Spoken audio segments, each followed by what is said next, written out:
Chapter 1. Has she been reborn? On the 4th day of the 12th lunar month, the north wind blew briskly, snow blanketed the branches, and the world was gripped by a biting chill. Within the hall of Nurturing the Heart, fragrant smoke curled gracefully, and the warm glow of peat fires illuminated the surroundings that on a high Wali platform. A delicate green porcelain vase held a bouquet of early spring blossoms recently delivered, creating a scene of warmth and gentle fragrance. The second emperor of the Great Zhou dynasty, Lu Hao, stood with his hands clasped behind his back beneath the west window, admiring the snowy landscape outside. Snowflakes cascaded like plump goose feathers, swirling in with the wind and settling upon the youthful emperor's strikingly handsome visage. "Your Majesty, be cautious, the wind may bring illness," a soft and melodious voice interjected, as a pair of delicate hands adorned with icy floral jade bracelets reached up to. "Close the window, not close it, I wish to behold this snow," the emperor replied, his tone edged with firmness. The empress, Lin Yanrong, felt a brief stiffness in her expression, but quickly recovered, smiling gently as she stood obediently at Lu Hao's side, choosing not to speak further. Lu Hao cast a sidelong glance at her. Her gentle and lovely face radiated submissive charm. Though he felt a sense of heaviness in his heart, he could not articulate it, merely pressing his lips into a thin line. Lin Yanrong was his empress, having entered the palace in the 5th year of the Qinyuan reign. Once inside, she displayed qualities of warmth and grace, earning the admiration of the 6 palaces and, ultimately, his own favor, leading him to confer upon her the title of Empress just before the new year. That he was indeed supposed to hold her in high esteem. As Lu Hao gazed at the swirling snowflakes, his thoughts drifted to the cold palace, where a woman he once cherished resided, his former favored concubine, Meng Yan. That vibrant beauty had entered the prince's residence at the tender age of 16, dedicating her prime years to him. She was spirited and candid, endearing herself to Lu Hao and once holding the position of the foremost lady in the harem. However, after being granted the title of concubine, she grew increasingly ruthless and domineering, leveraging her remarkable medical skills and resorting to all manner of schemes, even daring to defy the Empress Dowager. Her family was embroiled in treasonous acts. After her downfall, Meng Yan audaciously attempted to conspire with the palace guards, Lin Huaiyan, to poison the virtuous Empress Lin Yanrong. Driven to the brink, Lu Hao had no choice but to cast her into the cold palace as a warning to others. This day, Lu Hao understood that he ought to loathe and despise her, vowing never to see her again in this lifetime. Yet, on such a snow-laden day, he found himself preoccupied with thoughts of her well-being in the cold palace, as if 2 opposing emotions were tugging at his heart.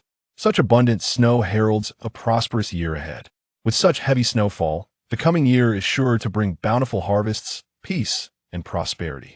Your Majesty's extraordinary talents will undoubtedly be remembered by the people of Great Zhou, Lin Yanrong observed, noting the emperor's distracted gaze. Though her heart tightened slightly, her countenance remained adorned with a gentle smile. As winter brings its harsh chill, with unrelenting winds and snow, I worry for the palace attendants enduring the cold. I have instructed the Ministry of Internal Affairs to increase the supply of charcoal throughout the palace, ensuring that even the cold palace is not neglected, so that no one in the harem suffers from this bitter winter. Despite her composed demeanor, Lin Yanrong's delicate hand clenched tightly within her sleeve. She had been elevated to empress, and Meng Yan had been relegated to the cold palace. Lu Hao's heart should belong solely to her.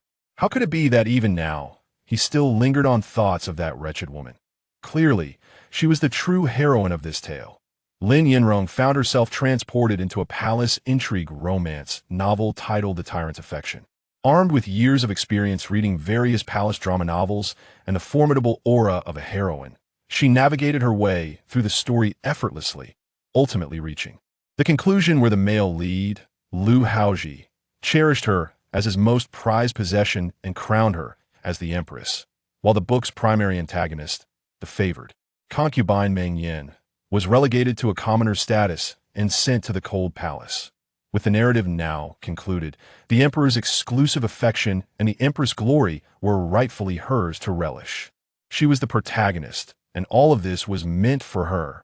However, the events that transpired after the novel's end remained a mystery to all. Heightened the drama. The narrative had established that Meng Yan held significant weight in Lu Haozhi's heart. Now that the story had reached its finale, Meng Yan was still alive, and Lu Haozhi's demeanor suggested he was not yet able to forget his past affections. Having finally ascended to the throne as empress and reached the story's conclusion, Lin Yanrong could not allow any unexpected twist to disrupt her newfound status. As long as Meng Yan lived, she felt a constant unease, for the author had left the postscript unwritten. Upon hearing the empress' gentle words, Lu Haozhi felt a slight alleviation of his previously troubled spirit. Lin Yanrong, though not particularly extraordinary, exuded a unique warmth and understanding that rendered her unparalleled within the harem. "You have worked hard, Empress." Lin Yanrong's heart sank a little since her ascension. Lu Haozhi had grown increasingly formal, no longer addressing her by her childhood name Ranjir, but rather with the cold title of Empress. "Your Majesty is too kind as the head of the 6 palaces. It is my duty." Having immersed herself in the palace's etiquette for years, she responded instinctively while her thoughts drifted towards the cold palace. Unbeknownst to her, a group of servants had been managing affairs adequately. As Lu Haozhi felt a sudden chill and prepared to return to the hall, he caught sight of a figure clad in a red robe hastily approaching through the snow. "Rangan, what urgency drives that old fellow to rush?" Rangan was his chief eunuch, who had served him loyally from his days as a prince, exhibiting an air of maturity and composure that was rarely disrupted.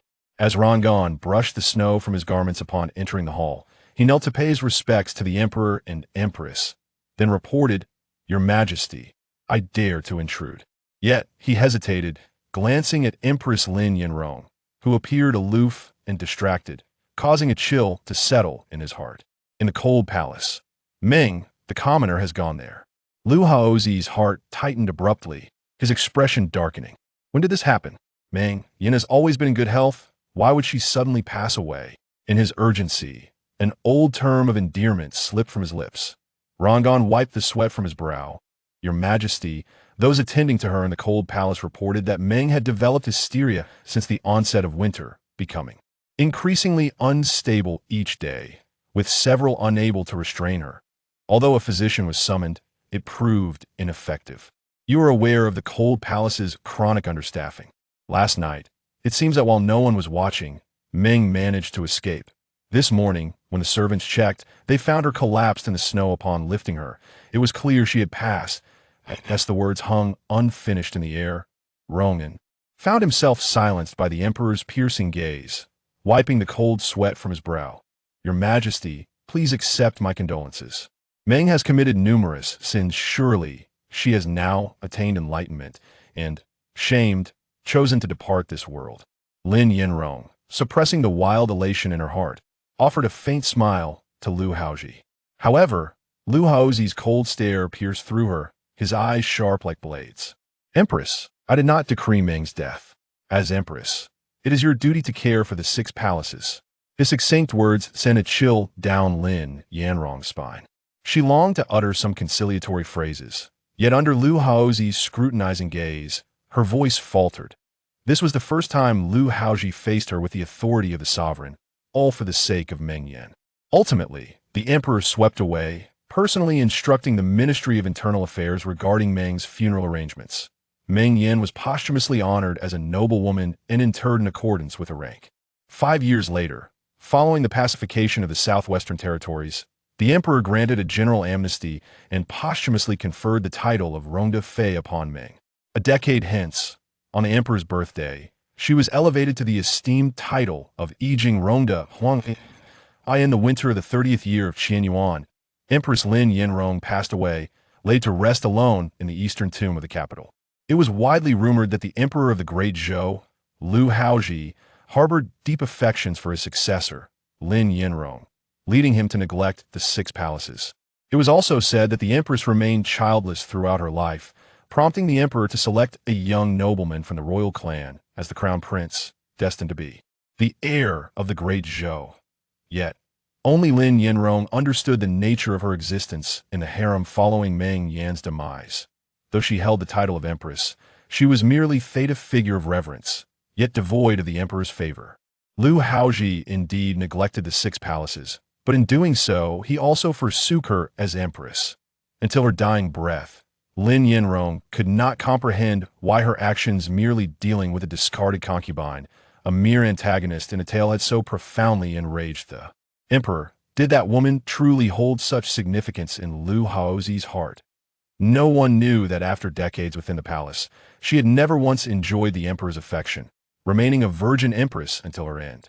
Time rewound to the 5th year of Qian Yuan, and the once despised villainous Meng Yan, whom Lin Yanrong had resented for a lifetime, slowly opened her eyes within Changchun Palace. Had she truly been reborn? Chapter 2. He is unworthy, a group of worthless scoundrels, not a single one with any true merit. The lady has fainted for several hours and is still unconscious. When the emperor inquires later, you shall respond on your own. The shrill voice pierced Meng Yan's eardrum, sending waves of pain through her head. Ruizhu. She groaned weakly, pressing her palms against her temples. Such a thunderous voice could only belong to her trusted maid, Ruizhu, who had served her for many years. Your Highness, you have awakened. A round-faced maid clad in silk-embroidered garments lifted the curtain with a joyful expression and rushed to the bedside. Your Highness, you have finally awakened. You fainted in the Yangxin Hall, and it terrified the servants. The emperor is quite anxious and has sent inquiries several times. Ruizhu had served Meng Yan since childhood. She was the most senior maid by her side, ever loyal. However, she had one flaw: her loud voice and fiery temper often gave Meng Yan a headache. This maid had been executed by the punishment department when Meng Yan was cast into the cold palace. How was she here now? Meng Yan fixed her gaze on Ruizhu's face, and, after a moment, hoarsely inquired, "What has happened to me?" Hastily, Ruizhu recounted the events. As Ruizhu's loud voice filled the air, Meng Yan surveyed her surroundings. She beheld the magnificent rain-blue gauze curtains, the intricately carved yellow sandalwood bed adorned with peonies, the gilded redwood wardrobe, and the ruby-embedded dressing table, all exquisite items that belonged to her during her time as a favored concubine. Has she been reborn? Meng Yan felt a dull ache at her temples as memories of her past life flickered before her eyes like a revolving lantern. Having died once, she finally understood that she was merely a supporting character in a novel titled The Tyrant's Favor. In the book, she was the legitimate daughter of the Yiyang Marquis, who entered the crown prince's residence as a concubine at the age of 16 and was conferred the title of favored concubine when the prince ascended the throne at 18. She harbored an unwavering love for the male lead, Emperor Lu Haozhi, her affection enduring even unto death. Her family was well-connected and had contributed to the state, earning the emperor's favor. Yet, all this was merely to serve as a backdrop for the female lead, Lin Yanrong. Since entering the palace through the selection process, according to the plot, Lin Yanrong gradually captured Emperor Lu Haozhi's heart, becoming his beloved. In her jealousy, Meng Yan relentlessly sought to undermine Lin Yanrong using various schemes, relying on her exceptional medical skills to dominate the harem. Ultimately, however, she met with failure, was stripped of her title, cast into the cold palace, and tragically perished in the snow. Her family, too, was implicated in a rebellion and suffered a complete downfall, losing their titles and being exiled. The once great Meng clan fell into a state of desolation. It was all that little vixen's fault. It wasn't even time for her to share the emperor's bed yet. That shameless seductress had breached the rules. As the favored concubine, it was Meng Yan's duty to maintain order in the palace. Thus, she went to the Yangxin Hall to offer counsel. Yet, the emperor had the audacity to argue with her over that little fox spirit. The empress, unable to contain her indignation, fainted and was carried back by the palace maids, leaving the servants utterly terrified. Ruizhu helped Meng Yan to sit up and brought a bowl of bird's nest and snow pear soup, attending to her while passionately recounting the events. If the emperor was unwitting, how could she be blamed for her charm?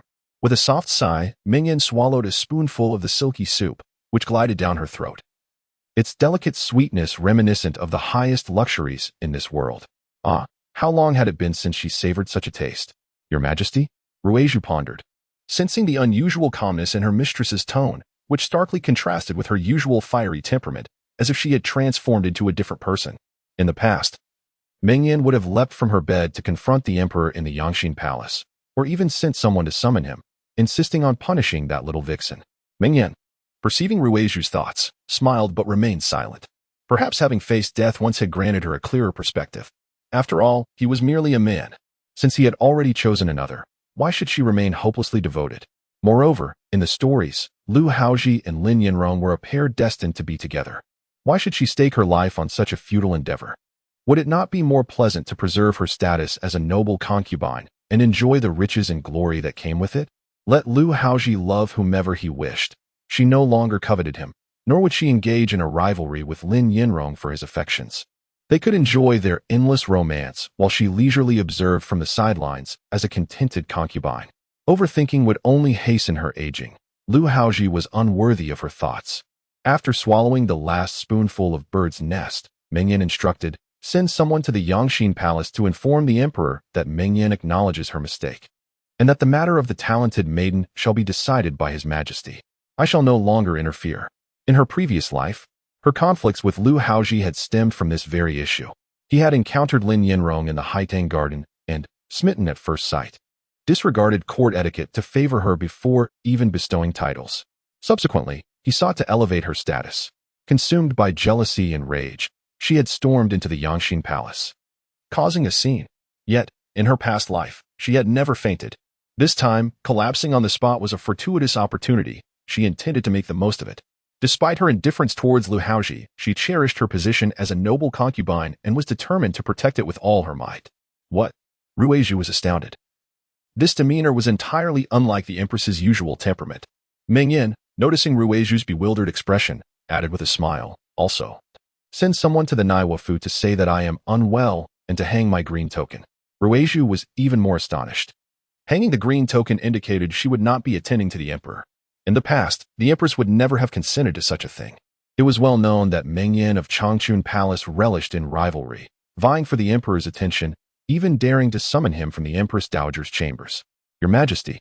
"What do you go?" Meng Yan replied, her body still weary from her recent fainting spell, and she wished to say no more, returning to her bed. Upon discerning that her master's decision was resolute, Ruizhu could only comply and rise. As she prepared to depart, another thought struck her. "Your Highness, the Imperial physicians are still awaiting outside. How shall we address them?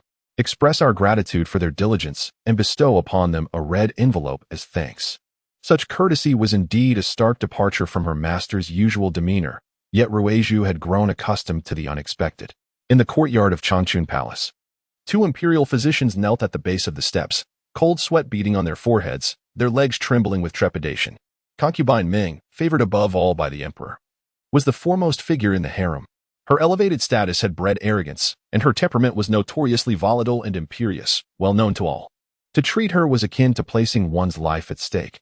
A miscalculated needle prick or an overly bitter potion could easily result in dire consequences. Having just heard a stir from within, they speculated whether the concubine had awakened, uncertain of how she might respond. Whether she remained unconscious filled them with dread. Yet her awakening brought an even greater anxiety. Suddenly, the sound of light footsteps echoed, and Ruizhu, the head maid, called out with her characteristic boisterousness. "The concubine has spoken. You two have toiled diligently, and thus, a reward." The words fell like thunder, leaving the two physicians stunned, before they hurriedly bowed their heads in gratitude. "Thank you, concubine." Had the concubine undergone a transformation? Why was she so gentle and amiable today? Ruizhu had no time to ponder their bewilderment, having dispensed the red envelopes. She hastily made her way to the Yangxin Palace to convey the message. Inside the Yangxin Palace, the youthful Emperor Lu Haozhi sat upon the golden Nama dragon throne, idly toying with a bracelet made of sandalwood as he listened to Ruizhu's report. The concubine acknowledges her mistakes and implores the emperor for forgiveness. Regarding the issue of the distribution of the beauty candidates, she requests your decision. A shadow loomed over the emperor's strikingly handsome features, his fingers spinning the beads of the bracelet with increasing speed. Just moments before, Rongan had informed him that the concubine had feigned illness, instructing the Internal Affairs Bureau to hang the green plaque. And now, her maid had come bearing messages. "Yenner, is this a game of pique?" Chapter 3. The Emperor's Rejection. Did your master truly say such a thing? Ruizhu knelt on the ground, her heart filled with trepidation. Suddenly, she heard the Emperor's voice, causing her to shudder. In a flurry, she responded, "Your Majesty, this servant would never dare to deceive you." Humph. Lu Haozhi had just awakened from his midday slumber, and the esteemed ruler was somewhat irritable upon rising. After hearing such words, his mood soured further. Since his youth, he had been designated as the crown prince, ascended the throne at 18 with assistance, and at 19 had executed the regent to reclaim power, pacifying the realm and governing with a light touch. He was indeed the pride of heaven. How could such a formidable man tolerate the petulance of a concubine? Furthermore, He had been exceedingly lenient with Meng Yan in the past. From the age of 16, she had accompanied him, attending to his daily needs with great thoughtfulness. Her beauty was striking, her spirit vivacious, and her devotion unwavering. As an old companion from the prince's residence, he had held her in high regard and bestowed upon her considerable favor. However, since her elevation to the rank of noble consort, she had grown increasingly arrogant, acting recklessly within the palace and bullying other concubines. He had merely shared a cup of tea and exchanged pleasantries with a young lady in Haidang Garden, a deviation from protocol that, as emperor, none dared to question, except her. Just as he was about to summon for lunch, she had barged in, causing a ruckus and demanding that the young lady be expelled. In the midst of the turmoil, she suddenly fainted, prompting him to send her back to Changchun Palace. After this debacle, Lu Haozhi found no pleasure in his meal, which tasted bland to him. Frustrated and filled with ire, he chose to retire to his chambers. How could such a willful and domineering woman suddenly bow her head in contrition? He found it hard to believe. With a cold chuckle, he declared, "If that is the case, I shall not hold it against her for the time being. Since the noble consort has awakened, I shall pay her a visit." He was curious to see what trickery Meng Yan would employ next. Lu Haozhi, misunderstanding the emperor's intent, assumed he was showing favor to her master and, in her surprise, hurriedly prostrated herself. Thus, the royal procession was arranged, and the Grand Emperor of the Great Zhou made his way to Changchun Palace with great pomp. Within the main chamber of Changchun Palace, the recently revived Meng Guifei was enthusiastically discussing cuisine with her maids. Clear stewed venison, drunken shrimp, crab roe tofu, basket perch, 8 treasure duck. And don't forget to instruct the small kitchen to prepare the spicy golden cakes filled with rose paste. Meng Yan rattled off a plethora of dishes as if reciting a menu, even remembering to request sweet soups and pastries. As a noble consort, favored and cherished, she had a dedicated small kitchen at her service and was not obliged to consume the daily offerings from the imperial dining room. In her previous life, she had endured hardship in the cold palace, subsisting on leftovers and scraps, and now she was utterly famished. Having been reborn, the rumors of Lu Haozhi and Lin Yanro, as well as the fierce court intrigues, were of little concern to her. Indulging in delightful meals was her priority. "My lady," urged the maid Yunxiang, kneeling beside her to massage her legs, "you have just awakened, and the physician has advised you to maintain a tranquil regimen with a diet that is light and nourishing. The lavish feast of fish and meat should perhaps be curtailed." What seems to be troubling the esteemed concubine? In the past, she was cautious about gaining weight, striving to maintain her graceful figure, refusing to indulge even a morsel more. Yet today, she appears possessed by an insatiable hunger. "I am well aware of my own health," she thought. Meng Yan cast a sidelong glance at her, stretching lazily. Her maternal grandfather was a renowned physician of the great Zhou dynasty, revered as the sage of medicine and the king of herbs, even having saved the old emperor's life. With such a distinguished lineage, she had mastered exquisite medical skills from a young age, and thus understood her own condition without the need for a pulse check. Any palpitations or anxieties were merely the futile diagnoses of the palace physicians, who were incapable of treating ailments. "How you fare, my dear concubine, you must know well. Do share with me, so that I may be at ease," a cool male voice interrupted. As a figure clad in a dark robe adorned with golden dragons entered the room, young Xiang hastily knelt, bowing her head. "This servant pays her respects to your majesty. Long live the emperor." The newcomer was none other than the current sovereign of the great Zhou dynasty, Meng Yan's husband from her past life, the protagonist of the tale, Lu Haozhi. Upon seeing him, Meng Yan was momentarily taken aback. It had been years since she was cast into the cold palace and ultimately perished in the snow, and she had not laid eyes on Lu Haozhi since. Their reunion felt almost unfamiliar. Before her stood Lu Haozhi, tall and broad-shouldered, with brows like swords and ink-dark hair. His piercing black eyes, sharp as a hawk's, contrasted with his high nose and tightly pressed lips, exuding an undeniable regal presence. He was indeed a rare and extraordinary man. No wonder the narrative had her hopelessly in love with him, while the harem-esque concubines fought fiercely for his affections, often leading to bloody confrontations. Yet now, as she gazed at Lu Haozhi, Meng Yan felt an overwhelming indifference, as clear as snow. She neither hated nor resented him. He seemed like a stranger to her. Reflecting on her previous life, where her emotions were driven by the plot, she found it somewhat amusing how deeply she had once loved him. Her gaze, akin to that of a stranger, tugged at Lu Haozhi's heart, causing him to furrow his brows involuntarily, his tone growing colder. "What is this?" Has the esteemed concubine Meng fallen ill to the point of forgetting her manners? Have you lost your ability to speak in my presence? Where is your usual eloquence? In the past, whenever she was with him, she had been fervent and flattering, never once displaying such coldness. I cough. Meng Yan attempted to respond, but was caught off guard by her own saliva, succumbing to a fit of violent coughing. Her already pale face grew even more so under the strain.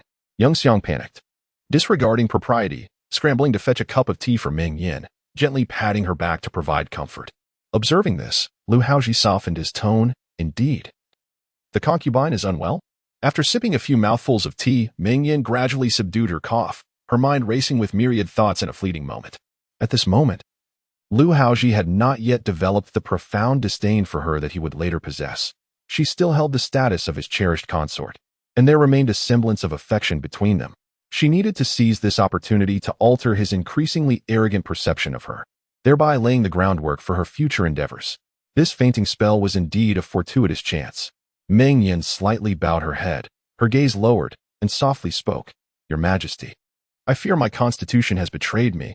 I believe I have succumbed to an ailment of the season and shall require a period of recuperation. I am also concerned that this illness may be passed on to your Majesty. Hence I have instructed the inner court to hang the green notice. Your Majesty, I hope you are not displeased. Her words were uttered with utmost caution, and combined with her recent bout of coughing, her voice sounded frail, evoking a sense of delicate vulnerability. Upon witnessing her weakened state, Lu Haozhi felt a twinge of compassion and thus lowered his stature, lifting the hem of his robe to sit beside her bed.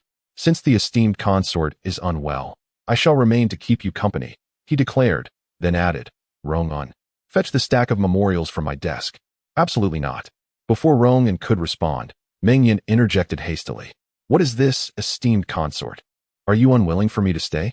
The thick brows of the Emperor of the Great Zhou furrowed once more. After all, Meng Yan had been by his side for many years. She was his consort. He did not wish to create discord over a mere maiden. Having witnessed her submission, he too sought a way to retreat gracefully. Yet, to his surprise, Meng Yan appeared to want him to leave. Chapter 4. This palace is not interested. It was only at this moment that Meng Yan realized the extent of her aversion towards this man. She was averse to seeing his face, and his mere presence rendered her utterly uncomfortable. Under the Emperor's piercing gaze, Meng Yan lowered her head, offered a faint smile, and spoke softly. Your Majesty, I am afflicted with an ailment. With you here, I cannot serve you wholeheartedly, which leaves my heart in disquiet. Furthermore, should you catch my illness, it would be an even greater sin on my part. These words were not mere improvisation from Meng Yan. She had always been straightforward and disdained such affected postures. This manner of speech was, in fact, reminiscent of Lin Yanrong from her previous life. Nevertheless, she had to concede that such tactics were indeed effective in dealing with men. She had often berated Lu Haozhi for his foolishness, yet compared to her own impulsive temperament, this gentle and nuanced approach could indeed soothe a man's wrath and evoke his compassion. He was the Emperor of Dezhou, the one who held the fates of her and her family in his hands. Angering him would yield no favorable consequences. Currently, Lin Yanrong was merely a talented young lady, and the plot of the story had yet to fully unfold. She needed to carefully seize this opportunity, at least to ensure that Lu Haozhi did not completely loathe her, thereby avoiding a repeat of her previous life's misfortunes. As anticipated, the remnants of Lu Haozhi's anger, having met with her gentle words, gradually dissipated. After sitting for a moment, he stood and said, Enough, since the noble concubine is so considerate towards me, I cannot disregard your feelings. I shall return to the Yangxin Palace. If there is anything amiss, send someone to inform me. As he prepared to depart, Meng Yan suppressed her heart's elation and replied submissively, I thank your Majesty for your understanding and bid you a safe journey. Lu Haozhi strode out of the main hall, where the servants knelt on the ground. Take good care of your mistress. Should anything happen to her, I shall not be lenient. Casting a glance at the kneeling crowd, he turned to look at the Changchun Palace, which lay deep and silent. Suppressing a myriad of strange feelings, Lu Haozhi exited the Changchun Palace and boarded his palanquin, only to find his chief eunuch, Rong-un, staring blankly at the grand red doors of the palace. What? Reluctant to leave. Tomorrow I shall assign you to serve in the Changchun Palace. Having been rebuffed by Meng Yan, Lu Haozhi was left with pent-up frustration that he vented upon the servants nearby. Rong-un, an old retainer from the crown prince's residence, had diligently served Lu Haozhi for over a decade. Upon Lu Haozhi's ascension to the throne, He was appointed as the chief eunuch. This old fellow had been by Lu Haozhi's side throughout his journey and was mostly aware of the prior events. Upon hearing the emperor's cold words, Ronan immediately felt a shiver run down his spine, realizing that the emperor was likely venting his frustration from being rebuffed by the noble concubine. He quickly approached, bowing deeply and offering a smile. "Your Majesty, I perceive that the noble concubine seems somewhat different than usual." As he spoke, Ronan cautiously observed Lu Haozhi's expression. "Indeed." Lu Haozhi snorted coldly. "What? Has she changed her temperament due to this illness? Where can it be?" Ronan replied with a bow, while the servant beside him observed the gentle and considerate demeanor of the noble consort towards the emperor, which seemed to have deepened compared to the past. It was evident that the recent selection of new maidens to enter the palace had stirred her emotions significantly. "Are you suggesting that the consort fears the arrival of newcomers in the palace might cause me to neglect her, hence her submissive behavior?" The emperor remarked with keen insight. "Such pettiness, as if I cannot see through her little tricks." Lu Hao let out a long sigh of relief. Leaning back and allowing the soft sunlight to illuminate his handsome features, the delicate curve of his lips rising slightly. He was well aware that Meng Yan's heart was entirely devoted to him. How could she genuinely wish to drive him away? In Changchun Palace, Meng Yan remained blissfully unaware of Lu Hao's self-satisfaction. Having dismissed an annoying presence, she felt invigorated. "Rui Zhu, go check the small kitchen and see if the 8 treasure duck is ready," she instructed. Since waking, her thoughts were consumed with food. The 2 spoonfuls of bird's nest porridge had done little to satiate her hunger. Before Rui Zhu could respond, Yunxiang sighed. "My lady, it has been less than half an hour since you ordered this. How could it be ready so soon?" She genuinely could not comprehend Meng Yan's unusual behavior today. First, she commanded the hanging of her green head plate, then seemed displeased when the emperor arrived, hurriedly sending people away. As soon as the emperor departed, she was preoccupied with her desire for food. Were it not for the fact that the one before her was Meng Yan, who had served her since childhood, Yunxiang might have believed that the noble consort had been replaced. Both Rui Zhu and Yunxiang were loyal handmaidens brought from Meng Yan's family, steadfast and reliable. In her previous life, even at the end, when she was betrayed by all, these 2 had never turned their backs on her. Unfortunately, due to her downfall, Lin Yanrong had seized their weaknesses and secretly instructed the Ministry of Justice to employ torture against them. Unable to endure the torment, they both met tragic ends. This time, she vowed silently in her heart that they belonged to her, and she would never allow anyone to mistreat them again. Though they were characters from a story, was she not also living within this narrative? Contemplating this, Meng Yan leaned against her soft pillow and smiled at Yunxiang. "Look at you. How old are you? Yet you've become quite the nag." Both Yunxiang and Rui Zhu were momentarily taken aback, unaccustomed to such light-hearted banter from their lady, especially after her temperament had grown increasingly volatile since entering the palace. Whenever the emperor visited other chambers, she would erupt in a fit of rage. They all understood how much she adored the emperor, which was precisely why the once bright and cheerful Meng Yan had become a shadow of her former self, dragging those around her into her turmoil.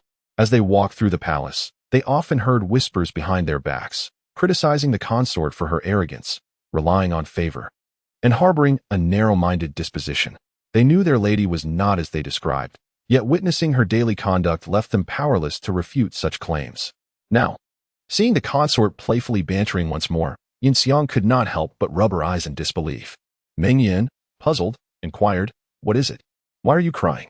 Yunxiang, with a blend of laughter and tears, remarked, "Your Highness is jesting with this humble servant, which brings joy to my heart." Observing her demeanor, Meng Yan could not help but sigh, reflecting on her own past folly. How a mere jest could elate this girl to such an extent. When one contemplates the turmoil caused by a worthless man, to disturb those who genuinely care for oneself, it seems truly unworthy. Rui Zhu playfully nudged Yunxiang, chiding, "The emperor has just departed, and you already begin your lamentations. What will the outsiders think? They might believe the emperor is at odds with the empress, and our Changchun palace could suffer for it. Just look, our empress is indeed the one favored by the emperor. The moment she awakens, he rushes to visit her. No matter how beguiling the newly selected maidens may be, they cannot capture the emperor's heart." Her words were merely a reflection of Meng Yan's past sentiments, meant to ingratiate her. Unexpectedly, Meng Yan smiled at both of them and declared, "Remember this, my dear ladies. Such remarks must not be carelessly spoken in this palace. Should anyone in Changchun Palace utter these words, I shall have their tongues cut out. As for this favor, Let anyone who desires it take it. I assure you, I do not covet it at all. In Ikuan Palace, a beautiful lady reclined gracefully on the Xiangfei bamboo couch, listening to the eunuch's report below, and remarked calmly, "So, it seems that concubine Meng has become quite astute." Chapter 5. The provocation of the imperial concubine beneath the imperial palace, a eunuch with a round, plump face, devoid of any wrinkles, resembled a smooth and glossy white pancake. A sly smile crept across his lips, exuding an overly flattering demeanor. Regrettably, the servant had failed to gather the necessary information. However, rumors circulating from the Changchun Palace indeed suggested as much. As soon as concubine Meng awoke, the emperor promptly paid her a visit, yet after only a brief interval, he returned to the Yangxing Palace. Observers remarked upon the sudden change in the concubine's disposition. Moreover, the green headplate of the concubine had been hung up, hinting at a strategy of feigned retreat. The beautiful lady delicately plucked a drunken plum from the golden crystal plate and savored it, wiping her hands with a handkerchief provided by a palace maid. In a casual tone, she remarked that Meng Yan's fainting spell had indeed sharpened her wits, for one must be cautious, lest they break too easily. Yet, as the words left her lips, a chilling smile emerged on her otherwise gentle and exquisite face. The nature of a person is difficult to alter. She refused to believe that Meng Yan could truly change her temperament. The eunuch cautiously inquired, "What does the lady imply?" Straightening her posture, the lady smiled gracefully. "After all, we are sisters. Given her illness, it is only fitting that I pay a visit. By the way, I recall that the treasury still holds some old ginseng from Jilan, which I shall bring along. Surely, the esteemed concubine will appreciate such a precious gift." The maid, referred to as Bailing, wore an expression of reluctance and softly urged, "My lady, that old ginseng was sent by the emperor last year, specifically for your health. It is meant to replenish your energy. The Changchun Palace is abundant with treasures. You need not." The lady cast a sidelong glance at her, smiling slightly. "This performance must be executed thoroughly. After all, I am the foremost virtuous consort in the harem. Go on." As the entourage from Yikeng Palace approached the entrance of Changchun Palace, Meng Yan was inside, relishing a bowl of chicken congee. According to her preference, the 8 treasures duck could not be prepared in time. Congee was undoubtedly quicker. Yu Xiang, unable to oppose her, reluctantly fetched a bowl from the small kitchen. Fortunately, the kitchen was perpetually stocked with food, prepared to serve at any hour. Meng Yan devoured 2 bowls of meat congee, still yearning for more. Yu Xiang, fearing she might overeat, earnestly advised against a 3rd bowl. Just as the two were embroiled in their dispute, a messenger announced from outside, "Your ladyship, the imperial concubine has come to visit and is waiting at the main gate." Meng Yan took the handkerchief from Ruizhu, wiped her mouth, and expressed her displeasure. "What is she here for?" The messenger replied, "It is said she has come to inquire about your health." "Inquire about my health? Surely, she is here to witness my misfortune." The imperial concubine, Liang Qingbi, was also a veteran of the crown prince's residence, having entered the palace alongside Meng Yan. She was slightly older, often referring to herself as an elder sister in their daily interactions. The tales depicted her as gentle, courteous, frugal, and yielding, despite being an esteemed imperial concubine who was constantly bullied by Meng Yan. She was portrayed as endlessly accommodating to the emperor's wishes and even played a supportive role in the romance between the protagonist Lin Yinrong and Lu Hao, earning her the title of the most virtuous consort in the grand harem of the Zhou dynasty.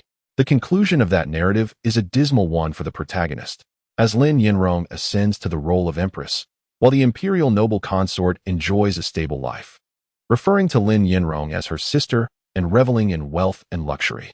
It is ironic that Lin Yinrong professes her deep affection for Lu Hao, yet maintains a bond with a woman who shares the same husband that surpasses the intimacy of sisterhood, devoid of any sense of revulsion. "Your Highness?" Yongxiang gently prodded her, noticing her prolonged silence. Meng Yan, having spent a considerable time lost in thought, finally returned to reality and replied coolly, "Then please have her wait in the side chamber. I shall join her once I have prepared."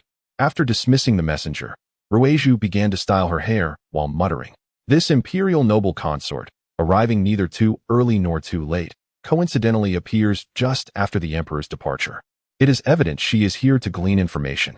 If you ask me, it may be for the best that you do not meet her, Your Highness.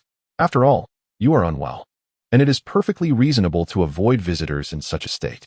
Gazing at her own delicate visage in the mirror, Meng Yan took a box of goose egg powder and deliberately applied it to her face, rendering it pale. She chuckled softly. If I were to refuse her at this moment, news of it would spread like wildfire. People would surely say, look, the noble consort has been denied by the Imperial noble consort. I refuse to play the villain in this tale.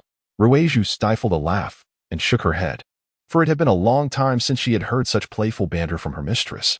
Following Meng Yan's wishes, Rueju fashioned her hair into a fallen horse bun and dressed her in a smoky-colored, chest-hugging skirt. As she inspected her reflection, it was indeed that of a frail beauty. Satisfied, Meng Yan nodded and proceeded toward the side chamber. In the side chamber, Imperial noble consort Liang Qingbi sat, the tea steaming beside her. Yet she had no inclination to take a sip. Her initial expectation was that, given Meng Yan's notorious temper, she would be unwilling to receive her at this moment. If indeed denied, it would provide her ample opportunity to craft a narrative. To her surprise, not only did Meng Yan invite her in, but the attendants also displayed an unexpected deference, starkly contrasting their previous haughty demeanor. Unbeknownst to Liang Qingbi, Meng Yan had issued a strict mandate upon awakening, regulating the conduct of the attendants in Changchun Palace. Any who dared to exert their influence would face severe punishment from the Court of Judicial Punishment. In Changchun Palace, Meng Yan's orders were strictly enforced, and no one dared to defy them. Thus, within a mere half-day's time, the atmosphere of Changchun Palace had undergone a remarkable transformation. With her apricot-colored nails gently tapping against the armrest of her chair, Liang Qingbi felt an increasing sense of unease. The source of this peculiar sensation eluded her comprehension. Your imperial noble consort has waited long, a clear, melodious voice announced as Meng Yan entered from behind the palace curtains. Liang Qingbi rose, intending to respond, but her eyes widened in astonishment upon seeing Meng Yan's appearance. How could she look this way today? Chapter 6. The virtuous imperial concubine. Before me stood Meng Yan. Her hair elegantly styled in a loose bun, devoid of any adornment save for a single jade butterfly hairpin, which, although exquisite, appeared somewhat understated. She was clad in a smoke-colored, chest-high skirt, draped with a sheer autumn-hued gauze robe. Her delicate visage, striking yet pallid, bore an air of fragility reminiscent of a wilting beauty. The Meng Yan that Liang Qingbi was familiar with was fiercely competitive, refusing to display any weakness in public. Even in the face of illness, she reveled in opulence, insisting on vibrant makeup and resplendent attire for any occasion, creating a spectacle of jingling jewelry and dazzling brilliance. This seemingly delicate and enchanting figure, could it truly be Meng Yan? Her ailment had indeed manifested in an unexpected manner. Yet, Liang Qingbi, being well-versed in courtly intrigues, masked her astonishment beneath a facade of sympathy. Stepping closer, she took Meng Yan's hand. My dear sister, how could it be that after only a few days apart, you have fallen to such a state of ill health? Please take utmost care of yourself. We are sisters who emerged from the same hidden palace. Throughout these years, we have devoted ourselves wholeheartedly to serving the emperor, a bond that is truly invaluable. Upon hearing that you collapsed in the Yanshin Hall, I was beside myself with worry. I intended to visit you immediately, but was unfortunately entangled in various duties, arriving only at this moment.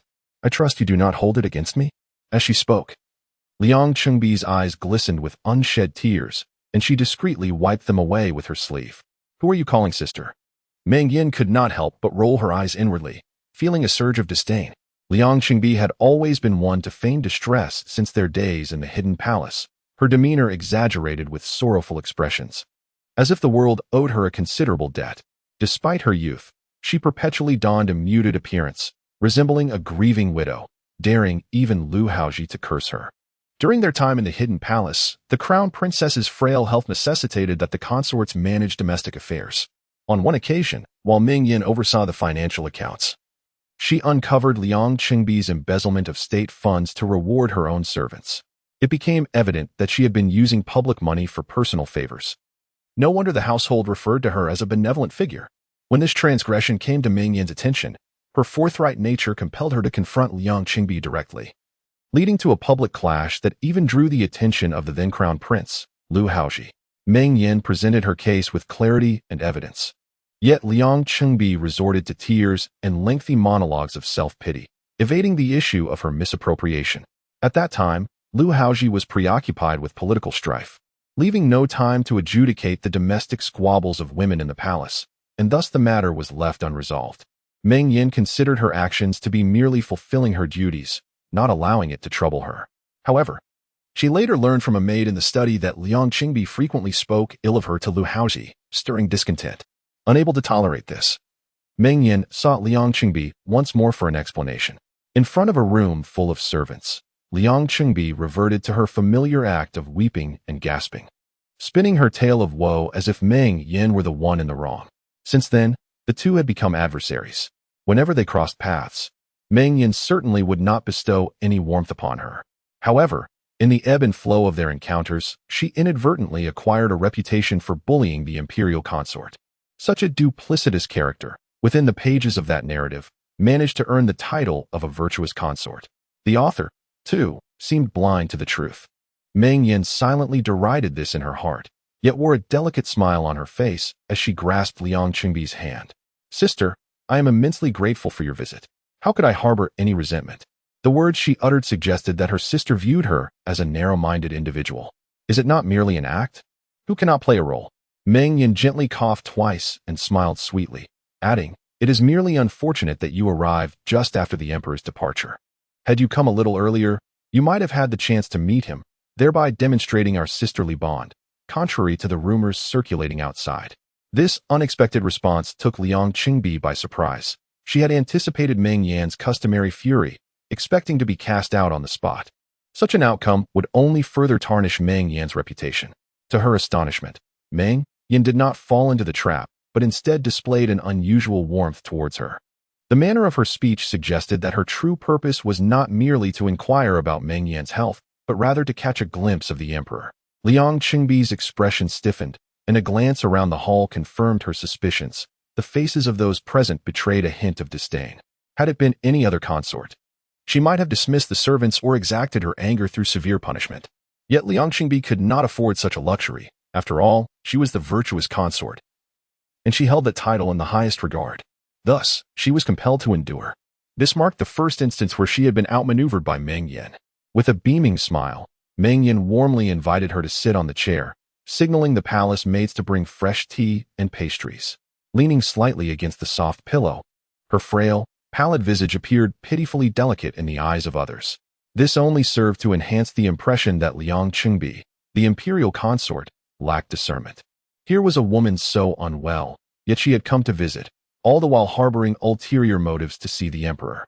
Even the attendants accompanying Liang Qingbi began to feel a sense of disapproval. "Sister, your words are truly misguided. It is merely the small-minded individuals in the palace who sow discord. In truth, our bond is strong." Liang Qingbi accepted the colorful porcelain teacup from the maid and took a delicate sip, masking her true feelings. Her intentions had yet to be fulfilled, and she could not leave. She musters the courage to remain seated. This was precisely what it meant to dig oneself deeper into a quagmire. Meng Yan observed in silence, knowing that a grand performance was about to unfold. It was this very drama that ignited the conflict between her and the narrative's heroine, Lin Yanrong, intensifying the latter's animosity towards her. However, Meng Yan was no longer a pawn in this game. "Sister, today I have a pressing matter to discuss with you," she continued. After sipping a few mouthfuls of tea, Liang Qingbi set down the teacup and, as anticipated, broached the subject. Although her sister was unwell, it was inappropriate for her to disturb her further. However, this matter pertained to the harmony of the inner palace, and the elder sister dared not act unilaterally. Before the late empress passed away, she had clasped their hands together, urging them to unite as sisters and govern the harem with diligence. If the elder sister were to err in any regard, would it not be a betrayal of the late empress's wishes? Meng Yan listened, her crimson lips curving into a faint smile. The late empress had bestowed great kindness upon her Meng family after her departure. It was to prevent her from using her illness as an excuse to evade responsibility. "Sister, what you say is unfounded. Not only can I still manage, but even were I bedridden, if there are matters to discuss, I would certainly come." Meng Yan understood what Liang Qingbi intended to convey and would naturally not refuse. Liang Qingbi believed her words had taken effect, ensnaring Meng Yan in her scheme. Then there was the matter of the newly selected maidens entering the palace and their accommodations. While this might not concern others, the placement of the Lin family was particularly significant. Though she was but a maiden, her connection to the emperor was delicate. Too lowly would be inappropriate, yet too exalted would also be unsuitable. Thus, she sought her sister's opinion on the matter. As her words lingered in the air, Liang Qingbi fixed her gaze intently upon Meng Yan's eyes, the smile at the corners of her mouth deepening. She awaited Meng Yan's response in silence. Chapter 7. In this palace, which woman does not serve as a concubine? Meng Yan had anticipated Liang Qingbi's words. According to the narrative, her feelings for Lu Hao run deep, bordering on madness, with an extreme propensity for jealousy. A mere hint of provocation would send her into a furious rage, causing her to lose all reason. The text even has other palace maids and eunuchs referring to her as a vat of vinegar in hushed tones. Meng Guifei, with her tempestuous temperament, is ultimately ill-suited for the heavy responsibilities of her title. Her arrogance renders the title of Guifei rather unbefitting. This is evident after her quarrel with Lin Yanrong, which served as a significant turning point in her life when Lu Hao expressed his complete disdain for her, leaving only contempt in his wake. Meng Yan scoffed inwardly. Was she to relinquish her beloved man, allowing him to frolic with other women, merely to appear magnanimous? What nonsense! Consider Lin Yanrong from the story. Since entering the palace, she has employed every means possible to secure the emperor's favor. Even when the emperor praised a few of her maids, she seized the opportunity to have them sent to the Ministry of Punishments for hard labor. The narrative fails to depict her as a jealous and cruel figure, instead portraying her as shrewd and decisive. Having dealt with a potential traitor among her close attendants early on, the author clearly favored Lin Yanrong, creating a character like her merely to highlight Lin Yanrong's significance in Lu Hao's heart. Regrettably, Meng Yan had awakened to the truth. Let those who wish to indulge in jealousy do so. She would not partake. Her elder sister truly valued her, as the emperor had already entrusted her with the affairs of the selection process. Such trivial matters could easily be handled by her sister. There was no need to consult her. Meng Yan smiled gracefully, her words as precise as a drop of water. Liang Qingbi felt a jolt. Why was Meng Yan behaving so unpredictably today? Based on her previous understanding, Lin Yanrong had a private relationship with the emperor even before entering the palace. Meng Yan should be consumed with jealousy, seeking to rid herself of Lin Yanrong by any means necessary. Surely the emperor would then shift his wrath onto Meng Yan, jeopardizing her position as favored consort. Liang Qingbi had calculated her strategy well, yet Meng Yan did not react with the fury she had anticipated. With a slight shift of her eyes, Liang Qingbi continued with a smile. Sister, there is no need for modesty. The emperor is merely concerned for your well-being, delegating this matter to me out of consideration for your potential hardships. But sister, you are known for your competence. Who in the harem does not recognize your capabilities? Even the Empress Dowager praises your decisiveness. Lin Xiaonyang has already gained the emperor's favor, though it may seem illogical. Yet we must take the emperor's feelings into account. Should the arrangements be too grand, it may breed resentment among other noble ladies, leading to future discord. Conversely, if the arrangements are inadequate, the emperor may be displeased. I am genuinely at a loss, which is why I sought your opinion. She spoke plainly, deliberately aiming to provoke Meng Yan's ire. She could not believe that, having pushed the conversation to such a point, Meng Yan would remain unfazed. As anticipated, Meng Yan lowered her gaze, twirling the pearl bracelet on her wrist, and replied with a hint of indifference. Sister speaks wisely. This matter could escalate significantly, if mishandled. It might sow discord within the 6 palaces. We, the esteemed ladies, cannot absolve ourselves from this affair. Thus, let us settle this Lin Ziyunu in the Yongshou Palace. These words nearly caused Liang Qingbi to choke on her tea. Yongshou Palace. That is the chamber closest to the Yangshin Hall. Surely Meng Yan comprehended the advantages of proximity. Was her mind, in some way, clouded today? Meng Yan observed Liang Qingbi's eyes and offered a subtle smile. Sister, the nearness of Yongshou Palace to the Yangshin Hall will surely please the emperor. However, it must be noted that Yongshou Palace suffered a great fire during the reign of the late emperor, and only last year was it restored. Although Lin Ziyunu may benefit from the advantageous location, it is unlikely anyone would raise objections. Liang Qingbi appeared momentarily stunned, rendered speechless. Meng Yan found amusement in her predicament. It was evident that Liang Qingbi had been attempting to incite discord, hoping to ensnare her in a trap. Following the narrative of the tale, Meng Yan could indeed feel her temper flaring, leading her to exile Lin Yanrong to the remote Ninghui Hall in the northwest corner of the Forbidden City. A move that displeased the emperor and ignited Lin Yanrong's animosity towards her. At the moment Lin Yanrong found herself in dire straits, Liang Qingbi extended a hand of assistance, and thus they naturally became close confidants. Meng Yan, the favored consort, was indeed a quintessential villain. Yet, In her previous life, absent Liang Qingbi's provocations, she had hastily exiled Lin Yanrong herself. Reflecting on her past, Meng Yan could not help but sigh inwardly. In that narrative, her intellect fluctuated wildly, soaring when she was to play the antagonist against the protagonist, yet plummeting to absurdity when faced with humiliation, rendering her a fool to be toyed with. She, a legitimate daughter of the Yang Marquis household, born into a family of prestige and refinement, steeped in the cultivation of literature and virtue since childhood, ought not to fall for such elementary schemes.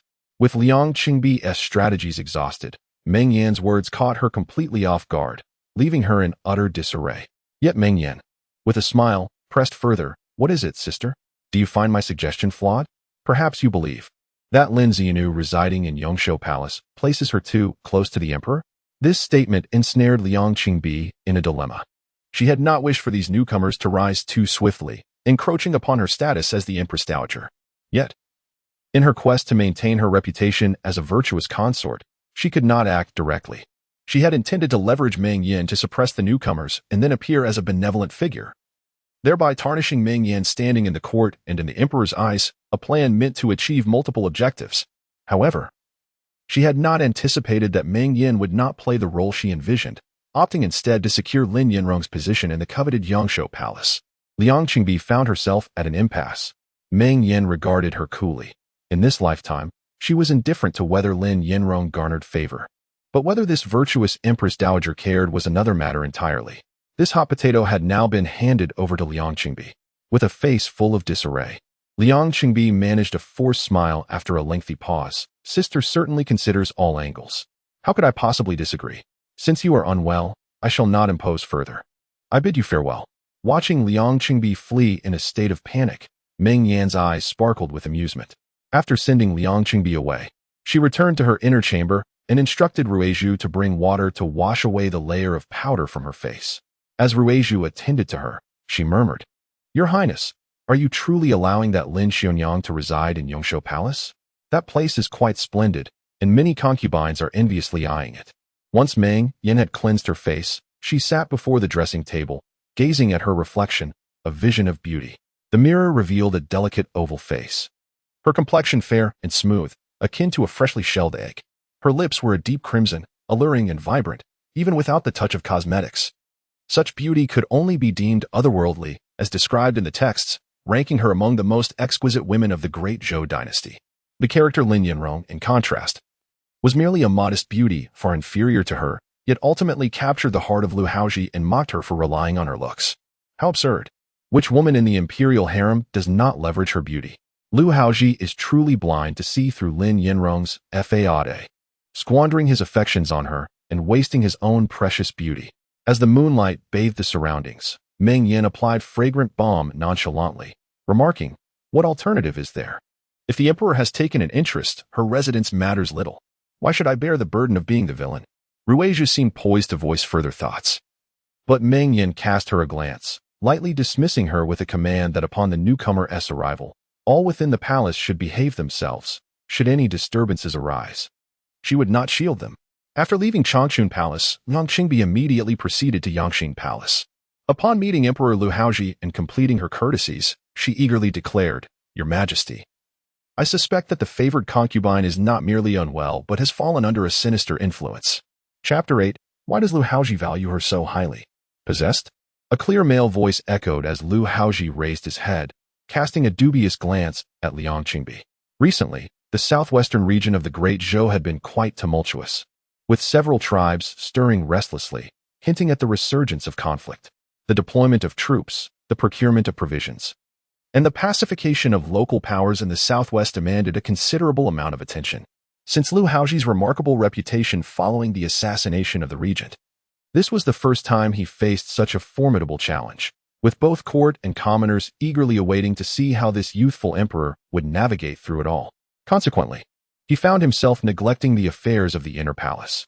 Liang Qingbi's request for an audience, had it not been for her insistence on conveying a matter of significance, would have been denied. To his surprise, her so-called urgent news was that Meng Yan had become possessed. Had the imperial consort taken leave of her senses? To speak such nonsense in broad daylight. Lu Haozhi's expression remained icy as he uttered this remark, then returned to his official documents. Suspecting this was merely another instance of palace women vying for attention and stirring up trouble, as Liang Qingbi gazed at Lu Haozhi's striking profile, a hint of admiration flickered in her eyes. He possessed broad shoulders, a slender waist, and an enchanting visage, exuding the regal demeanor of an extraordinary man seldom seen in this world. Liang Qingbi had initially believed herself fortunate to be chosen as a concubine in the prince's hidden abode. Yet, Lu Haozhi treated her with chilling indifference. Despite her efforts to ingratiate herself and gain the title of virtuous consort, she remained overshadowed by the more captivating Meng Yan, who captured Lu Haozhi's attention far more. A pang of bitterness welled up within Liang Qingbi as she twisted the handkerchief in her grasp, biting her lip before speaking. "Your Majesty, I am aware that this may sound absurd. However, the sudden change in my sister consort's temperament seems rather unusual. The notion of demonic possession has been prevalent in folklore since ancient times. Should such an occurrence manifest within the palace, it could bode ill for the realm." Without waiting for Lu Haozhi's inquiry, she hastily recounted her recent encounter with Meng Yan, embellishing the details. With a new consort soon to arrive, this was an opportune moment that she needed to seize. Witchcraft and possession were grave taboos within the imperial court. If she could successfully implicate Meng Yan in such a scandal, it would serve her interests splendidly. Even if she could not topple Meng Yan, by the time she regained her status, the newcomers would have firmly established their positions, no longer leaving her as the sole contender. This way, she could gradually devise her strategies against her rival. Listening to Liang Qingbi's account, Lu Haozhi's brow furrowed slightly. He held little belief in the notion of possession or demonic influence. Yet, he had witnessed Meng Yan bedridden and struggling to speak, only to find her now collaborating with Liang Qingbi and strategizing over the residences of the talented maidens. Such vigor hardly suggested illness. Could it be that Meng Yan was feigning her ailment? She had certainly grown clever, displaying newfound cunning beyond her usual petulance. A sardonic smile tugged at the corners of Lu Haozhi's lips, and a hint of wicked charm graced his otherwise stern countenance. Liang Qingbi was nearly entranced by this fleeting smile, regrettably realizing it was not meant for her. Given the peculiar behavior of the consort, I cannot neglect to investigate further. Rongyan, summon physician Xiaohou to accompany me to examine the consort. The chief eunuch, Rongyan, waiting outside the door, suddenly shivered. This esteemed physician, Xiaohou, had been specially granted by the late emperor when the current sovereign was still a prince, renowned for his remarkable medical skills. There were even whispers that he could resurrect the dead and mend broken bones. Since his arrival in the palace, he had exclusively served the aged emperor and now tended only to the current emperor. The fact that the emperor wished to summon this esteemed physician for the diagnosis of the beloved consort speaks volumes about her esteemed position in his heart. Rongyan hurriedly complied and relayed the message. When the imperial edict was proclaimed, Lu Hao rose and strode towards the exit, casting not another glance at Liang Qingbi. Liang Qingbi observed the man's imposing figure with a myriad of complex emotions before trailing behind him. The group, once again, majestically made their way to the Changchun Palace. Lu Hao dismounted before the entrance and entered the palace with purposeful strides. Just then, Yunxiang emerged with a water basin, and upon seeing the emperor, she panicked and knelt in greeting. Observing the maid's flustered demeanor, Lu Hao felt an increasing sense of suspicion and inquired, "What has befallen the consort?" Yunxiang stammered, "The consort." The consort. Seeing her distress, Lu Hao grew more convinced that Meng Yan was up to some mischief behind his back. With a cold snort, he swept his sleeve and stepped into the inner chambers without waiting for an announcement. Upon entering the inner sanctum, he found Meng Yan reclining on the bed, her personal maid, Ruizhu, gently wiping her forehead with a silk handkerchief. At the sight of the emperor, Ruizhu's hand trembled, dropping the handkerchief to the floor, and she hurriedly knelt, performing a deep bow. Lu Hao approached the bedside, gazing at Meng Yan. She was propped against a soft goose-feather pillow, her long black hair cascading down, her small oval face as pale as wax, resembling a desiccated leaf lying motionless on the bed. In the blink of an eye, it seemed her condition had worsened. Lu Hao felt a sharp pang in his heart, his brow furrowing once more. Meng Yan looked at him and managed a weak smile. "Your Majesty, I am unable to rise to pay my respects. I hope you will forgive me." As she spoke, she cast a sidelong glance at Liang Qingbi, quietly amused. This virtuous and noble consort was indeed quick in her actions. Having just exited the Changchun Palace, she had already rushed to inform the emperor, thanks to that wretched book, which sought to portray her as a cunning and malevolent villain. The narrative had depicted her as nearly omnipotent in the early chapters. She possessed a multitude of informants, and news from the Yangqing Palace arrived promptly. Thus, a grand performance unfolded both inside and outside the Changchun Palace.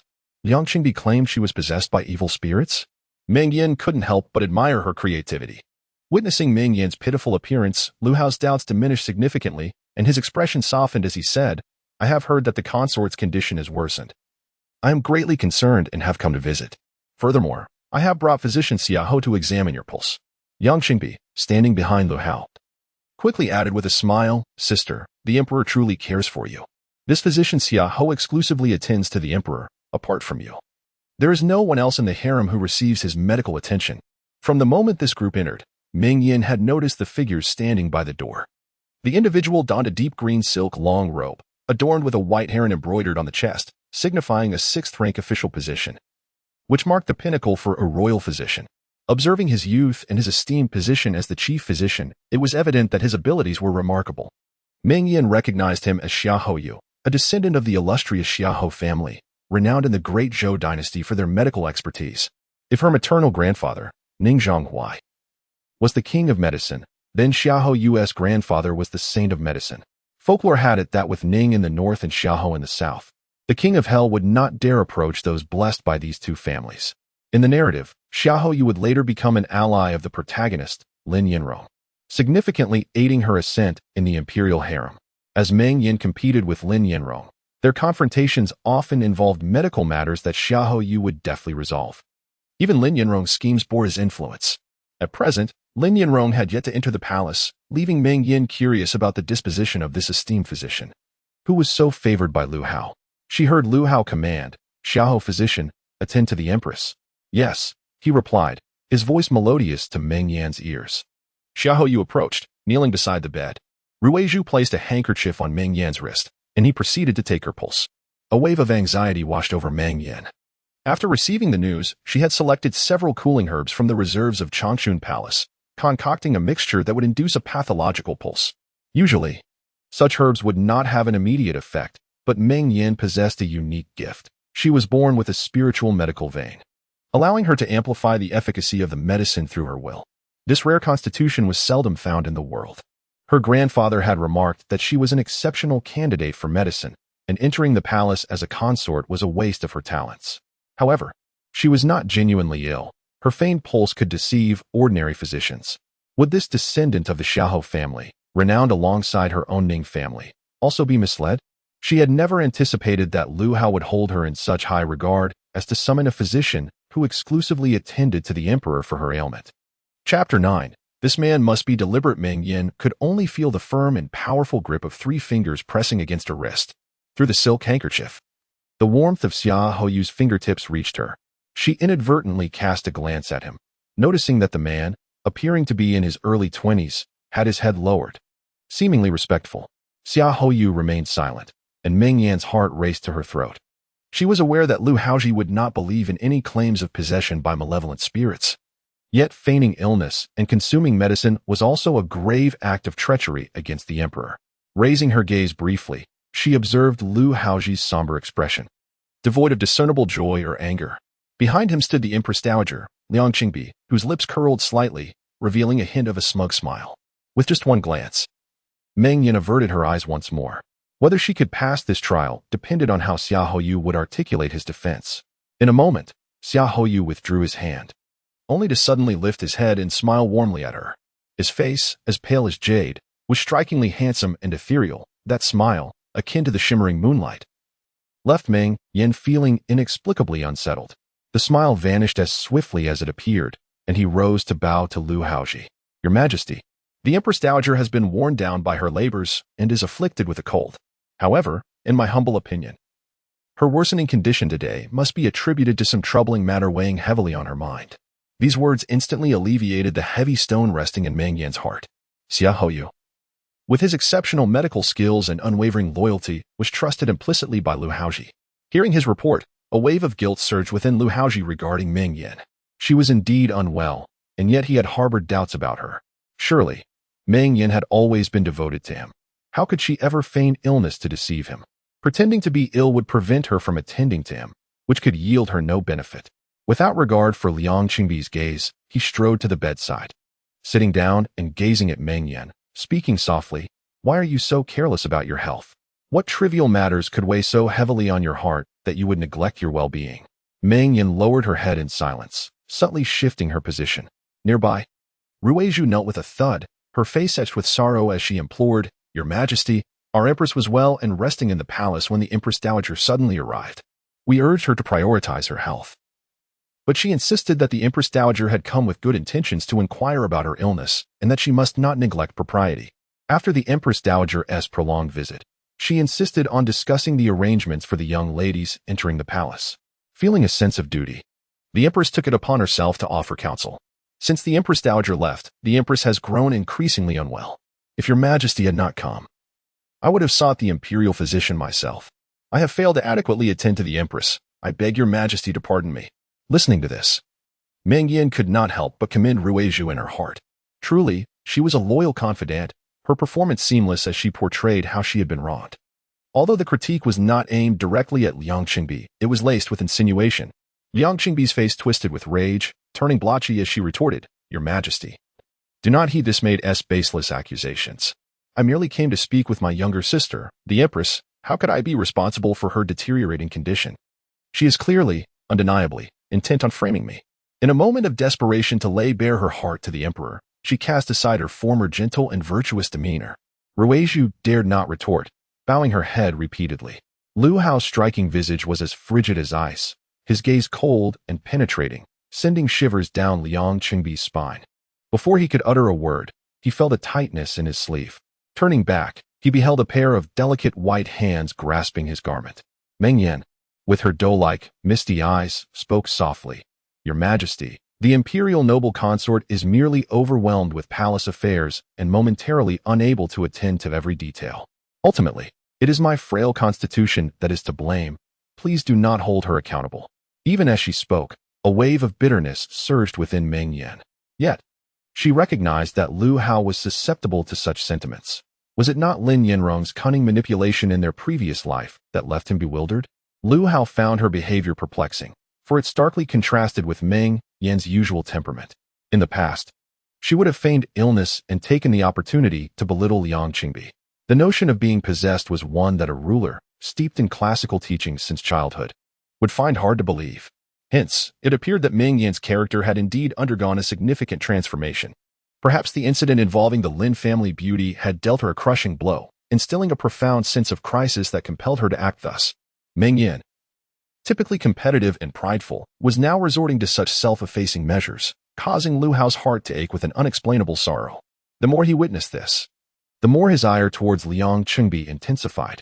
He had not forgotten how she had previously come to him with charges against Meng Yan regarding her supposed possession. Casting a glance at Liang Qingbi, Lu Hao sneered. The Imperial noble consort must be overwhelmed by the complexities of recent events, for she seems to have lost her clarity. I have entrusted you with the management of the 6 palaces to ensure their well-being. How is it that you cannot handle such trivial matters and must trouble a sick individual? I fear, Imperial noble consort, that you are ill-equipped for this heavy responsibility. These were the harshest words Lu Hao had ever directed at her since her arrival at the Crown Prince's residence. Liang Qingbi stood in shock, momentarily at a loss for how to respond. Meng Yan, seated upon the bed, raised an eyebrow in surprise. So swiftly had Liang Qingbi's virtuous image crumbled. But then Lu Hao's icy voice resonated once more. From this day forth, you shall relinquish your duties in managing the 6 palaces, which will be entrusted to the Ministry of Internal Affairs. You are to be confined for a month, returning to reflect in solitude and immerse yourself in scholarly pursuits to clear your mind of all the chaotic thoughts. This proclamation took everyone by surprise, even Meng Yan herself. In her previous life, no matter how fierce the court struggles became, the Imperial noble consort had remained unscathed, retaining her authority over the harem. Meng Yan had believed that Lu Hao held her in high regard. Little did she anticipate that in this new chapter, her power would be stripped away by his own words. Did her performance today wield such influence? Liang Qingbi's complexion drained of color, her knees buckling as she knelt on the floor, uttering a mournful cry. Your Majesty. Lu Hao had never favored her, and now, deprived of her authority over the harem, what remained for her? How had it come to this? Previously, Meng Yan had caused quite an uproar in the Yangxin Hall regarding Lin Ziyan, and she had assumed that even if she were not possessed, the emperor would not bestow upon her a favorable countenance. However, it turned out that she was the one ensnared in this trap. Lu Haozhi appeared exceedingly displeased, barely sparing her a glance as he waved his hand, instructing the palace attendants to escort her out. Yang Qingbi, recognizing the futility of her situation, refrained from further antics that would be deemed unbecoming, and she could only depart with gritted teeth and simmering resentment. Once the Empress Dowager had left, Xiahou Yu, who had been silently standing by, stepped forward and respectfully addressed Lu Haozhi, saying, "Your Majesty, I hope it is not presumptuous of me to offer a word of advice. I recently inquired with the palace maidens and learned that the Empress has been consuming an excessive amount of rich foods. In my humble opinion, the Empress should be cautious in her diet, favoring lighter fare to prevent any further harm to her health." Upon hearing this, Meng Yan was immediately filled with fury. "How dare you, Xiahou Yu, suggest that I refrain from eating meat?" In her previous life, she had subsisted on pickled vegetables in the cold palace, and now that she had been reborn, she longed to indulge in sumptuous meals. Yet, this Xiahou Yu sought to confine her to pickled vegetables once more. She glared at him, but to her surprise, she noticed that Xiahou Yu had slightly raised his handsome face, a faint smile gracing his lips, his eyes shimmering with mischief. He was doing this on purpose. This man must be doing it intentionally. Could it be that he has discerned her true feelings? Chapter 10. She shines in the capital yet. Regardless of Meng Yan's inner dissatisfaction, she could not reveal it in the presence of Lu Haozhi. Instead, she silently gritted her teeth, fiercely directing her gaze at Xiahou Yu. Xiahou Yu, of course, remained unfazed. After reporting to the emperor, he proceeded to convey instructions regarding Lu Haozhi's daily diet and care, writing out a prescription before taking his leave. Once everyone had departed, only Lu Haozhi and Meng Yan remained in the room. For a moment, an awkward silence enveloped them. The exquisite, multicolored incense burner exhaled tendrils of delicate blue smoke, while the sweet, enchanting scent of the rouge lingered in the air. The room was enveloped in tranquility. Since her fall from grace in her previous life, Meng Yan had not shared such solitude with Lu Haozhi for quite some time, leaving her unsure of how to engage with him. Lu Haozhi was seated closely beside her, and she could feel his warm body heat, a mature man's aura entwined with the fragrance of dragon's saliva, enveloping her. Feeling somewhat uneasy, Meng Yan shifted inward slightly. Lu Haozhi lowered his head, observing the woman before him. She kept her eyes cast down, not daring to meet his gaze, her long, dark hair cascading like a waterfall, enveloping her delicate form. Though she appeared frail and unadorned, her inherent beauty shone through, rendering her exquisitely alluring. She donned a pale moon-white robe that draped over her, loose yet subtly hinting at her ample bosom and slender waist like that of a willow. She was breathtakingly beautiful. The legitimate daughter of the Yang Marquis, she was the envy of the capital, pursued by many suitors. Lu Haozhi, the crown prince, had glimpsed her several times at imperial banquets. Her vibrant charm and vivacious spirit had captured his heart at first sight. Unfortunately, as a royal, he had little say in matters of marriage. The selection of the crown princess and his concubines had been determined by the late emperor. None had captured his affections. When her name was sent to the palace, Lu Haozhi was elated. From the moment she entered the palace, he favored her exclusively, disregarding all others. Subsequently, he ascended to the throne and bestowed upon her the title of imperial concubine. However, she gradually became arrogant and overbearing, and the number of those who reported her misconduct to him increased. Meng Yan never sought to defend herself, only engaging in quarrels with him. His distaste for her deepened over time. Even after she fainted, he had suspected her of feigning illness to create a scene. Yet, witnessing her frail appearance now, and recalling her submissive demeanor before Liang Qingbi, Lu Haozhi felt a pang of discomfort in his chest, and his animosity towards Meng Yan diminished somewhat. With recent affairs of the previous dynasty constantly demanding his attention, he had been oblivious to her illness. As he spoke, Lu Haozhi took hold of Meng Yan's hand. Her small hand was delicate and smooth, still reminiscent of the softness he remembered. He applied a slight pressure, squeezing gently. His actions were effortless, but Meng Yan was startled, instinctively withdrawing her hand. Did the emperor perhaps miscalculate today? The emperor is preoccupied with state affairs, and my health is but a trifling matter. How could I dare trouble you with my concerns? Hearing her appropriately measured words, accompanied by the hasty withdrawal of her hand, Lu Haozhi could not shake off a sense of disappointment. Before her, Meng Yan appeared increasingly aligned with the virtuous and gentle standards of femininity. However, the coldness and detachment woven through her words made him profoundly uncomfortable. In the past, whenever they were together, she would invariably draw near, indulging in playful affection and engaging in endless conversation. He never needed to ponder topics. She always had a wealth of words to share. Could it be that the matter concerning the Lin family had struck her so deeply that it transformed her disposition entirely? If so, it could only mean that her feelings for him ran deeply. Contemplating this, Lu Haozhi's heart softened a touch.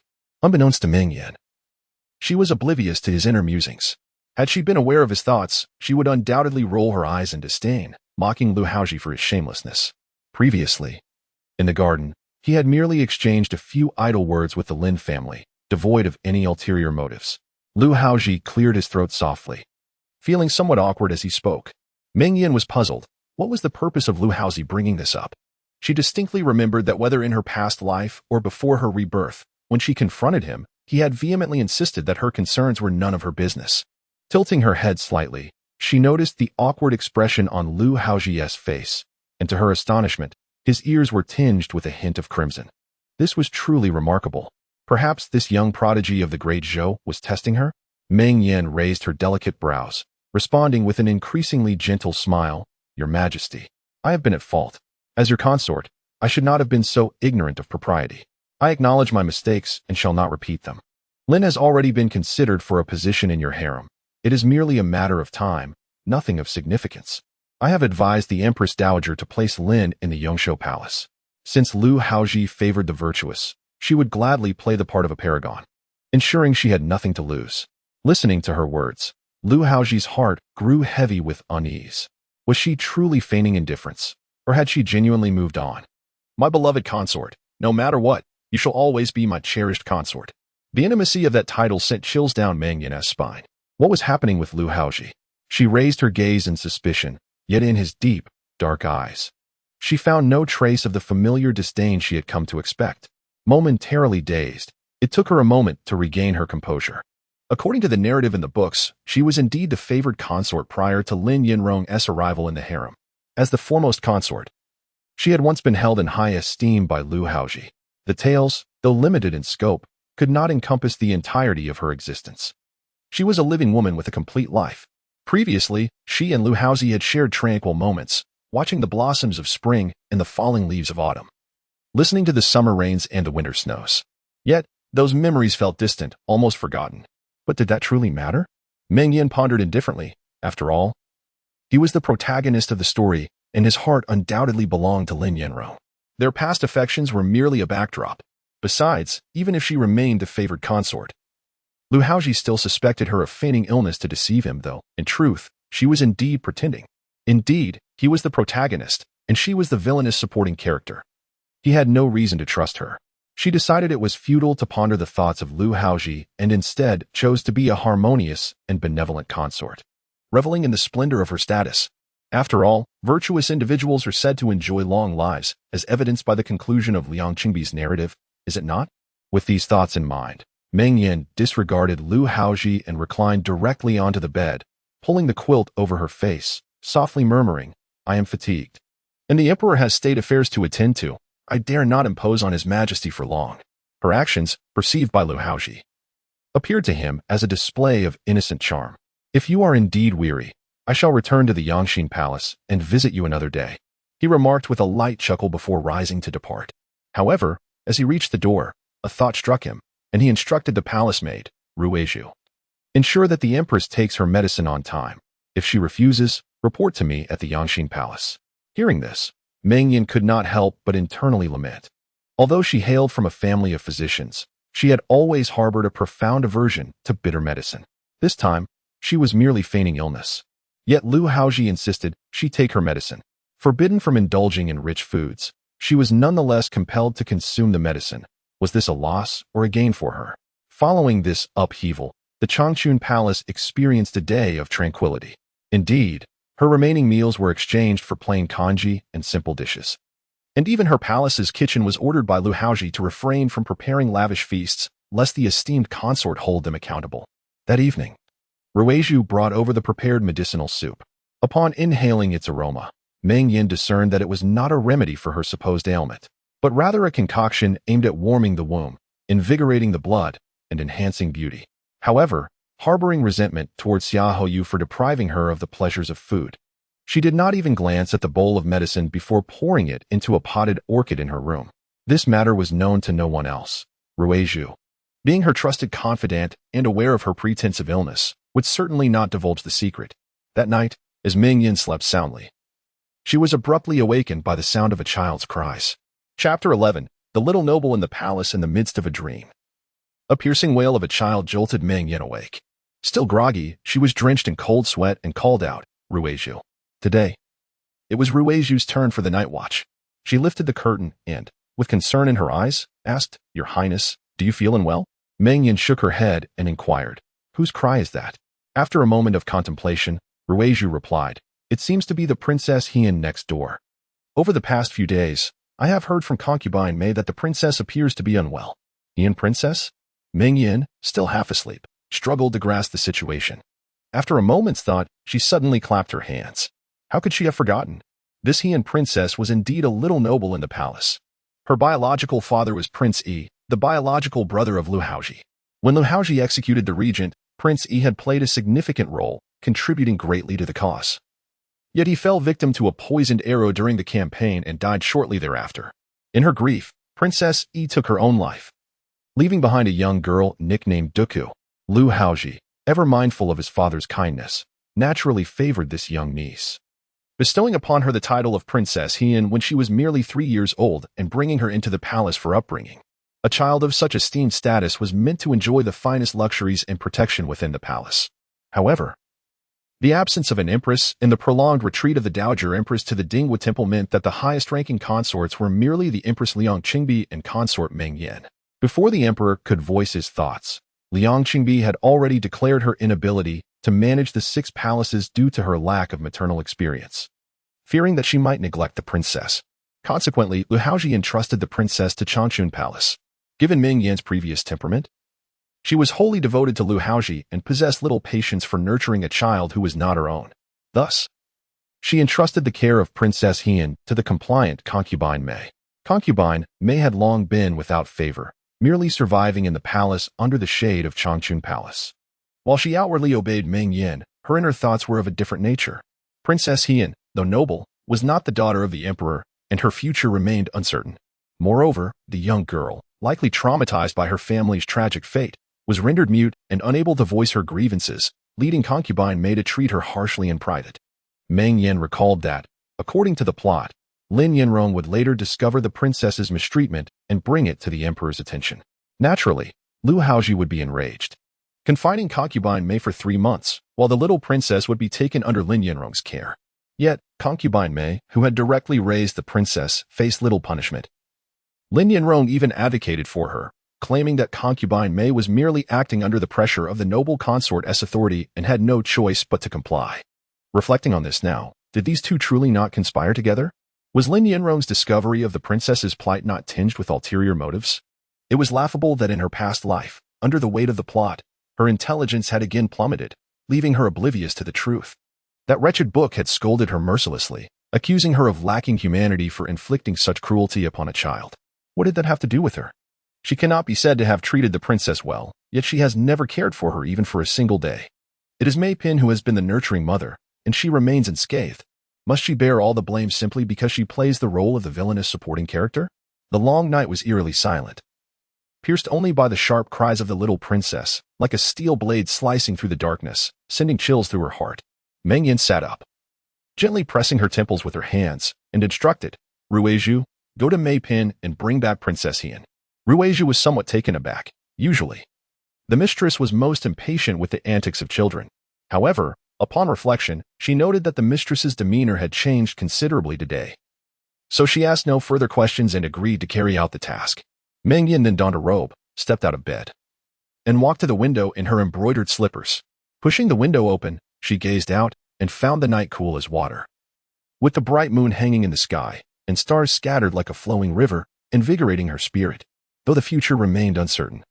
She believed that with careful planning and diligent effort, she would undoubtedly carve out a unique life for herself. Destined to be a mere supporting character? Nonsense. She refused to subscribe to such a notion. Sounds of commotion emerged from the Letsixuan where Mei Pin resided, and soon thereafter, Meng Yan heard the cries of the little girl growing ever closer. She closed the window and returned to her bedside. Shortly, Ruizhu entered, cradling the little princess. Princess Hien continued to wail in Ruizhu's arms, swathed only in a somewhat worn wool blanket. Upon witnessing this, Meng Yan could not help but exclaim, "In this chilly early spring night, why is the little princess not wrapped more warmly?" Ruizhu pouted. "The little princess sleeps there at night, covered only by this old blanket." When I arrived, Mei Pin rushed over, attempting to intervene. Meng Yan took the child from her arms, noticing that the little girl was crying hoarsely, her small face flushed, nearly on the verge of exhaustion. A pang of concern struck her heart as she reached out to touch the child's forehead, discovering it to be burning hot. Indeed, Princess Hien was suffering from a fever, and Mei Pin had neglected her care. The child's cries echoed throughout the night, and if she remained inactive, her reputation would surely suffer irreparably by morning. Had such an incident occurred in her past life? The details of Lin Yanrong's experiences before entering the palace were shrouded in ambiguity within the stories, leaving her reliant on the memories of her previous life. She recalled vaguely that at this time, she was serving in the Yangxin Hall, thus unaware of the situation. As Meng Yan pondered, she felt the child's pulse. Upon examination, it became evident that the little princess had indeed caught a chill. How could such a small child, covered only by a wool blanket on a chilly early spring night, not fall ill? As she considered how to treat the child, she named several medicinal ingredients and instructed Ruizhu to prepare them. Proficient in medicine, she kept a stock of various herbs in the Changchun Palace storeroom, and Ruizhu, having grown up alongside her, had absorbed some medical knowledge by osmosis. In just a moment, Ruizhu had prepared the medicinal broth and brought it to her. Meng Yan cradled the bowl, her eyes gently closing, wisps of white steam rising from her fingertips. Observing this, Ruizhu could not help but speak up. "My lady, please reconsider. This is the second time today. It may harm your health." Meng Yan's skill in medicine was indeed taxing, draining her energy and vitality, and should not be employed too frequently. The urgency of the situation during daylight was such that there seemed to be no course of action available. At this moment, for the sake of the child, would she have to resort to extreme measures once more? Meng Yan opened her eyes, revealing a weary countenance. She shook her head, realizing that the child was burning with fever so fiercely that without some extraordinary intervention, she feared lasting repercussions.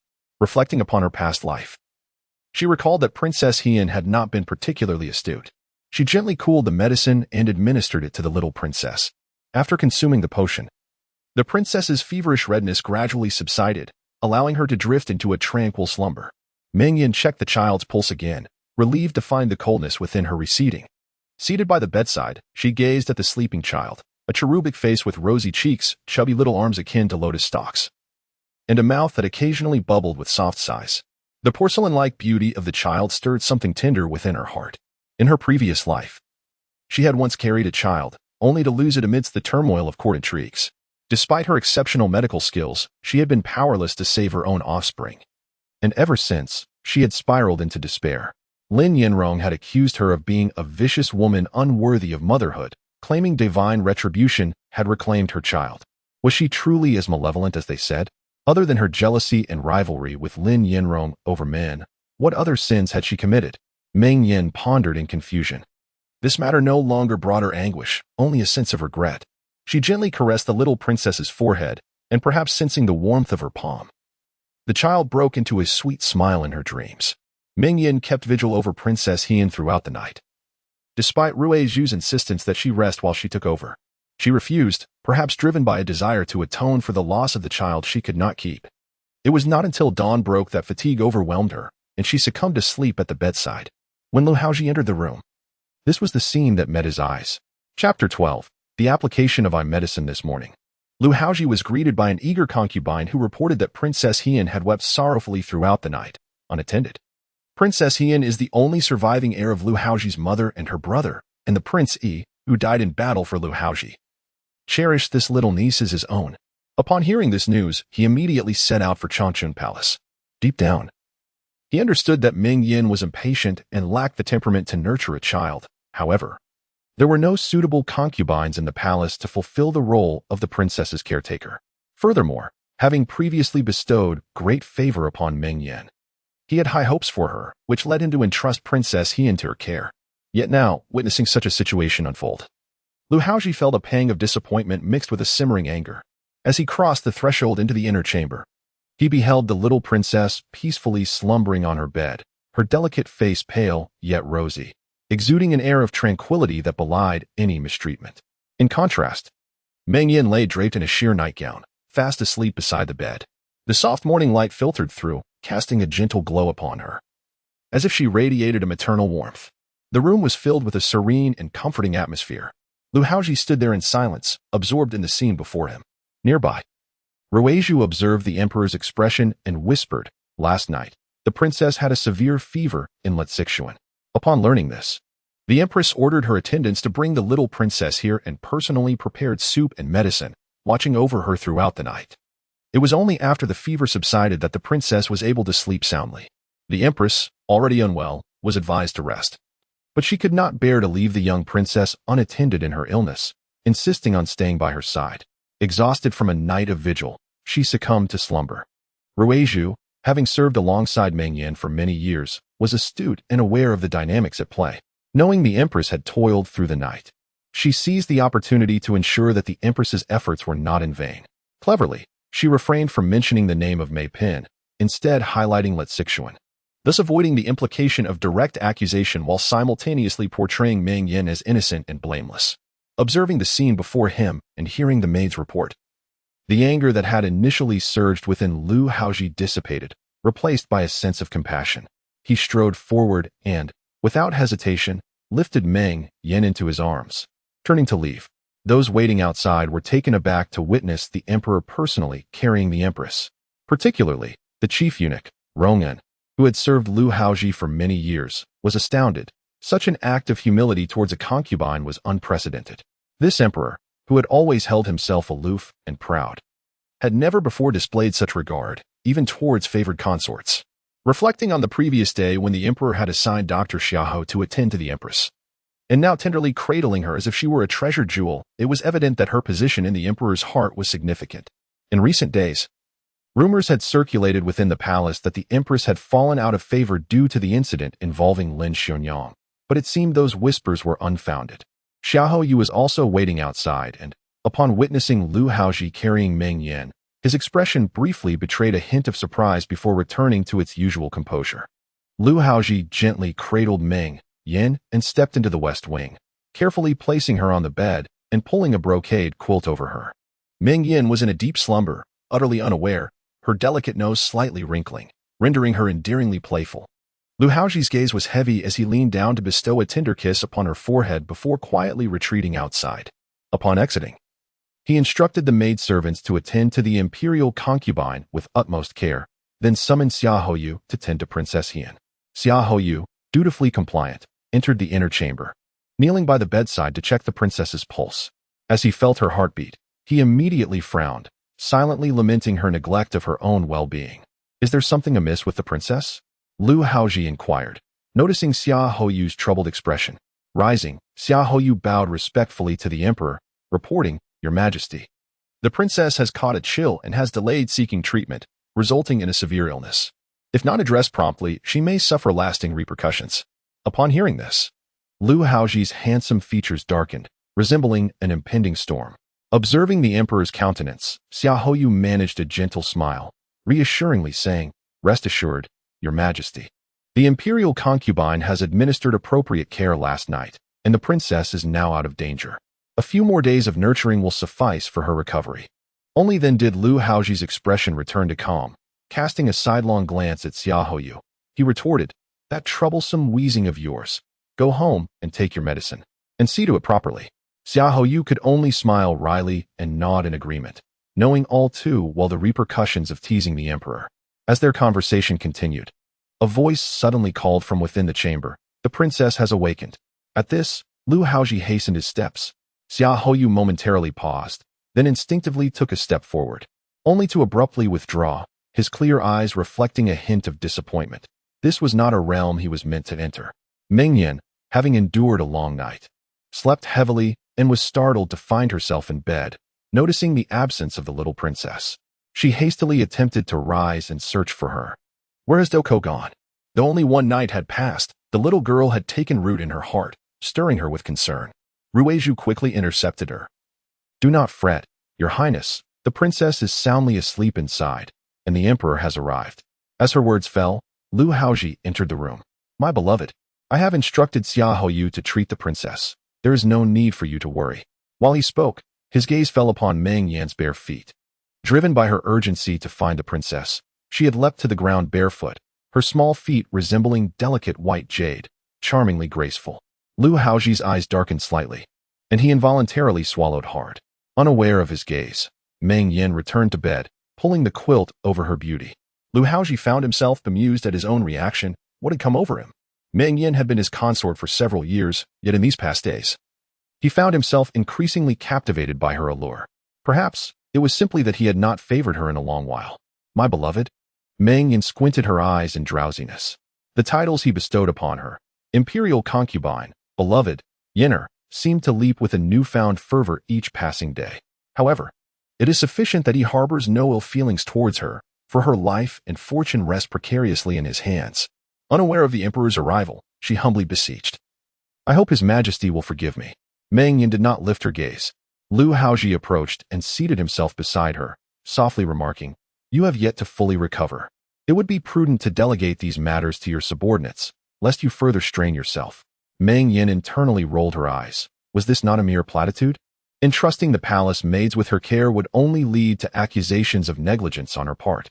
In the past, I have not shown sufficient concern for Princess Hien. It is truly heartbreaking that she lost her parents at such a tender age. I regard her as if she were my own child. Is it not natural for a mother to care for her offspring? This sentiment was not insincere. She had pondered countless times the possibility that had her own child been born safely, they too would have flourished like the little princess. As Meng Yan spoke, she subtly shifted inward. Lu Haozhi had been increasingly peculiar these past few days. Why did he always seem to gravitate towards her? What business did the male protagonist have with the female supporting character? At that moment, a eunuch announced from outside, Your Majesty, Lady Mei seeks an audience. Meng Yan raised an eyebrow. Ah, the one seeking to administer a dose of medicine had arrived. Chapter 13. The unfortunate Mei Pin as Lu Haozhi lost himself in what he believed to be a tender moment. He was abruptly interrupted by an uninvited remark that soured his mood. He casually responded, I do not wish to see. Meng Yan, with a subtle shift in her thoughts, lowered her gaze and smiled gently. Your Majesty, I have entrusted Princess Hien to Mei Pin's care. Given the current situation regarding the princess, it would be prudent to hear what she has to say. At that moment, Lu Haozhi was in high spirits. He would have been inclined to listen to anything she proposed. After a brief contemplation, he nodded in agreement. Very well. Let her come forth. Soon after, the sound of delicate footsteps approached, and a graceful woman clad in apricot-colored palace attire entered with her head bowed. Meng Yan narrowed her eyes, scrutinizing the woman who had once turned against her in a past life. Mei Pin possessed an oval face. Her dark tresses neatly arranged in a tidy bun adorned with a single white jade plum blossom hairpin, an ornament gifted by herself on Mei Pin's previous birthday. Her fair complexion and petite figure were complemented by her embroidered attire, which showcased a tree of plum blossoms, befitting her title. Such attire rendered her a seemingly fragile and gentle maiden. Little did anyone suspect that beneath this delicate exterior lay a heart as venomous as a serpent's. A woman whose treachery was hidden behind a veneer of sweetness. She outwardly conformed, but secretly tormented the innocent, colluding with Lin Yanrong to betray her own. How blind had she been in her previous life to remain oblivious to such duplicity? Mei Pin hailed from humble beginnings, and while she had once garnered attention during the selection process, she could only serve as a companion in the crown prince's study. Lu Haozhi had never regarded her with any significance, and in her pursuit of advancement, she had aligned herself with Meng Yan, ultimately rising to the position of Mei Pin. This seemingly inconsequential figure managed to stir up turbulence within the Changchun Palace. Timidly, Mei Pin stepped forward, performing a deep bow to both Lu Haozhi and Meng Yan before standing aside, her voice barely above a whisper, Your Majesty, I retired early last night and was unaware of the princess's illness. It was the Imperial concubine who sent someone to fetch the princess without informing me. It was only this morning that I learned of the matter. It is my negligence that has disturbed the Imperial concubine's rest, and I humbly ask for your pardon. Indeed. She was a remarkable actress, and Meng Yan found herself wanting to applaud her in her heart. The princess fell ill in the dead of night, and of course, she had no knowledge of it. Her forceful removal of the princess had been a calculated move to garner favor with the emperor. The narrative of the princess disturbing her rest, coupled with her plea for forgiveness, conveniently omitted any mention of the emperor. Painting her as a pitiful figure, just shy of explicitly revealing to Lu Haozhi how she had tormented both herself and Princess Hien in their daily interactions. Meng Yan let out a slight cold laugh, refraining from speaking immediately. She cast a glance at Lu Haozhi. Was this blind man truly falling for her ruse? She felt no fear, as she had her own justifications. However, to her surprise, Lu Haozhi did not direct his suspicions towards her, but instead glared at Mei Pin. His expression dark and menacing. You claim the princess fell ill in the dead of night, and thus you were unaware? Mei Pin hurriedly nodded, replying, Indeed, your majesty. Upon rising this morning, I heard from the servants that the princess fell ill at the midnight hour. Fortunately, the imperial concubine arrived swiftly and did not delay in addressing the princess's condition. Meng Yan let out a soft laugh, pondering whether it was a reflection of her formidable authority that she was so thoroughly monitored by them. Even the happenings of the night were known to her. However, since Lu Haozhi had not questioned her, she refrained from speaking hastily. Lu Haozhi scoffed. Such words are indeed disingenuous. The princess's high fever and cries resonated throughout the palace, and everyone is aware of it. You, who were nearby, remained oblivious, yet you expect to rise early to hear reports from the servants? Moreover, just now, Dr. Xiaohou has informed me that the princess has been suffering from the cold for several days, unattended, which has led to this sudden illness. As her foster mother, how could you be so unaware? Mei Pin, do you think me a fool, allowing you to deceive me? You are indeed foolish, albeit clever for once today. Meng Yan secretly mused to herself. His stern words rendered Mei Pin pale, her face drained of color as she hastily knelt, tears streaming down her cheeks. Your Majesty, I swear I was truly unaware. The esteemed consort sent someone in the dead of night without informing me. The usual reports from the servants indicated that the princess was in good health. Surely, those by my side were under the consort's orders. Fool. Meng Yan realized the course of events was already decided, lowering her gaze, no longer needing to say anything. Mei Pin's tricks were far inferior to Lin Yanrong's. Her nonsensical babbling continued unabated. Lu Haozhi's icy gaze made Mei Pin tremble, as he declared that the consort had snatched the child away. And had it not been for her taking the princess last night, the princess might have succumbed to her illness today. You have no evidence and dare to slander a high-ranking consort, transgressing your bounds and mistreating the princess, revealing the wickedness of your heart. The palace is a place of harmony. How can we harbor someone like you? With that, after a moment's contemplation, he decreed, Mei Pin, Zhang, your actions are absurd, and your intentions malicious. You are unworthy to remain a consort. Henceforth, you shall be demoted to a commoner and cast into the cold palace. In an instant, Mei Pin's fate was sealed. She crumpled to the ground, dragged away by several eunuchs. Meng Yan was somewhat astonished. Her planted pawn in the Changchun Palace had been so easily uprooted? She had initially thought it would require more effort to dislodge Mei Pin. This plot seemed rather different from her recollections, although the events prior to Lin Yanrong's entry into the palace were rather vague in the texts. Mei Pin had navigated her way through unscathed, even being referred to as a sister by Lin Yanrong herself. Now, one less dear sister remained. And with Lin Yanrong's entrance into the palace, who knew what further complications might arise? It was laughable that Mei Pin, who had never garnered a day of favor, was thus cast into the cold palace. After dealing with Mei Pin, Lu Haozhi turned back only to suddenly notice Meng Yan's slightly parted lips and her expression of shock. He couldn't help but chuckle softly.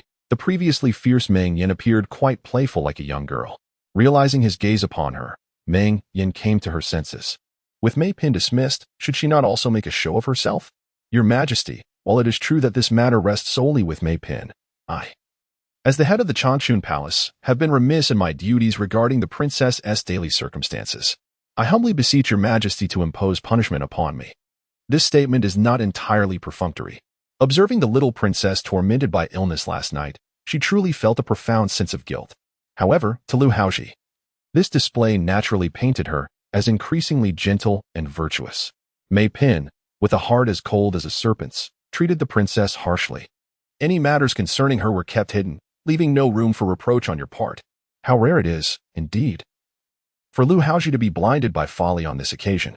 Meng Yan, deep down, understood that Lu Haozhi, as the emperor of the Great Zhou, had ascended the throne merely 2 years prior, executing the regent and consolidating power, thereby ushering in the prosperous era described in the texts. How could he truly be a fool easily led astray? It merely depended on whose favor he sought. At present, Lu Haozhi seemed tender and considerate towards her. Yet it was likely that once the destined lady arrived, everything would revert to its former state. Very well, she could hardly be bothered to decipher Lu Haozhi's thoughts.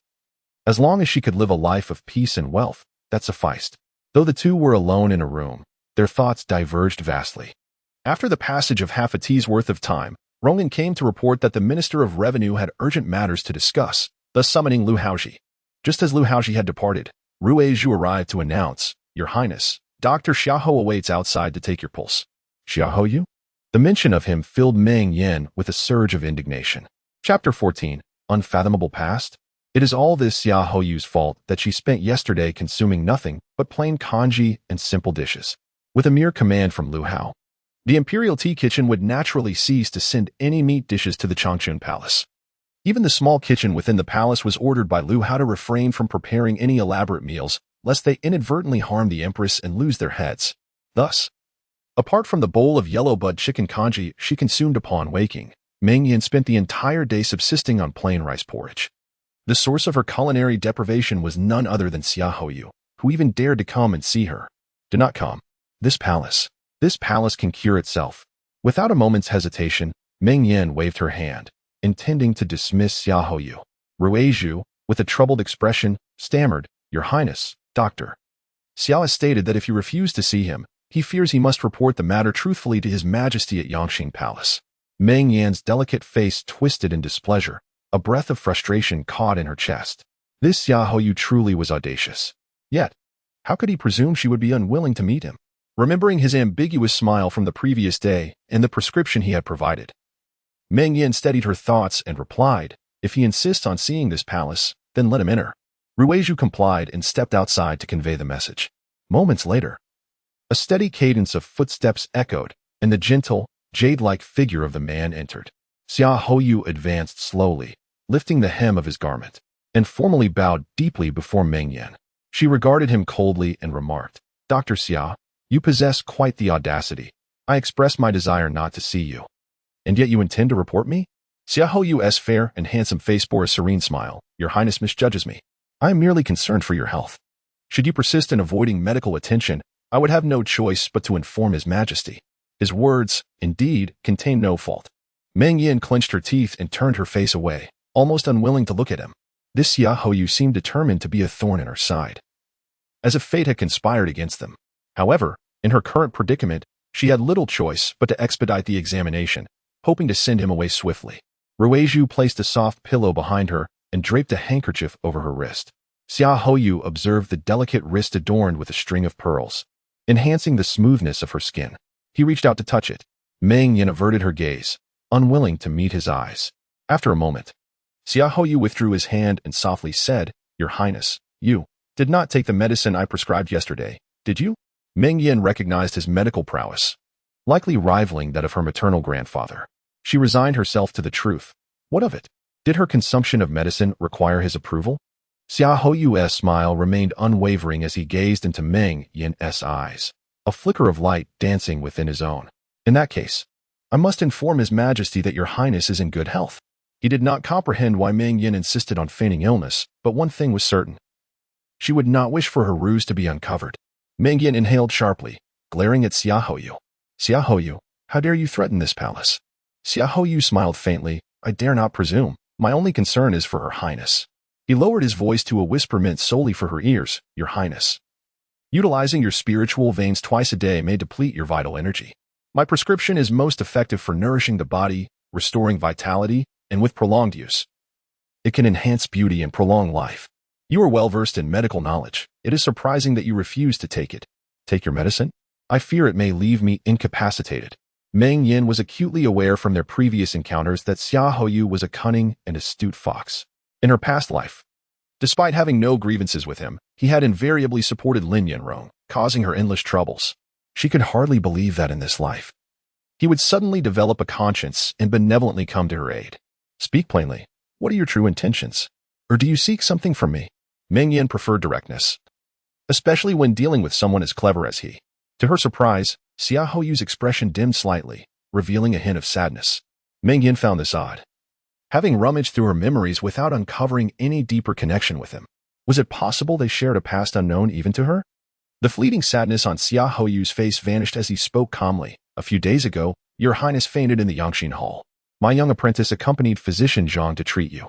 The apprentice, inexperienced and in haste, mistakenly prescribed the wrong medicine. You did not blame him, and even rewarded him with silver. This act of grace has left a lasting impression on my apprentice and me. His tone was flat, devoid of any gratitude. Meng Yan furrowed her brows. She was no fool and could easily detect his insincerity. Yet, since he was unwilling to elaborate, she saw no need to press further. Any additional inquiry would be futile. Xiaoyu knelt before her, stating, I dare to ask, please take care of yourself. Whether my prescription is flawed, you, being skilled in medical science, should be able to discern. Meng Yan found it peculiar that Xiaoyu insisted on her taking his medicine. She had examined the concoction presented to her yesterday and acknowledged it as indeed beneficial for health. However, whether she consumed it or not was of no concern to him. Yet, seeing the hopeful expression on his face, she softened, unable to refuse. Since you are so sincere, I shall acquiesce, she conceded. Xiaoyu's face broke into a smile. Now that your highness is willing to take the medicine, I can rest assured. I shall prepare the concoction immediately. With that, he bowed once more and departed. As she watched his expression change as swiftly as a performance, Meng Yan suddenly regretted her hasty concession. She reassured herself that her knowledge of medicine rendered her immune to any potential deceit in the concoction. Upon exiting, Xiaoyu glanced back with a subtle sigh. She truly remembered nothing of their past. Returning to the Imperial Medical Department, he selected the herbs and personally oversaw the brewing of the medicine. A gesture that astonished the entire department. Who does not know that Xiaoyu is the imperial physician, a figure of immense prestige, incomparable to ordinary doctors? In the past, even when the emperor fell ill, the preparation of potions was left to others. One could hardly recall an instance of him personally concocting remedies. His young apprentice approached cautiously, suggesting, Master, this volatile concoction may soil your garments. Allow me to handle it instead. Xiaoyu gazed at the bubbling pot with a faint smile, replying, There is no need. This is for the beloved consort, and I must oversee it personally. The onlookers, ears perked, were instantly taken aback. Could it be that the consort holds more importance than the emperor? They soon realized, indeed, the consort is truly favored. Meng Yan, within the Changchun Palace, remained unaware of the minor stir caused by her in the Imperial Medical Institution. After donning her attire, she returned to the inner chamber. Upon entering, Yunxiang greeted her with a beaming smile, saying, Your Highness, the princess has awakened. Meng Yan paused in surprise, glancing towards the bed. Indeed, the little girl who had been brought in last night, lost to fever, was now sitting up, her sparkling eyes fixed upon her. After a brief moment of stillness, the young girl suddenly wriggled out from under the covers, scrambling towards Meng Yan with both hands and feet. Chapter 15. Warming her heart as the little princess inched perilously close to the edge of the bed, Meng Yan was jolted back to reality, rushing forward to embrace her. The little princess eagerly burrowed into Meng Yan's arms, her delicate hands clutching at her garments, looking up with a playful grin. Beside them, Yunxiang smiled and remarked, The little princess has just awakened. She disregards everyone else, yet she rushes to you, Your Highness. It is evident she is grateful. Meng Yan settled onto the edge of the bed, cradling the child and gently caressing her head, chuckling softly, You certainly know how to charm. What could such a tiny creature possibly understand? Moreover, given her high fever last night, what could she possibly remember? Yunxiang, still smiling, replied, Your Highness. You may not realize that children can remember the essence of adults. The little princess remembers your presence from that night. Meng Yan remained noncommittal, aware that those serving in the palace often flattered with sweet words. She gazed down at the child in her arms. The little princess, sporting a lustrous mane of black hair and a cherubic face, her smile revealing two adorable dimples. Despite her tender age, her beauty was already apparent, evoking a sense of affection in Meng Yan. How could she have been so indifferent in her past life? Contemplating this, she surmised that her lack of maternal instinct stemmed from never having been a mother, compounded by the influences of the narrative. The pain of having lost a child now resonated within her. The little princess's cheeks were slightly sunken. At this age, children typically appeared plump, yet she seemed frail. Reflecting on the previous night, when the child had suffered through an unrelenting fever and cried hoarsely without anyone to care for her, Meng Yan felt a sharp pang in her chest, tightening her embrace around the small figure. This time, regardless of whether she would bear children in this life, she vowed that the little princess would not endure any hardships. She would cherish Duku as her own daughter and nurture her with love.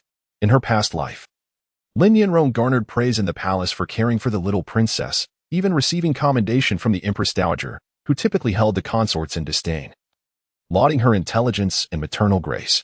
Yet, did Lin Yanrong truly love Duku? Meng Yan scoffed inwardly. She vividly recalled the year the Great Zhou faced a severe drought, with the northern Gui Rong tribe lurking menacingly. Lin Yanrong had proposed to the emperor to betroth the 7-year-old princess Hian to the prince of the Gui Rong tribe as a means of securing peace. Even though the princess was still a child, the engagement could be established. Historically, the fate of princesses sent to forge alliances was dire. Duku, being the child of a loyal minister and having lost her parents at a young age, deserved careful protection. How could Lin Yanrong heartlessly allow her to be married off? As a member of the noble class, the princess was sustained by the people, and in such perilous times, she ought to step forward. Lin Yanrong spoke with righteous indignation. Yet where was her own courage? Was it not merely a calculation for her own future and favor? Using a concubine to secure the state. She seemed oblivious to the necessity of a general. It appeared that Lin Yanrong regarded the child merely as a stepping stone in her quest for favor, never truly loving her. The tales of her cleverness and capability were nothing more than a facade of selfishness, coldness, and cruelty. Meng Yan perished early in the cold palace, unaware whether Duku would genuinely go to marry the barbarian in the future. Yet in this life, she resolutely vowed not to allow the child to tread upon that irreversible path. As such thoughts coursed through her mind, she held Duku even tighter. The 4-year-old child, with her petite frame, resembled a small furnace, warming Meng Yan's heart. Suddenly, the little girl stirred, lifted her tiny head, and gazed intently at Meng Yan. With a gentle gesture, she touched Meng Yan's face and uttered, "Mother." Her soft, tender voice was akin to a sweet glutinous rice cake, melting Meng Yan's heart into a pool of spring water. "Duku, from now on, I shall be your mother." Meng Yan smiled lovingly at the small figure in her arms, whose dark eyes sparkled with innocence. After a moment, a perplexing thought crossed her mind. Had not Princess An lost her voice? How could she still call me mother? Upon hearing her inquiry, Yinxiang's expression revealed a hint of sympathy. "Your Highness, there is something you may not know. I overheard the princess's nursemaid mention that when the princess's mother, the Duchess Yi, committed suicide, the little princess was present. Since that day, she has been unable to utter any words other than this one. The imperial physician claimed it was due to the princess's heart being frightened. And perhaps as she grew older, she might recover." "Oh, I see." Meng Yan felt an even deeper pang of sympathy, recalling her examination of Duku's pulse the previous day. She had found no other ailment aside from catching a chill. It seemed Duku suffered from a heartache, a malady that was notoriously difficult to remedy and would require gentle coaxing over time. Thereupon, Meng Yan instructed her attendants to transfer the princess's former garments and belongings from Let Sixuan to the main hall of Changchun Palace. With the demotion of concubine Mei, Let Sixuan had become vacant, and all who had served there were sent back to the Internal Affairs Bureau. After a brief while, Ruizhu entered to report, "Your Highness, those who previously attended the princess are kneeling outside, awaiting your orders." As Meng Yan held a bowl of fragrant milk and taro porridge to feed Duku, she casually remarked, "Punish each of them with 20 strikes and send them back to the Internal Affairs Bureau." Ruizhu was slightly taken aback, but, respecting the decree of the princess, promptly turned to exit. In a short while, the air was filled with wails and cries of despair from outside, with some even pleading for the grace of the noble consort. Meng Yan did not so much as blink, entirely focused on feeding Duku her porridge. Perhaps the milk porridge was exceptionally sweet, for the little girl savored it with delight, clapping her tiny hands and babbling, yet apart from that one word "mother," she could not form a complete sentence. Yunxiang, standing nearby, gently suggested, "Your Highness, perhaps it would be better to let those outside shout and make a scene. Such news might tarnish your reputation. Let them spread the word. Do I fear such things?" Meng Yan replied nonchalantly after finishing the porridge and wiping Duku's mouth with a cloth. "I intend for everyone in the palace to know what fate befalls those who bully Duku. Even with concubine Mei's suppression, they, being of Princess An's faction, should have striven to protect her. Such ineffectual servants, do I need to employ them again?" In this life, she truly wished to avoid unnecessary conflict. But that did not imply she would perpetually retreat and endure, especially as she now had to nurture Duku. If this were not the case, people would come to believe that the noble consort Meng possesses a timid disposition, and that the Changchun Palace is a realm easily trifled with. With the arrival of a newcomer to the palace imminent, this matter becomes all the more significant. Contemplating the entrance of the newcomer, Meng Yan felt a flicker of intrigue. What if she were to take measures to prevent Lin Yanrong from entering the palace? Yet, as soon as this thought emerged, she swiftly dismissed it. After all, Lin Yinrong is the destined heroine of this narrative, and any rash actions could lead the plot to unforeseen twists, perhaps not in her favor. In her previous life, any encounter with Lin Yinrong had invariably resulted in misfortune. Thus, it would be prudent to maintain a distance from her, seeking peace instead. Meng Yan pondered this and instructed Lu Haozhi to convey a message to the Ministry of Internal Affairs, requesting a few suitable maidens to be added alongside Duku. Meanwhile, in Ikuan Palace, Liang Qingbi sat despondently on the consort's chair, her face ashen, grinding her teeth in fury. Meng Yan, that wretched woman. I shall not let this matter rest. Chapter 16. The astonishment of yesteryears at this moment. Liang Qingbi had shed her former gentle and virtuous demeanor, leaving only a frenzied countenance. Just then, a young palace maid presented a cup of jade tea. In a fit of rage, Liang Qingbi, indifferent to the temperature, seized the cup and took a hasty sip. The tea was freshly brewed, scalding hot, and it instantly blistered her tongue. With a furious spit, she hurled the teacup at the young maid, dousing her in tea from head to toe. How dare you bring such scalding tea to me, you insolent wretch? Do you wish to harm me now that I have fallen from grace? Liang Qingbi, consumed by a tempest of emotions, lost her composure. This unaccustomed defeat left her with nowhere to vent her fury. Inconveniently, the young maid was the target of her ire. The maid, nearly 14 years old and having entered the palace for just over half a year, had often heard tales of the imperial concubine of Ikuan Palace, how gentle and virtuous she was, treating her subordinates with kindness. She had been assigned to this duty after extensive monetary offerings. But the furious woman before her was hardly the benevolent mistress she had imagined. Having seen so little of the world, she was rendered speechless, forgetting even to plead for mercy. The boiling tea had left her face flushed. Yet she stood frozen in place. Seeing the maid's frightened expression only fanned the flames of Liang Qingbi's anger further. I see this lowly maid is clearly a spy sent from Changchun Palace. Why have you not sent her away? This matter hardly warrants your ire, my lady. You must take care of your health, suggested Chun Qing, Liang Qingbi's trusted senior maid, who brought a cup of cool water for her to rinse her mouth. As she spoke, she discreetly gestured for the young maid to leave. After rinsing her mouth, Liang Qingbi's fury subsided somewhat, but she remained agitated, exclaiming, "Why did you let that maid go? Her actions are clearly malicious." My lady, Chun Qing, knowing well her mistress's recurring temper, knelt at her feet with a smile. She is but a small child, scarcely worth such a great display of anger. Even if you find her bothersome, there is no need for you to take such action yourself. Simply notify someone else. Otherwise, if word of this spreads, it will undermine the reputation you have carefully cultivated. If it reaches the emperor's ears, it will only serve to amuse that woman from Changchun Palace. The mere mention of Changchun Palace reignited Liang Qingbi's fury. That wretched Meng Yan dares to conspire against me. I have always been at a disadvantage to her since childhood, and now that I am in the palace, I cannot endure being subordinate to her. Liang Qingbi was the daughter of the right minister, while Meng Yan was the legitimate daughter of the Yiyang Marquis. Both were prominent young ladies within the circles of the capital's elite. Since her youth, Liang Qingbi had often heard praises of Meng Yan, how she was extraordinarily beautiful, intelligent, and the paragon among her peers. Even her own mother had admired Meng Yan, lamenting over Liang Qingbi's own shortcomings in comparison. Deep down, Liang Qingbi recognized that in terms of beauty, she was merely above average. She could not even claim to rival the ordinary charming ladies. Though lacking in beauty, she devoted herself to mastering various talents, aspiring to earn the esteemed title of a gifted woman. Initially, her efforts bore fruit. Her exquisite calligraphy and skillful people-playing garnered widespread acclaim, even earning the admiration of a retired court tutor she had been appointed.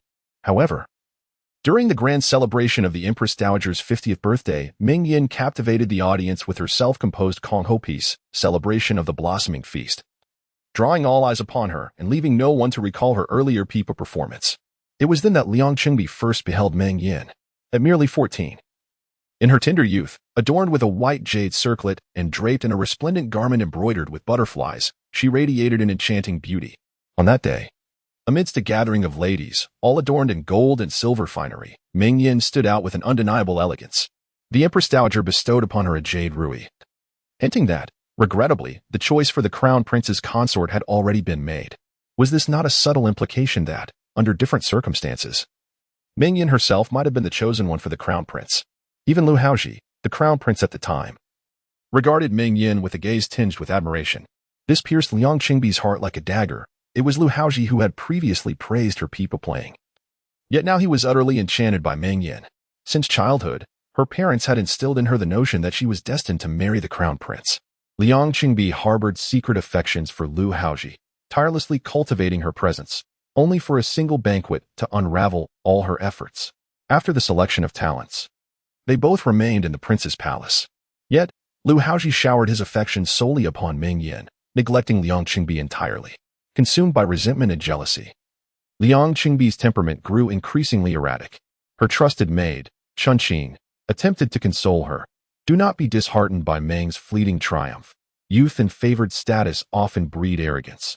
Simply embody the virtues of a wise and gentle lady, and in time, the crown prince shall recognize your true worth.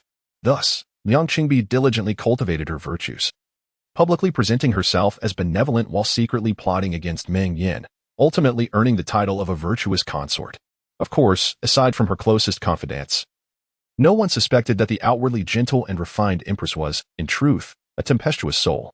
After Lu Haozhi ascended to the throne and honored her as empress, Meng Yan was relegated to the status of a mere consort.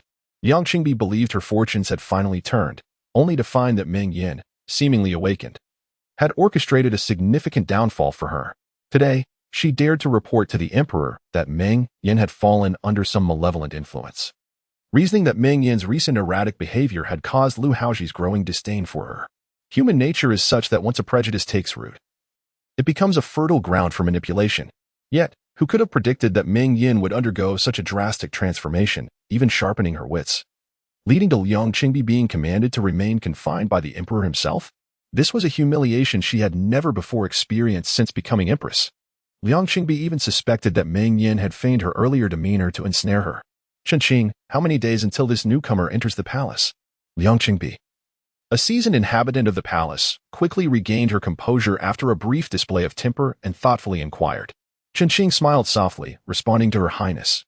The newly selected young ladies will enter the palace in 10 days. Liang Qingbi leaned back, a smile playing on her lips, and instructed the continuation of the previously arranged plans. I cannot believe that Meng Yan will remain undisturbed. Chunqing acknowledged with a yes. And seeing that her highness had no further commands, she prepared to withdraw. However, just before reaching the door, Liang Qingbi called her back. That insolent maid who dared to offend me knows how to receive her due punishment, does she not?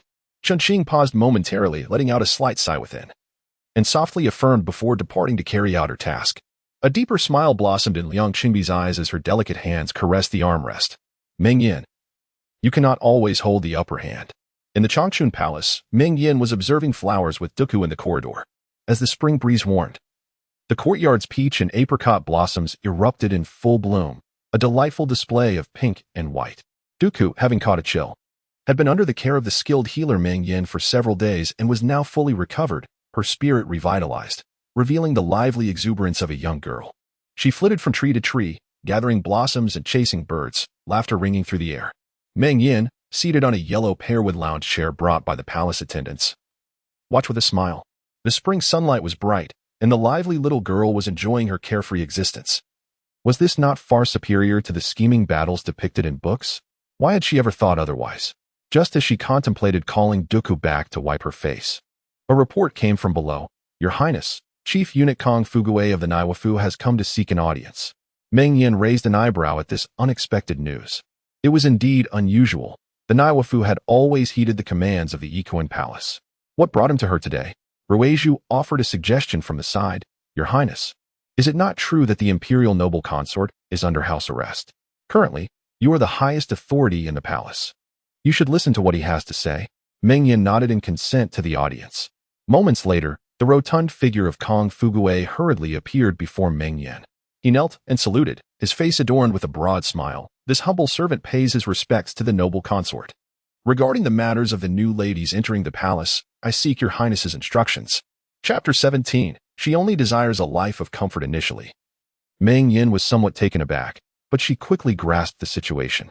Liang Qingbi had been placed under house arrest, and the concubines in the palace were left leaderless, resulting in a plethora of mundane affairs that went unattended.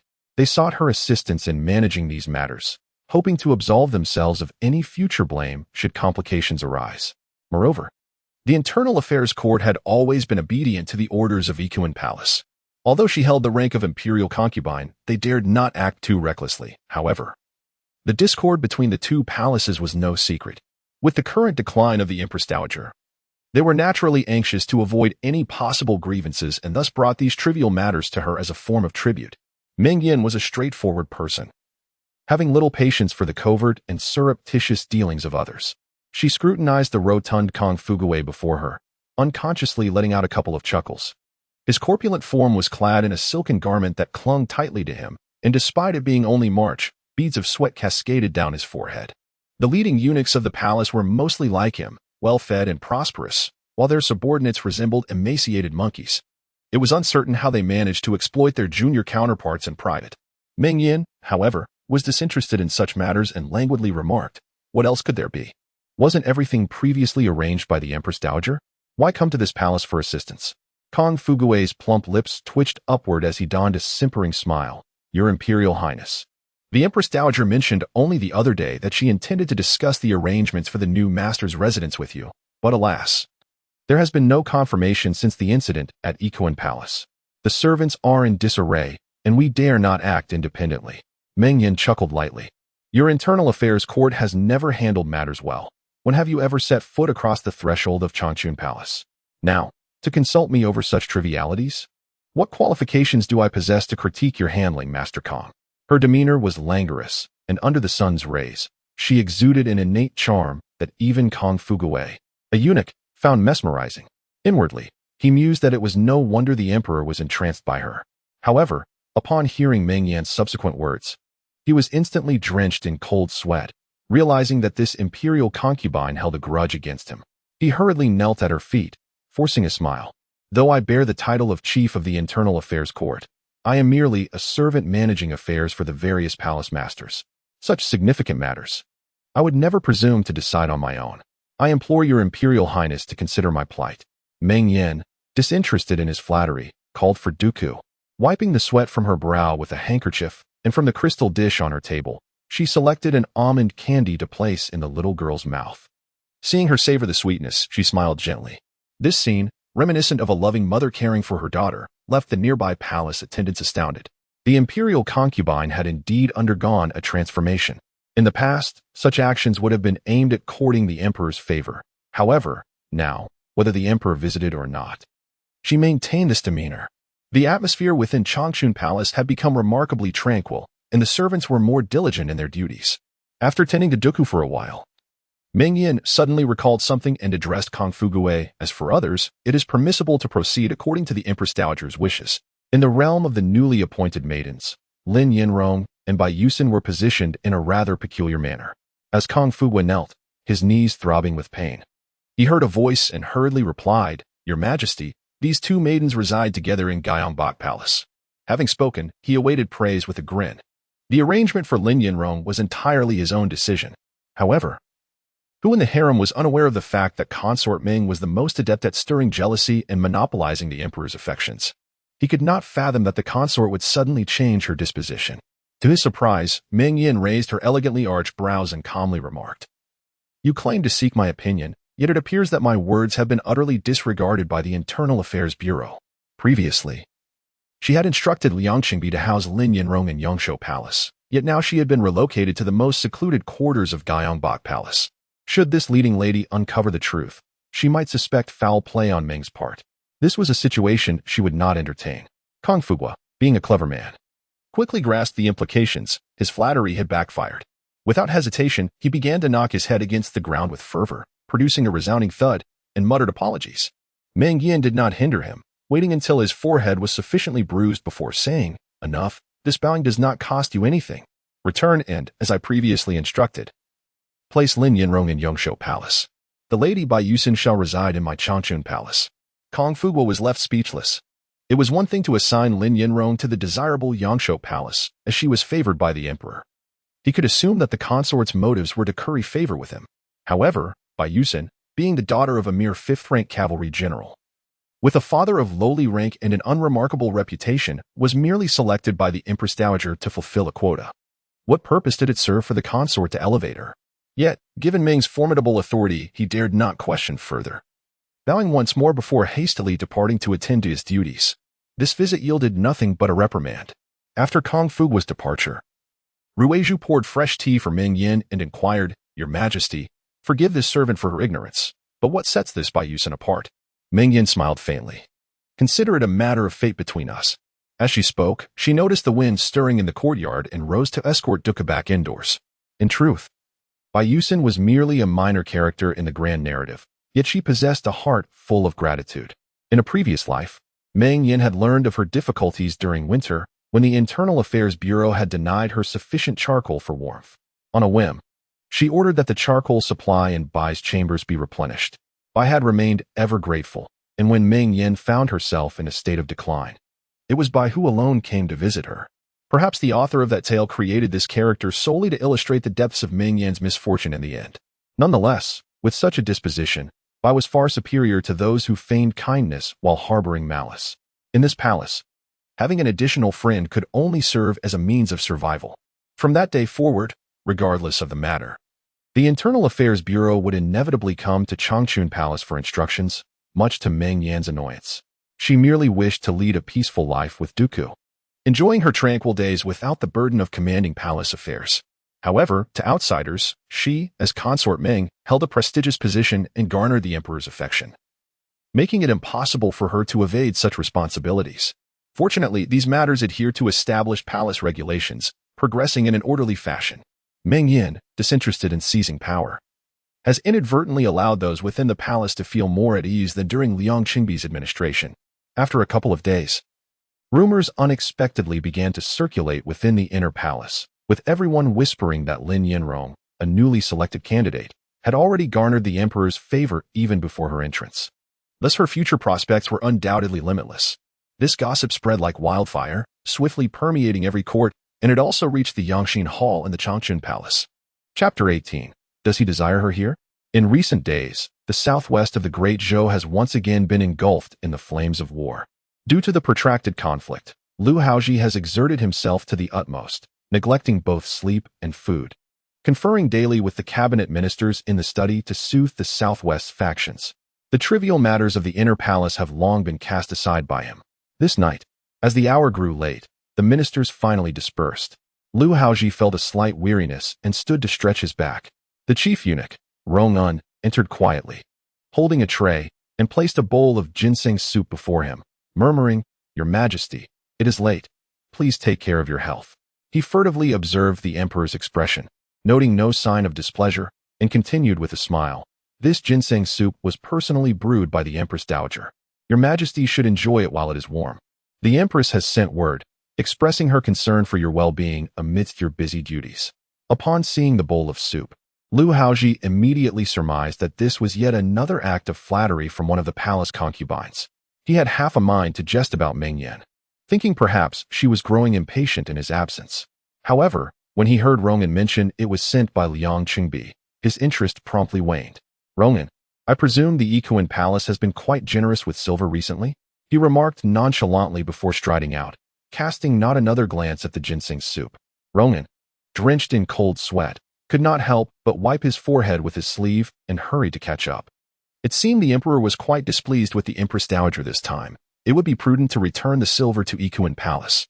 He certainly did not possess the influence to intercede on her behalf. Otherwise, he might find himself in dire straits. Having followed the emperor from his days as crown prince to now, Rong-un understood the hierarchy well, despite occasionally leveraging his position to curry favor with the concubines for personal gain. As Lu Haozhi approached the Yangxin Hall, a refreshing night breeze enveloped him, invigorating his spirit. It was springtime, with gentle winds and the intoxicating fragrance of unknown blossoms wafting through the air. Looking up, he gazed into the distance. The night was cool and serene, with the moon hanging high in the sky. In the tranquility of the spring night within the Forbidden City, Lu Haozhi suddenly felt a twinge of loneliness. In times past, when he was preoccupied with state affairs, Meng Yan would invariably visit him with her homemade medicinal dishes, lingering for hours before returning. Perhaps, by the end, she would even coax him into spending the night in her palace. Back then, he found her incessant chatter bothersome, yet now, in her absence, he felt an unfamiliar void. Nevertheless, she was unwell, and her absence was to be expected. "What time is it?" he inquired.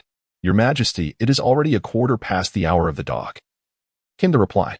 Lu Haozhi pondered for a moment, pinching his nose, and instructed, Let us visit the Changchun Palace. There is no need for a grand procession. We shall go quietly." With that, he took the lead down the steps. Roland stood momentarily in shock before hastily following, muttering to himself, "Today? The emperor seems quite spirited. With the empress not in attendance, he seeks her out himself. How curious." The master and servant walked along the palace path, the moonlight illuminating their figures and casting long shadows on the ground. They quietly arrived at the entrance of the Changchun Palace, where the gatekeeper was preparing the keys. Upon seeing the emperor's arrival, he hastily knelt and paid his respects, ready to announce him inside. However, Lu Haozhi waved his hand, indicating it was unnecessary. He simply wished to see what the favored concubine was doing. With that, he stepped inside. Lu Haozhi had not visited in some time, and with new candidates for selection soon to enter the palace, he imagined Meng Yan must have been missing him terribly, likely losing weight in his absence. As a man and an emperor, he reveled in the adoration and admiration of women. Yet, as he approached the inner chamber, laughter and chatter reached his ears. Meng Yan had already freshened up, clad in a delicate pale lotus-colored nightgown, holding the child Duku in her arms as she encouraged her to speak. "Come. Say it with me. I am Duku." Duku, with her hair unbound and her tiny frame wrapped in bright red satin garments, giggled at her mother. Managing to utter only one word, "Mother." Meng Yan sighed, stroking the child's small head. After 2 days of teaching, Duku still could not say anything beyond calling her mother. Meng Yan felt a twinge of melancholy. It seemed an ailment without remedy. Nevertheless, she resolved to persevere, believing that with time and effort, Duku would eventually speak. Lu Haozhi stood quietly outside the curtain, observing the scene. He had never seen Meng Yan in such a gentle and nurturing light, her words soft and tender, embodying the essence of a loving mother. Had he not known otherwise, he might have believed Duku was her biological daughter. This serene and warm moment melted the heart of the great Zhou emperor, a man accustomed to wielding power and engaging in political strife. Indeed, he had not misjudged her. "Yenner," Lu Haozhi softly coughed, lifting the curtain to enter.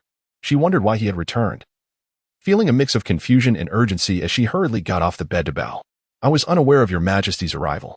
Lu Haozhi stepped forward, gently assisting her to rise, a smile gracing his lips. "Recently, the affairs of state have kept me preoccupied, and I have been unable to tend to the inner palace. However, I have been concerned about your health, and now that my matters are resolved, I wish to see you." He then sat beside her on the bed. Meng Yan gently tugged at her hand, attempting to withdraw it from his grasp, but feeling the firmness of his hold, she relented, bowing her head with a soft smile. She thought to herself that the emperor, as the ruler of a nation, had countless matters to attend to and should not concern himself with her trivial ailments. This sentiment, however, resonated with Lu Haozhi as further evidence of her thoughtfulness and maturity. "Yeno has indeed grown more composed. I have been in the palace for some time now, and with new faces arriving, I must make progress. Otherwise, I will only become a source of amusement for the younger women." Although Meng Yan spoke dismissively, her heart was weary. She longed to sleep with Duku and wished for Lu Haozhi to depart swiftly. In the dead of night, did he come here merely to engage in idle chatter? The young and delicate Duku, unable to endure the late hour, had already leaned against Meng Yan, her small head bobbing lightly as she dozed. A spark of inspiration struck Meng Yan, and she hastily declared, "Your Majesty, Duku is weary. I shall not impose further." Yet before she could complete her sentence, Ruizhu approached with a smile, saying, "Your Majesty, Your Highness, I shall carry the little princess to rest." Meng Yan widened her eyes, desperately attempting to convey her disapproval through a glance at her clever confidant. However, Ruizhu appeared oblivious, proceeding to lift Duku with ease. Meanwhile, Lu Haozhi nodded approvingly, remarking, "Go on, take great care of her." With the emperor having spoken, it became increasingly difficult for Meng Yan to intervene. She could only acquiesce to Duku being taken away by Ruizhu. In the room, only the two of them remained. What were Lu Haozhi's intentions?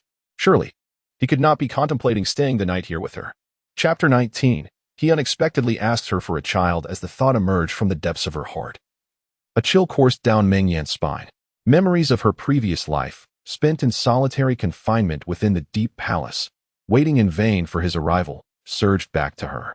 Initially, Lu Haozhi would visit her, but as the narrative unfolded, he became increasingly absent from Changchun Palace, his gaze filled with growing disdain.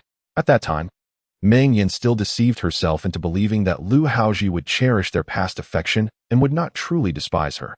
She yearned for his attention and love. The worn book mocked her, declaring her aspirations to possess the heart of an emperor as mere folly, an unrealistic dream to claim what was never hers. Fine. If it did not belong to her, then she had no desire for it. She wished to sever any emotional entanglement with Lu Haozhi, lest she provoke the true destined one when she arrived. Lu Haozhi belonged to Lin Yinrong. She was acutely aware of this. Meng Yan pondered what madness had possessed Lu Haozhi tonight, or if he was merely caught up in a fleeting whim, and she contemplated how to send him away. Of course, perhaps it was all just her overactive imagination. Lu Haozhi may not have harbored any such intentions at all. Moreover, she was still unwell, was she not? She lowered her head in silence, her hair cascading down, falling into Lu Haozhi's view, appearing tender and serene. The dim light within the room flickered, casting shadows upon Meng Yan, and beneath her sheer nightgown, her curves subtly revealed her ample bosom, her slender waist, and her porcelain-like skin. She was alluring, enchanting Lu Haozhi's heart. Unbeknownst to him, Meng Yan's thoughts were tumultuous. She was his concubine, naturally meant to accompany him through the night and share in his pleasures. Yenner appears to have improved considerably, he mused. I still trust in the medical skills of Dr. Xiao. Her complexion had regained its rosy hue, her face fuller, far removed from the frail appearance she once bore. Although he lamented that she had not devoted herself to him in her recovery, he found joy in her evident improvement. This is not the work of Dr. Xiao. It is all due to her feigned illness. Meng Yan scoffed inwardly, yet her demeanor remained humble and compliant. For those who serve the emperor naturally possessed unparalleled medical expertise. This little trick of mine pales in comparison. As she spoke, she subtly shifted her position, attempting to create distance between herself and Lu Haozhi. However, he was oblivious to her intentions and, with a swift motion, drew her into his embrace. Meng Yan felt herself stiffen, the sin of dragon saliva and the mature essence of a man engulfing her, his broad chest and strong arms exemplifying his masculine power. Whether as an emperor or through his sheer strength, it made her acutely aware of her inability to resist.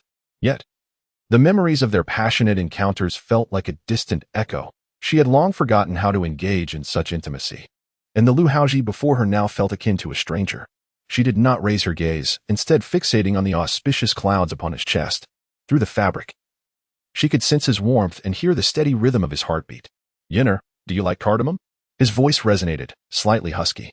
Cardamom is lovely and delicate, naturally. I do, she replied. Why did he suddenly inquire about this? Since my ascension to the throne, 5 years have elapsed. Yet I have yet to be blessed with a son. The ministers in the court incessantly present memorials, urging me to swiftly ensure the continuation of my lineage. For the sake of the great Zhou dynasty, it is indeed time for me to contemplate such matters. Meng Yan was rendered speechless. Did Lu Haozhi imply that he wished to? Yenner, would you be delighted to have a child of our own? Meng Yan felt a buzzing in her ears. Was Lu Haozhi truly asking her for a child? Without allowing her a moment to reply, he grasped her delicate chin and lifted her gaze, his dark eyes revealing an unmasked yearning. He bent down and captured her soft lips in a kiss. Before he could lose himself in the moment, a searing pain suddenly surged through his lips. With a sharp intake of breath, Lu Haozhi abruptly pulled back, the metallic taste of blood spreading in his mouth.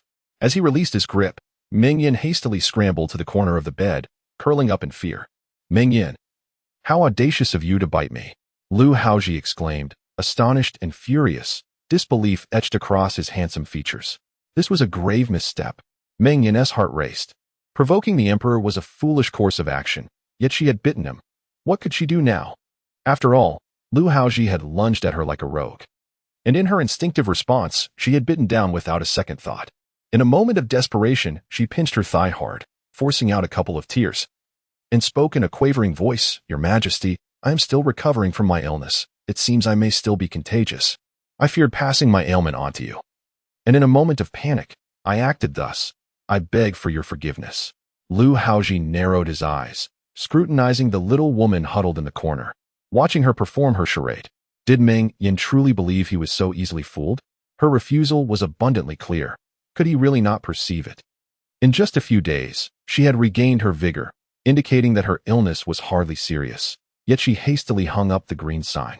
Today, he had finally found a moment to visit her, only to be bitten in return.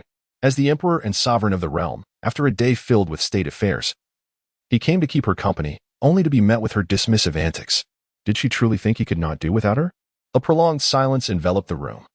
As if time itself had frozen, Meng Yan felt a bead of cold sweat trickle down from her forehead to her chest.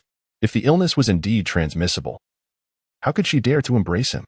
After a long pause, he departed, leaving behind the words, "Then why do you still dare to cuddle?"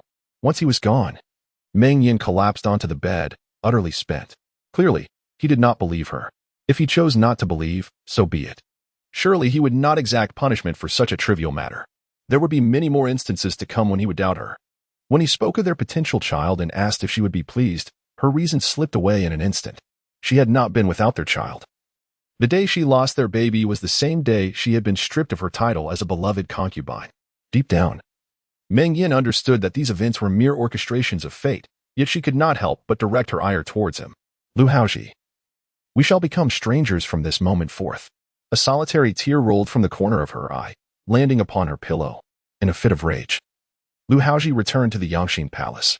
The chief eunuch of the Imperial chamber, Su Dongying, awaited outside the palace, and upon the emperor's return, he hastily knelt down, presenting a tray filled with green tokens. "Your Majesty, please examine the tokens." However, Lu Haozhi raised his foot and sent the tray crashing to the ground. "Get out."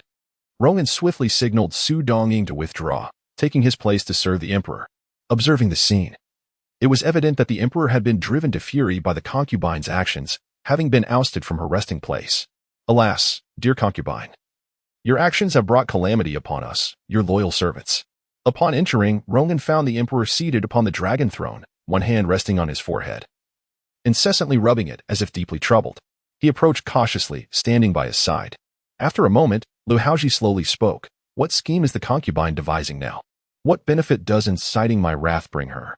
Has she not always valued my favor above all else?" Suddenly enlightened, Rowan responded, "Your Majesty, there is a recent rumor circulating within the palace concerning that Lin family beauty. I wonder if your Majesty has heard of it?" Chapter 20. He did not believe that she would not approach him. Lin Xiaoni? Lu Haozhi was somewhat perplexed, taking a while to recollect such a person. Was she not the young lady I encountered in the Imperial garden the day before the selection? What was her name again? Rowan smiled, responding to the emperor. "The young lady's surname is Lin. Her given name is Yinrong." He pondered silently. The fact that the emperor could barely recall Lin Xiaoni's name indicated her lack of significance in his Majesty's heart. Even before entering the palace, she had already made quite a stir. Lin Xiaoni's future path would likely not be so smooth. Was she the daughter of the Prince of Nanping? Repeating the name, Lu Haozhi vaguely recalled the scene from that day in the Imperial garden. Having just come from court, troubled by the war, he sought solace in the garden. In the early spring, as all things awakened, a slender young woman, adorned in a dress of delicate azure, stood among the sparse shadows of apricot blossoms, holding a branch of blooming apricot flowers. Accustomed to the vibrant hues of the palace, the sight of such a refreshing and graceful figure felt like a gentle breeze from Jiangnan, caressing his face. The young woman seemed entirely oblivious to his identity. Unlike the usual court ladies who adhered strictly to decorum, she gazed at him with her misty eyes and inquired who he was. Lu Haozhi understood that with the selection approaching, a group of candidates was being instructed in palace etiquette, and she was likely one of them. This young lady was rather cautious, consistently evading the revelation of her identity until Roman arrived, at which point she seemed to awaken from a dream and knelt to confess her transgression. It was then that Lu Haozhi learned her name was Lin Yinrong, the daughter of the Prince of Nanping. Lin Yinrong's background was somewhat awkward. Her father, the former Prince of Nanping, was actually the crown prince of the previous dynasty. The ineptitude of the former emperor, coupled with rampant corruption and years of natural disasters, led to the rise of the founding emperor of the Great Zhou, who overthrew the previous regime and established his rule. Consequently, the former crown prince found himself imprisoned. To demonstrate benevolence, the late emperor bestowed the title of Prince of Nanping upon this deposed crown prince, relocating his entire family to the southwest, stripping them of any real power, rendering them mere comfortable nobles. In a show of loyalty, the Prince of Nanping's household had been sending daughters to the palace for selection over the years, signifying their submission. The Great Zhou Imperial family, in an effort to appease them, accepted these offerings, and there was even an elderly consort in the palace who hailed from this household. Upon learning that this young woman originated from such a family, and considering the tense situation at the southwestern borders, Lu Haozhi felt it necessary to maintain internal stability and thus chose not to pursue her breach of propriety. He engaged her in a few casual conversations before parting ways. Later, during the selection process, which was orchestrated by the Empress Dowager and the Dowager Consort Xuanha, he did not inquire further, only to discover that she had indeed been retained. Recalling the earlier events, Lu Haozhi casually asked, Is she not merely a candidate who has yet to enter the palace? How does this relate to the rumors circulating within? Rong-un, observing the emperor's expression, cautiously replied, Your Majesty, in recent days, I have overheard palace gossip that this Lin Xiaoni had already garnered favor before the selection, and it is certain she will ascend to great heights in the future. Absurd. Lu Haozhi interjected angrily before he could finish. In a moment of haste, Rong-un knelt down, striking his own mouth, lamenting that he, as a servant, should not have sullied the emperor's ears with such vile words. Lu Hao's gaze deepened as he inquired further, How long have these words been circulating? Why was I unaware? Rong-un responded, Since the selection of the candidates, there have been whispers in the palace, but they have intensified in recent days. Your Majesty, with your preoccupation in state affairs, how could you spare a moment for such trifling gossip? The Empress Dowager seems ill-equipped to manage the palace, allowing such baseless rumors to flourish. Lu Hao turned the sandalwood prayer beads in his hand, his expression as solemn as water, and after a pause, he spoke. The heart of the Prince of Nanping has grown ever bolder. As the saying goes, where there is no wind, there are no waves. Where there is no fire, there is no smoke. Having grown up within the confines of the Imperial Palace, he was well aware of the intrigues that transpired in the harem. He could not believe that these idle tales had emerged from thin air. Had Lin, who had yet to enter the palace, already begun to build her own reputation? Though merely a waiting candidate for a title, she had the backing of the Prince of Nanping and an elder matron within the palace, making such endeavors far from difficult. On that day, amidst the shadows of the apricot blossoms, she appeared graceful and cultured, delicate and seemingly frail, yet beneath that facade lay a mind full of schemes. The title of this candidate had yet to be conferred. Could the placard still be disregarded? His indifferent remark sent beads of sweat down Rong-un's back. Was the emperor contemplating preventing Lin Yanrong from entering the palace? If that were to be the case, Lin Yanrong would be entirely ruined. To have the imperial family issue and then rescind a placard would signify a grave transgression within the palace, tarnishing her reputation irreparably, leaving no suitors in her future. Rong-un recalled the instructions from several elder nobles within the palace and, emboldened, urged, Your Majesty, forgive my boldness. But this Lin candidate was personally chosen by the Empress Dowager, and the Dowager consort Xuanhe has also intervened on her behalf several times. Lu Hao furrowed his brows slightly. The Dowager consort Xuanhe was indeed Lin Yanrong's aunt, and the Empress Dowager had shared a long-standing bond with her. During the late emperor's reign, they had weathered many storms together in the harem, and he himself had received her care in his youth. To reject Lin Yanrong at this juncture would not only tarnish the faces of two esteemed elders, but the Empress Dowager's intention in retaining Lin was undoubtedly to bestow grace and solace. He was well aware of this. After weighing his thoughts, Lu Hao finally spoke. Very well.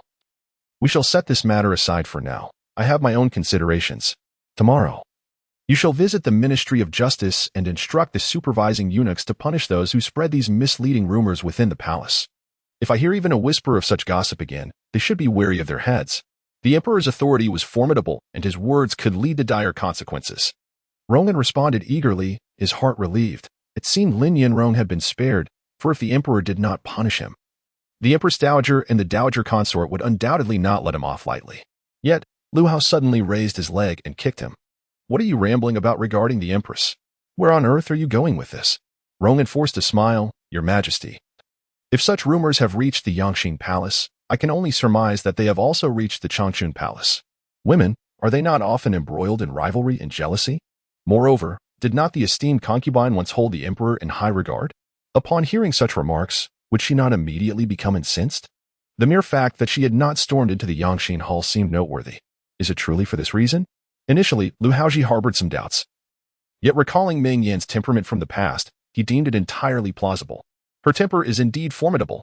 He let out a soft snort, thinking that over these past days, she had displayed a more composed demeanor, only to discover she still possessed her old temper. For such a trivial matter, she would create such a ruckus. Believing that he must shower her with affection? Did she really think that if she were displeased, he would have to placate her? If he were to leave her be for a while, he was confident she would eventually come seeking him. Chapter 21. The plot takes a different turn as the status of the newly selected female candidates was being settled. Meng Yan was in her chamber, styling Duku's hair. Despite her tender age, Duku possessed exceptionally fine, lustrous hair, smooth and rich like silk when held in hand.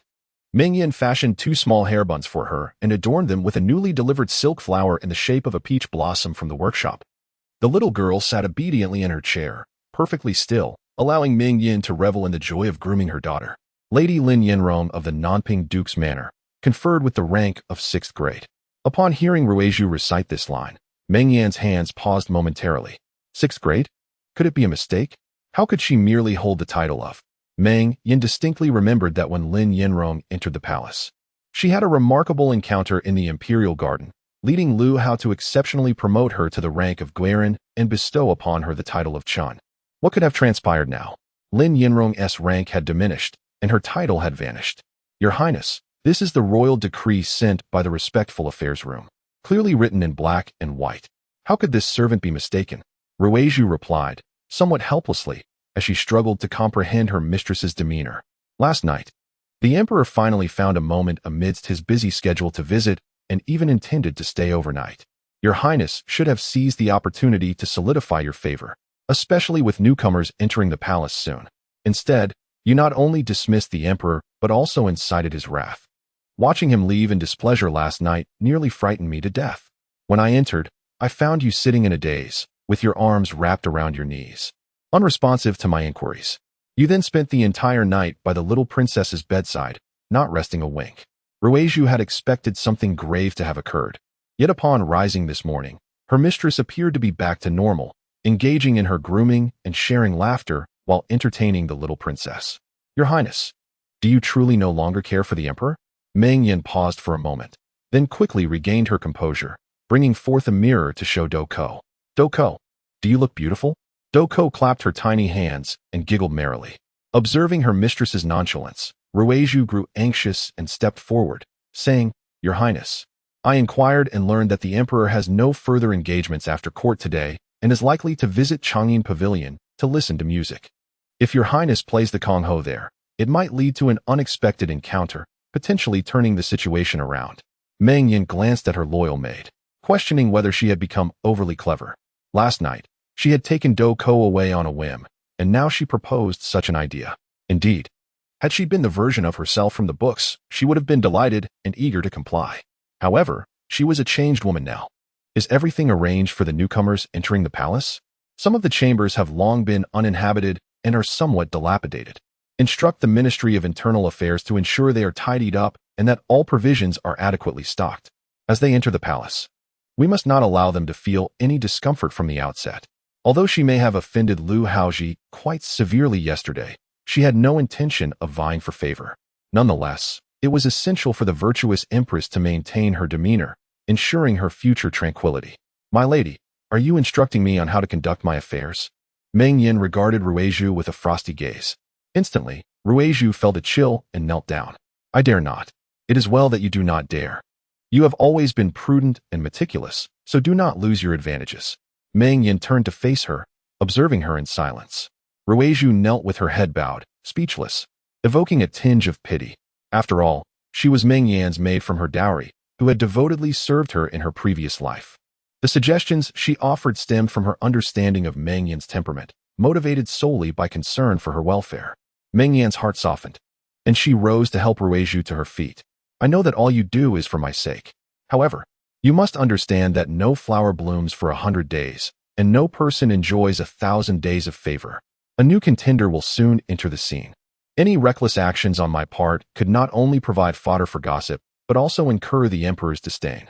Moreover, should any among them rise to prominence, it would surely complicate matters. Ruizhu sniffled, her voice trembling. I simply cannot believe those inexperienced girls would dare to overshadow you, my lady. The emperor's heart must surely belong to you alone. Meng Yan smiled helplessly. In the books she had read, she had shared that same confidence, only to become a subject of ridicule in Lin Yanrong's narrative. After all, she was not the heroine. Recent rumors in the palace suggested that Lin had already garnered favor before her selection, and it was inevitable that she would ascend swiftly. I simply cannot accept this. How could the emperor? Meng Yan was taken aback, realizing that Ruizhu was agitated by this. This incident had also occurred in her past life, but it transpired after Lin Yanrong entered the palace. She had been incensed by the rampant rumors and had personally confronted Lin Yanrong, only to be caught in the act by Lu Haozhi, resulting in her being reprimanded for her jealousy and fiery temperament. This had only served to highlight Lin Yinrong's vulnerability and pitifulness. Meng Yan was puzzled as to why this affair had surfaced so much earlier in this life. Lin Yinrong had not yet entered the palace, and such gossip could hardly benefit her. However, reflecting on this, she began to grasp why Lin Yinrong's position was less favorable than in her previous life. With rumors circulating and everyone gossiping, how could Lu Haozhi remain oblivious? A man of his temperament could not tolerate any grains of sand in his eyes, especially given Lin Yinrong's sensitive background. It was only reasonable that she would be implicated. Meng Yan chuckled, pinching Ruizhu's nose. If I am not angry, why should you be? Such matters will only multiply in the future. If you let each one upset you, you'll soon find yourself in despair, and then I shall have no capable maid left. With that, she instructed Ruizhu to tidy her face, which had become smeared. Ruizhu instantly broke into a smile, and witnessing her mistress's carefree demeanor lifted her own previously anxious spirits. As Meng Yan approached the door and gazed out at the azure sky, a gentle smile graced her fair features. Since it did not belong to her, she would not pursue it. Despite her thoughts on Lu Hao, she held no interest. Though Lu Hao may have annoyed her the previous night, he would soon be captivated by Lin Yinrong, leaving her behind. She felt no concern that this situation would bring her misfortune. In this lifetime, she would not compete with Lin Yinrong for the emperor's favor, nor would Lin Yinrong succeed in harming her. She vowed never to commit another mistake, firmly believing that she would ultimately find peace. After the eunuch delivered the imperial decree at the inn, Lin Yinrong's gentle and graceful visage nearly crumbled in despair. A sixth-rank consort? What was happening? Why did her rank differ entirely from what was written in the texts? Chapter 22. The arrival of the protagonist. Is it truly the case that you hold the rank of a sixth-grade court official? Lin Yinrong inquired cautiously. The eunuch delivering the edict immediately appeared somewhat displeased. What did Lin mean by this? Was she mocking his illiteracy? Did she truly believe that merely having met the emperor prior to this election would grant her a meteoric rise in the palace? The world was not so accommodating. The rank bestowed by the emperor clearly indicated that in his eyes, Lin Yinrong was merely an ordinary individual, deserving of no particular respect. With a smirk that barely concealed his disdain, the eunuch replied, "Oh, my lady, are you jesting with me? This is the emperor's decree. How could I possibly misinterpret it? Should I err in my recitation, it would mean the loss of my head." Lin Yinrong, perceptive as she was, quickly recognized her faux pas and hastily laughed. "I merely asked out of curiosity, please do not take offense." With a subtle glance towards her maid, Xiaozhi, who accompanied her to the capital, the latter produced a silver coin from her sleeve and offered it with both hands. "Eunuch, Our Lady invites you for a cup of tea." The eunuch accepted the coin, weighing it in his palm. Finding it of considerable heft, he broke into a grin and cupped his hands in gratitude. "Thank you very much for your generosity, my lady. I must hurry to convey the edict elsewhere, so I shall take my leave."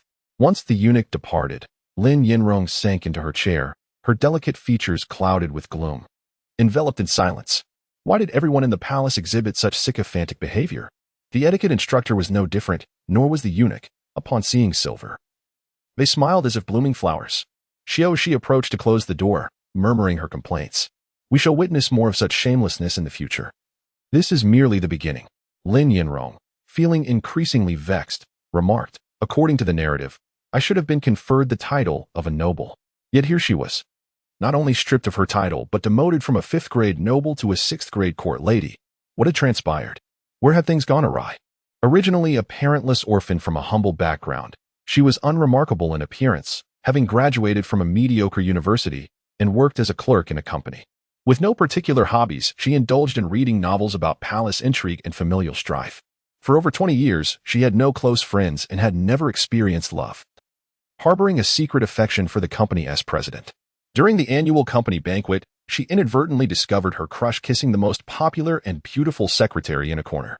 Consumed by jealousy, she attempted to push the secretary down the stairs while she was alone on the rooftop, but fate twisted her plans, causing her to trip over an electric wire and fall instead. Upon awakening, she was astonished to find herself transported into the very palace intrigue novel she had just finished reading, The Tyrant's Favor, becoming the protagonist, Lin Yinrong. Initially, she felt no fear, only elation.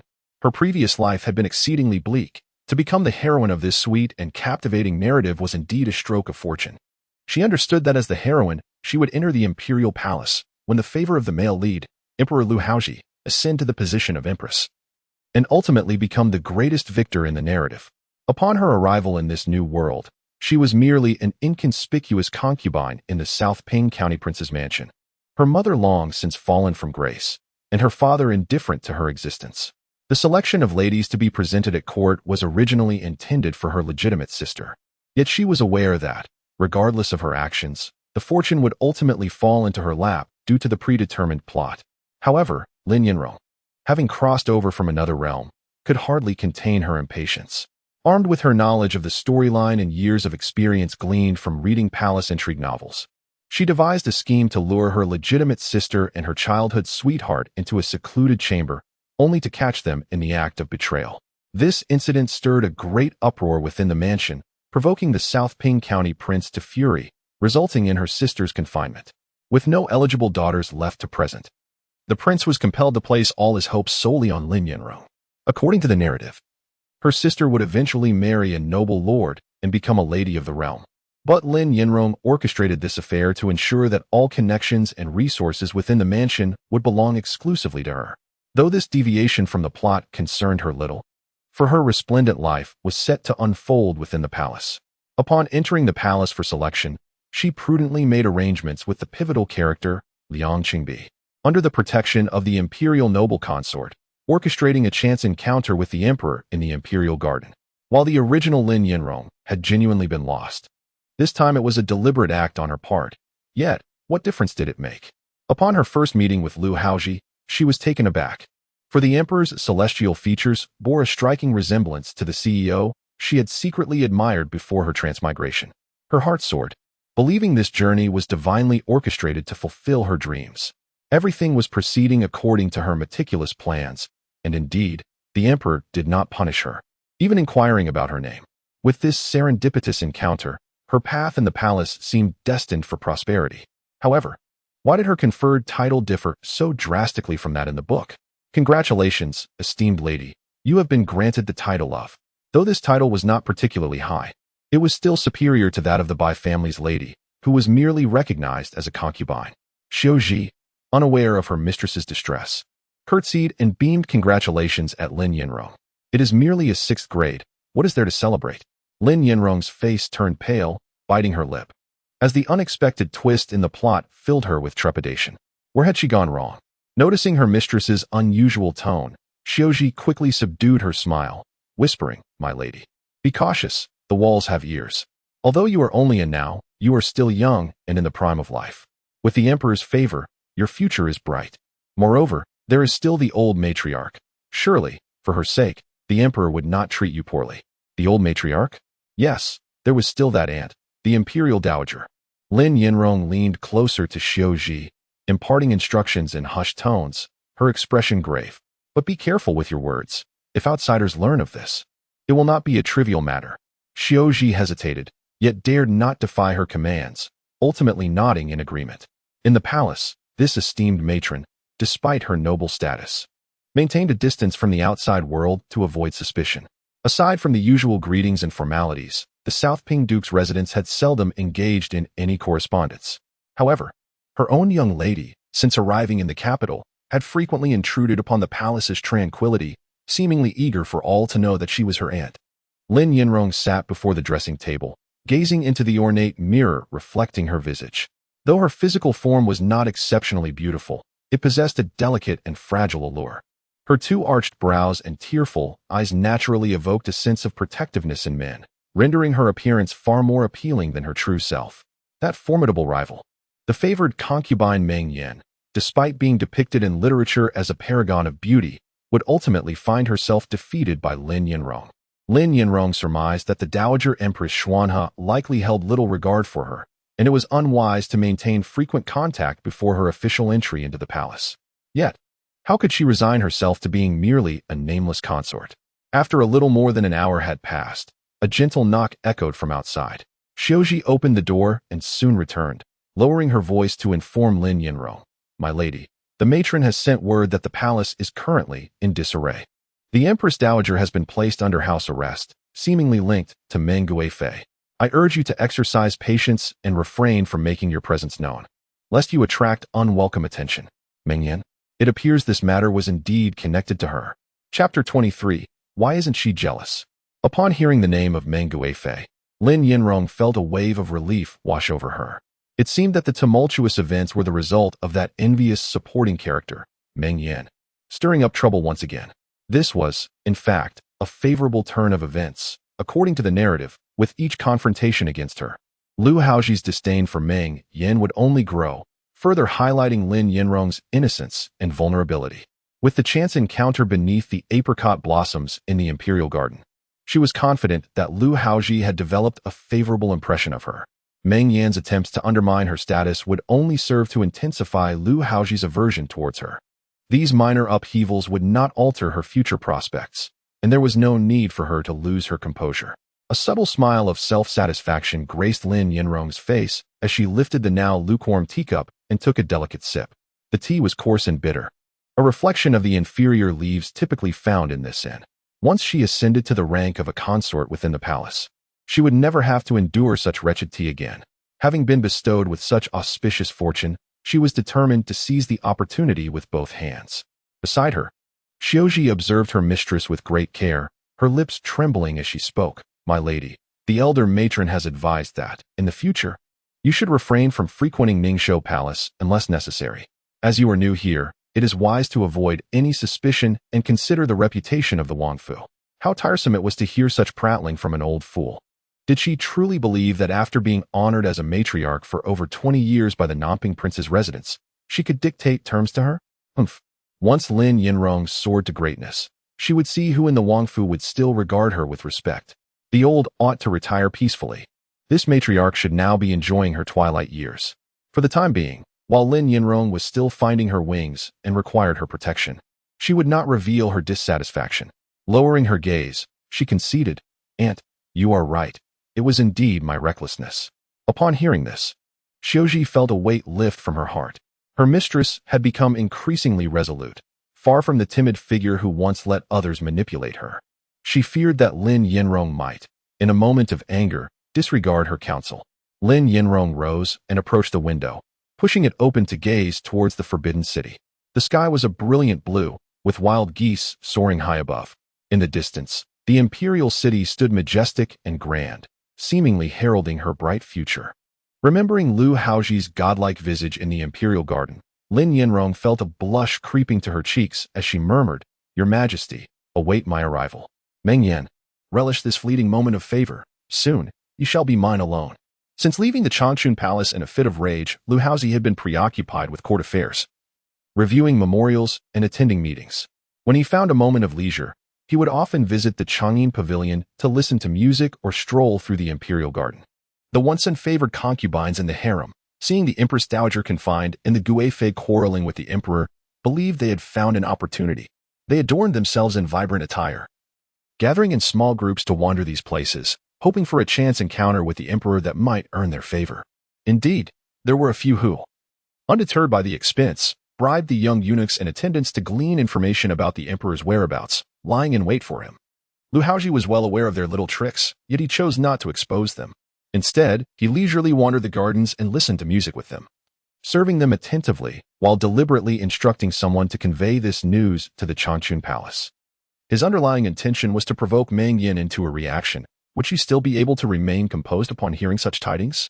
Surely she would come rushing to him, offering sweet apologies and clinging to him. Once she admitted her faults and softened her stance, he could easily find a way to reconcile, and they could indulge in each other's company once more. However, to his dismay, this news seemed to vanish into thin air, as if cast into the ocean without a ripple. Not only did Meng Yan not come, but even the maidservants around her failed to send anyone. Frustration and anger welled up within Lu Haozhi, yet he felt powerless. After all, could he confront Meng Yan and inquire why she wasn't feeling jealous? As the emperor, should he truly encourage his concubines to vie for attention? This was certainly out of the question, leaving him to endure his vexation in silence. The sensation was rather unpleasant. Despite holding the power of the entire court within his grasp, Lu Haozhi could only glare at his beloved concubine. Consequently, the temper of this sovereign of the great Zhou Empire grew increasingly volatile by the day. Zhang Huainan, that old scoundrel, had the audacity to submit a memorial accusing the Minister of War of internal corruption. Was he simply bored and looking for trouble? A dignified censor should not be meddling in the personal affairs of others. Lin Zhongxin must have been blind. Writing a memorial with 3 misspellings, had he obtained his military title through dishonest means? Memorials flew out of the Yangxin Hall like snowflakes, accompanied by the emperor's furious rebukes. Rong Un and his apprentice, Xiao Tang, were stationed outside the door, overhearing the commotion and muttering to themselves. Lord Zhang Huainan, as a censor, relied on accusations for a living. Had he not spent half his life in office, frequently implicating others? Lin Zhongxin, hailing from the military ranks, was promoted by the late emperor to uplift lower-ranked soldiers, exempting him from literary examinations.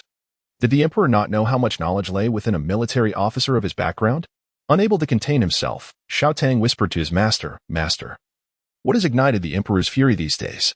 Rongin, well aware of the underlying tension, kicked Xiao Tang lightly, admonishing, "You insolent child. Do you dare to gossip about the emperor behind his back? Hurry to the Changchun Palace and summon the empress." If this continued, both their heads might soon be at risk. Xiao Tang, true to his role as a disciple, quickly grasped the situation and dashed off towards the Changchun Palace. Meng Yan had been enjoying her time in the palace, as Lu Haozhi had refrained from bothering her, and there were no troublesome matters to contend with. The Changchun Palace was a haven of tranquility. Accompanied by Duku, she spent her days amusing herself with birds and flowers, and during her leisure, she even led the maidservants in picking balsam flowers to personally create some rouge for distribution. Life was indeed comfortable for her. As for the rumors circulating in the imperial court, she remained blissfully unaware, not allowing a single thought to trouble her heart. It was simply perfect that Lu Haozhi had lost interest in her while refraining from seeking her out. Previously, Rui Zhu had inquired nightly whether the emperor had taken an interest in anyone else, reporting good news to Meng Yan. However, upon observing her apparent indifference, she ceased her inquiries. Xiao Tang arrived at the Changchun Palace, where he was allowed to enter and pay his respects to the empress. Upon entering the inner courtyard, one finds Meng Yan clad in simple attire, seated beside a round table of Wang Wali wood inlaid with stone, diligently wielding a pestle. Lost in the rhythmic pounding of some concoction, Xiao Tang approached and knelt, respectfully greeting the noble consort. Without lifting her gaze from the mortar, Meng Yan inquired, "Your master has sent you. What message do you bear?" Xiao Tang chuckled softly, acknowledging that nothing could escape the consort's keen perception. "The emperor is presently in a foul mood at the Yangxin Hall, and my master beseeches you to come swiftly." Meng Yan contemplated a moment, initially intending to decline, yet recalled an urgent matter, thus placing the pestle aside and rising. "It appears I must indeed make the journey," she declared, instructing her attendants to prepare the necessary ceremonial retinue. Xiao Tang exhaled in relief and, glancing at the array of jars and pots adorned with vibrant flowers and herbs on the table, whispered to the palace maid, "Yun Xiang, what is the noble consort engaged in?" Yun Xiang replied, "The consort mentioned that the bathing beans sent by the Ministry of Internal Affairs are unsuitable for children. So she is personally preparing some for the little princess." Xiao Tang was taken aback, realizing that while the emperor was consumed with worry for the consort, she occupied herself with these trifles within the palace walls. Having adorned herself appropriately, Meng Yan proceeded towards the Yangxin Hall. Upon her arrival, Rongin rushed to greet her, bowing in respect and promptly announcing her presence. Lu Haozhi, whose countenance had been as grim as a bottomless pot, brightened slightly, unable to suppress a faint smile. Yet he remarked, "I am swamped with state affairs, and she dares to disturb me." He relented, saying, "Very well, let her enter." Rongin could not help but mutter under her breath, "It is clear that the emperor is pining for her, yet he insists on uttering such words. Alas, who can contest with the emperor? He reigns supreme." In a moment, the familiar graceful figure glided into the hall.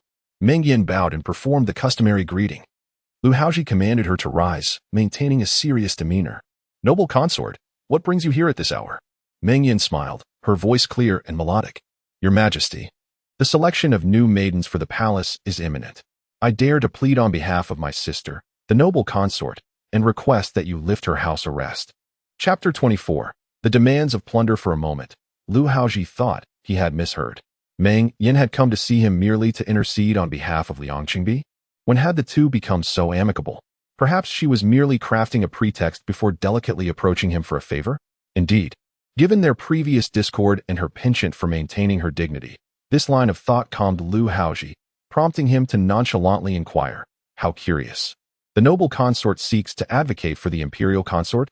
Does she believe that I have acted unjustly?" Meng Yan lowered her gaze and smiled softly, her voice a gentle murmur, "Your Majesty, I would not presume to question your judgment. I merely believe that the Imperial consort, in her moment of desperation, acted rashly out of concern for me. After a period of confinement, she must surely recognize her error. With the new court ladies soon to enter the palace, her continued seclusion may tarnish her reputation. Furthermore, I confess my inadequacies in managing palace affairs. I fear that my attempts may result in folly. It would be best for the Imperial consort to resume her duties." Her words were a model of virtue and grace, leaving no room for reproach. And Lu Haozhi found no fault in her reasoning. However, he felt a slight irritation in the back of his mind. How admirable it was for the noble consort to exhibit such thoughtfulness and compassion. He lifted his teacup, savoring the exquisite by Luo Chun tea that invigorated his senses, and remarked, "Since the noble consort is so understanding, I shall not disregard your goodwill." He raised his voice to call out, "Rongan, send a messenger to Ikuan Palace with my edict. I hereby lift her confinement and admonish her to conduct herself with prudence in the future." It was not a matter of great significance. He could simply grant her this favor. Rongan, astonished, acknowledged the command, marveling at the unprecedented nature of the noble consort's intercession on behalf of another, especially for the imperial consort with whom she had previously clashed. "I express my gratitude to your majesty on behalf of the imperial consort," Meng Yan said respectfully. "Your affairs are pressing, and I shall not intrude further. I take my leave." With a proper bow, she prepared to depart. Lu Haozhi felt a throbbing tension in his forehead. Was she truly planning to leave so soon? "Meng Yan," he called out, unexpectedly using her given name. Startled, Meng Yan looked up at the emperor. Since their acquaintance, he had called her Yenner when pleased and noble consort when displeased. Only when thoroughly provoked would he use her full name. Had she not been sufficiently compliant lately? She had scarcely stepped outside the gates of Changchun Palace. What had she done to incite his ire? Surely, he could not still be harboring a grudge over that incident when she had bitten him. How unbecoming of an emperor. How petty. Meng Yan perceived that Lu Haozhi had become increasingly difficult to please. Cautiously, she inquired, "Your Majesty, do you have any further instructions?" Lu Haozhi furrowed his brows tightly. After a moment, he coolly responded, "I am preoccupied with state affairs, yet you, as the noble consort, do not come to serve me. If I were to scrutinize this matter, I would have grounds to accuse you of neglecting your duties. Come here and grind the ink for me." Had all the palace maids and eunuchs serving before the emperor perished? Upon hearing Lu Haozhi's words, a fleeting thought crossed Meng Yan's mind. Naturally, he was the emperor. And an emperor's command was absolute. As a noble consort, she dared not defy it. Bowing her head in acquiescence, Meng Yan gracefully approached the imperial desk, took a silver spoon, and scooped a ladle of clear water from the basin, pouring it into the white dragon head inkstone adorned with banana leaves. She gently rolled up her sleeves, grasped the soot ink stick, and began to grind it meticulously. In a short while, the ink flowed forth smoothly. Having served Lu Haozhi for half a lifetime, she was well acquainted with his tastes and preferences and understood precisely how to achieve the right consistency of ink, making her efforts seem effortless, thus sparing herself from any potential troubles he might contrive. Lu Haozhi, indeed pleased, dipped his brush into the ink and resumed his examination of memorials. With Meng Yan by his side, his previously tumultuous mood gradually settled into tranquility. One was reviewing official documents while the other prepared ink and tea. Although there was no conversation, a serene harmony enveloped them. Once he finished the last memorial, Lu Haozhi straightened his posture and narrowed his eyes, casting a glance at the standing Meng Yan. Today, her hair was styled in a common palace fashion with minimal adornments, a single ebony orchid hairpin with dangling pearls and a peach blossom, accentuating her raven locks like clouds. Her complexion was subtly enhanced with light powder, radiating a natural blush beneath a porcelain finish. Clad in a smoke-colored, chest-length skirt, her delicate curves were elegantly outlined. A creatively placed golden silk sachet adorned one side, swaying gently with her movements, evoking a sense of allure. Meng Yan, possessing a beauty that could topple nations, had previously favored flamboyant attire. While undeniably stunning, it often proved slightly overwhelming.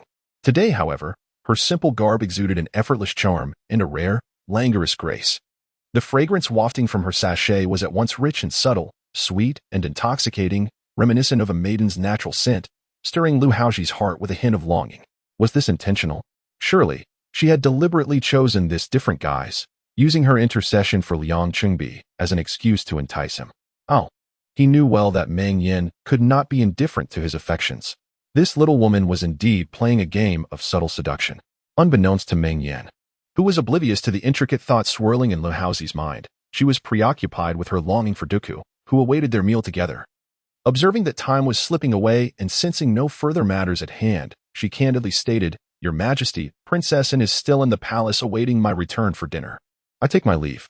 Having spoken, she curtsied, awaiting the Emperor's permission to depart. However, as silence lingered for a while, her legs began to feel slightly weary. Just as she pondered this, she was suddenly yanked forcefully, tumbling into Lu Haozhi's embrace. Without a second thought, she struggled, yet was ensnared by his strong arms.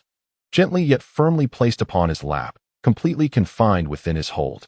A sense of panic surged within Meng Yan, while Lu Haozhi's expression grew even more enigmatic. "Your Majesty, this is not in accordance with propriety." Before she could finish her sentence, a hand grasped the back of her neck, compelling her to raise her gaze.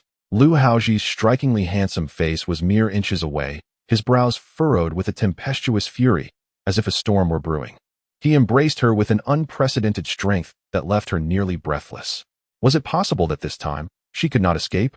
"Meng Yan, even the game of feigned restraint has its limits." Lu Haozhi leaned down, pressing his lips against hers. Meng Yan found herself utterly immobilized, amidst his vigilant demeanor. What could she possibly do? As she was consumed by the desires of the moment, a wave of dizziness washed over her, her thoughts becoming hazy. Just as it seemed the encounter would reach its zenith, a sharp pain pierced her neck. "This is your punishment for daring to bite me last time." His warm, heavy breath cascaded over her delicate neck, accompanied by his low, teasing laughter. Lu Haozhi had indeed taken a bite out of her. He was still holding a grudge. That petty man. Without further ado, Lu Haozhi scooped her up and strode toward the heavy curtains. Chapter 25. She bit him. Meng Yan's heart raced with trepidation, accompanied by a hint of bitterness. On Lu Haozhi's face lingered a look of yearning that she had once known well but had since endeavored to forget. In her previous life, it was under such a gaze that they had indulged in passion and entangled bliss. She was reluctant to be ensnared once more, yet, could she refuse? As the Imperial concubine, attending to the Emperor was indeed her duty. "Mother," a soft, childlike voice suddenly resonated as a small figure dashed in from outside, colliding with Lu Haozhi's leg. He paused momentarily, glancing down to find Duku's large, glistening eyes gazing up at him with an expression of pitiful plea, her tiny hands gripping his trousers tightly. The unspoken sentiment seemed to convey a message: "Do not bully my mother." "Ah, Your Highness, you cannot enter." Several palace maids and eunuchs trailed after Duku, witnessing this scene, and immediately fell silent, kneeling on the ground. Upon seeing Duku's arrival, Meng Yan felt a surge of both alarm and joy. She had found her opportunity to extricate herself. "Your Majesty, please allow me to descend. It would not be proper for the child to witness this." Alas, it seemed her chance had come to naught today. He would achieve nothing. Lu Haozhi was filled with vexation, feeling exceedingly stifled, yet in the presence of a child, what could he do? Reluctantly, he let Meng Yan down. Meng Yan adjusted her hair and pulled Duku closer, smiling as she asked, "What brings you here, dear? Are you looking for your mother?" Duku beamed back, nodding enthusiastically, and hid behind Meng Yan, peeking out shyly at Lu Haozhi. Lu Haozhi was perplexed. What did this child mean? He was her uncle. Even though this mother was one he had found for her, having his wife taken away was no source of joy for him. Yet here she was, wearing a look of resentment. Meng Yan comforted the little princess and turned to Lu Haozhi, saying, "Your Majesty, I have been dining with the little princess these past few days. She has grown accustomed to my presence. I dare to request that you permit me to return to Changchun Palace to care for her." What else could Lu Haozhi do? Could he possibly compete with a child for her mother? In resignation, he nodded casually. Very well, they would return with the princess. Meng Yan guided the little princess in performing a respectful bow before departing from Yangxin Hall. Stepping out into the refreshing breeze, the heat of the moment dissipated. Ruizhu, waiting outside, rushed forward, intending to inquire, but suddenly noticed a red mark on her mistress's neck, stifling a laugh. She had been a companion brought from Meng Yan's family, having attended her throughout their journey, and she understood all too well what the mark signified. She had known it, indeed. The Emperor was still most fond of the Imperial concubine. It was just unfortunate that the little princess had arrived at an inopportune moment, interrupting a private affair. Meng Yan inquired, "What is the meaning of this? How did the princess come to burst into Yangxin Hall?" As Ruizhu helped her don a cloak, she explained, "I heard from the nursemaid that when it was time for the meal, the little princess refused to eat, insisting on finding her mother when she noticed you had not returned. The attendants feared the princess might suffer from hunger, which is why they brought her here.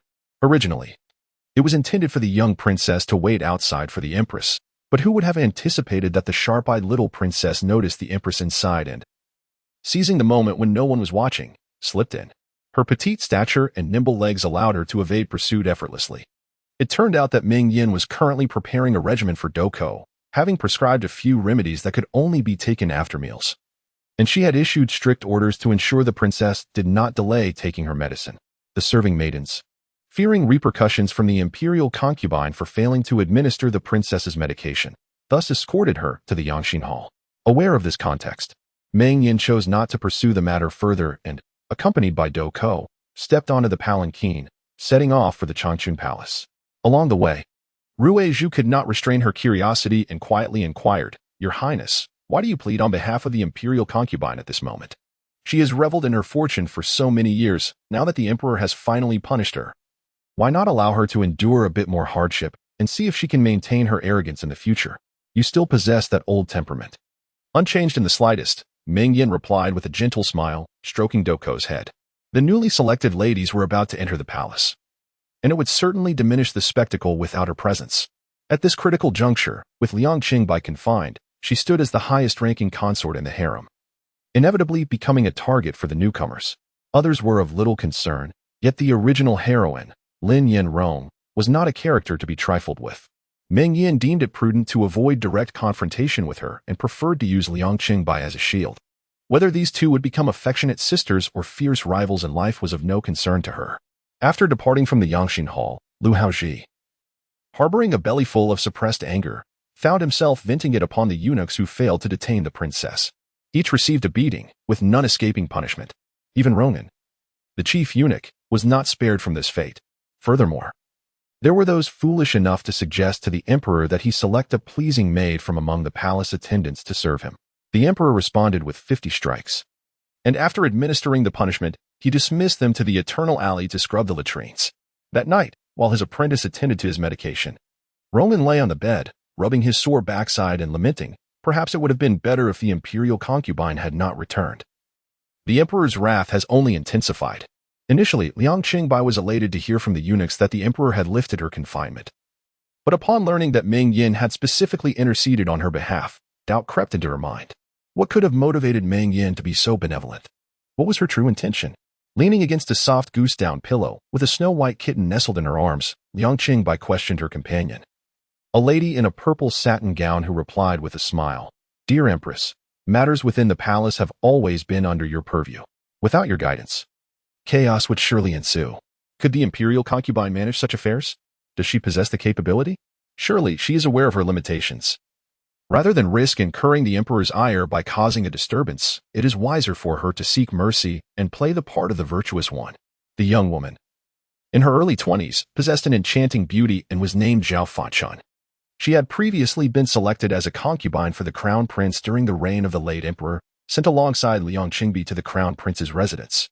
Yet neither had ever garnered favor. This arrangement within the original narrative was intended to highlight Meng Yan's jealousy and her monopolization of the affections of the male protagonist, Lu Hao. However, as a consequence, Meng Yan enjoyed unparalleled favor, prompting the other neglected concubines to unite in their disdain towards her. Zhao Fanshan, of humble origins, had never caught the emperor's eye, and thus sought refuge with Liang Qingbi, who conferred upon her the title of noble lady. Yet Liang Qingbi shook her head and spoke solemnly, "I fear that the current Meng Guifei is no longer so easily manageable." After a moment of contemplation, unable to fathom the situation, she instructed, "The new mistress is soon to enter the palace. Let us be vigilant to avoid any disturbances. Since the Yongshou Palace has been graciously prepared by the Guifei, we must exert our utmost effort to honor her intentions." Complying with her orders, Yang Qingbi offered Zhao Fanshan a gentle smile, saying, "Noble Lady Zhao, the newly selected Lin Changzai is a remarkable individual. It is imperative that you cultivate a good rapport." Understanding the implication, Zhao Fanshan responded with a smile, "Your Highness need not worry. I am fully aware." 5 days later, the new mistress officially entered the palace. The protagonist of the original tale, Lin Yanrong, finally stepped into the imperial city. Chapter 26. An auspicious day to enter the palace on the 7th day of the 3rd month, a favorable date for marriages and housewarmings. The new mistresses are to enter the palace. The morning commenced with a gentle breeze and radiant sunshine, But before long, a dark cloud emerged from the western horizon, overshadowing the clear sky. In an instant, dust swirled upon the ground, and countless raindrops began to descend from the heavens. Meng Yan, having partaken of her breakfast, styled Duku's hair and sat on the kong, perusing account books. Duku, seated opposite her, was absorbed in playing with the 9 linked rings, behaving obediently without causing any trouble. Hearing a commotion outside, Meng Yan pushed open the window for a glimpse, only to find the world enveloped in mist, with all scenery obscured behind a curtain of rain. It was indeed an auspicious day for the newcomers to enter the palace, yet such heavy rain fell. She wondered if anyone was caught in it. As Meng Yan admired the rain-soaked landscape, she casually remarked. Lu Haozhi lit a piece of fragrant incense to dispel the humidity in the room and said, "Your Highness possesses a compassionate heart, still concerned for their well-being amidst the rain. Among this group, who knows how many harbor ill intentions?"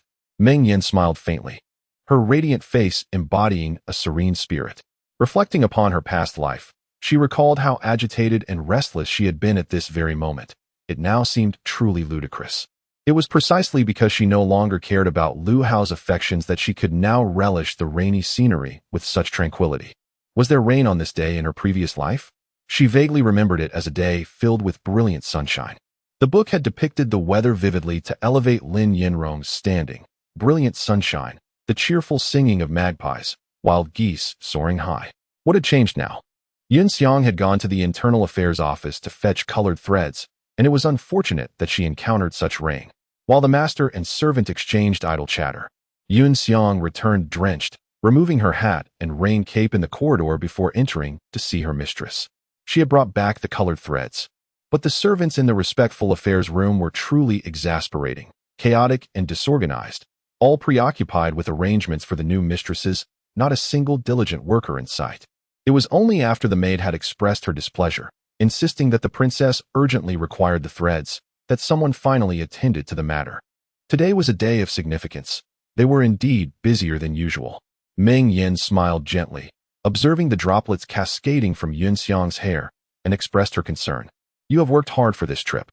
Please have the kitchen prepare some ginger soup for you later. Let everyone in the palace share a bowl to ward off the chill." Yun Xiang hurriedly expressed her gratitude, noting that the noble concubine's temperament had softened considerably. She often wore a smile throughout the day and seldom punished the servants. Indeed, she exuded a gentle charm. Though both she and Lu Haozhi were born into the household of the Marquis of Yang and had served the noble concubine from a young age, their loyalty remained unwavering. Yet they undeniably preferred the current disposition of their noble mistress. Now, the word in the outside world was that the noble concubine of Changchun Palace was open-hearted and gracious, warm and compassionate. Many sought to bribe their way in for a position. Lu Haozhi chimed in with delight. "Your reputation is splendid, and we, as your servants, also bask in your glory." Meng Yan heard this with a smile, not responding. As the saying goes, persistent effort can wear through stone with the passage of time. She was destined to escape the tragic fate of the supporting character in this life. "There is a delightful piece of news that I wish to share with you to alleviate your boredom, my lady." Observing Meng Yan's cheerful demeanor, Yun Xiang eagerly recounted. "As I exited the Jingshe room, I overheard 2 young eunuchs from Yongshou Palace discussing an incident. They said that before Lin Changzai entered the palace, the weather was quite fine. However, as soon as she stepped onto Chang Street, she spotted 2 crows cawing loudly in broad daylight, followed by a dark cloud swiftly rolling in, and it began to rain. My lady, do you find this amusing?" Upon hearing this, Meng Yan raised her delicate brows slightly, exclaiming, "Oh, such an occurrence does indeed exist? How curious it is that this life diverges so greatly from the previous one. It is entirely different from what is depicted in the book." Yet, she did not dwell on this minor peculiarity, as she presumed that Lin Yinrong's standing would not be affected by such trivial matters. Henceforth, refrain from discussing this, she cautioned, lest you inadvertently speak too freely within the palace, and should it reach the ears of someone with ill intent, it could lead to unnecessary trouble. Meng Yan's words elicited obedient nods from her 2 capable maids, and she expressed her satisfaction with a nod of approval. Since she had taken charge of the palace, the behavior of the maids and eunuchs in Changchun Palace had become considerably more reserved and humble, no longer resembling the brazen demeanor that had characterized her previous life. She then inquired, "When will Bai Da Ying arrive at Changchun Palace? Why have we not seen her yet?" Lu Haozhi replied with a smile, "My lady, have you forgotten? Bida Ing holds a lower rank and will not enter the palace until afternoon. All those who have entered this time are of higher status than her." Meng Yan suddenly recalled, as these matters felt distant and somewhat hazy in her memory. In the 5th year of Qianyuan, 6 young ladies had been selected, among whom were Lin Yanrong, Bai Yusen, a noble lady, a Changzai, and 2 De Ying, Song Xiya, Han Xiaomei, Lu Miaoi, and Xin Zhaowei. Some of them had early enmities with Lin Yanrong, while others formed close bonds with her, and some merely played supporting roles. Meng Yan resolved to keep her distance from all but Bai Yusen, with whom she had shared a connection, allowing the others to play out their dramas. Upon learning of her residence in Yongshou Palace, Lin Yanrong felt a mix of joy and surprise. The joy stemmed from her understanding, gleaned from the book, that Yongshou Palace is the closest to the Yangxin Hall, providing ample opportunity to draw near to the emperor. It was also stated in the text that she would later be granted residence in this palace by the Emperor Lu Haozhi as a mark of his favor. However, she pondered, how could this be happening so soon? She was supposed to be relegated to Jingfu Palace by the esteemed Meng Guifei. This unexpected twist in the narrative left her feeling anxious. Could it be that her previous performance in the Imperial Garden had left such a profound impression on Emperor Lu Haozhi, prompting him to assign her this residence ahead of time? It must be so. Otherwise, who else could deserve such a favorable dwelling? Remembering the fleeting glimpse of Lu Hao's tall and handsome figure, his striking features brought a sweet sensation to Lin Yanrong's heart. She did not mind receiving favor earlier than depicted in the book.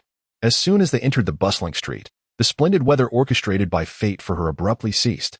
Crows cawed raucously from the trees beside them, and ominous clouds swiftly traversed the sky, heralding a sudden tempest. In an instant, Lin Yanrong and her maid became drenched, the water cascading down their pant legs. Xiaozhi hurriedly draped a raincoat and hat over her mistress when they heard the eunuch leading the way mutter, "How peculiar. The day began so beautifully, and now it rains unexpectedly. This is hardly summer. To encounter crows in broad daylight is truly an ill omen." Lin Yanrong's expression darkened immediately. Was this eunuch casting veiled insults? Chapter 27. This must be what she gave him. The eunuch led the way, chattering incessantly in a low voice, yet loud enough for Lin Yanrong to hear clearly. Throughout her life, even after traversing into this narrative, she had encountered many such personas, and being inherently suspicious and sensitive, she naturally believed he was alluding to something sinister. Lin Yanrong harbored a profound disdain and fear for being looked down upon by others. After all, both her past experiences and the memories of this body were steeped in inferiority and timidity. She cast a glance at Xiaozhi, who, understanding the situation, albeit with a hint of reluctance, retrieved a piece of silver from her sleeve and stepped forward to present it to the eunuch. "With the wind howling and the rain pouring, this journey must have been arduous for you, dear eunuch. Our young master wishes to treat you to some wine." The young eunuch, somewhat taken aback, hastily accepted the offering with a beaming smile. "Your kindness is truly overwhelming. This is merely part of my duties. How could I possibly accept such generosity?" While his words were laced with respect, his heart held a measure of incredulity. Those within the palace were accustomed to power dynamics. Who would give silver merely for some bland remarks? This only served to belittle him further. This scene, however, caught the eye of Lu Haozhi, who had just emerged from court and was wandering the Imperial Garden. Having encountered the downpour, he hurried back and fortuitously witnessed Lin Yanrong entering the palace. It was true that proximity to the Yangxin Hall had its advantages, yet it also bore the disadvantage of trivial matters easily coming to the emperor's attention. Lu Haozhi stood beneath the umbrella, hands clasped behind his back, quietly observing the interaction between the master and servant. "Is today the day they enter the palace?" he inquired after a moment of silence. Rangan, who held the umbrella, promptly replied, "Indeed, your majesty. The noble consort has arranged for Lin Changzai to reside in the Yongshou Palace. She is en route there now. Alas, the heavens have not favored her. Caught in this ring, how pitiful she must be." As he spoke, he scrutinized the emperor's expression, aware of Lin Changzai's unique background and the incident in the garden. Uncertain of the emperor's sentiments regarding her, Lu Haozhi remained silent, his expression inscrutable. Lin Yanrong was drenched, her pale white embroidered robe clinging to her form, rendering her even more delicate than when they had first met in the garden. Her complexion was pallid, evoking sympathy. Yet, her actions suggested a shrewdness that belied her fragile appearance. This stark contrast left Lu Haozhi with an indescribable sense of unease. Rumors concerning her had circulated, and the investigations by the Ministry of Justice seemed to corroborate much of it, though the origin of these whispers remained unverified. While there was no concrete evidence linking the rumors to the Nanping prince's residence, the emperor's intuition suggested that this woman was likely entangled in the matter. Nevertheless, Lu Haozhi felt an insistent voice within his mind urging him to dismiss all doubts and animosity toward her. This inner conflict left him profoundly unsettled, entirely at odds with his true inclinations. As Rongan observed the emperor's prolonged silence, yet his reluctance to depart, she tentatively inquired, "Your Majesty, Lin Chongzai has just entered the palace and has been caught in the rain without any means of protection. Might it not be prudent for this servant to bring her an umbrella? In doing so, it could also reflect your intentions." Lu Haozhi averted his gaze, resolutely deciding to disregard this inexplicable woman for the time being. There was no need to concern himself with her. Upon reaching the Changchun Palace, he intended to see what the noble consort was engaged in. With that remark, Lu Haozhi turned and strode towards the direction of Changchun Palace, eager to encounter Meng Yan and dispel the strange voices in his mind. As the emperor was about to walk into the fine curtain of rain, Rongan hurriedly pursued him with the umbrella raised. The emperor's demeanor was so frigid that he seemed unmoved by Lin Chongzai's plight in the rain. It was evident that she held no weight in his heart. Lin Yanrong, oblivious to the events unfolding behind her, found the path treacherous due to the heavy rain. Clad in ancient embroidered shoes, which she was unaccustomed to, she and Xiaozhi stumbled along, finally arriving at the Yongshu Palace. The leading eunuch, upon reaching their destination, took his leave, leaving the two of them to enter alone. The Yongshu Palace was grand, boasting 5 main chambers, with eastern and western auxiliary halls, a yellow glazed roof with a hip style, and double cross-shaped flower lattice windows. In the southeastern courtyard stood a well pavilion, exuding magnificence and splendor. Although Lin Yanrong had previously read descriptions of Yongshu Palace, being there in person left her in awe. As merely a consort, she could not aspire to the rank of a palace mistress, even though she was the sole occupant of Yongshu Palace at that moment. She could only reside in the Eastern Auxiliary Hall. Upon reaching the corridor of the Eastern Auxiliary Hall with Xiaozhi, the head palace maid and eunuchs promptly welcomed them, ushering them inside. The room was already filled with kneeling servants. These individuals had anticipated a master of Yongshu Palace, who had previously been the subject of palace gossip regarding her romantic escapades with the emperor, envisioning her arrival to be quite splendid. However, upon her actual arrival, both the mistress and her servants were drenched, resembling drowned rats, with water dripping from their hair to their pant legs, leaving everyone momentarily speechless. Fortunately, the head palace maid, In Xiao, was composed and quickly led the two into the inner chamber, assisting them in drying off, changing their garments, and sending someone to brew ginger soup. Once properly settled, Lin Yanrong emerged to sit in the main hall, uttering some superficial pleasantries. "From now on, you shall follow me loyally and sincerely, and all will be well. Should any treachery arise, I shall not be lenient." She believed her words were measured and would instill authority over her subordinates, as the texts had suggested. Yet she overlooked the fact that the Lin Yanrong in the books entered Gyeongbok Palace on a fine day, fully composed. Now, having made a fool of herself before the servants, her words carried far less weight than before. Amusement flickered in the hearts of the onlookers, though their faces remained solemn. Lin Yanrong then instructed Xiaozhi to distribute rewards. Xiaozhi inwardly lamented, although the South Ping Duke's residence was indeed a noble household, it was vastly different from that of the principal princes, lacking fiefdoms and relying solely on the court's stipends to support the family. During Lin Yanrong's selection for the capital, aside from providing her with clothing and necessities, the old duke had given her only a limited amount of traveling expenses and had specifically advised her to be frugal. However, the master is now exceedingly concerned with appearances, bestowing gifts left and right, and by the time of entering the palace, there is hardly any silver left. If this lavish generosity continues, how will they manage in the future? Yet, Xiaozhi, being but a maid, could only obey orders, gritting her teeth as she took out the scant amount of silver to distribute. Observing the meager silver in their hands and the ostentatious demeanor of their master, the onlookers felt a twinge of skepticism in their hearts. Lin Yanrong scanned the crowd, inquiring each person's name, and the stewardess, In Xiao, and the head eunuch, Yu Baojiu, matched the descriptions from the texts. She felt a slight sense of relief. As Lu Haozhi made his way to the Changchun Palace, he noticed the palace maids and eunuchs bustling about, seemingly very busy. Curiosity piqued, he wondered what Meng Yan was up to. Suddenly, he spotted a palace maid emerging with a pot of golden-edged orchids, and his heart lifted slightly. The golden-edged orchids are exceedingly precious and rarely seen. Even in the palace's flower room, it is difficult to cultivate more than a few in a year. He has always had a fondness for orchids, and Meng Yan, being well aware of this, must have put in considerable effort to procure such a gift for him. Chapter 28. The venting of anger wrung and had served him for many years, becoming akin to a worm nestled in his belly. And with just a glance at the emperor's expression, he comprehended a portion of the underlying sentiments. He beckoned the palace maid over, saying, Yes, you come here. I have an inquiry for you. The small maid, cradling an orchid, approached with a puzzled demeanor and bowed slightly, inquiring, "What does the esteemed master wish to command?" While observing the emperor's countenance, Ronan asked, "Where are you delivering this pot of orchids?" He understood what the emperor wished to hear, yet could not lower himself to directly inquire. That would be beneath his dignity. Thus, such matters were naturally delegated to those in servitude. Ronan had mastered the art of navigating these delicate situations with finesse. Lu Haozhi stood silently in the background, his thin lips curving slightly as he awaited the maid's response. To their astonishment, the maid replied, "Esteemed master, this pot of orchids was entrusted to us by Her Highness, to be placed in the Lexixuan for decoration." This revelation left both Lu Haozhi and Ronan taken aback.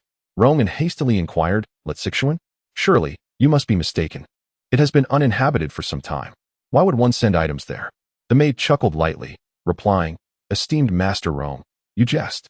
The esteemed concubine personally instructed us. How could I possibly err? Today, a new arrival has entered the palace, and our mistress has arranged for by daying to be settled in Lexixuan. This morning, she suddenly recalled that the Ho residents had previously sent this pot of golden-edged orchids, and thus requested it be delivered to Lexixuan to enhance by daying's stature." Upon hearing this, Ronan immediately sensed trouble brewing.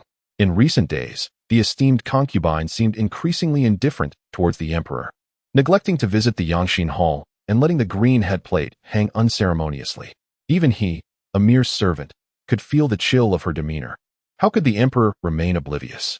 This situation would surely lead to the emperor's disappointment, potentially escalating into chaos. Since the esteemed concubine has tasked you with this, why are you dawdling here?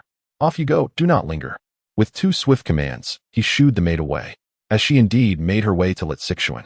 Ronan cautiously suggested to Lu Haozhi, "Your Majesty, with the wind and rain so fierce, it would be prudent to retreat indoors to avoid any harm to your health." Lu Haozhi stood in the courtyard, gazing at the palace attendants bustling in and out of the Changchun Palace, his silence as heavy as the water-laden sky. No one knew what thoughts occupied the mind of this emperor of the Great Zhou. Raindrops pattered down from the eaves. March had come. Yet the air was as frigid as late autumn. The esteemed concubine is so diligent, I shall not disturb her. Let her be busy, he declared. I shall return to the Yangshin Hall. With that, Lu Haozhi departed from Changchun Palace once more. If she so enjoyed the game of feigned indifference, why should he force himself to seek her warmth? In the expanse of the Imperial harem, all the concubines were his women. At this moment, Meng Yan donned a silver fox fur vest, gently guiding the small girl Duku in her writing lessons. The 4-year-old child was at the threshold of enlightenment. Though still unable to articulate her thoughts, Meng Yan resolved to teach her the joys of reading and writing first. The delicate Kodo surpasses even the royal daughters. Unlike those of ordinary families, she wishes for her child not to be hindered by illness, languishing in ignorance. Unable to recognize even the simplest of characters at the age of 5 or 6, merely bearing the hollow title of a precious flower. In her past life, Lin Yanrong did not invest much effort in the upbringing of Princess An, content that her chubby and fair appearance could win the emperor's favor. After all, she always imagined that she would one day bear her own prince or princess and did not want this child, who bore no blood relation to her, to overshadow her own flesh and blood. Lu Haozhi had inquired about this matter, but Lin Yanrong, in her petulance, claimed that Kodo could not speak, and the issue was eventually left unresolved. In this life, since Kodo acknowledged her as a daughter, Meng Yan was unwilling to let her remain blissfully ignorant. As she wrote out a large character, Ruizhu hurriedly approached and whispered, "Your Highness, I just heard from the courtyard that the emperor has arrived." However, for some reason, he did not enter nor send anyone to announce his presence. He merely stood for a while before departing. Meng Yan paused, lifting her gaze to inquire, "What was the matter?" Ruizhu shook her head, explaining that the people outside mentioned there was nothing significant. After entering the courtyard, the emperor only stood for a moment without uttering a word. It was only eunuch Rongyan who exchanged a few trivial remarks with Qiyu, who had brought orchids. Meng Yan furrowed her delicate brows, pondering repeatedly. In her previous life, or perhaps in the pages of a book, she had done nothing today but sulk in Changchun Palace. And this life had been even more uneventful, merely teaching Kodo to write. What could have possibly provoked this emperor? But then she recalled that today marked the auspicious occasion of the protagonist Lin Yinrong entering the palace. If something unexpected had occurred, and she remained oblivious, only to be made a subject of gossip, that would be quite unfortunate. Thus, she relayed a few instructions to Rueju, who nodded in compliance and hurriedly left. Meng Yan then guided Kodo in writing a few more characters, noticing the little girl growing weary, so she put down her brush, gently massaging Kodo's fingers, and instructed a palace maid to bring over a bowl of almond pudding. Kodo shared her fondness for sweets, eagerly finishing the bowl of almond pudding in moments, her lips coated with sugary remnants. Watching the child indulge, Meng Yan felt a warmth in her heart and smiled as she took the handkerchief from the maid to wipe Kodo's face. Just then, Rueju returned with news. Your Highness, I heard from the eunuch sweeping the long street that Lin Changzai was caught in the rain upon entering the palace, and coincidentally, the emperor witnessed it. Although he did not speak, he stood there for quite some time. Upon hearing this, Meng Yan's brows, which had been gently knitted, suddenly relaxed. Ah. It turned out that Lu Haozhi was displeased with her for not taking proper care of his beloved acquaintance, hence coming to seek her out for reprimand. It was indeed the case. Although Liang Qingbi had been pardoned, the authority to oversee the affairs of the 6 palaces had not yet been returned. For now, Meng Yan remained the mistress of the harem. Lin Yinrong's entrance into the palace had been so woefully drenched, and yet Lu Haozhi had witnessed it. The female lead suffered grievances, and the male lead redirected his ire toward the supporting female character. She was all too familiar with such dynamics. Meng Yan held a faint smile, not letting the matter weigh heavily on her mind. Rueju observed her mistress, who was laughing radiantly and appeared completely unfazed, and could not help but speak out in protest. Your Highness, this Lin Changzai is truly a cunning temptress.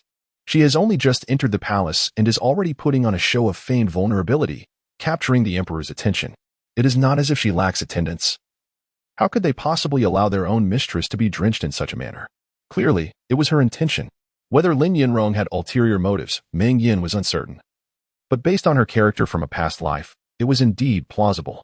She cared little for Lin Yinrong's attempts to seduce the emperor for favor. However, given the circumstances, as the responsible concubine, she felt it necessary to remedy the situation to prevent Lu Haozhi's unfavorable impression of her from worsening. Her enchanting eyes glimmered as she spoke. Send someone to the Imperial Medical Institute to instruct them to prepare warming herbal soup to be distributed to the newly entered ladies, to prevent them from catching a chill and falling ill. Rueju, seeing her mistress not only unperturbed but also inclined to care for the newcomers, felt it was rather unjust and, with a heavy heart, hurried off to carry out the task. When the Imperial edict reached the Imperial Medical Institute, Xiaoyu was engrossed in writing a medical case. Upon hearing the news, his slender fingers, which held a rabbit hair brush, paused momentarily, causing a drop of ink to fall onto the pages before him. Chapter 29. He yearned to approach her. Xiaoyu set down his brush, observing the group of imperial physicians busily preparing soup and concocting medicine. Seemingly to himself, he remarked, Yuan. The noble concubine indeed seems to be concerned about these newly entered ladies of the court. A disciple, who was organizing the medicinal herbs beside him, casually responded. Isn't that so? Everyone in the palace is now saying that the noble concubine has truly transformed. She has become gentle and compassionate, treating those beneath her with great kindness. Everyone is eager to squeeze into the Changchun Palace to serve there. They say that under the noble concubine's management, it is far more comfortable than when the Empress Dowager was in charge, as long as the tasks are executed well and the rules are upheld. The noble concubine does not pry too much. Unlike the Empress Dowager, who demands to know everything and keeps a tight grip, almost suffocating those in her charge. People are now gossiping that if the Empress Dowager were to remain confined for a few more months, it would be for the best. A glimmer flickered in the narrow depths of Xiaoyu's eyes. He raised his hand and patted his disciple on the back of the neck, reminding him, You've grown bold to speak of our superiors behind their backs. If that neck were to incur a blade, I would have no ability to mend it. Though his voice was low and his tone mild, it carried a weight of authority. The young disciple felt a chill run down his neck. Yet he understood that his master would not truly betray him. He merely stuck out his tongue in response. Xiaoyu's status was unlike that of ordinary physicians. Typical masters could not command him. The task of preparing a warming soup for the new lady of the court was not one that would fall upon their shoulders. Yet he instructed his disciple to tidy up the writing materials, then rose to adjust his attire. With the sudden onset of wind and rain, and with the noble concubine still recovering from her illness, he feared she might catch a chill. "I shall make a visit to Changchun Palace to check her pulse," he declared. The disciple was taken aback, as his master had never shown much patience for dealings with the inner court. Numerous concubines had spent lavish amounts of silver seeking his advice on beauty remedies, yet he had always dismissed them with disdain. Lately, however, he had been visiting the Changchun Palace with increasing frequency. It was unclear why his master had incurred the noble concubine's displeasure 9 out of 10 times. She did not bestow him with a pleasant demeanor, yet he seemed to relish the challenge. During idle moments, he even pondered concocting tonics for women to nourish their essence, which he would deliver to the Changchun Palace. Such peculiarities of life left one wondering where to seek justice. Donning a conical hat and a raincoat, Xia Houyu led his disciple toward the Changchun Palace. Upon arrival, he requested a palace servant to announce his presence. Meng Yan was idly watching the rain within her chambers when she heard of Xia Houyu's visit. A sense of confusion washed over her. She had not summoned him, and she had not been unwell for several days. If she were, she could treat herself. Why had he come? She initially considered declining to see him, but then recalled that this man was cunning as a fox, full of tricks, and a trusted confidant of Lu Hao. With Lin Yinrong having entered the palace today, it would be prudent to avoid any complications, so she finally nodded in consent to the meeting. Moments later, she beheld the tall figure of the man entering her room. Xia Houyu approached and, from 3 paces away, bowed respectfully. Esteemed Minister Xia Houyu pays his respects to the noble concubine. May the concubine enjoy peace and prosperity. The damp, chilly air mixed with a subtle scent of medicine enveloped Meng Yan, prompting her to slightly tilt her head. "Physician Xia, please rise. This palace did not summon you. What brings you here?" The Imperial Medical Office was bustling with activity, while the gentleman before her seemed quite at ease. Upon catching sight of his serene and handsome visage, Meng Yan could not help but offer a few biting remarks. It was entirely his fault that she had been subsisting on a monotonous diet of plain congee and simple dishes for many days. At times, when her cravings became unbearable, she resorted to pilfering meat buns from the kitchen. Meng Yan felt as if she were no different from a nun. The emperor favored her, and as a humble minister, he only needed to attend to the emperor and the empress, rendering him relatively free compared to the other physicians. Xia Houyu discerned the sarcasm in her words, but accepted it without protest, his elongated gaze sweeping over Meng Yan. She wore her hair in a simple top knot, a single dark strand cascading down her chest, adorned solely with a pearl hairpin and devoid of any other ornate jewelry, projecting an air of casual elegance. Clad in a silver fox fur vest, a water-red floral long-sleeve blouse, and an apricot pink skirt embroidered with spring blossoms, her ordinary attire accentuated her playful charm. In the past, Xia Houyu had seen her from afar, always bedecked in jewels and silks, exuding an imposing presence that, while magnificent, was also unbearably ostentatious and aggressive. Having heard of her conduct in the palace, bullying concubines, trampling maids, and resorting to unscrupulous means to gain favor, Xia Houyu felt a deep-seated aversion. Wishing to hear no more of her, it was only when she was falsely accused of witchcraft by the Empress Dowager and he was summoned to diagnose her that he realized her life in the palace might not be as enviable as it appeared. Although seemingly favored, the emperor did not entirely trust her. Though she held a high position, she was also the target of jealousy and scheming from others. Later, when he witnessed her sacrificing her own health to save the young princess, Xia Houyu was struck by a sudden clarity. She began to resemble the shadow of her former self that lingered in his memory. Today, with new concubines entering the palace, she, as the emperor's favored consort, was still preoccupied with ensuring the well-being of those who would soon vie for her husband, a reflection of her underlying bitterness. He felt an urge to draw closer to her, to protect her. Yet, every time he encountered her fierce demeanor, he could not resist teasing her. Meng Yan found herself at a loss against this man's audacity, attempting to assert her status as the consort to reprimand him proved futile. For he was a trusted confidant of Lu Hao and beyond her reach. Fortunately, she had grown accustomed to Xia Houyu's impenetrable disposition and decided to inquire. "What brings you to see me today?" "A sudden storm has arisen. I am concerned that Her Highness may have caught a chill," Xia Houyu replied, bowing his head with feigned humility, appearing exceedingly respectful. "I am perfectly well, and I have been taking the prescribed medicine as usual," Meng Yan retorted with a snort, genuinely perplexed by the man's intentions.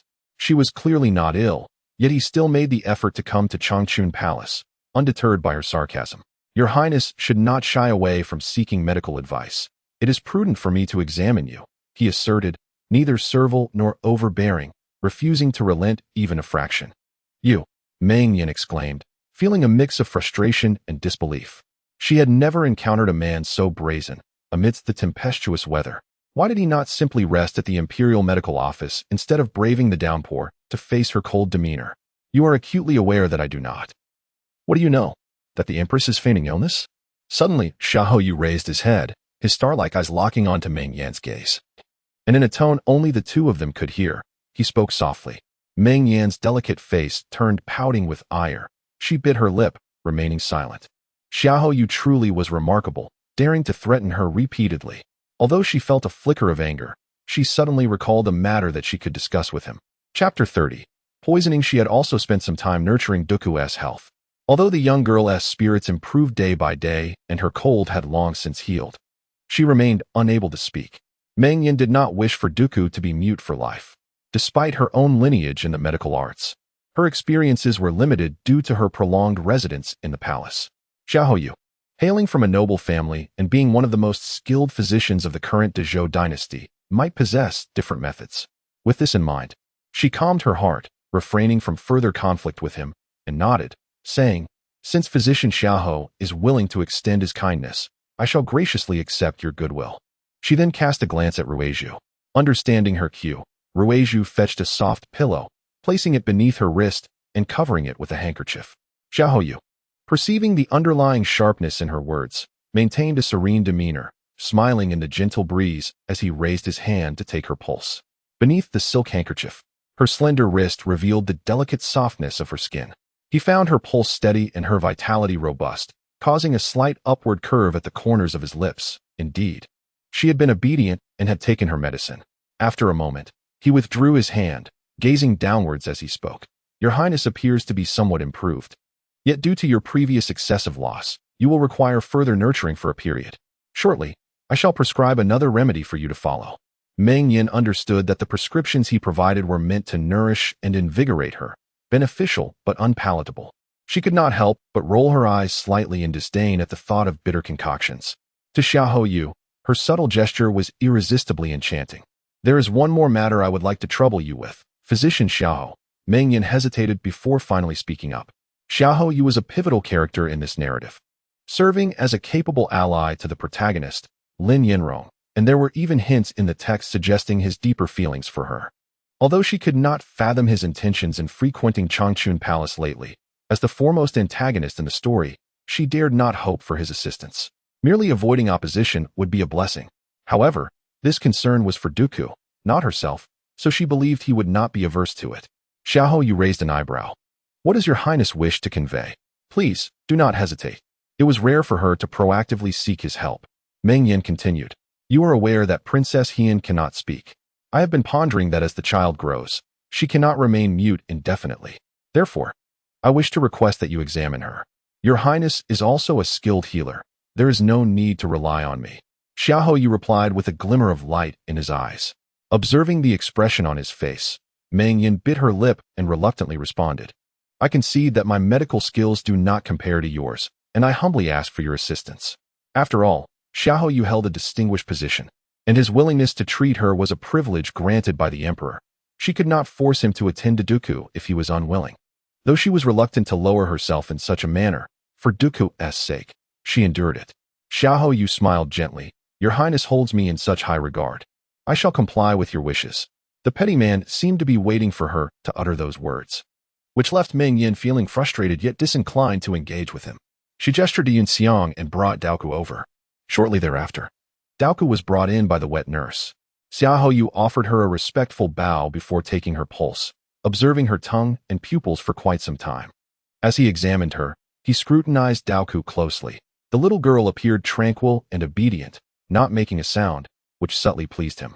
He had previously heard of the incident involving Princess Hien and felt a deep sympathy for the girl's circumstances. Rumors from the inner palace suggested that the emperor had entrusted Princess Hien to the care of the favored consort, who, preoccupied with vying for favor, had left the child in the neglectful hands of consort Mei. Xia Houyu disdained such behavior.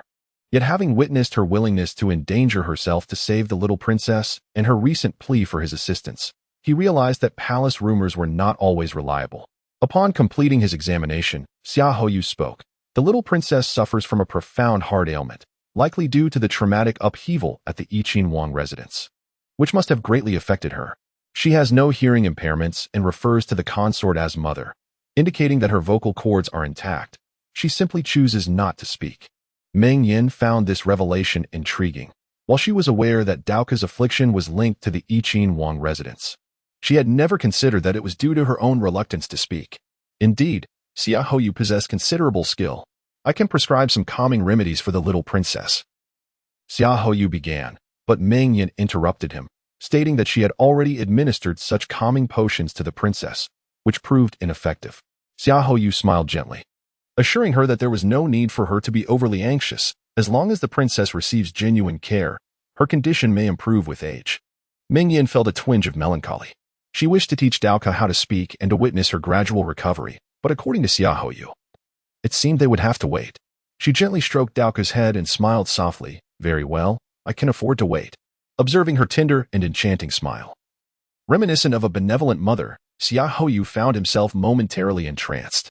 At that moment, the storm outside began to abate. Xia Houyu deemed it inappropriate to linger in Changchun Palace any longer and took his leave after providing the medicine. As he exited the main hall, he encountered a cluster of young palace maids in the corridor, who were peeking at him and chattering excitedly, their cheeks flushed with delight. Xia Houyu was accustomed to such scenes. Maintaining his composure, he stepped away from Changchun Palace. Inside, Meng Yan, seated, heard the commotion outside and inquired, "What are they so excited about? What joyful event warrants such laughter?" Ruizhu approached, replacing her tea with a cup of ginseng tea, and replied with a smile. "Your Highness may not know, but Dr. Xia Houyu has become quite the sensation in the palace. His remarkable medical skills have garnered the emperor's esteem. And with his striking good looks, many palace maids dream of marrying him. Some even claim that if they cannot become his legitimate wife, they would willingly settle for being his concubine. I have also heard an old tale from the palace, suggesting that before Princess Zhaoang was married, she sent a hand-stitched sachet to the Imperial Medical Institute as a token of affection. Would you care to guess how Dr. Xia Houyu responded?" Meng Yan had never heard of this matter. A fleeting thought crossed her mind, and she smiled lightly. He must not have accepted it. It was only natural. If he had been engaged to Princess Zhaoang, he would not be solitary even now, nor would there have been subsequent stories involving Lin Yanrong. Ruizhu remarked. It is not surprising that he did not accept it, yet this Dr. Xiahou swiftly delivered the sachet to the palace and informed the emperor. The emperor was furious. And within half a year, he married the princess to General Wei Yuan, stationed far at the frontier. Meng Yan was somewhat astonished. Princess Zhaoang was the biological sister of Lu Hao. Although they were not born of the same mother, their sibling bond was still strong. Her marriage had indeed been rather hasty, but she was unaware of the underlying story. It seemed that the princess had taken a liking to a physician and secretly pledged her heart, which was certainly not a matter of great dignity. It was only customary for the royal family to keep such affairs discreet. Ruizhu continued, recently, it appears that Dr. Xiahou has been frequenting our Changchun Palace to tend to the empress's ailments. I have observed that the maidservants have developed romantic inclinations.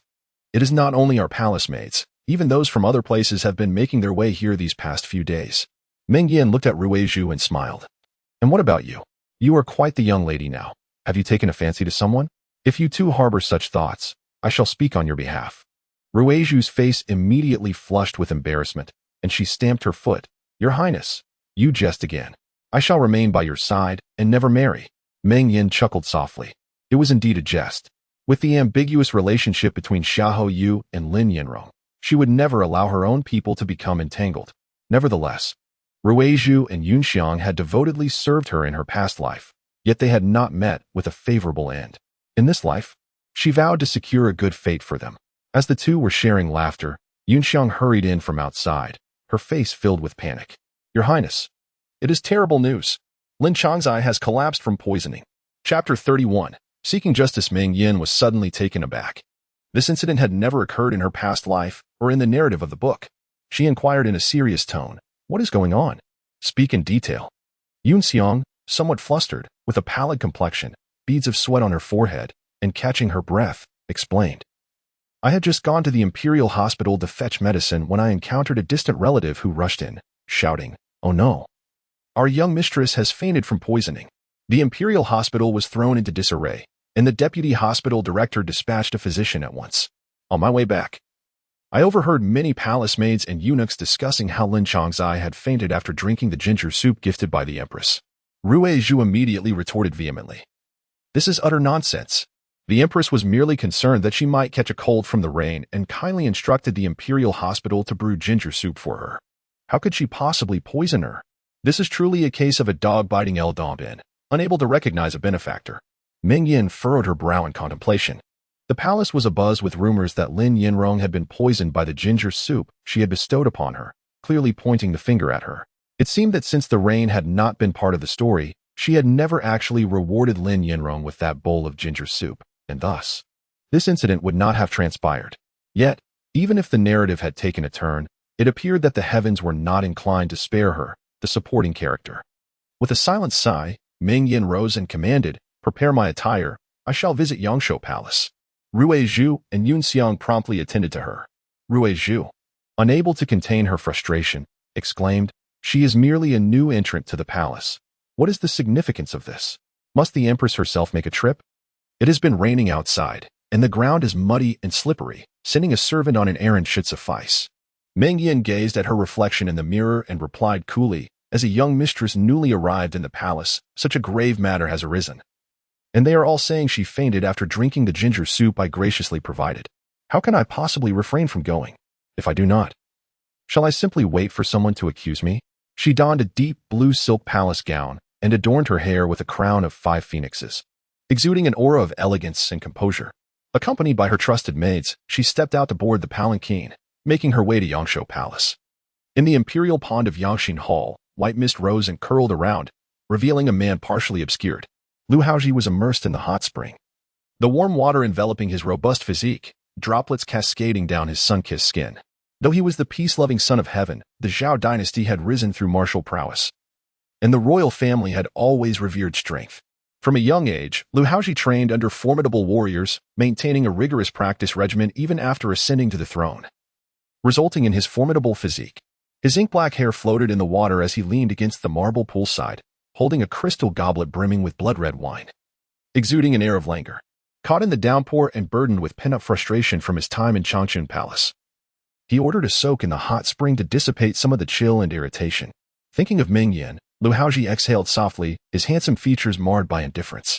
He swirled the crystal goblet, the aroma of the wine wafting about, and downed it in one gulp. Did Meng Yan truly believe she could manipulate the illustrious emperor of the Zhao dynasty at her whim? She was indeed overly confident. She is indeed his favorite concubine. Yet it is contingent upon his willingness to bestow such affection. Flattering and pleasing him is her duty. Should she persist in this feigned demeanor, he would not hesitate to neglect the Changchun Palace for a while, allowing her to gain clarity. After all, she is but a woman. Lu Haozhi cast aside the cup in his hand and splashed his face with a handful of hot water. "Your Majesty," came the voice of Rongan from behind the jade screen. Lu Haozhi felt a twinge of impatience. Such rare moments of leisure were often disrupted by trivial matters. However, Rongan had been by his side for many years, and he would not interrupt unless it was of some significance. "Speak." "The imperial concubine has dispatched someone with news that Lin Chongzai from the Yangshou Palace has been poisoned." Lin Chongzai? Poisoned? The frail figure of Lin Yinrong immediately surfaced in his mind. Lu Haozhi furrowed his brow and inquired, "What transpired? How could she have been poisoned under normal circumstances?" Rongan replied, "Your Majesty, the imperial concubine did not elaborate. She merely requested your presence."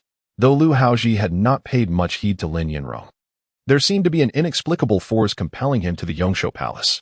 He reflected on the Prince of Nanping's residence and Lin Yinrong's aunt, the Xuanhe Grand Consort. Given that she had encountered such a misfortune shortly after entering the palace, it was only proper for him, as the emperor, to make an appearance. Just as he was about to rise, Rongan added, "The imperial concubine did mention that Lin Chongzai had consumed the ginger soup bestowed by her, which resulted in her poisoning and subsequent fainting." Meng Yan. As Meng Yan rode in her palanquin towards the Yangshou Palace, she coincidentally encountered the emperor's procession. Upon seeing Lu Haozhi, a sigh escaped her lips. Indeed, the treatment of the female lead was exceptional. Emir Chongzai, freshly arrived at the palace and yet to serve him, could elicit such a personal visit from the emperor. The protagonists were evidently beginning to converge, suppressing her tumultuous emotions. Meng Yan bowed to the imperial palanquin. This humble servant pays her respects to your majesty, wishing you eternal peace and prosperity. Lu Haozhi dismounted. His expression as dark as water, and chose to disregard her, striding into the Yongsho palace while casually uttering, "Be at ease."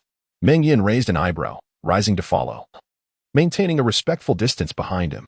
Noticing his frigid demeanor, a stark contrast to the warmth of recent days, she could not help but smirk inwardly. Indeed, the moment Lin Yanrong made her entrance, she, the so-called favored concubine, would be swept aside like a gust of wind.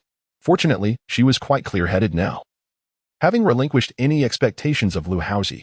Otherwise, she would surely be driven to despair. What is the situation? Do you know, concubine? His tone was bland yet tinged with a hint of coldness. Ah, is he already beginning to seek accountability? Meng Yan scoffed inwardly while maintaining her composed facade. Your Majesty, I was merely reading in the palace when I was informed that Lin Chongzai had fainted. I was most anxious and hurried here. I am yet to ascertain the circumstances.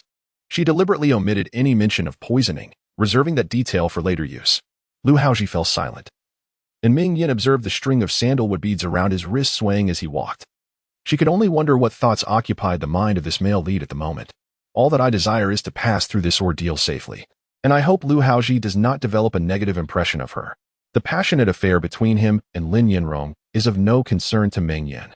Upon entering the Yongsho palace, she was met with a scene of despair. Maids were kneeling on the ground, weeping uncontrollably. This performance was rather excessive, Meng Yan scoffed inwardly. One might think Lin Yanrong had already departed from this world. The imperial noble consort, Yang Qingbi, came forth to greet them, her eyes swollen and resembling overripe peaches. After paying her respects to the emperor and acknowledging Meng Yan with sisterly courtesy, Liang Qingbi stood to the side. Lu Haozhi inquired, "What exactly has transpired?" With utmost deference, Liang Qingbi responded, "Your Majesty, I was just in Ikuan Palace reviewing the accounts when I received word that Lin Chongzai was in trouble. Anxious, I hurried over and questioned the attendants." The maidservants reported. At this point, she cast a glance at Meng Yan and whispered, "It is said that the consort's sister bestowed a bowl of ginger soup upon her, which Lin Chongzai consumed, and within half an hour, she succumbed to poisoning and fainted." Chapter 32. The Cunning Handmaiden. Indeed, while one sits in the palace, calamity descends from the heavens. Yang Qingbi, unable to contain her impatience, hastily tarnished Lin Yanrong's reputation upon her entry into the palace. It was only natural. Having previously suffered a significant setback, she was eager to reclaim her standing. Ginger soup? A cool voice, laced with a hint of skepticism, echoed in her ears. Meng Yan offered a subtle smile, for she held no expectations that Lu Hao, the male protagonist, would unconditionally trust her. She had already devised her countermeasures. Meng Yan chose not to respond directly. Instead, she turned her gaze toward a palace maid dressed in the attire of a matron. "Have we summoned the imperial physician?" Such foolishness, with everyone kneeling here wailing. Who was tending to the patient inside? The head maid of Yongsho Palace, Yin Xiao, felt a pang of anxiety at the empress's sudden inquiry and stammered, "Replying to your highness, the imperial physician has already been summoned. The young master's accompanying maid, Xiaoji, is attending to her inside." Meng Yan pressed further. "Then where is the physician?" As her words fell, a middle-aged man clad in the garb of the imperial medical department emerged from behind the curtain, bowing respectfully. "I am Minister Zhang Yuangui, here to pay my respects to your majesty, the empress, and the esteemed concubine." Meng Yan was already aware of this man. He was known for his prudence and had consistently remained aloof from palace intrigues. It seemed this incident was merely a coincidence. "Ah, it is Physician Zhang, a seasoned practitioner whose medical skills are widely acclaimed. Surely there will be no error in his diagnosis. How fares Lin Chongzai? Is her condition still critical?" While she feigned concern for Lin Yanrong's health, her demeanor subtly highlighted Liang Qingbi's eagerness to cast blame. Liang Qingbi, not a fool, grasped her intentions. Her face shifting from pale to flushed as she silently cursed her own haste, stealing a glance at Lu Hao, who was intently observing Meng Yan, his eyes glimmering with contemplation. Lin Chongzai has suffered from the ingestion of thundervine, leading to her current condition. Just now, I assisted the young master in inducing vomiting, and she has taken an herbal detoxifying soup prepared by the maid. She is now out of danger. After a few days of recuperation, she shall surely recover fully. Meng Yan exhaled in relief and turned to Lu Hao, smiling. "Congratulations, your majesty. Lin Chongzai is a person favored by fate and with your royal protection." She has escaped peril. As she spoke, she bent down in a gesture of reverence. Rue Zhu, who accompanied her, was quick to follow suit, kneeling and proclaiming, "Congratulations, Your Majesty." The entire room of palace maids, under her guidance, clumsily echoed their congratulations. Liang Qingbi, though reluctant, found herself compelled to comply, acquiescing to the moment. Lu Hao regarded the gentle and submissive Meng Yan before him, momentarily at a loss for words. She appeared to embody the virtues of a devoted and magnanimous individual, genuinely concerned for Lin Yanrong's well-being.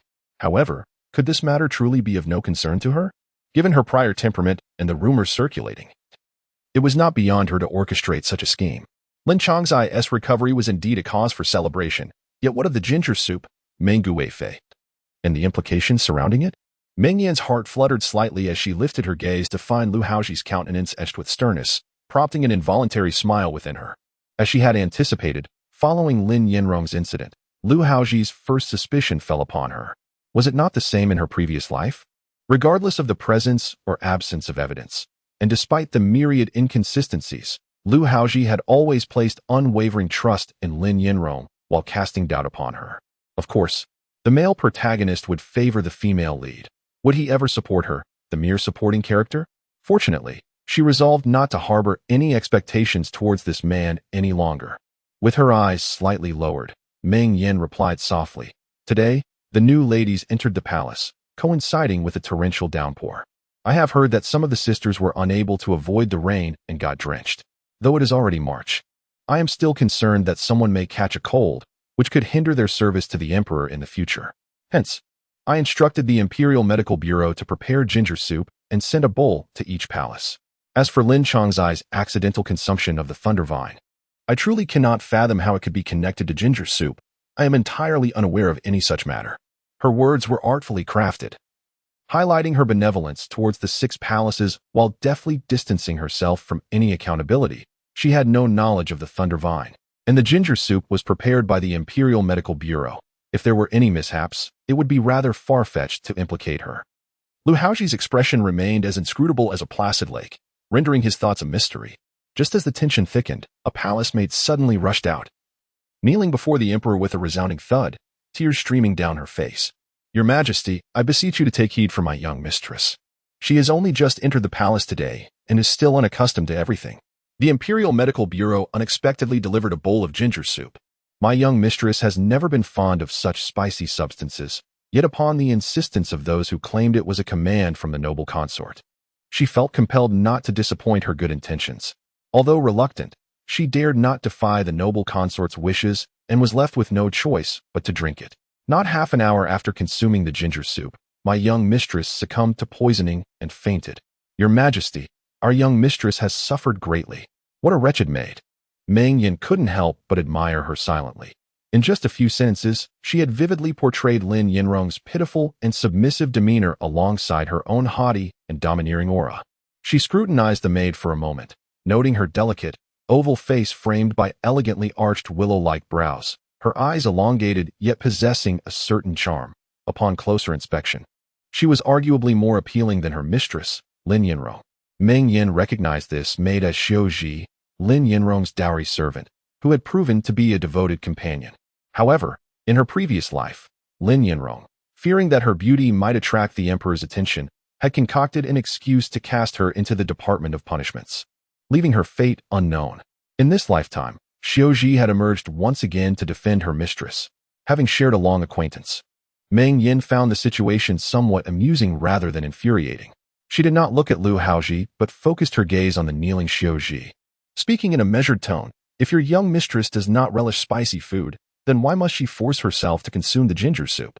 If an ox refuses to drink water, who can compel it to lower its head?" At this moment, Xiaozhi was merely a novice maid in the palace, hardly able to withstand the formidable presence of the imperial concubine.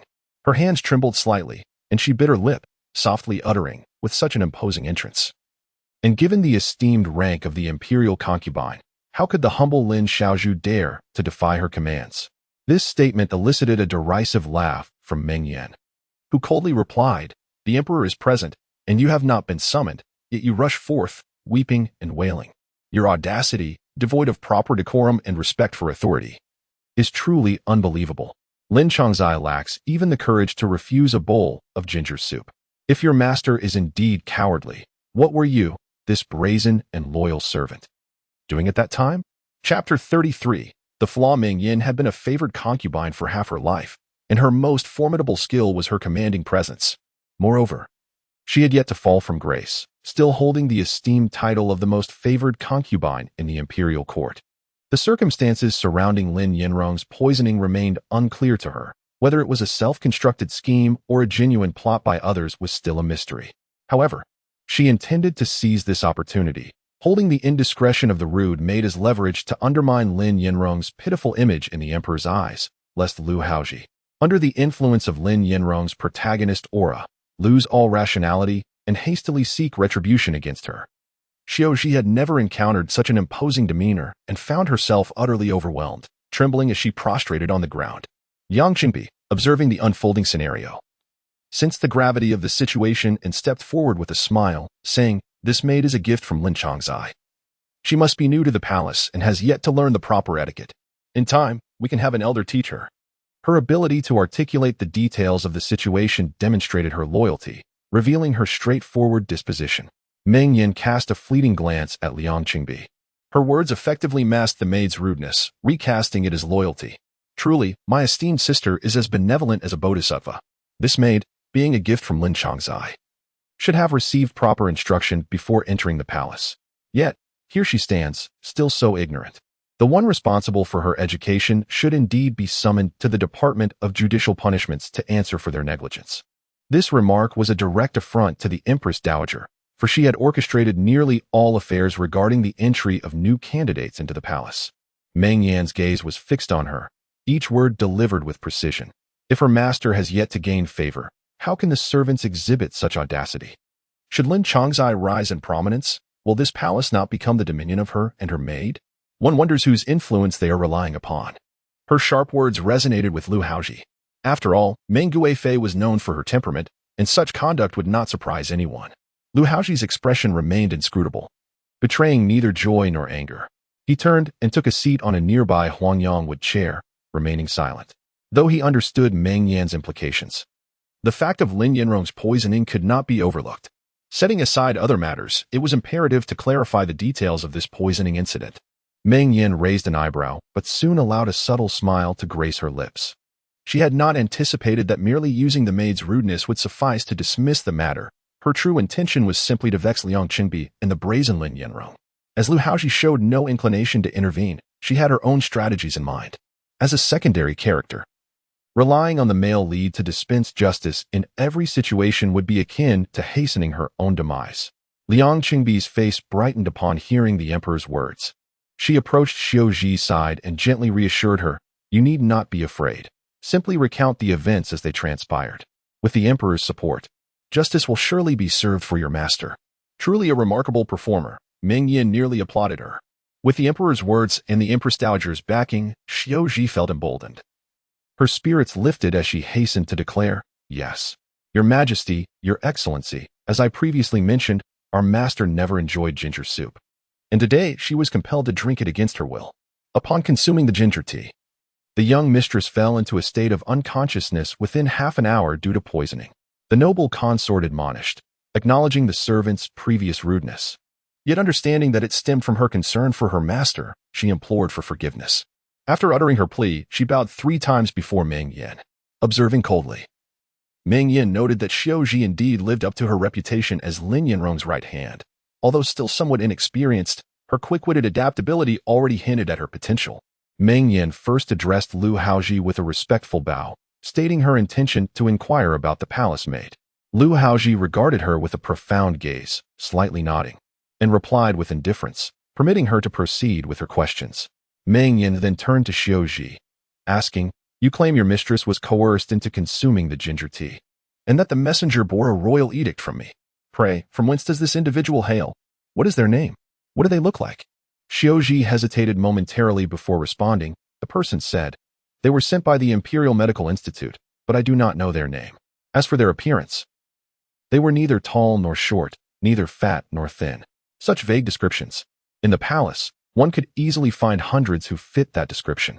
While the origin of Lin Yanrong's poisoning remained uncertain, their intent to frame themselves was unmistakable. Meng Yan smiled faintly, instructing that her decision to brew ginger tea was impulsive, a detail not recorded in any text. Thus, Lin Yanrong's poisoning must also have been a hasty decision, and they could not have arranged such a comprehensive plan in such a short time. Indeed, as she pressed on this detail, Xiaozhi's responses began to falter. If that person spoke so arrogantly, how could you fail to remember their appearance? Meng Yan casually remarked, then followed up with, how did you come to know that Lin Changzai was poisoned? Xiaozhi stammered, it was the physician. Ignoring her, Meng Yan suddenly turned to Zhang Tai, who stood to the side, and asked, Zhang Tai, what report did the envoy from Yongshou Palace convey to the Imperial Medical Institute? Zhang Yuan Gui, having served in the palace for a considerable time and witnessed numerous court intrigues, understood the underlying implications. In response to the noble consort, the envoy from Yongshou Palace reported that Lin Changzai had suddenly been poisoned, prompting the deputy director to send me to attend to the matter. A smile deepened on Meng Yan's lips as she questioned Xiaozhi further. The physician has not yet arrived, and your mistress merely vomited blood and fainted. How do you ascertain that she is indeed poisoned? Xiaozhi's gaze darted nervously, avoiding Meng Yan's eyes, and she mumbled, It was. Her condition clearly indicated poisoning. Preposterous. Meng Yan reprimanded sharply. Consuming foreign substances, injuries to the esophagus, or sudden illness can all result in such symptoms. Until the physician arrives, how could you from Yongshou Palace so confidently declare that Lin Changzai is poisoned? When summoning a physician, do they not first describe the symptoms rather than hastily draw conclusions? Could it be that you all knew from the outset that Lin Changzai would inevitably be poisoned? A barrage of inquiries left Xiaozhi pale, her mouth agape, tears welling in her eyes, unable to utter a single word. Originally, Lin Yanrong had conspired with her, planning that once the emperor arrived, she would feign distress and present herself as the epitome of vulnerability, certain that the emperor would be moved to compassion and dispatch someone to investigate. Yet, in this tangled web of intrigue, where could one even begin to unravel the mystery? The thunder vine is a commonplace medicinal herb, ubiquitous in its presence. Meanwhile, that bowl of ginger soup has long since been consumed, leaving no evidence behind. Ultimately, this case will likely fade into obscurity, as Lin Yanrong merely seeks to cast a malevolent impression of Meng Yan in Lu Hao's heart, avenging the grievance of having her esteemed position jeopardized. As for Meng Yan, her superior has explicitly labeled her as a jealous and mindless fool, rendering her of no consequence. Yet, the current Meng Guifei exhibits clarity of thought and agility, striking at the heart of the matter with every word. There is not a trace of foolishness in her demeanor. Chapter 34. The disobedient servant Meng Yan gazed down at Xiaozhi as one would upon insignificant ants. How dare she attempt to slander her with such trivial abilities? She was the heroine of her own narrative, while Xiaozhi was not. In her previous life, how had she repeatedly stumbled at the hands of this master-servant duo? It could only be said that the plot of that wretched book had profoundly influenced her. Meng Yan turned to Zhang Yuan Gui and commanded, Dr. Zhang, please inform the emperor of the medicinal ingredients used in the ginger soup prepared by the Imperial Hospital at my behest. Lu Haozhi, puzzled, remarked, Ginger soup is merely ginger and brown sugar. Could there be anything else? Zhang Yuan Gui, with utmost respect, replied, Your Majesty. The Empress Dowager instructed the Imperial Hospital to prepare ginger soup, which, aside from brown sugar and ginger slices, also contains 4 additional herbs, chai hu, guizhi, fong fong, and xiexin. The Empress Dowager is well versed in pharmacology. These 4 herbs are effective for dispelling wind and cold, significantly enhancing the soup's efficacy. Lu Haozhi raised an eyebrow in surprise and glanced at Meng Yan, who appeared completely unfazed, her demeanor composed. Could she truly be so concerned about these newly entered concubines? Seeing the situation spiraling further out of control, Liang Qingbai could no longer restrain herself and interjected. What of it? What relevance does this have to Lin Changzai's poisoning? A deeper smile graced Meng Yan's lips as she inquired of Xiaozhi. When the ginger soup was delivered, did you notice anything unusual? Xiaozhi hurriedly responded, There was nothing unusual. It was simply a bowl of ginger soup. She understood that if the soup had been problematic upon delivery, and Lin Yanrong still consumed it, that would indeed be suspicious. Meng Yan then instructed Zhang Yuan Gui. Dr. Zhang, please elucidate the matter thoroughly to the Emperor and the Empress Dowager. Zhang Yuan Gui acknowledged her command and stated, Your Majesty, esteemed Empress Dowager. The lei gongting used in the palace has been properly processed. When combined with chai hu and guizhi, it produces a considerable amount of foul-smelling black foam. I believe no one would be able to consume such a concoction. Upon hearing this, Liang Qingbai immediately recognized the gravity of the situation. Closing her eyes and falling silent, Xiaozhi, grasping the implications, exclaimed in alarm, if that is the case, the Lei Gongteng may not have originated from the palace. It could have been acquired from elsewhere. Silence. Before she could finish her thought, Meng Yan's gaze sharpened, her voice cutting through the air with icy precision. Although her rebuke seemed harsh, allowing a servant to interject so disrespectfully could undermine her authority. If she did not assert herself now, everyone would perceive Meng Yan as weak and easily bullied. The Changchun Palace had already lost its influence, and others would soon seek to rise above her. Moreover, given that Xiaozhi was a favored maid of Lin Yinrong, her status was not to be compared with that of ordinary palace maids. With the matter escalating to this point, Meng Yan was eager to discern Lu Haozhi's true stance. With this thought, she discreetly glanced at Lu Haozhi. To her surprise, he was already looking back at her, his gaze profound and contemplative. Meng Yan's heart fluttered, prompting her to avert her eyes. Rue Zhu stepped forward, rolled up her sleeves, and swiftly struck Xiaozhi across the face multiple times. The sharp sound of the slaps resonated, causing everyone present to wince in sympathy. Xiaozhi was suddenly struck. Her face contorted in pain, lips swollen and bleeding, her hairpin scattered, leaving her hair disheveled. Although she was merely a maidservant in the Nanjing prince's residence, she had served in the inner quarters since childhood and had never endured such suffering. Unable to contain herself, she began to sob quietly, in the presence of her master. However, such displays of emotion were strictly forbidden. Rue Zhu glared at her, sharply admonishing her. Terrified by the blow, Xiaozhi dared not cry any longer. Pressing her hands tightly over her mouth, Lu Haozhi observed the scene in silence, offering no comment. Meng Yan approached him, bowing slightly, and said, Your Majesty, I have inquired about everything. I hope you will make a fair judgment on the matter. As I am involved, it would be inappropriate for me to intervene further. To avoid suspicion, I shall return to the palace. Without waiting for Lu Haozhi to respond, she turned and left, leaving the remaining onlookers exchanging glances.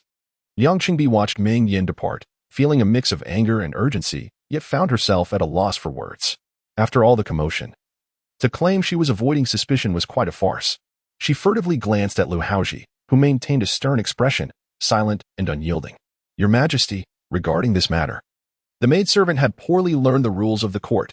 Being Lin Changzai's dowry maid, she would be let off this time, but would still receive 20 strokes from the punishment board. Lu Haozhi neither looked at her nor allowed her to finish speaking before he decreed the punishment for Xiaozhi.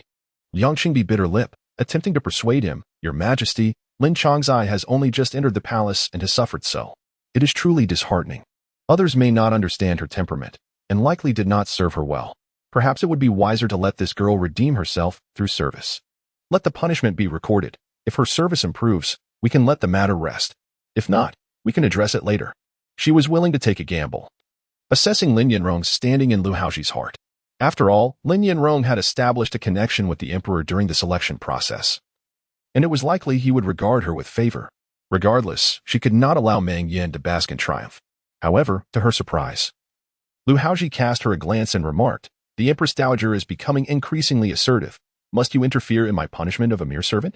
Yang Qingbi's face paled, and she fell silent, watching helplessly as Xiaozhi was dragged away by two eunuchs. Xiaozhi, paralyzed by fear, had forgotten to plead for mercy. Lu Haozhi brushed off his attire, rising to speak indifferently, ensure she is well attended to. As for the matters below, I will instruct the Ministry of Internal Affairs to investigate. There are affairs from the previous dynasty to attend to. I must take my leave. As the emperor prepared to depart, Liang Qingbi hurriedly pursued him. Your Majesty, Lin Changzai has endured such suffering. It is truly pitiable. Will you not go in to see her? Just then, a voice from within announced joyfully, The young mistress has awakened. Lu Haozhi paused, gazing at the heavy curtains. Liang Qingbi, seeing this, felt a surge of hope, believing that Lu Haozhi indeed regarded Lin Yinrong with special consideration. To her dismay, however, Lu Haozhi resumed his stride toward the exit, casting one last remark over his shoulder. She has already violated palace rules during the selection. Must she commit a second offense? Simply instruct those below to attend to her carefully. I am not a physician. Yang Qingbi, feeling helpless, could only bow respectfully to see him off. As Lu Haozhi exited the Yongshou Palace and mounted the palanquin, he commanded a return to the Yangxin Hall. Ronan followed closely, observing the emperor's displeasure and dared not utter a word, enveloped in a heavy silence. once the imperial procession had traversed the long street. Lu Haozhi suddenly spoke. A mere newcomer to the palace has already stirred up so much trouble. It is evident that she is not an easy one to manage. Inform the Internal Affairs Office to conduct a thorough investigation into this matter. I demand an explanation. Upon hearing this, Rowan promptly complied. Lu Haozhi gazed upwards at the sky, which had cleared after the rain, revealing an expanse of azure. Suddenly, the charming visage of Meng Yan flitted across his mind. Throughout the day's events, she had not once pleaded for him, nor had she cast a glance in his direction. In the past, she would undoubtedly have pouted and insisted that he intervene on her behalf. Yet today, she had decisively resolved the matter on her own. What had come over her? Chapter 35. She no longer relies on him, she no longer leans on him, no longer regards him as her celestial being, her sole support. She has grown capable, no longer in need of his assistance. Contemplating this realization, Lu Haozhi felt a heaviness in his chest, a nameless sense of loss stirring within him. To him, Meng Yan was merely a favored concubine in his harem, and he repeatedly reminded himself of this fact. The emperor may indulge in favorites, but he must not succumb to emotions. In the past, her beauty, temperament, and talents had consistently delighted him, granting her immense favor in return. However, she had since become insatiable, not only flaunting her privileges but also exhibiting a brazen demeanor, subtly attempting to claim his heart. This behavior irked Lu Haozhi, the emperor, greatly. Yet now, she seemed to have transformed into a virtuous figure, even going so far as to care for the newly entered concubines. He had heard the recent whispers in the palace regarding her magnanimity, and her absence from the Yangxin palace was notable. In this manner, it appeared that Meng Yan had truly adopted the mannerisms of a wise consort. Nevertheless, this new version of Meng Yan left Lu Haozhi feeling quite uncomfortable. The Yangxin palace, devoid of her sweet voice, felt desolate and empty. What is the favored consort currently occupied with? The cold words, tinged with hesitation, fell from above. Rowan instantly shivered. The emperor's inquiry was a positive sign. His greatest fear was the emperor's silence, for any misstep might result in punishment. He was certain that the emperor still harbored concern for the favored consort, even though he had left in a huff that morning. The emperor was evidently still preoccupied with her. Rowan quickly donned a smile and replied, "Your Majesty, I have heard that the favored consort is presently engaged in the education of the little princess. Each day she remains in the palace, teaching the princess to write. Those from the Changchun palace say that she is truly devoted to the little princess. Every night, the princess refuses to sleep without her, and if the consort is absent, the princess cannot eat or rest." Having said this, he discreetly gauged the emperor's expression. The emperor had a particular fondness for this little niece. Rowan believed that elaborating on this topic would surely please him. To his surprise, however, Lu Haozhi's face bore no signs of joy, instead shadowed by a hint of discontent. While he was pleased that Meng Yan cared for Duku, the fact that she devoted all her attention to the child left him feeling somewhat uneasy. As the illustrious emperor of the Great Zhou, a man of great stature, was he to admit to feeling jealous of a mere child for her mother's affection? The princess had a wet nurse and palace maids to attend to her. As she grew older, she would require a governess to teach her the proper etiquette. How could she continue to cling to the favored consort? Rowan listened intently. His ears perked up. What did the emperor mean by this? Was there an undercurrent of jealousy in his words? After all, this was the Princess Heian, not some outsider. What sort of jealousy was the emperor harboring? Rowan felt as though, after a lifetime of servitude, he had witnessed something truly rare. "May I inquire, Your Majesty, where shall we go now?" The favored consort has surely returned to the Changchun palace by now. He maintained a smile as he tentatively asked, "Return to the Yangxin palace." Lu Hao's expression darkened as he leaned back, resolutely refusing to seek her out. The moment the emperor departed, Liang Qingbi's countenance instantly fell. She stood in place, momentarily dazed, before turning to the inner chamber to see Lin Yinrong. Lin Yinrong lay upon a bed of yellow sandalwood, the crimson silk curtains embroidered with butterflies and flowers hanging half-closed, faintly revealing her pallid visage. Upon noticing her entrance, Lin Yinrong struggled to sit up. Liang Qingbi hurriedly approached, urging her sister to lie down, stating that at such a time, there was no need for formality. With teary eyes, Lin Yinrong choked out, "If not for the care of the imperial consort, I fear I would have already succumbed." Liang Qingbi gazed at her sister's innocent, pitiful face and silently mused that had she not been aware of the truth, she might have truly believed Lin Yinrong to be a delicate damsel in distress. Taking a seat beside the bed, she wore a concerned expression. "Sister, do you feel any better? What has transpired?" Lin Yinrong lowered her tear-filled eyes and gently replied, I do not know. I merely consumed the ginger soup sent by the Imperial physician, and now I am in this state. The pain from my throat to my abdomen is akin to fire.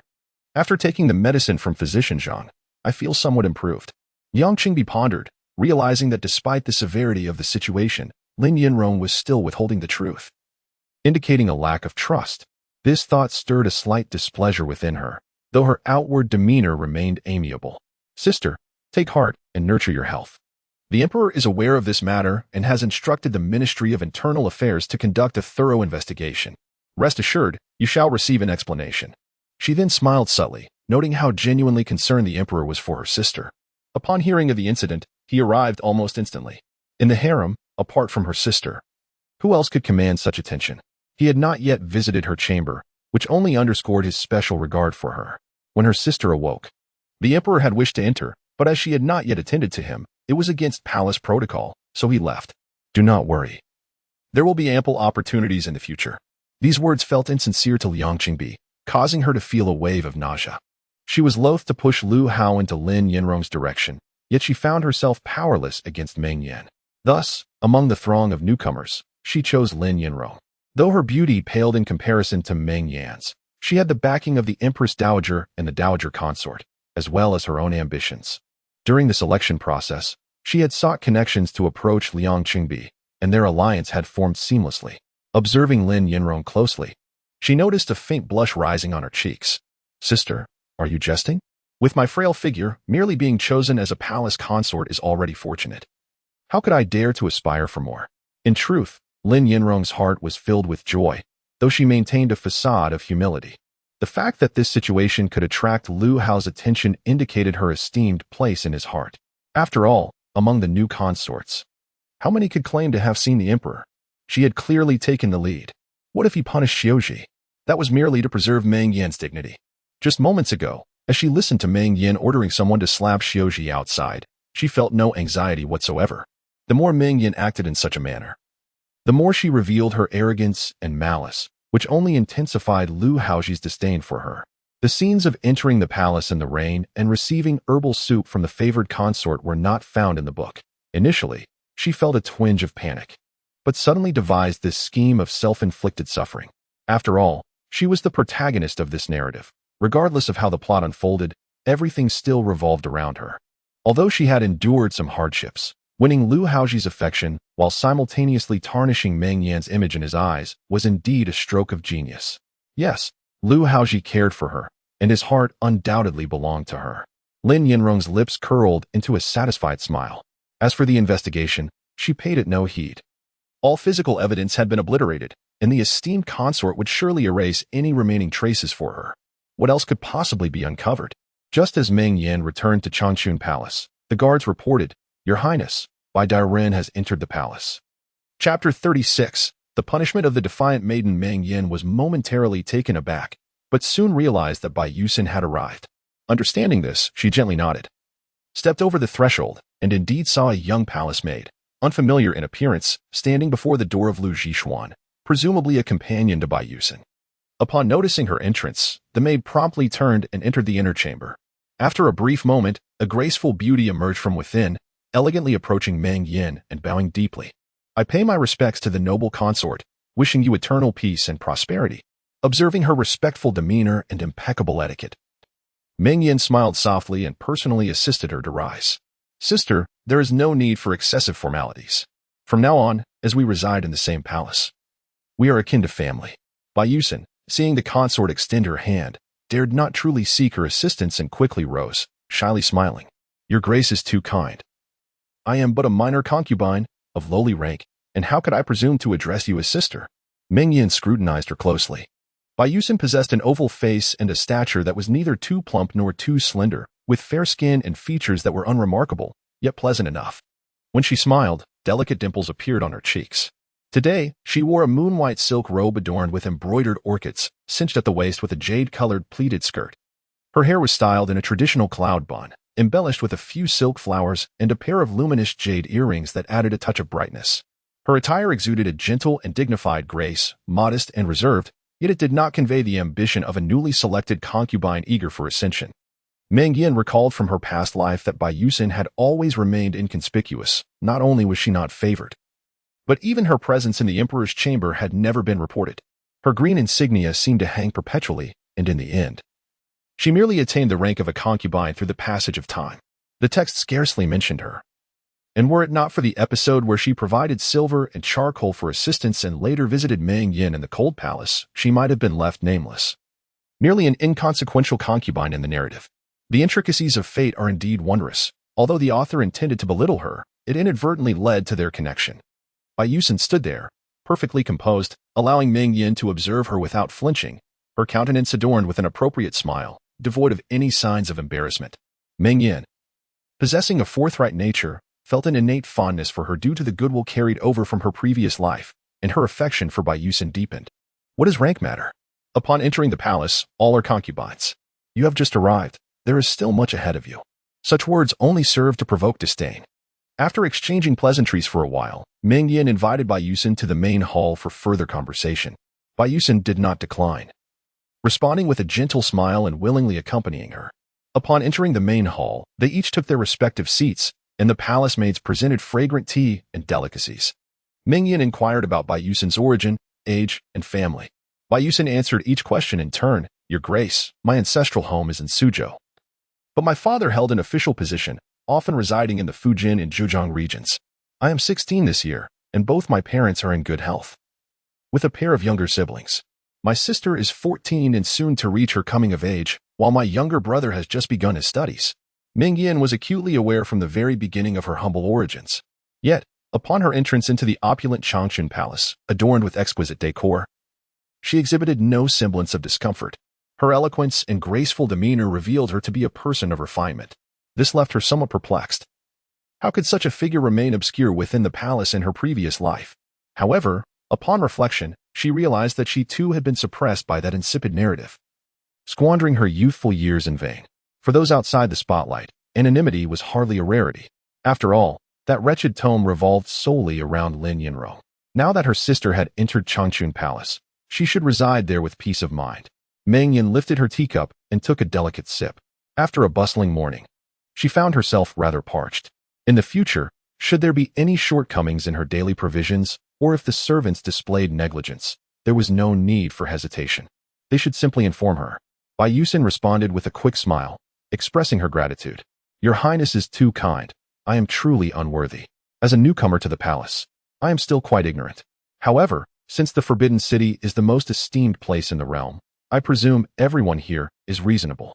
I would venture to say, there will be no disturbances for your Highness. Meng Yan waved her hand with a smile, saying, You are unaware. Within this palace, the inhabitants are fond of hierarchy, especially those wretches from the Naiwafu, who regard others with disdain. They will surely look down upon you, my dear sister, given your youth and recent arrival. Should you encounter any difficulties or face any grievances, do not hesitate to inform me. Bai Yusin gazed at her, captivated by her bright eyes and charming smile, lost in admiration for a moment before finally nodding with a smile. All right. As they conversed, someone entered to announce, Your Highness, the Yangxin Palace has sent someone to convey a message. Upon hearing that it was a messenger from the Emperor, Meng Yan's smile faded, fearing it pertained to the ordeal involving Lin Yinrong's poisoning. Bai Yusin, perceptive and astute, quickly rose, saying, Your Highness, you are busy with palace affairs. I shall take my leave now. Should you require anything in the future, do not hesitate to send for me. Meng Yan, reflecting on her newly arrived sister, felt it inappropriate for her to hear such matters, fearing it might frighten her. She nodded and smiled, allowing Bai Yusin to depart. Once Bai Yusin left, the messenger from Yangxin Palace entered, revealing himself to be Xiao Tang, a disciple of Rongan. He approached Meng Yan, performing the customary bow before addressing her. I report to your Highness, the matter of Lin Changzai's poisoning has been assigned to the Naiwafu for investigation by the Emperor. His Majesty assures you that he is aware of your grievances and that this incident bears no relation to you. Meng Yan responded with a soft sound, the corners of her crimson lips curling slightly. The Naiwafu is to investigate? What could they possibly uncover? The Naiwafu was under Liang Qingbi's influence, and she and Lin Yinrong were conspiratorial allies. What investigation could truly take place? In her heart, Meng Yan felt a measure of confidence. The flaws in this case were glaringly apparent, and Lu Haozhi would not indiscriminately cast blame upon her. After all, regardless of Lin Yanrong's formidable status as the protagonist, she remained a favored but currently neglected concubine. Even with their previous romantic encounter in the Imperial garden, her significance in Lu Haozhi's heart was not particularly weighty. Lu Haozhi can be regarded as an accomplished sovereign, as the text describes him possessing remarkable talents and great ambitions. In his previous life, it appears that aside from occasionally acting foolishly in the presence of Lin Yanrong, he generally maintained a clear mind. She has already made it evident that the Thunder Vine could not possibly be found in that bowl of ginger soup, and with the Imperial Medical Bureau's corroboration, the matter of Lin Yanrong's poisoning could not be attributed to her. The words of Xiao Tang brought her no joy whatsoever. Xiao Tang then added, "Furthermore, the Emperor has instructed me to convey to the noble consort that the maid Xiaozhi, who had offended the consort, has been taken to the Department of Punishments for corporal punishment, and I hope the consort will find it in her heart to forgive." Chapter 37. Love and desire are but clouds in the sky. This matter caused Meng Yan to raise an eyebrow. It was rare indeed for Lin Yanrong to stumble, and this particular misstep was orchestrated by Lu Haozhi. Although Xiaozhi was merely a palace maid, she was a part of Lin Yanrong's dowry and represented her mistress's dignity. Lu Haozhi's punishment of her showed a complete disregard for Lin Yanrong's reputation. It was understandable, given that Lin Yanrong had yet to gain favor, and Xiaozhi had publicly defied him, disrupting the hierarchy of respect. As the emperor, Lu Haozhi could not afford to overlook such insubordination, otherwise chaos would ensue in the palace. His actions were merely a means to restore order, and Meng Yan had not deluded herself into believing that Lu Haozhi's reprimand of Xiaozhi was a personal vendetta on her behalf. The male protagonist's every action belonged to the female lead, and she, as the supporting character, would not be entangled in any significant manner, even when there were minor intersections. They served only to set the stage for her eventual humiliation, to complement the female lead's narrative. This was a truth Meng Yan understood well. Love and desire were mere ephemeral clouds. She wished only to live her life in peace. As Meng Yan's thoughts drifted, the young servant, Xiao Tang, grew increasingly perplexed. What was the matter with the noble consort? The emperor had defended her, yet she appeared utterly unfazed. Her nonchalance suggested that this affair bore no relevance to her. Was it possible that the noble consort desired the emperor to further punish Lin Chongzai? Lin Chongzai was still bedridden, after all, and despite her maid's audacity, it was unreasonable to punish a victim. If the noble consort were to become insistent and demand the emperor's support, what would happen then? Serving in such a capacity, one feared encountering such dilemmas. When masters quarreled, it was the servants who bore the brunt of their frustrations. In the midst of celestial disputes, the minor spirits suffered. In such moments, a servant felt akin to Zhu Beiji gazing into a mirror, caught between two worlds. Just as Xiao Tang was overwhelmed with anxiety, a gentle female voice emerged from above. "Very well, return and inform the emperor that I understand." Xiao Tang could hardly believe his ears. The noble consort was not pursuing the matter further? How could this be? He instinctively looked up, only to find Meng Yan's expression soft and her smile warm and enchanting. As the rain subsided, the ground became muddy and difficult to traverse. "It was commendable that you made this journey. Take some silver to warm yourself with a cup of hot wine." Accepting the reward from Ruizhu, Xiao Tang stepped out of Changchun Palace, still in a daze. In the past, encountering such a situation would have meant entering the palace with no hope of rewards. A slap would have been the least of his worries.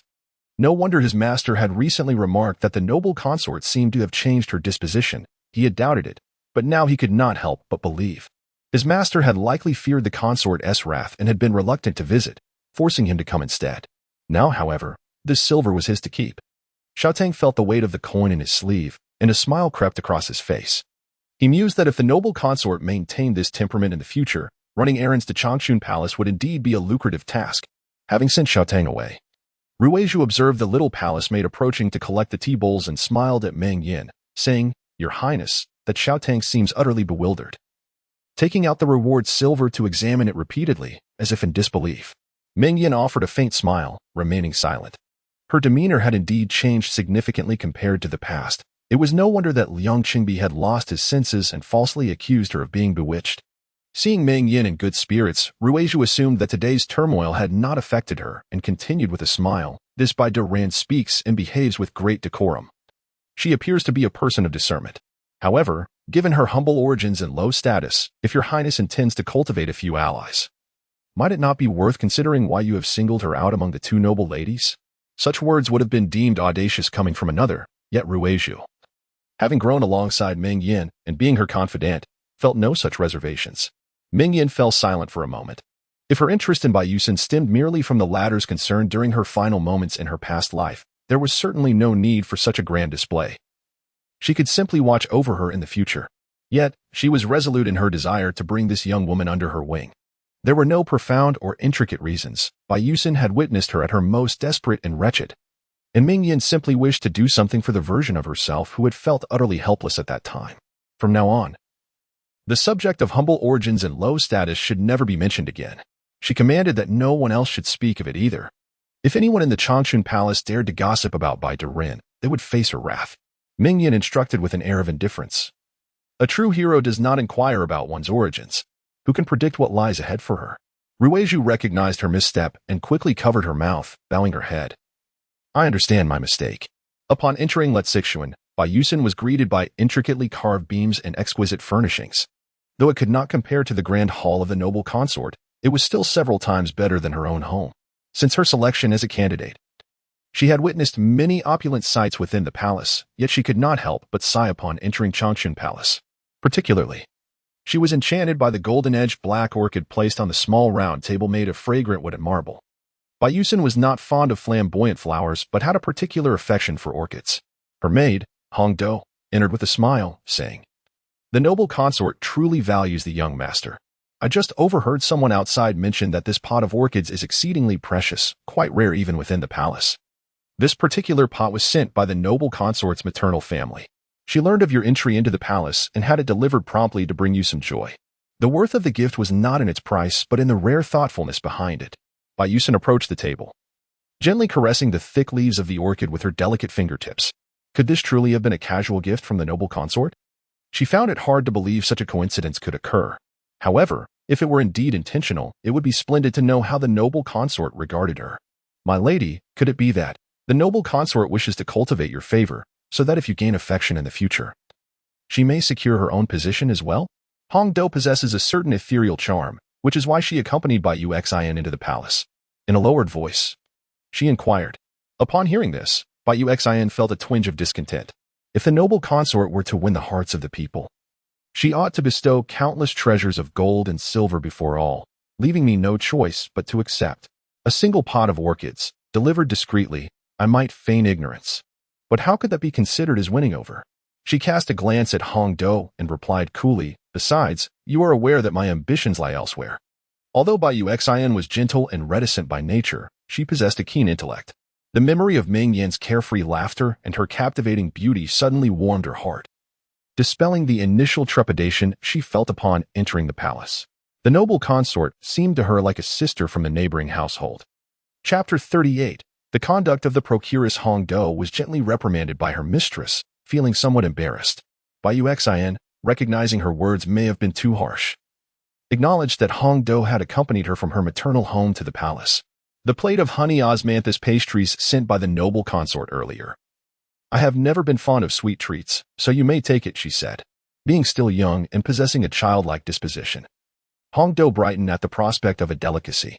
She picked up a piece of the pastry, savoring it while remarking, regardless of the rumors, "The noble consort treats you quite well. Before entering the palace, I often heard people say the noble consort was formidable, prone to excluding and bullying other concubines. Whoever caught the emperor's, I would be suppressed by her. She was said to be harsh with the palace attendants too, quick to resort to scolding.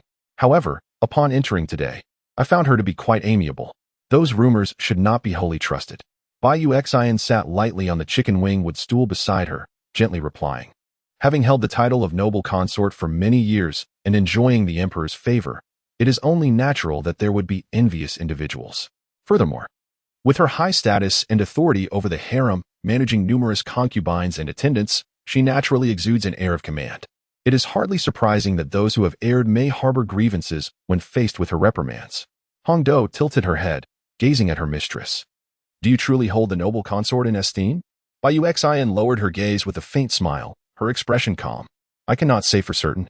Upon seeing her today, I felt an inexplicable urge to draw near, as though there were a connection between us.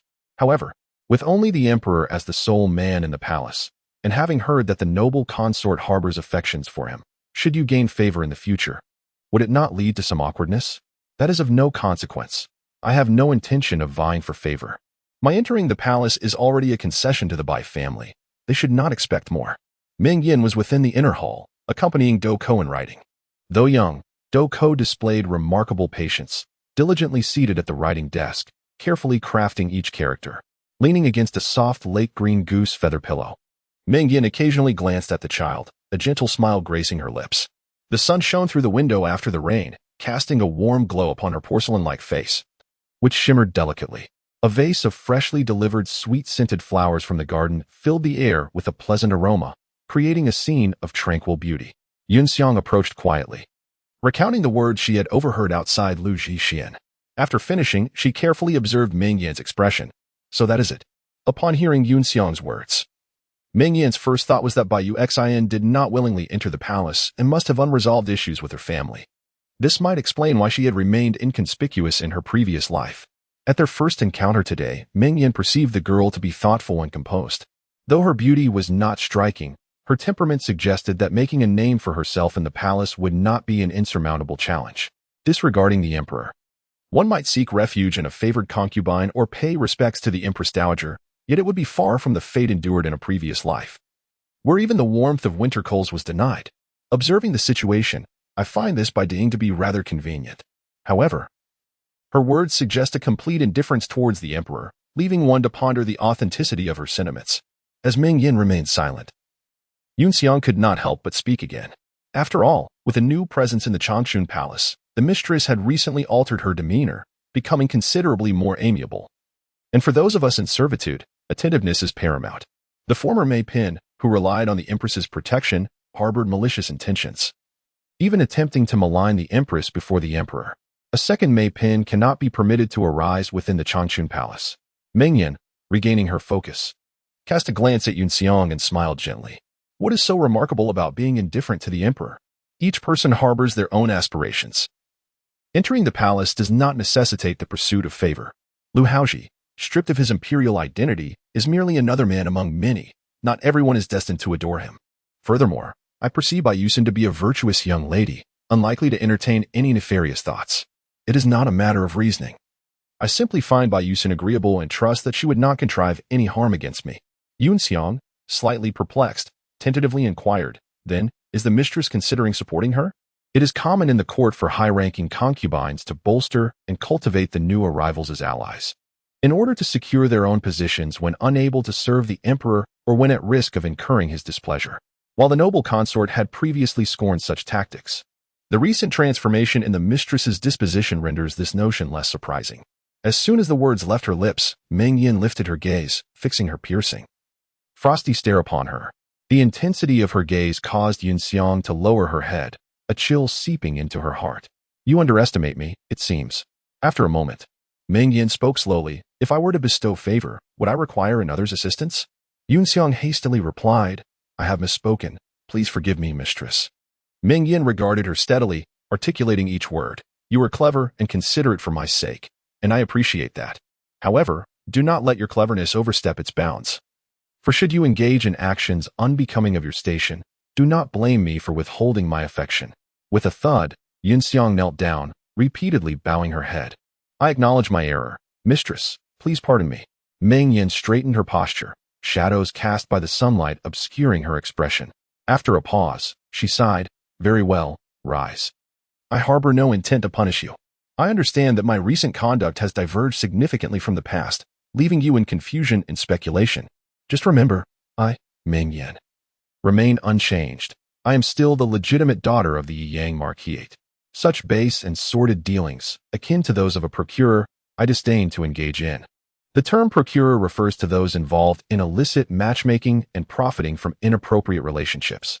In my previous life, I often cursed Liang Qingbi and Lin Yanrong for their mutual complicity in such disgraceful acts. Whether one seeks to be cherished or to vie for affection, it is only fair to rely on one's own merit, striving to present one's dear friends to the world. Such behavior is reminiscent of a brothel keeper. Regardless of the narrative within the book, no matter how wretched her life may be, she has never entertained such thoughts. Bai Yusin, having lived a life devoid of affection in her previous existence, wonders if this life may hold different prospects, a sentiment that Meng Yan herself cannot ascertain. However, regardless of Meng Yan's inclinations towards competing for favor, any decision will solely rest upon her own desires. She will neither impose nor interfere. Yunxiang, chastised, stood there in trepidation, drenched in cold sweat. How could she forget that the esteemed concubine is the daughter of the Yang Marquis? Possessing an inherently proud temperament, how could such thoughts cross her mind?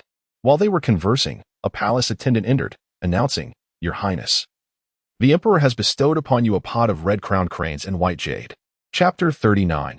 Affairs of the past. Meng Yan held the esteemed position of the primary consort of Changchun Palace, and any rewards bestowed upon the other concubines were naturally to be reported to her first. Yunxiang could not help but open her mouth, casting a cautious glance towards the noble consort.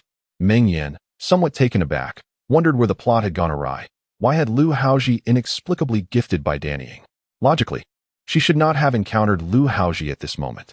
After a brief pause, observing the newcomer kneeling on the ground, she cleared her throat, understood the situation, noted it down, and instructed that the reward be delivered to Bai Dannying. Just as she dispatched this person, Ruizhu hurriedly entered from outside. Upon crossing the threshold, she spoke with urgency. "Your Highness, it appears that Bai Dannying is rather unruly. That pot of Danding Zhu Mo is exceedingly precious. It may take 3 to 4 years for the flower room to cultivate even a single plant, and this year, only a limited number of pots have been acquired. Previously, when you inquired with the Emperor, he showed no inclination to yield. Yet now, he has unexpectedly rewarded Bai Dannying, indicating that she has caught the Emperor's attention." Meng Yan observed the beads of sweat dotting her forehead and her frenzied demeanor, finding it somewhat amusing. "Look at this. I scarcely care about the matter. Yet Ruizhu seems more anxious than I." She pondered whether it was she, the noble consort, or Ruizhu who truly held the greater concern. This jest could lead to significant implications. Yunxiang wished to laugh, but hesitated, her eyes darting between Meng Yan and Ruizhu. Duku finished writing the large characters, set down her brush, and climbed onto the Kong, burrowing into Meng Yan's embrace. Meng Yan instantly wrapped her arms around the little girl, affectionately stroking her head, and smiled faintly. "It is merely a pot of flowers. The Emperor may bestow his favors as he pleases. Even if Bai Dannying has indeed caught his eye, what of it? She entered the palace to be a consort after all. What wrong is there in that?" Meng Yan had a vague recollection of the matter regarding the Danding Zhu Mo. In her past life, it seemed she had once pursued Lu Haozhi to acquire this flower. But her interest in flowers was rather mundane. She merely sought to affirm Lu Haozhi's regard for her and her distinct standing within the palace. In retrospect, it all seemed rather laughable. "Your Highness," Ruizhu exclaimed, stamping her foot. Initially, she found it peculiar that her mistress was so nonchalant about the competition for favor, yet now, witnessing someone evidently capturing the Emperor's attention, she felt a surge of anxiety. "Enough, it is not a matter of great significance." Meng Yan, growing somewhat impatient, thought, "How can these girls remain unteachable? A pot of flowers that I once cherished may no longer hold my affection. Is that not a natural occurrence? People's sentiments are not immutable. Everything is transient, and so am I." Seeing her mistress so resolute in her desire for seclusion, Ruizhu, despite her urgency, found herself powerless and could only fall silent. The messenger returned to Yanxing Palace, where he encountered Lu Haozhi. Bai Dannying expressed her gratitude for the Emperor's gift, acknowledging that it was not opportune to present herself before him, and thus bowed her head in reverence at Lexixuan. Who would heed such a matter? Lu Haozhi, while practicing calligraphy, feigned indifference and casually inquired, "Then, what does the noble consort say?" His long, sturdy fingers grasped a purple sandalwood brush, gliding over the paper with elegant strokes. The man opened his mouth wide. It is customary to observe the recipient's reaction when bestowing a reward. So who cares about unrelated individuals? Unintentionally, he caught sight of Chief Steward Rong and furtive expressions. This person's mind was quick to turn, and he promptly stated, "The Imperial concubine said nothing, merely made a note, and instructed me to deliver it to Bai Dannying without even a glance." He pondered that the Imperial concubine had always been possessive and jealous. Since the Emperor had rewarded Bai Dannying, it was likely he held some interest in her. Yet he feared the Imperial concubine would become envious and create trouble, hence the inquiry. He thought this would appease all sides, causing no offense. However, he suddenly noticed Rong and S brows furrowing together, transforming his face into a bitter visage. "Is that all?" Lu Haozhi coldly scoffed, his hand holding the brush unwavering. "What more could there be?" The young eunuch racked his brain and finally recalled something to report to the emperor. Before I arrived, while passing under the eaves of the Changchun Palace, I overheard the imperial concubine say, "A pot of flowers that I once cherished, I no longer care for now. People's sentiments do not remain constant." Ronan slapped his thigh and turned his head aside. Lu Haozhi continued to write, wordlessly, as silence enveloped the Yangxin hall. "Get out." After a prolonged wait, the young eunuch nearly knelled in exhaustion when he finally heard this command. It felt like a great pardon as he scrambled to his feet and dashed out. Lu Haozhi threw the brush onto the inkstone, causing ink to splatter across the table. He ripped the freshly filled rice paper into a ball and discarded it onto the floor. Today's calligraphy was particularly poor. With that, Lu Haozhi strode purposefully to the west window, gazing out. Ronan observed the emperor's broad back and couldn't help but mutter to himself, "Isn't this flower a gift from you? What more do you wish to hear from the imperial concubine? In the past, you complained of her incessant chatter and jealousy. But now that she does not vie for your attention, you are still displeased. You truly are the most difficult emperor to serve since the founding of the Great Zhou." But then he corrected himself. There had only been 2 emperors of the Great Zhou. Ronan. He jolted back to attention and hurried over. "Your Majesty, how may I serve you?" Lu Haozhi called him over, but found himself at a loss for words. Turning around, he saw Ronan's wide eyes, waiting for his command. "Foolish servant, why not send someone to check on Lin Changzai? If all is well, go to the Ningshou Palace and report back, so that imperial concubine Xuanhe does not worry." Ronan felt a twinge of injustice at the reprimand, but as a eunuch, he had to swallow his grievances. He clasped his rear and exited to fulfill his duties. Left alone, Lu Haozhi gazed at the pots of flourishing seedlings in the courtyard, lost in thought. People's sentiments do not remain constant. He mulled over this phrase repeatedly. Suddenly, he recalled the night she first entered the palace as a side concubine. The night of their initial intimacy. After their blissful encounter, her small hand gently traced circles on his bare chest, disorienting his heart. Her watery eyes longed to meet his gaze yet shied away, a blend of shyness and allure dancing in her expression. Once a concubine to the emperor, she vowed to remain by his side forever. It was on their wedding night that she uttered these words. Perhaps it was this very promise that led him to indulge her thrice in one night, until she finally succumbed to fatigue in his embrace. These were your own words. Do you now intend to forsake them? Alas, you are my favored consort, and you cannot escape. In this lifetime, you belong to me. Lu Haozhi tightly gripped a string of tourmaline bracelets in his hand, the lustrous beads revealing faint cracks. On the day the newly selected concubine entered the palace, the emperor bestowed a pot of exquisite flowers upon the promising Bai clan, a gesture that quickly spread throughout the palace, overshadowing even the plight of Lin Yanrong, who had succumbed to poison. Chapter 40. The grand performance begins as the newly selected concubine stepped into the palace. Countless pairs of eyes were fixed upon her, especially given her connection to the emperor. The whispers of Lin Yanrong's rumored affair with the emperor were soon followed by her fainting on the day of her entrance, prompting the emperor himself to visit her. Additionally, the sudden bestowal of favor upon Bai Yusen, personally granted by the emperor, ignited a flurry of speculation within the palace. Not only the newly chosen concubines, but even the seasoned residents of the court found it hard to remain composed. Lu Haozhi, diligent in his rule, had seldom paid heed to the inner palace since his days as crown prince, only entering a few days each month, always accompanied by Meng Yan. Those outside her circle had long been without favor, and the arrival of new faces only diminished their hopes further. Some concubines, resigned to their fate of never regaining favor, eagerly awaited the misfortunes of Meng Yan, who held the primary position in Changchun Palace and had previously been the most favored. If the emperor truly favored Bai Yusen, the atmosphere in Changchun Palace would undoubtedly become tumultuous. Although Meng Guifei had recently shown signs of a changed temperament, it was widely believed that one's nature is hard to alter. Thus, the notion that Meng Guifei would cease to feel jealousy was met with skepticism. The seasoned inhabitants of the palace, having weathered many storms, maintained an outward composure despite their inner thoughts. In stark contrast, the newly arrived concubines were in a state of agitation. Time passed swiftly, and 10 days flew by in the blink of an eye. On the 17th of March, it was the day for the court to pay respects. With the position of empress currently vacant, the new concubines were to pay their respects only to the esteemed Guifei Liang Qingbi, Guifei Meng Yan, and Xinfei Renshi. Consequently, the location for the audience was set in Ikuan Palace, where the esteemed Guifei resided. On that morning, Meng Yan rose early, having completed her grooming, and was instructing Yunxiang and Ruizhu in her attire when she received word that Bai Yusen had arrived. While applying her eyebrow makeup before the mirror, Meng Yan smiled brightly upon hearing the announcement and promptly invited her in. As the cheerful footsteps approached, Bai Yusen entered. After exchanging greetings, she stepped forward to assist Meng Yan with her makeup. Meng Yan, smiling, allowed her to tend to her, prompting Ruizhu, who was previously styling her hair, to discreetly withdraw. Initially, Bai Yusen had come to serve Meng Yan, but Meng Yan insisted that, being a mistress herself, there was no need for such humility. Yet, Bai Yusen remained steadfast, expressing her gratitude for the care she received within the gates of Changchun Palace.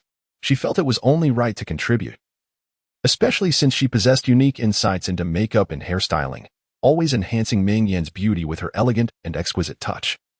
Distinctly different from the commonplace styles seen within the palace.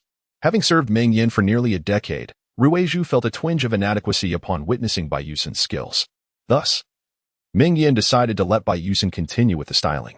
Once the grooming was completed, Yunxiang presented the garments prepared the previous night: an apricot yellow silk robe embellished with gold thread, a water-red gown with golden pomegranate motifs, and a floor-length skirt of delicate gauze in a clear blue hue, dressing Meng Yan in them. Bai Yusen cast a glance at the ensemble and, with a hint of admiration, remarked, "Your Highness, adorned in this manner, exudes both dignity and grace, while retaining an air of delicate charm.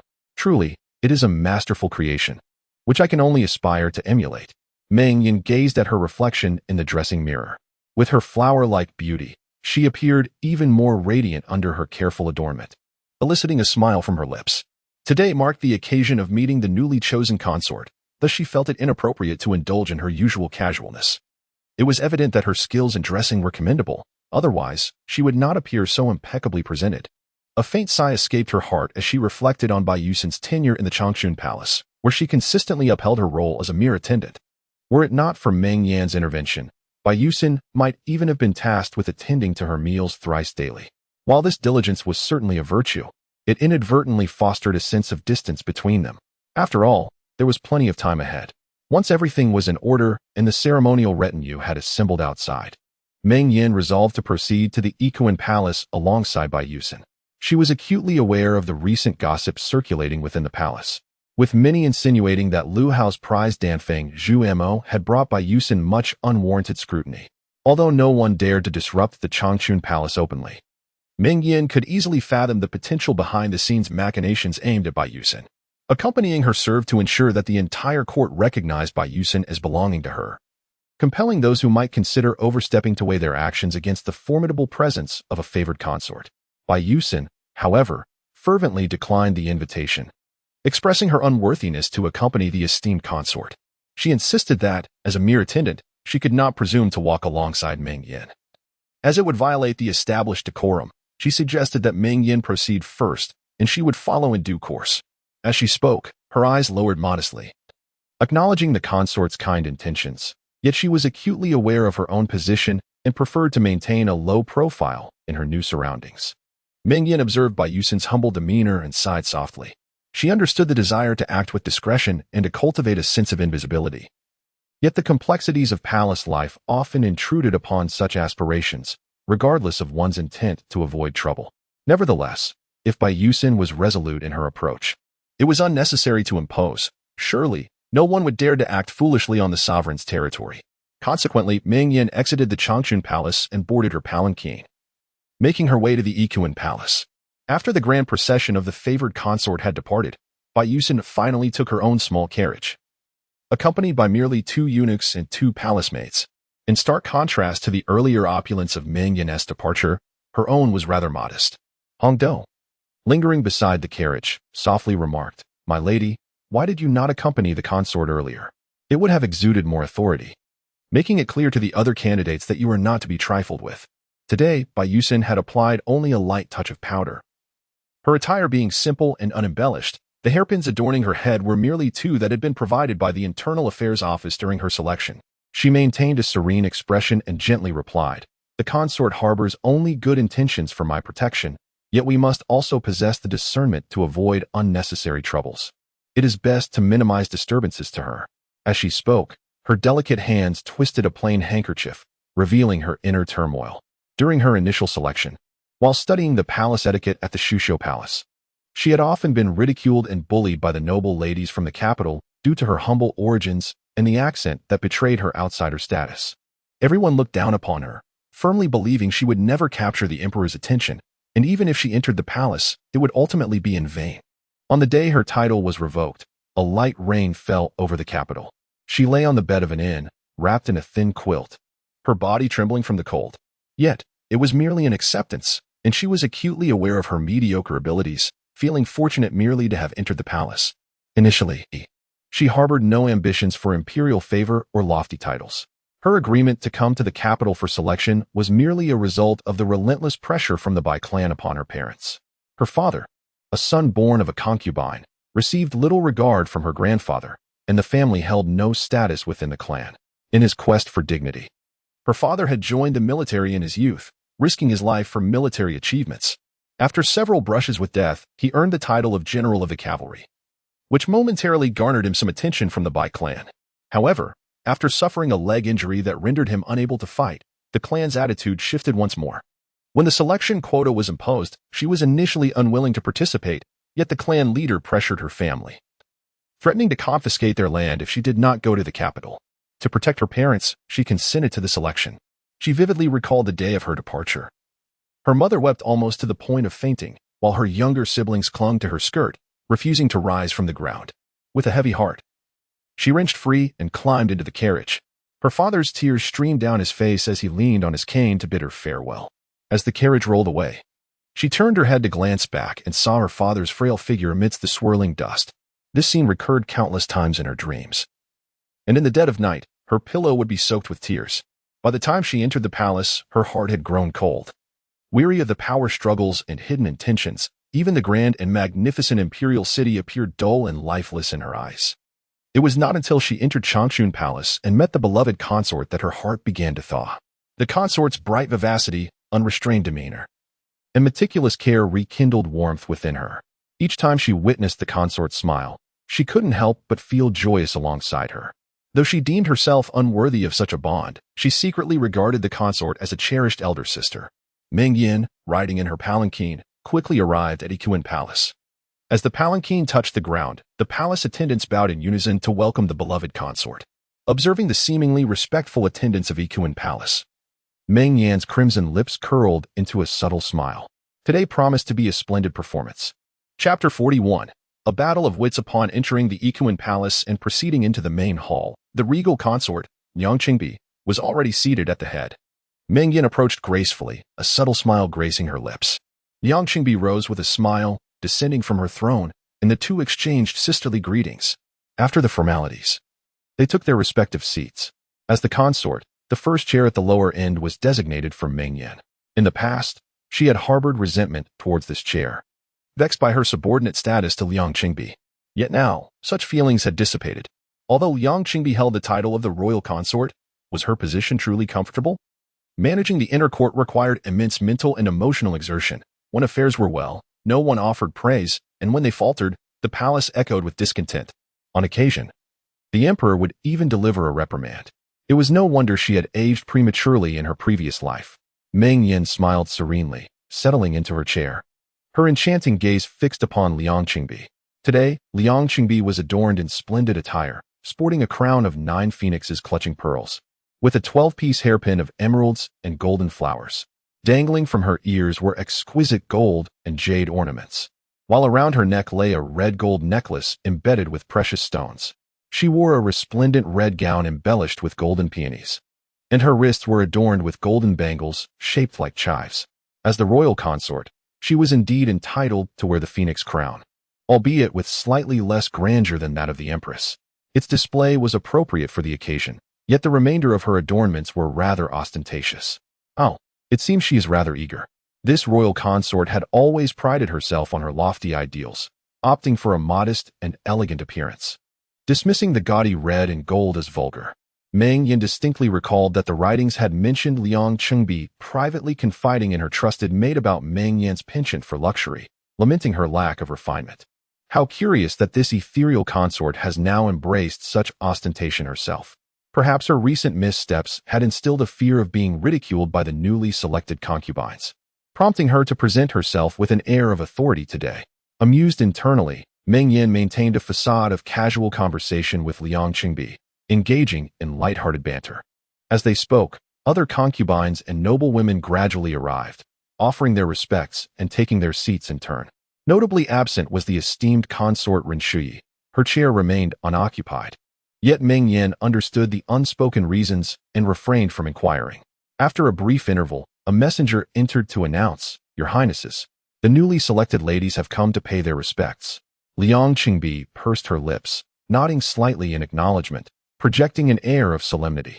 Meng Yan, with a smile dancing on her lips and her eyes sparkling like water, turned her gaze towards the entrance. One by one, the new concubines filed in, with the highest ranking among them leading the procession, followed by the regulars and attendants. Lin Yanrong held a central position, while Bai Yusin naturally brought up the rear. Meng Yan observed Lin Yanrong with a discerning eye. Her attire was consistent with the descriptions from the writings, showing no significant deviation from her previous life.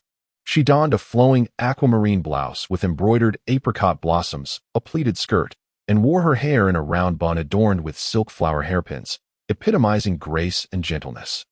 It seemed that the poisoning incident had left no visible mark on her, as she continued to exude an aura of delicate beauty. She smiled faintly, reflecting on her previous life with a sense of ignorance. Now, it was evident that this pleated skirt unveiled Lin Yanrong's ambitions. An apricot blossom pleated skirt. Was she so fearful that others might not know of her serendipitous encounter with Lu Haozhi? She recalled vividly how, in her past life, the sight of this skirt had ignited a blaze of jealousy within her, prompting an outburst that left Lin Yanrong profoundly embarrassed. Although it had felt gratifying at the moment, the impression of the haughty, narrow-minded concubine lingered heavily in the minds of all present. According to the narrative, this minor uproar had even reached Lu Haozhi's ears. In the palace, gossip spread like wildfire, especially trivial tales like these. In this lifetime, she was determined to avoid such mischief. The apricot blossom pleated skirt was of no concern to her. Let anyone displeased approach her. Lin Yanrong was secretly glancing at her, their gazes colliding. Meng Yan smiled gently, while Lin Yanrong, still somewhat juvenile, felt a tremor in her heart and promptly lowered her head, tugging at her pleated skirt. What was happening? She found it peculiar. According to the storyline, Meng Yan should have been seething with rage at that moment, yet she remained utterly unresponsive. The onlookers steadied themselves as the chief eunuch from Ikuan Palace called out, commanding the presence of the Imperial concubine and other high-ranking ladies. Meng Yan sat composedly, observing the newly selected concubines bowing before her with a tranquil heart. "Have you all adapted well since entering the palace?" Liang Qingbi's melodious voice resonated, reaching everyone's ears. Such inquiries seemed trivial. Who would dare to claim they were uncomfortable? Bored, Meng Yan contemplated, even beginning to feel drowsy. Now that you have entered the palace, you must adhere to its rules, diligently serving the emperor, and avoid any jealousy that might disrupt the harmony within. This esteemed concubine has always been favored by the emperor and serves as a model for the other ladies. You should all learn from her. As Meng Yan was sipping her tea, she nearly choked upon hearing this statement. Was Liang Qingbi truly desperate, so brazenly putting her in the spotlight, almost explicitly informing the new concubines that Meng Yan was the primary target of their collective enmity? She set down her teacup and surveyed the gathering. As expected, the noblewoman at the forefront displayed her discontent openly. Lin Yanrong, standing in the center, wore a slightly sullen expression. Aside from Bai Yusin, not a single person bore a pleasant countenance. After all, they had all come to vie for the emperor's affection. Why would they wear smiles? Not only the newcomers, but even some of the older ladies in attendance exhibited unusual expressions. Meng Yan observed them, then averted her gaze, smiling softly as she spoke. "Dear sister, the esteemed concubine, you truly flatter me. I have been unwell for many days. My green identification card has long been hung, and the emperor has not visited in quite some time. He may have forgotten that such a person exists in the palace." Her words brought a semblance of color back to the faces around her. Meng Yan's beautiful eyes sparkled with mirth, and as her smile deepened, she shifted the conversation towards the exemplary conduct of the harem, recalling the late emperor. When the late empress was alive, she embodied compassion and grace, displaying wisdom and magnanimity, creating a truly harmonious atmosphere within the six palaces. The emperor once expressed that if the women of the six palaces could acquire even a fraction of the late empress's virtues, they would be deemed virtuous. How could I, with my humble qualities, dare to compare myself to the late empress? Sister, are you jesting or speaking earnestly? As soon as these words were uttered, Liang Qingbi's expression changed dramatically. Although Lu Haozhi shared no romantic sentiments with the late empress, who was wholly devoted to Buddhism, the emperor held her in profound respect. There was an instance when a concubine privately spoke ill of the late empress, only to be relegated to commoner status and cast into the cold palace by Lu Haozhi. Meng Yan's words subtly insinuated that Liang Qingbi was disrespectful towards the late empress. Chapter 42. Seizing the initiative upon the mention of the late empress. A profound silence enveloped the room. The newcomers remained bewildered, while the elders understood the gravity of the situation. At that moment, all eyes were fixed on Liang Qingbi, awaiting her to navigate the delicate atmosphere. Having served as the imperial noble consort for many years and wielding significant power within the palace, she had often engaged in acts of tyranny, misappropriating resources, and even intimidating her superiors. Yet, due to her elevated status and illustrious lineage, most of the concubines in the harem, lacking favor, dared not voice their dissent openly. Now, witnessing her momentarily rendered speechless by Meng Yan's words, a wave of schadenfreude swept through the onlookers. Liang Qingbi seethed internally, her frustration palpable as she cast a glance at Meng Yan, who appeared utterly unconcerned, leisurely toying with the teacup.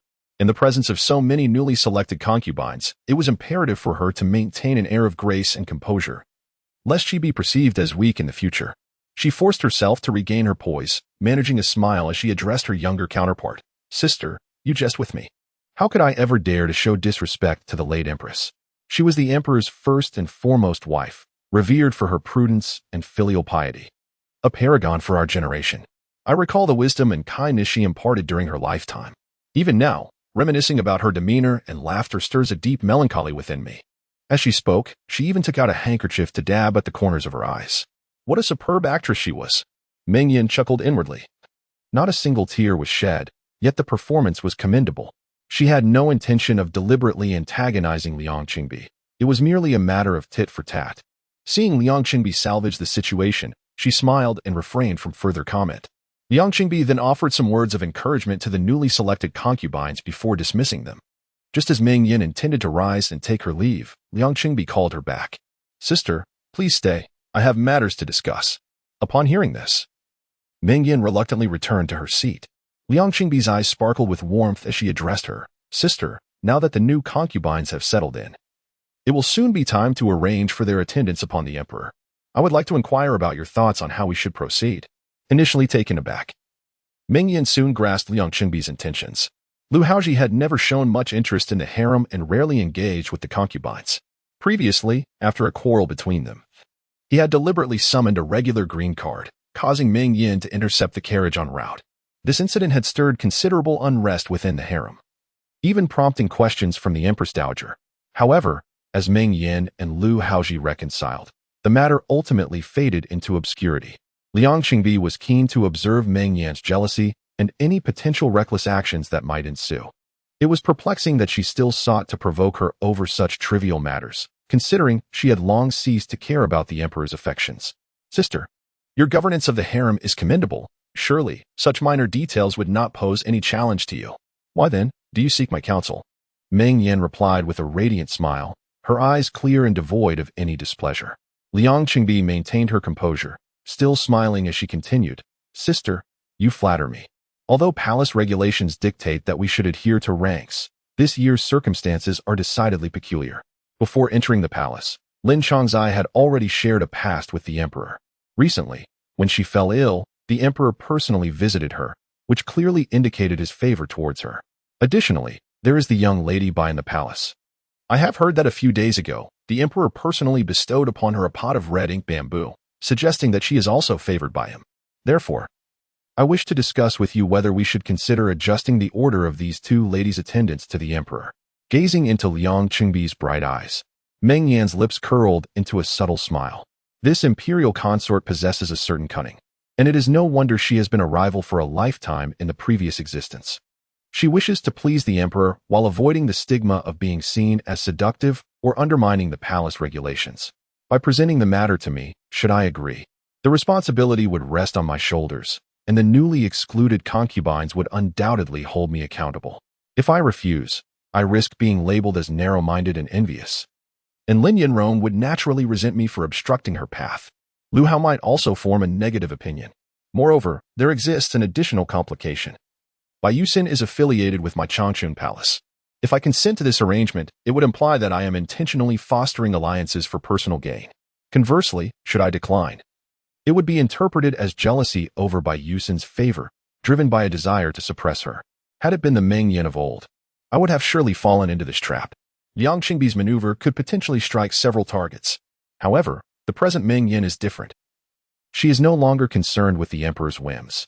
Displaying an innocent smile, she remarked that the emperor's thoughts are his own to discern. Is my sister attempting to gauge the emperor's intent? Liang Qingbi's expression shifted dramatically, manifesting a deeper fear than when Meng Yan previously admonished her for her disrespect towards the late empress. It is a grave disrespect for a concubine to speculate on the emperor's intentions, as it suggests disloyalty. This is a significant taboo in the imperial harem. During the previous reign, 2 favored concubines were cast into the cold palace for such offenses, which even brought misfortune to their families. Meng Yan's mind seemed to sharpen, becoming increasingly difficult to contend with. She tightened her grip on her handkerchief, forcing a smile after a moment, and said, "Sister, you jest. I would never harbor such intentions. As concubines, our duty is simply to serve the emperor with utmost fidelity." Seeing her relent, Meng Yan lost interest in further contention, rising gracefully. Since Princess An was still waiting for her return to Changchun Palace, she excused herself from further conversation, acknowledging that her sister, in her position as the imperial consort, would bear the burdens of the harem's affairs. Lightly casting these words aside, she took her leave and turned to exit. As Meng Yan's slender figure swayed out the door, Liang Qingbi sank back into her chair. A gust of wind swept through the window, sending a chill through her body, and she suddenly realized she was drenched in cold sweat. When did it come to pass that she had become so passive in front of Meng Yan? No matter how she provoked, Meng Yan remained unaffected, deftly maneuvering her into a corner. Was this truly the same naive and jealous Meng Yan she once knew? Devoid of any cunning? On a bright spring day, Chunqing guided a young palace maid in arranging the tea tray. Observing her mistress's dazed expression, she stepped forward to offer words of comfort. "My lady, do not lose heart. Lin Changzai has already caught the emperor's eye and will undoubtedly receive his favor in due course. It is said that while one can change a kingdom, one's nature remains steadfast. Meng Guifei is merely enduring a moment of tranquility. Today is the court assembly, after all, and she would not dare to create too much embarrassment. Moreover, there are still 2 esteemed matriarchs present who will ensure she does not ascend too high." Liang Qingbi massaged her temples and gently closed her eyes, reflecting, "Yet, over these years, the emperor has showered her with affection, and her noble lineage is undeniable. The future remains uncertain." The position of the empress had been vacant for 3 years, and during this time, she had diligently managed the inner court, tirelessly fulfilling her role as the imperial concubine, all for the hope of one day claiming the throne of the empress. Should another don the crown, would that not mean she was merely facilitating another's rise? My lady, with Lin Changzai and Bai Dang in the palace, Meng Guifei no longer holds exclusive power. If she were to overstep her bounds, the emperor's favor would naturally wane. Liang Qingbi listened intently and lifted her gaze to her companion. "Do you have any thoughts on the matter?" Chunqing smiled lightly. Lin Changzai comes from a sensitive background. Although her fortunes have declined, she is still of noble descent. Meanwhile, Bai Dang is of humble origins. Given Meng Guifei's esteemed position, she is likely to face considerable pressure within Changchun Palace. Understanding dawned upon Liang Qingbi, and she could not help but smile faintly. Meng Yan exited Ikuan Palace, noting the fine weather, and suggested a stroll, instructing the palanquin to follow closely behind. As she reached the corner of the main street, a commotion caught her attention. If you cannot even perform a proper greeting, it is evident that the rules have been learned in vain. I truly wonder how individuals like you managed to enter the palace. Chapter 43. Arrogance. The voice was delicate and sweet, reminiscent of a warbler singing on a branch, yet it bore a hint of hostility and haughtiness. Meng Yan paused and turned her gaze. Before her stood the noblewoman Song Xia, accompanied by her maid. Blocking the path of Lin Yanrong and Bai Yusin in the center of the long street, Song Xia possessed a certain charm. Her face was shaped like a melon seed, albeit slightly elongated, with thin lips painted a vivid crimson, slightly protruding. Her meticulously drawn eyebrows were long and slender, and she wore a robe of peony-patterned rose-red fabric with flowing sleeves, adorned with a crown of jewels. With one hand on her hip and her chin slightly raised, she looked down with an air of arrogance at the 2 before her. Meng Yan couldn't help but sigh inwardly. Realizing that the plot had veered far from its original course, this scene had not existed in her previous life as narrative. Although Song Xia held the highest rank among concubines in the palace, she had succumbed to illness within a year, never having caught the emperor's favor before her demise. The book mentioned her only sparingly, recounting a few light-hearted incidents in her attempts to gain favor, but nothing more. Meng Yan had little impression of her and could not recall any previous enmity between her and Lin Yanrong. Yet, in this life, she had boldly stepped forward. The maid Ruizhu, who followed closely behind, glanced at Meng Yan and remarked, "Your Highness, it seems that Song Guiran is acting quite imperiously. One wonders what she intends to do. What could she be doing but nitpicking for faults?" Such occurrences were hardly rare in the palace. Meng Yan coolly replied, finding it rather amusing. This Song Xia, still uncertain of her own favored status, was likely unknown to the emperor, yet she relied on her rank to oppress others, truly believing that the imperial palace was an easy place to navigate. While Meng Yan was somewhat concerned for Bai Yusen, she was also curious to see how she would handle the situation, given their brief acquaintance and her limited understanding of Bai Yusen's character. At worst, she could intervene when the time came for Bai Yusen to face difficulties. "Come, let us pay our respects to the esteemed one once more. If you fail to do so properly, I shall have you all sent to the Ministry of Punishments to learn proper etiquette." Song Xia's demeanor was harsh. Her once sweet and melodious voice now sharp and cutting. She scolded Lin and Bai as if they were mere servants. Lin Yanrong, true to her character from the previous life, immediately reddened, her eyes glistening with unshed tears. In contrast, Bai Yusen remained as calm as still water, unruffled, and bowed gracefully. Performing a deep curtsy, "Your servant pays her respects to Song Guiran. May the noblewoman enjoy longevity." Meng Yan observed this with keen interest, her brows slightly raised. Bai Yusen's composure in the face of adversity, her ability to mask her emotions, marked her as a person of potential, endearing her further to Meng Yan. As for Lin Yanrong, despite knowing her display was feigned, her naive demeanor irked Meng Yan, leaving her perplexed as to what the emperor saw in her. After a moment's hesitation, Lin Yanrong followed suit in her curtsy. However, Song Xia was relentless, her brows knitting in anger as she exclaimed, "What kind of greeting is this? So muddled and unsure. I see you two are clearly belittling me. Do not think that the emperor's mild words grant you any superiority. This is the palace, where hierarchy and rank must be observed. One of you is but a common servant, and the other merely a concubine. Neither is worthy even to hold my shoes. Do not harbor dreams of climbing atop my head." Upon hearing these words, Meng Yan immediately grasped the situation. In her previous life, such an incident had not occurred, for at this moment, Lin Yanrong had been relegated to the remote Jingfu Palace in the northwest corner of the imperial city, while Bai Yusen was but an inconsequential, overlooked maid. As a noble lady, Song Xia naturally held little regard for the two of them. In this lifetime, however, they had entered the palace with a flourish. And it was no surprise that Song Xia, with her haughty temperament, would explode in fury. Lin Yanrong maintained her delicate demeanor, her eyes reddening as she choked out, "I do not know where I have offended my sister. I sincerely apologize and hope for your understanding." Bai Yusen, however, appeared somewhat cold, rising to say, "If the noble lady has no further business, I shall take my leave." With that, she circumvented Song Xia and attempted to exit. The two palace maids behind Song Xia, without waiting for their mistress to speak, immediately obstructed her path. "What is the rush? Are you eager to return and act as a sycophant for the noble consort? How shameless, wiggling your tail to curry favor with the noble consort, hoping to speak well of you in front of the emperor." This harsh remark drew Meng Yan into the fray. Bai Yusen had initially maintained an air of calm indifference, but upon hearing this, a hint of anger flickered across her graceful visage. "Noble Lady Song, I implore you to choose your words with care. The noble consort's esteemed status is not something you may casually invoke." Song Xia, however, was filled with self-satisfaction, letting out a derisive laugh. "What is your haste? The noble consort is not present at the moment. Even if you were to curry favor, she would not see it. A girl of humble origins is inherently lowly, her worth lighter than a feather." Accompanying Bai Yusen was Hong Do, who, though young, had a fiery temperament. Unable to contain herself after witnessing her mistress being insulted, she retorted, "Noble Lady Song, our young mistress has not wronged you and has always treated you with utmost respect. Why must you resort to such baseless slander? The palace is a place of decorum and reason. Do you not fear that the emperor and the noble consorts will hear of your arrogance?" Seeing this unfold, Meng Yan felt a pang of concern. This girl had unwittingly provided Song Xia with a weapon to wield against them. As anticipated, Song Xia sneered, "Indeed. A lowly mistress commands a lowly maid, utterly devoid of decorum. Do you think you have the right to interject while your masters are speaking?"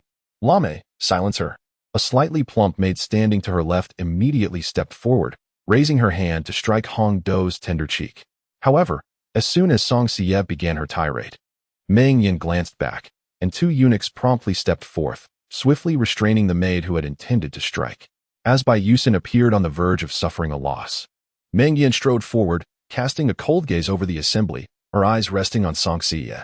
The court has just concluded its audience, and the noble consort's teachings still linger in my ears. How does noble Lady Song dare to cause such a ruckus in the palace? This statement effectively overshadowed Hong Do's retort against the noble lady, shifting the blame squarely onto Song Xie. To outsiders, it may have seemed that she, the mistress of Changchun Palace, was being protective, yet her true delight lay in safeguarding Bai Yusin. As Song Xie unexpectedly encountered the imperial concubine descending from the heavens, she was utterly petrified, her countenance pale and trembling. After a prolonged moment, she stammered, Your Highness, I was just about to return to the Xiang Palace. Coincidentally, I saw Lin Changzai and Bai Dang and decided to accompany them for a stroll. However, I did not anticipate that Bai Dang would dare to confront me. I merely intended to admonish her according to palace regulations. Meng Yan let out a soft chuckle, her enchanting eyes narrowing slightly. You hold the rank of a noble. You possess no authority to discipline the servants of others. When subordinates err, their masters shall administer correction. If that fails, the Department of Punishments is not without purpose. This palace is the most harmonious place under heaven. For a noble to strike someone in the bustling streets would surely disrupt this tranquility. As she spoke, her gaze sharpened, piercing through Song Xie.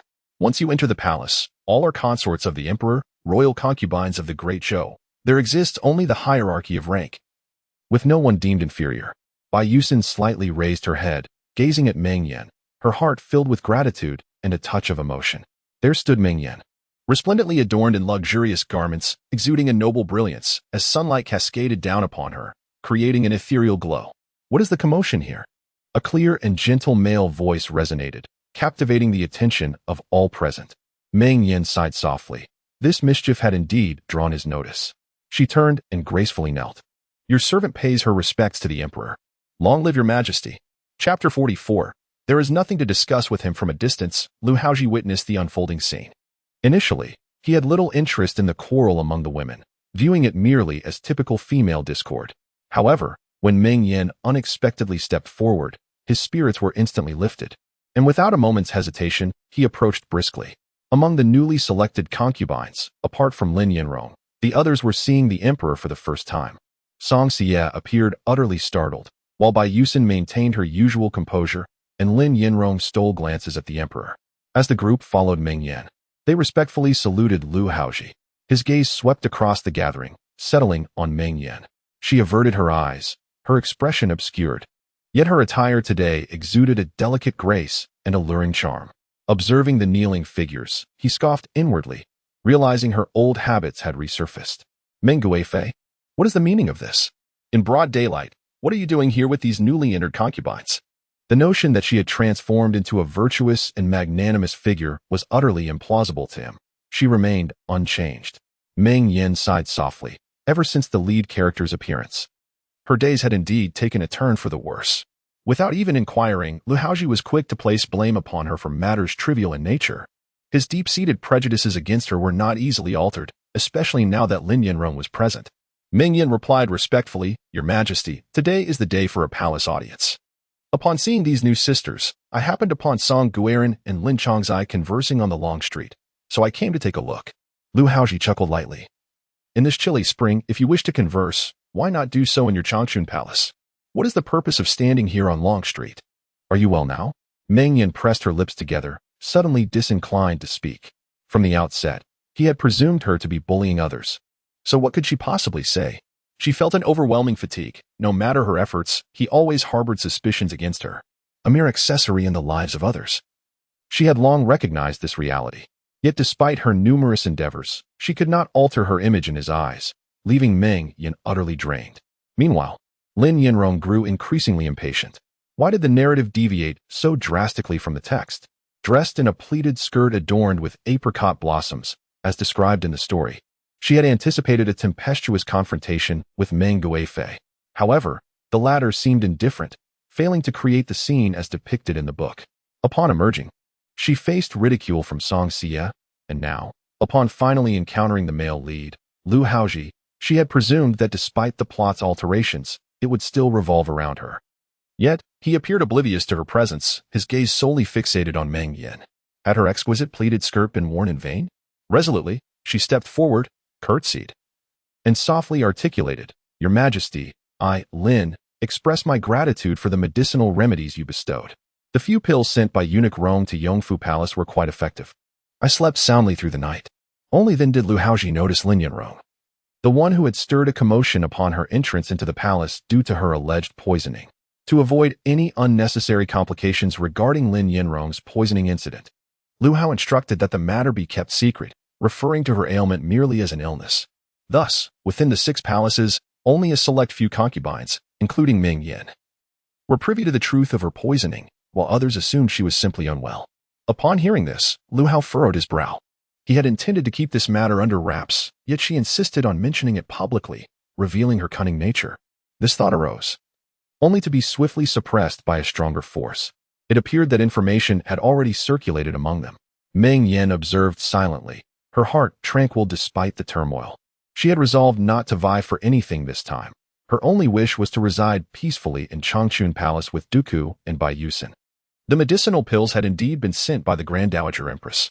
You are taking the beneficial ones, and later I shall send someone to retrieve the remainder, Lu Hao remarked, raising his hand nonchalantly. This was indeed the truth, for those nourishing pills had been procured by the Grand Dowager Empress before. Lu Hao, being young and vigorous, had little inclination to partake in them himself. Given Lin Yanrong's predicament, he felt compelled to express his concern on behalf of the Dowager Empress, thus sending the medicines via Rongan. However, Lin Yanrong interpreted his words differently. She delighted in the notion that he still held her in esteem, reveling in the honor of receiving the Emperor's personally bestowed medicine before all. Stealing a glance at Lu Hao, she admired his imposing figure clad in a dark blue robe adorned with dragon motifs, his handsome features radiating vitality. A spark of realization ignited within her. This was a perfect opportunity. It was evident that Lu Hao harbored suspicions towards Meng Yan. With a lowered gaze and a demure smile, she said, "Your Majesty, I was just listening to the teachings of the noble concubine." Lu Hao's brow furrowed further, questioning, "Teachings?" "Indeed," Lin Yanrong replied, her smile becoming increasingly subservient. "Today is the day for the palace audience, and upon leaving Ikuan Palace, we encountered the noble concubine, who instructed us to uphold the palace rules and cultivate feminine virtues, which we all accepted wholeheartedly. Just as we were engrossed in this, Your Majesty arrived." Her words were a blatant distortion of the truth, conveniently omitting the earlier humiliation inflicted by Song Siye. According to the narrative, Song Siye was merely a nameless pawn destined to perish within a year, posing no threat to her. It was Meng Yan, her true rival, whom she sought to undermine. Lu Hao listened intently, turning his gaze toward Meng Yan. Is what she says true? What teachings are imparted to the concubines? This has always been a tactic to manipulate in the inner palace. Yet Meng Yan merely tilted her head, her gaze fixed on the yellow glazed tiles at the street corner, refusing to meet his eyes again. She had no desire to speak or clarify. Let him think as he pleased. Lu Hao, incensed, questioned her intentions. At that moment, Bai Yusin stepped forward, stating, "Your Majesty, I have something to report." Meng Yan was taken aback, but quickly grasped the situation. Lu Hao regarded her with mild surprise, nodding for her to proceed. "Your Majesty, after I left the Ikuan Palace, I intended to return to the Changchun Palace, yet I was unexpectedly obstructed by noble Lady Song. She pointed out various shortcomings in my manner of greeting, to which I refrained from retorting. However, she persisted relentlessly, resorting to insults that even implicated the esteemed concubine. The vile words she uttered are too disgraceful for me to repeat before Your Majesty." At this juncture, the concubine, upon learning of the situation, intervened. "My station is lowly, and being scolded by a noble lady is of little consequence. Yet, the concubine, of high status and noble character, cannot withstand such slander. I implore Your Majesty to uphold justice for her." With that, she prostrated herself before the throne. Alas, this foolish girl. Meng Yan sighed inwardly, realizing that Bai Yusin sought to defend her. However, through Lin Yanrong's eyes, it was likely that she would be seen as part of Meng Yan's faction. Since it had come to this, she resolved to protect her. Song Siye, pale with anxiety, did not wait for the emperor to question her, but instead hastily defended herself. "Your Majesty, this lowly maid. Bai Yusin's accusations are utterly unfounded. I only admonished her for her lack of decorum. As a noble lady, it is only proper to discipline a maidservant. I have always held the concubine in the highest regard. How could I ever defame her? Meng Yan observed her flustered demeanor, pursing her lips. It was no wonder the text spoke of her demise within a year. With such temperament, she would scarcely survive beyond 3 chapters. Even before being questioned, she spoke out of turn, lacking proper decorum. Lu Haozhi narrowed his eyes, casting her a glance, finding her to be rather crass, tinged with disdain. What sort of individuals had these 2 noble ladies selected?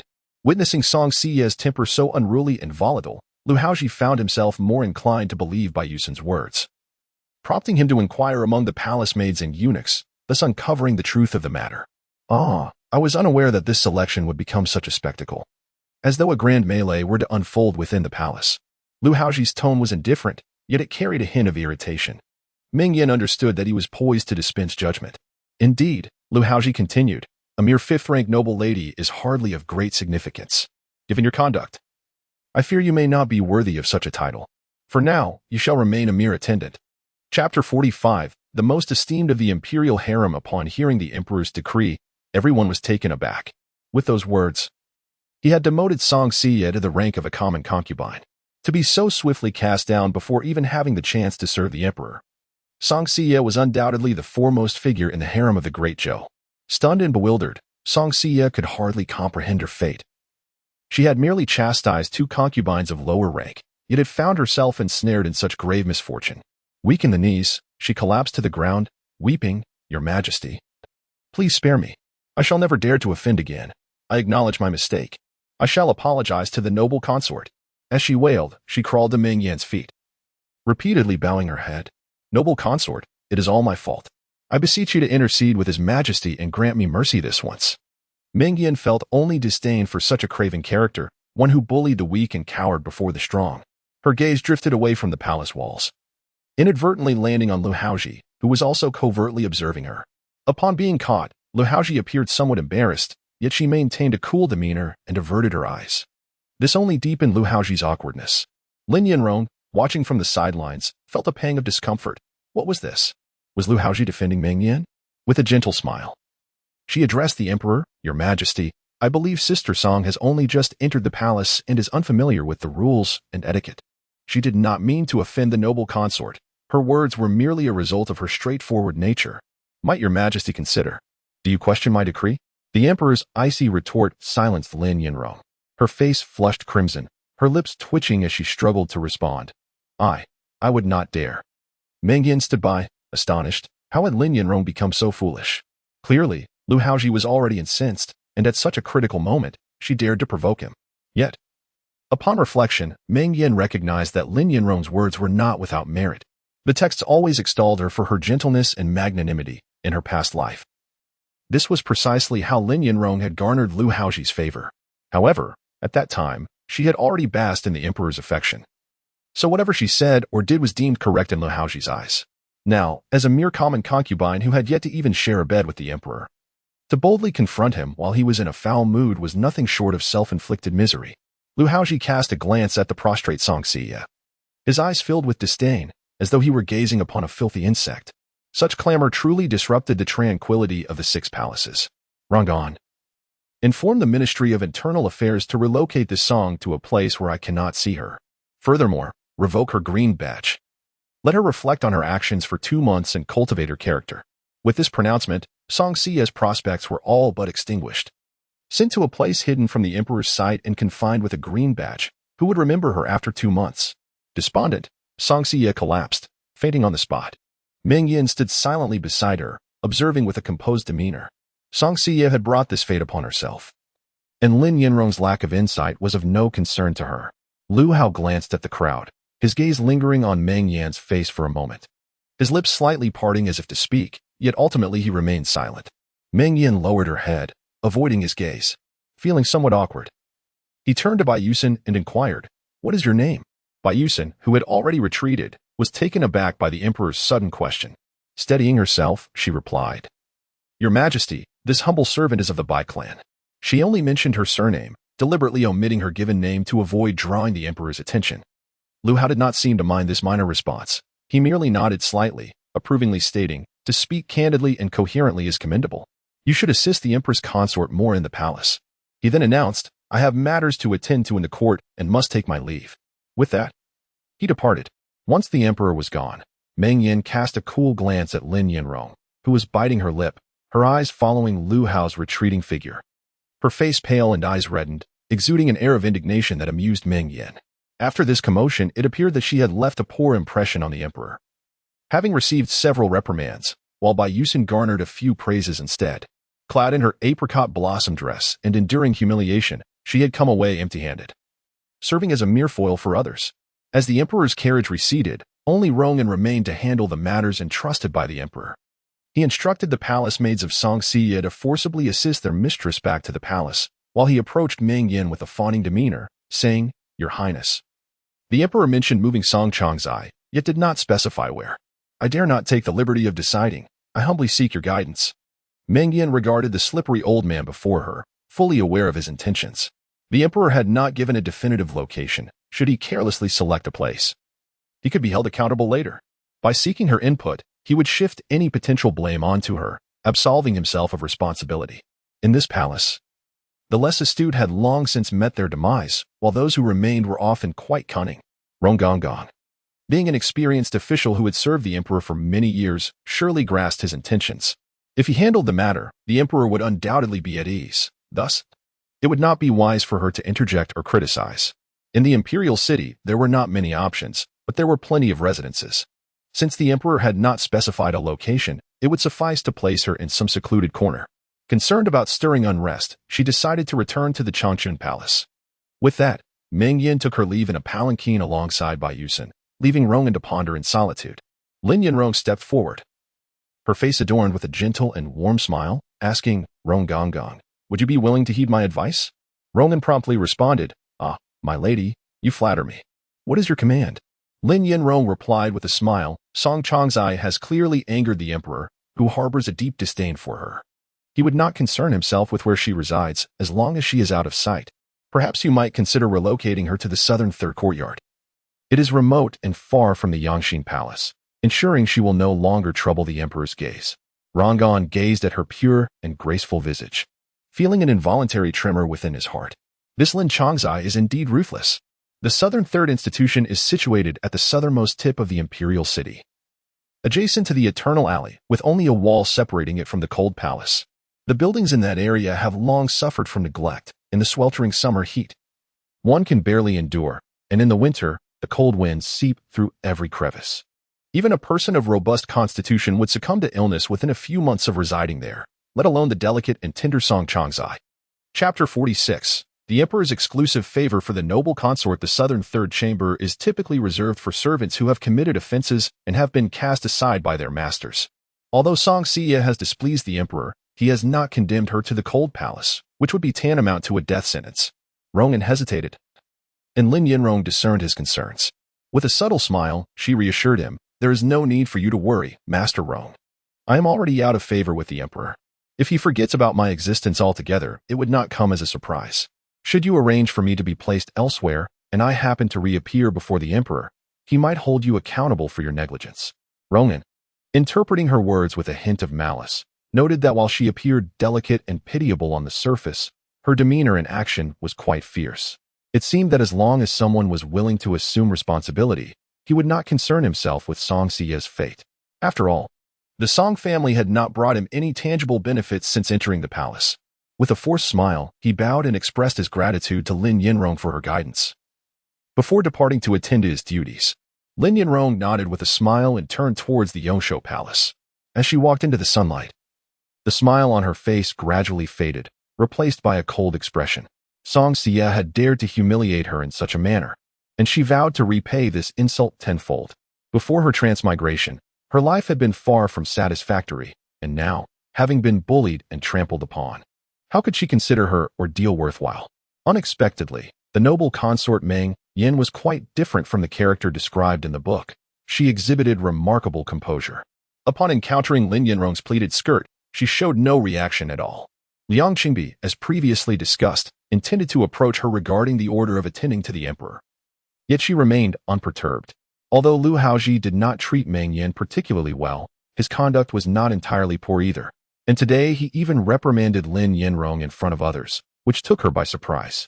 As the female protagonist of this novel, she expected Lu Haozhi to unconditionally support her. The sudden demotion she had suffered, the change in her living quarters, and the discrepancies between Meng Yan's character and the narrative, along with the unexpected emergence of Bai Yusen, stirred a sense of unease within her. Upon returning to the Yongshou Palace, the head maid, Intrigue, approached her, commenting on the emperor's audience that day, likely causing her some fatigue. Lin Yinrong responded indifferently and entered the inner chamber, taking a seat on the kong. A young maid brought in a cup of tea, and after taking a sip, Lin Yinrong pondered for a while before asking, "As the arrangements for the night of service approach, could you procure some rose jade dew ointment from the Imperial Medical Bureau? It is essential for that evening." Inchiao hesitated slightly. "My lady, that is against the rules." Lin Yinrong cast a sidelong glance at her, dismissing her concerns. Such matters were commonplace in the palace. Who would fuss over trivialities? The rose jade dew ointment had been concocted for her by the physician Xiaohou after she had gained the emperor's favor. Once applied, it rendered her skin luminous and fair, with a lingering, sweet fragrance of roses that captivated Lu Haozhi. Yin Xiao felt a sense of unease. In her opinion, Lin Chongzai had already attracted attention with rumors before entering the palace, and after the poisoning incident, even the emperor came to visit, which was rather ostentatious. Excess in all things is detrimental. Being new to the palace, it was unwise for her to act too boldly before establishing her footing. "My lady, the arrangements for the night watch are managed by the head maid. You need not trouble yourself with such matters. Simply adhere to the customs," she advised. "What does that matter? Everyone behaves thusly. There is nothing remarkable about it," Lin Yinrong retorted disdainfully, declaring that she would surely leave a lasting impression on the emperor. She was fervently eager for the favor of Lu Haozhi, hoping it would soothe her inner turmoil. However, Lin Yinrong's gaze turned icy as she looked at Yin Xiao, questioning, "What? Am I unable to command you?" This was perplexing. In the tales, Yin Xiao was composed, prudent, and fiercely loyal, yet now she hesitated to assist Lin Yinrong with even this trivial task. Yin Xiao bit her lip, bowed her head in submission, and replied, "As you command, my lady. I shall obey." Satisfied, Lin Yinrong smiled lightly, reclining against the soft pillow. "Fear not, my dear Yin Xiao. Once I have won the emperor's favor, we at Yongshou Palace shall all enjoy prosperous days." Is it truly that simple? Yin Xiao mused inwardly, aware that for many years, the emperor had favored only the noble consort. Meng Yan returned to Changchun Palace, and as she stepped into the main hall, a small figure came rushing out from within, colliding with her waist. "Oh, such mischief! With such antics, you hardly resemble a young lady," she chided playfully, her face radiating warmth as she stroked the little one's head and took her hand, leading her inside. After removing her ornaments and changing into simple attire, Meng Yan sat on the kong, and Duku climbed up beside her. "Have you finished your homework?" she inquired. "If not, you must not have any snacks." Duku nodded and quickly scurried off to the inner room, returning shortly with a stack of calligraphy paper, beaming as she presented it to Meng Yan. Meng Yan accepted the papers, reviewing them one by one. Since beginning her education, Duku had learned to recognize 20 characters, practicing the same ones daily. The large characters on the sheets, though still somewhat crooked, gradually revealed their form and structure. Given her brief time learning, such progress was truly commendable. Meng Yan watched with a sense of satisfaction, feeling a blend of joy and accomplishment. Perhaps this was the essence of motherhood. Noticing Doku's eager expression, she couldn't help but smile. "Very well, Duku, your writing is beautiful. Later, we shall ask the kitchen to prepare amber cake." Upon hearing amber cake, Duku clapped her tiny hands, elated. Yunxiang brought in a bowl of milk tea, saying with a smile, "When the princess is absent, the young lady has been most well-behaved, sitting at her desk writing without needing any encouragement. Once she finishes her writing, she perches at the window, neither playing nor eating, simply waiting for you to return." Upon hearing these words, Meng Yan felt a sweet yet slightly bitter sensation in her heart. The corners of her lips curled ever so slightly, revealing a smile tinged with melancholy. In her previous life, had her child been born safely, would they not have longed for their mother's return each day? With the bond of motherhood, her heart would not have been solely occupied by Lu Hao, and perhaps the ensuing misfortunes would have been averted. Though it was all orchestrated by fate, she found it hard to let go, perpetually haunted by the memory of that child lost too soon. In this lifetime, she may still remain childless. The delicate Chow Chow is her only daughter. Just then, a voice from outside announced the arrival of Bai Danying. Chapter 47. The unwilling concubine. Upon hearing her arrival, Meng Yan offered a serene smile and invited her in. After the announcement was made, Bai Yusen glided gracefully into the room. From outside, she had overheard the conversation between the empress and the princess. Mused that her timing was rather unfortunate. Meng Yan smiled and reassured her, "Not at all, this child adores you." She then instructed a palace maid to fetch a redwood stool for her guest. This was not merely a polite gesture, since Bai Yusen entered Changchun Palace. She had not behaved like other newly selected concubines who scoured the palace for favors and connections. Instead, she remained in Changchun Palace, spending her idle days conversing with Meng Yan or playing with the little princess, a native of Jiangnan. She was skilled in crafting delicate pastries and could share tales of customs and traditions vastly different from those of the northern regions, which endeared her to Duku. Beyond Meng Yan, Duku was most attached to her. As Bai Yusen settled onto the stool, her gaze fell upon Duku, who snuggled in Meng Yan's embrace. And her thoughts drifted to her family far away in her hometown, stirring a sense of melancholy within her. Meng Yan, perceptive as she was, smiled gently and remarked, "You've come all this way yet remained silent. I suspect you are missing home." Bai Yusen bowed her head and smiled, realizing that nothing could escape the keen observation of the noble consort. Meng Yan selected a few pine nut candies from a fruit platter and handed them to her. Bai Yusen hesitated but ultimately accepted them. "A sweet treat will distract you from longing for home," Meng Yan said, cradling Duku and smiling. "From now on, consider Changchun Palace your home. There will be ample opportunities to reunite with your family when the time is right." The warmth and gentleness radiating from the noble consort felt like a ray of sunshine filtering through the window, bringing a bittersweet sensation to Bai Yusen's nose while filling her heart with joy. Today, during the court audience, she had observed how the noble consort subtly navigated the difficulties posed by the empress, and after finally escaping, she encountered the troublesome Song Xie. Initially, Bai Yusen thought it prudent to endure the malice directed at her, given her humble status and lack of connections within the palace. However, she was taken aback when Song Xie's words turned particularly vicious and entangled the noble consort in her provocations. What surprised her even more was the noble consort's readiness to step forward and defend her without hesitation. In her few days within the palace, Bai Yusen had felt the noble consort's kindness, yet was acutely aware of their differing statuses. Today, as Meng Yan stood up for her and rebuffed Song Xie, Bai Yusen experienced a genuine sensation of being cherished, as if she were back home with her elders. Later, when the emperor approached and addressed the noble consort with cold remarks, her curiosity was piqued. Was the noble consort truly as favored as rumors suggested? Bai Yusen, being intelligent and perceptive, quickly grasped the intricate dynamics of palace life, recognizing the hidden struggles the noble consort must endure. She resolved to protect the noble consort as one would safeguard a beloved sister. "Your Highness jesting with me, but with my limited talents, what could I possibly achieve?" Bai Yusen said. "Should you ascend further, I would dare to ask for a chance to see my family." Meng Yan, upon hearing this, smiled softly and instructed Ruizhu to summon the wet nurse to take the princess away for her medicine. Following her orders, Ruizhu took Duku's hand and led her out. Meng Yan turned to Bai Yusen and inquired, "Might I ask what your intentions are? You have just entered the palace. Yet the emperor has already bestowed upon you a pot of crimson ink, and today he publicly praised you. This clearly indicates your exceptional qualities. In matters of the court, while appearance and lineage are factors, the most crucial element is one's temperament. If you are determined, your future is boundless." Although she had not intended to speak so, now that Bai Yusen had entered the palace, it was prudent to clarify these matters. Just because she had been inconspicuous in her past life did not mean she ought to be similarly overlooked in this one. If she truly harbored such intentions, Meng Yan would not stand in her way. Bai Yusen, being an inexperienced girl in matters of the heart, flushed at Meng Yan's words, and after a moment replied, "Your Highness, to be candid, I do not wish to seek favor." Meng Yan raised an eyebrow, while she had anticipated this response. Hearing it directly from Bai Yusen still surprised her. "You need not worry about me. You have been in Changchun Palace for some time now, and can see that I am not, as the outside world portrays me, prone to jealousy and bitterness. No, that is not it." Bai Yusen quickly shook her head. "Your Highness, please do not misunderstand. I truly do not wish to seek favor." Meng Yan chose to remain silent and listened attentively.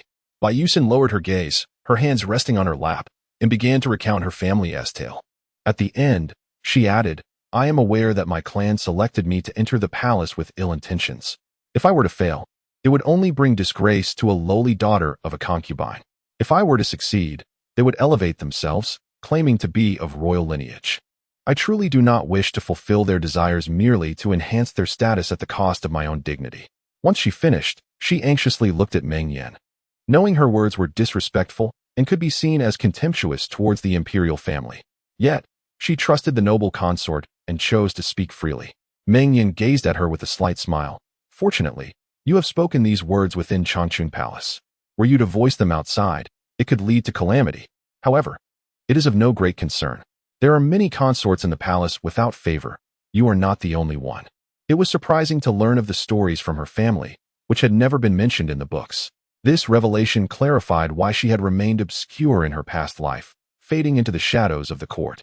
Every soul endures suffering, each with their own tribulations. And Meng Yan would not compel Bai Yusen to pursue some grand ambition.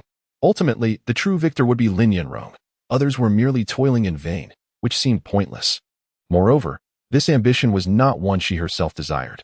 As the time approached for bedchamber arrangements, a story must be concocted to allow Bai Yusen to evade this encounter. Initially, feigning illness appeared to be an excellent strategy.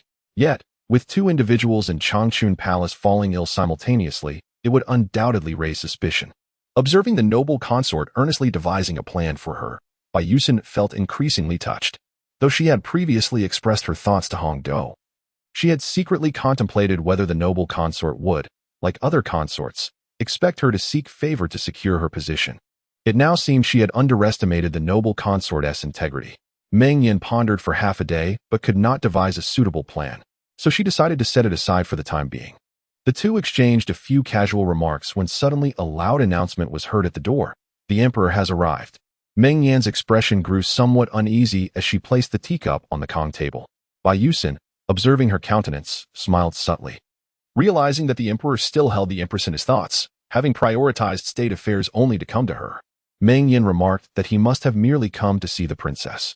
With that, she instructed Ruizhu to bring the cardamom and, together with Bai Yusen, prepared to greet him with their attire in order. Chapter 48. Heartache. As Lu Haozhi entered the Changchun Palace, he saw Meng Yan leading Bai Yusen, who awaited them in the corridor.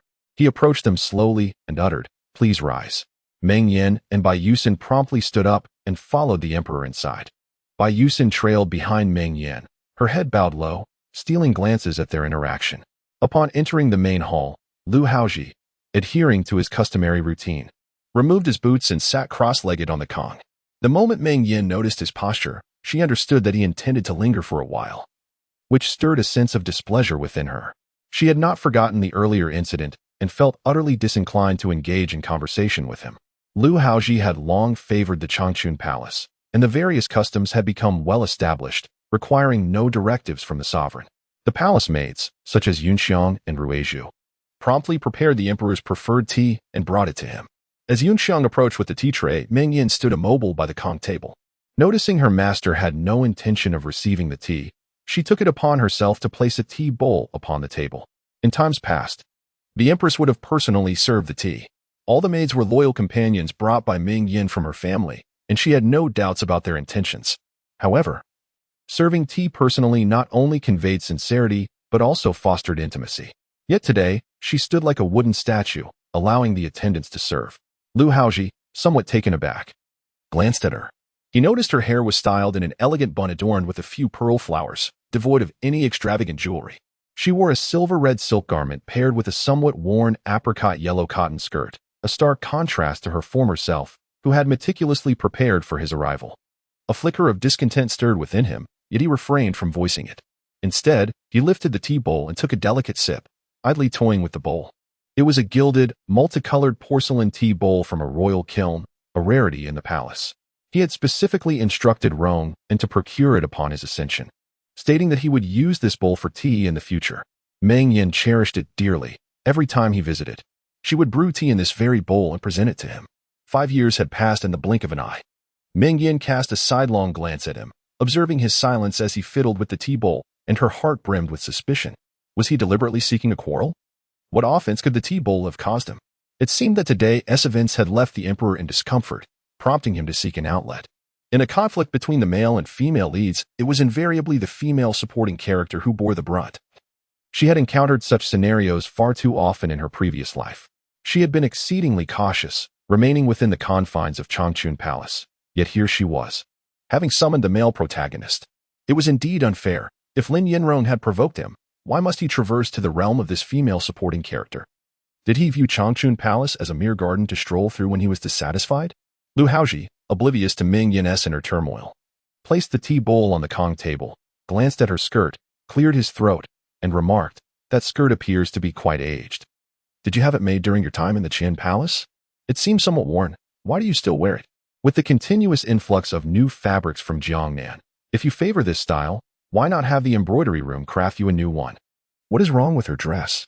Nowadays, she no longer dresses up for anyone, nor does she take the trouble to pay attention to her appearance. This old garment, having been worn for so long, has become particularly comfortable, and she hardly thinks of replacing it. This was merely an excuse that Meng Yan casually uttered, yet it carried a different flavor in Lu Haozhi's ears. Observing her dejected demeanor, with only a light touch of powder, devoid of her former spirited charm, Lu Haozhi felt a slight pang in his heart. Previously, when Lin Yinrong had been poisoned and Song Siya had caused a scene today, he realized that he had indeed misjudged her. She was the imperial concubine he had honored, and since she had come to his side and received his favor, she had never endured such indignities. It turns out that you possess a fondness for the old, which is admirable. Those who cherish the past are often the most loyal. I, too, find that these well-used items resonate more with my heart. Sometimes, the new things sent by the Imperial Household Department do not satisfy me as much. Upon hearing this, Meng Yan was nearly taken aback. It seemed that Lu Haozhi had indeed taken the wrong medicine today, engaging her in such trivial conversations. Initially, she thought he had come to cause trouble, but his demeanor suggested otherwise. As Meng Yan's mind raced with strategies, she suddenly noticed Bai Yusin sneaking towards the entrance, flashing her a smile and winking. This girl had left her behind and run off alone, truly lacking sisterly loyalty. Bai Yusin stepped into the courtyard, her heart elated as she gazed at the blooming begonia. Hongdo looked on and inquired, "What has you so joyful, my lady?" Bai Yusin shook her head, smiling gently, realizing that Changchun Palace indeed flourished in spring. Initially, she had thought that the emperor's treatment of the empress was not as favorable as rumored, but now it appeared that the empress held considerable weight in the emperor's heart. Their interaction resembled that of a long-married couple. It reminded her of her parents at home, when a small quarrel would lead her father to attempt reconciliation while feeling too proud to admit fault, often resorting to idle chatter. Now, with no outsiders present, Meng Yan relaxed her formalities and sat lightly across from him. She tilted her body slightly, lowering her head to reveal a delicate white neck illuminated by the sun. "Why has your majesty come to Changchun Palace amidst your busy affairs?" Lu Haozhi found himself at a loss for words in response to her question. Why had he come? After meeting with several ministers and reviewing memorials in Yangxin Hall, her image from the street lingered in his mind, cold and seemingly aggrieved, yet stubbornly silent, causing him considerable distress and rendering him unable to focus on his duties. I came to see how you were faring." This man seemed perpetually preoccupied with such matters, did he not? Hearing him inquire about her well-being, Meng Yan scoffed, thinking he was merely asking whether she could remove the green heplate. Recently, her condition had not felt so burdensome. She was still taking the medicine prescribed by physician Xiaohou. As for when she would recover, that remained uncertain. Regardless, she was in this state, and whether or not she feigned illness was a matter Xiaohou you could attest to, leaving Lu Haozhi to believe or not as he pleased. "Your Majesty, today I truly have not troubled Lin Changzai. If your Majesty doubts this, you may inquire further with others." Worn down by such incessant inquiries, she decided to speak plainly, thereby averting future troubles. Lu Haozhi was momentarily taken aback. This was not the conversation he intended to have with her.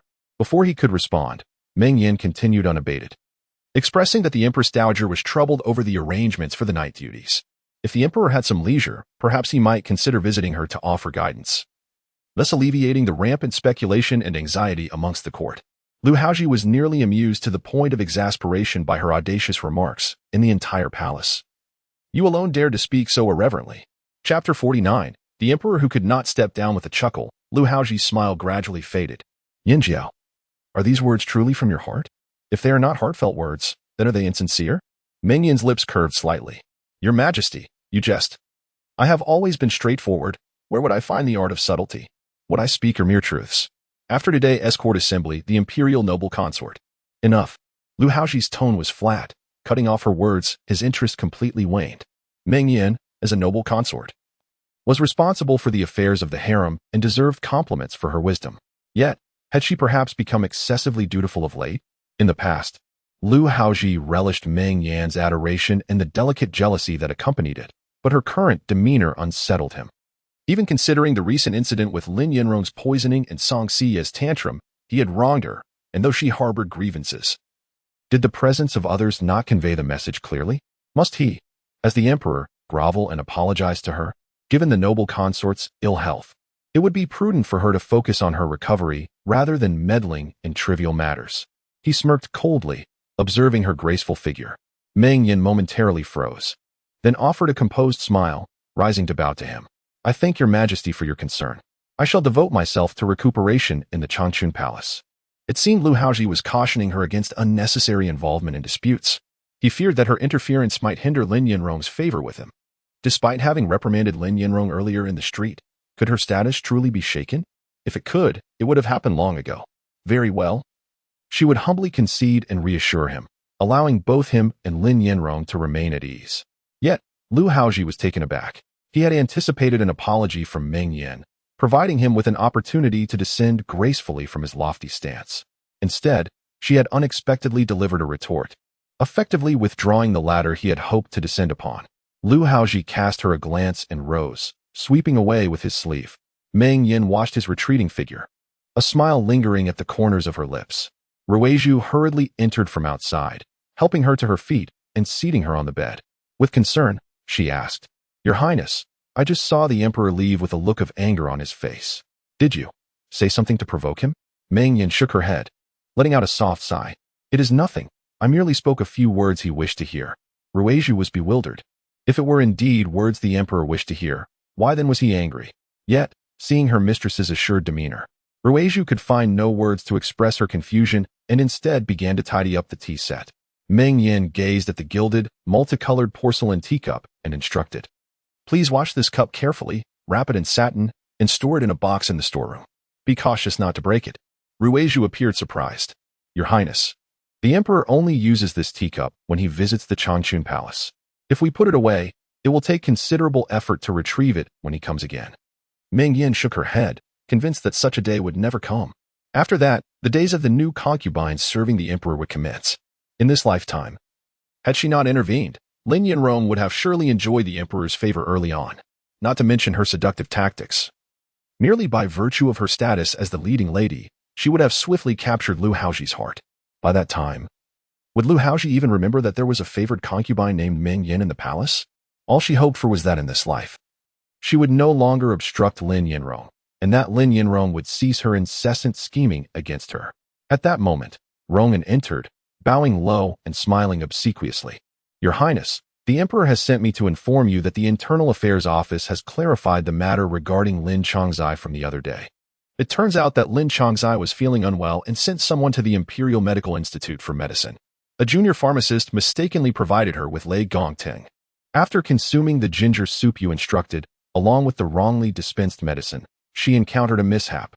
The Emperor has ordered that the pharmacist be penalized with 3 months' salary withheld and 30 strokes of the cane, as well as a reprimand to exercise caution henceforth, ensuring such an incident never recurs. Meng Yan listened, a faint smile gracing her lips. Very well, please convey my acknowledgement to the Emperor. She had anticipated that no substantial evidence would emerge. It was indeed a fortuitous coincidence. She had instructed the Imperial Medical Institute to prepare ginger soup, while Lin Yanrong was afflicted with a mix-up involving Lei Gongtang. The pharmacist was likely a scapegoat, fortunate to escape with mere salary deductions and corporal punishment, still alive, which was quite a stroke of luck. Having witnessed countless such disarray in her past life, she paid it little mind. While lost in thought, she noticed Rongan lingering and not taking his leave. Is there anything else, eunuch? Rongan's grin stretched from ear to ear as he dared to inquire. Might the princess have any message for the Emperor? Meng Yan paused, then shook her head. No. Rongan stood momentarily, then bowed deeply, acknowledging her response before withdrawing. Once he departed, Ruizhu remarked that Lin Changzai seems rather cunning. Indeed, her cunning was not of the ordinary sort. Meng Yan replied coolly, glancing at the ruby-inlaid gold bracelet adorning her wrist, its crimson hue accentuating her skin like fine cream. Rongan exited the Changchun Palace, hurriedly chasing after the emperor's procession. Despite his rotund figure, he ran breathlessly, drenched in sweat, until he finally caught up. Lu Haozhi sat high upon his palanquin, gazing forward, and inquired from his lofty position. "What did she say?" Roman responded. "The princess said she is aware." Lu Haozhi snorted lightly. "And what else?" Wiping the sweat from his brow, Roman reported. "Nothing further, Your Majesty." The princess said no more. A cloud of discontent settled upon the youthful emperor's face. "Roman, I see your recent performance has deteriorated." Roman wore a pained expression, on the verge of tears, for the favored concubine had indeed said nothing more. He could hardly fabricate words. This favored concubine, though she refrained from reprimanding others, still orchestrated their downfall. Gathering his courage, he addressed Lu Haozhi. "Your Majesty, I believe the princess still holds you in regard. In this royal palace, who does not care for the emperor? With the new chosen consort entering the palace, one might as well indulge another for a time, allowing the empress to feel the pangs of neglect. Experiencing such discomfort, she would soon realize her missteps. Throughout the years, how many concubines has the esteemed Lord Rong encountered? In the eyes of the chief steward Rong, the noble Meng is merely exhibiting a fit of jealousy, growing weary of such emotions, and engaging in the artifice of feigned indifference. This ailment is easily remedied. A few days of neglect would suffice." As these words left his lips, the murderous glare from Lu Haozhi bore down upon him, instilling within Rong an acute sense of impending doom. A most ineffectual servant. "Has His Majesty truly been here often of late?" "Your Majesty, we are but at the beginning of this journey. Patience is required. Once the Empress's inner fire flares, all shall be well." Chapter 50. The gift of beauty. Yin Xiao lowered her head and hurried along the edge of the long street, anxious to avoid any prying eyes. The young palace maid accompanying her struggled to keep pace. This Lin Xiaozhu truly seemed to lack clarity of thought. Ever since the imperial selection began, countless incidents had transpired. At a time when she should be biding her time, she insisted on stepping into the spotlight, seeking rose dew balm for her skin. She claimed it was a form of devoted service, yet, if one were to take the matter seriously, it was nothing less than an attempt to ensnare the emperor's favor. Such behavior was typically reserved for favored consorts, and while the emperor may enjoy it, few dared to voice their dissent. Lin Xiaozhu appeared inexplicably confident in her ability to win the emperor's heart. In recent days, Yin Xiao had subtly conveyed the palace's circumstances to her. Although the emperor had numerous consorts in the 3 palaces and 6 courtyards, over the years, only the noble consort had truly captured his affection. This selection was presided over by the Empress Dowager and the Grand Empress Dowager, with the emperor taking no part. Despite the influx of new candidates, it was uncertain whether the emperor would favor anyone in particular. Moreover, even if Lin Xiaozhu were to emerge victorious and be the first to attend to the emperor, merely navigating that encounter safely would be a remarkable feat after all. The emperor's temperament was notoriously unpredictable, yet she insisted on putting on this performance. If successful, it would be a stunning triumph, but if not, it could provoke the emperor's wrath. It was a perilous gamble.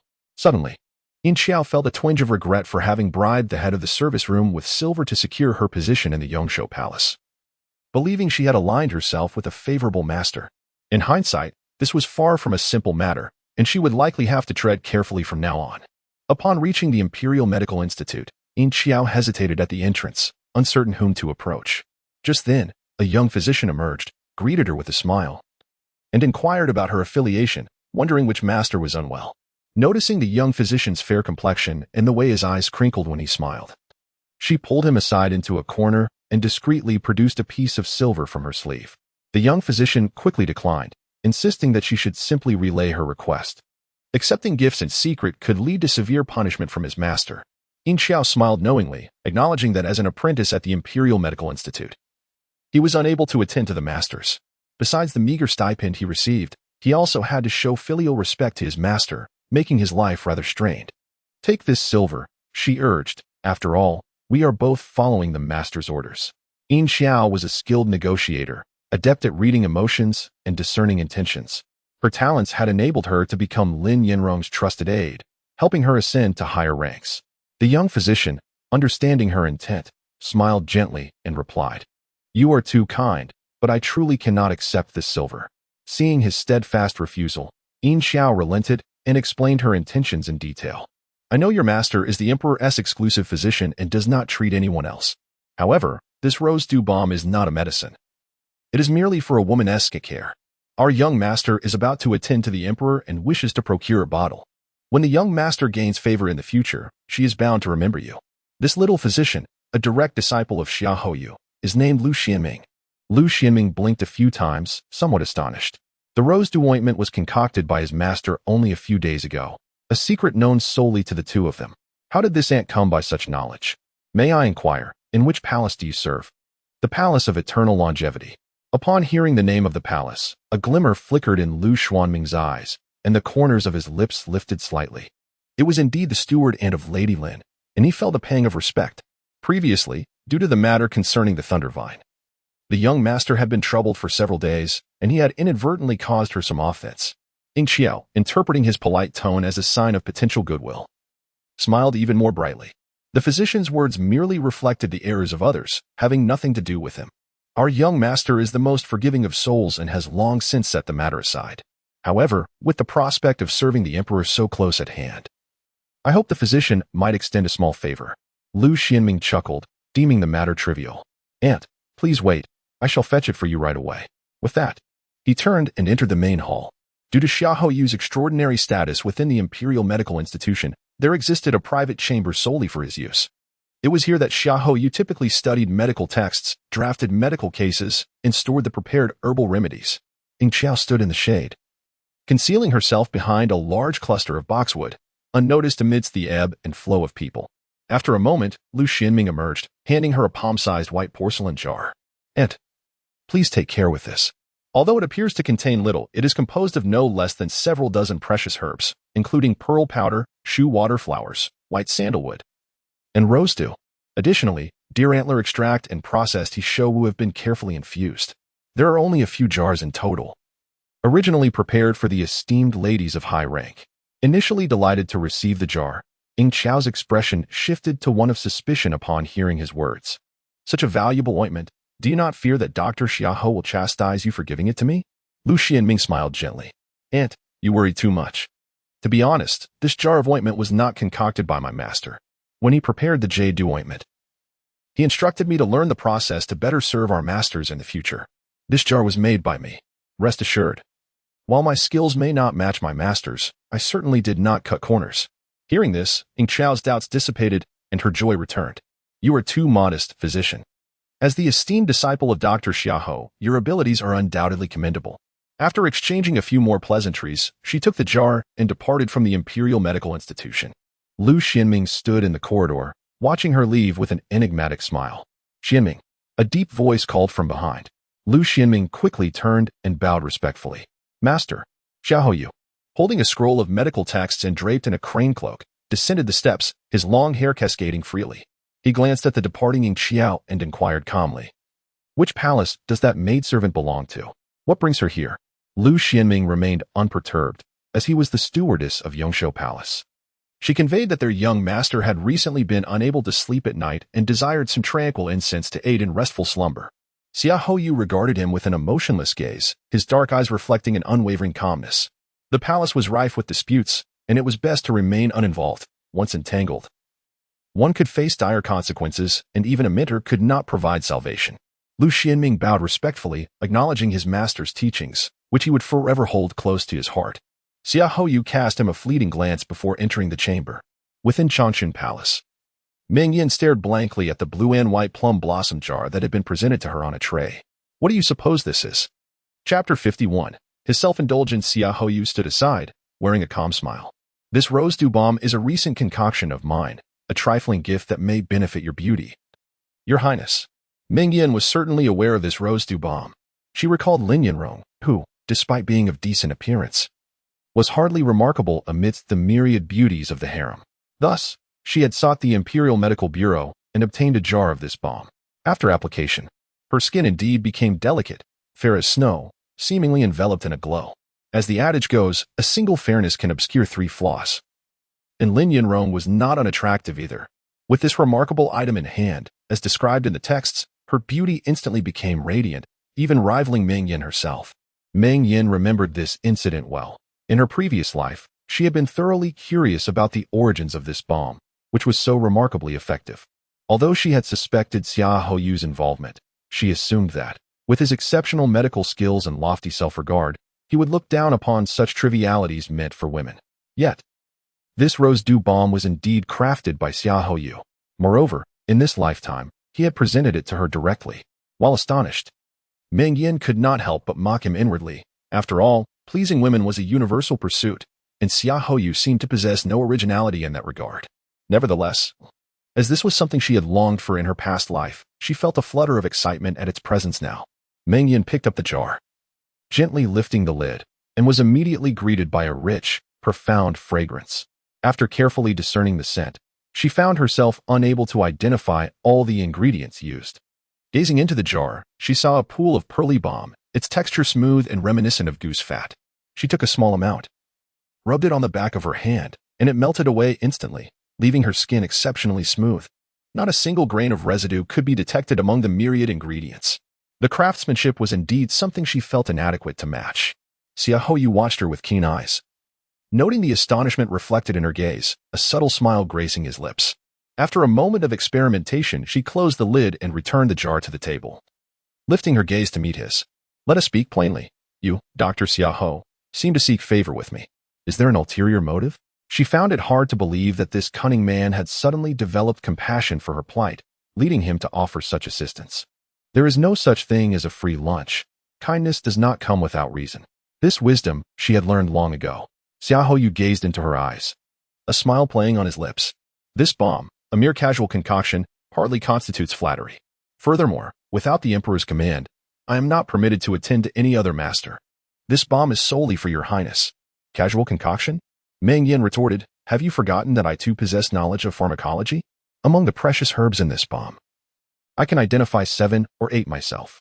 Is such a creation truly made without care? Have you exhausted your finances seeking someone to gift it to? Or perhaps you wish to take it back for your concubine? As she spoke, a sudden thought struck her.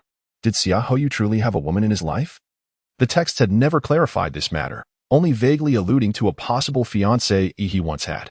Lin Yanrong once inquired about this matter, to which he merely replied with indifference, stating that the person was no longer present. Although Ruizhu mentioned that he had not taken a wife, it did not necessarily imply that he had not taken concubines. In these times, men might delay marriage yet often maintain several courtesans. It was uncertain whether Xiaoyu possessed such a vice. I do not keep concubines, the voice rang coldly. Xiaoyu's expression shifted slightly, his brow furrowing, hinting at a flicker of anger. Since I became aware of my duties, I have devoted myself to the study of medicine day and night. After entering the Imperial Medical Institute, I have been occupied with serving the Emperor, leaving me no leisure to indulge in any concubines. As he spoke, he took a step forward. Moreover, I do not keep favored maidservants. To have none is to have none. Why should one become agitated? He mused, questioning why he even spoke to her. Meng Yan was startled by his sudden display of anger, pondering within herself. Yet, she quickly realized that as a favored concubine, she could not allow herself to be diminished before a physician and thus regained her composure. Since he refused to speak plainly, then return this ointment. Such a precious item, I cannot accept carelessly. Furthermore, as the Emperor has not visited Changchun Palace, it would be of no use to me. Now that many new concubines have been selected in the palace, surely there are those who would find it useful. She offered a faint smile, uttering words of inquiry. Meng Yan had not forgotten how Xiaoyu had ardently supported Lin Yanrong in her past life. Lin Yanrong had officially made her entrance. Why did he remain silent and entangled with her in Changchun Palace? Xiaoyu felt an overwhelming sensation welling within him. He stepped forward to reclaim the jar. Bowing deeply to Meng Yan, I have been presumptuous, your highness. It is my fault. I take my leave. Having spoken, he did not wait for Meng Yan to respond and strode briskly out of Changchun Palace.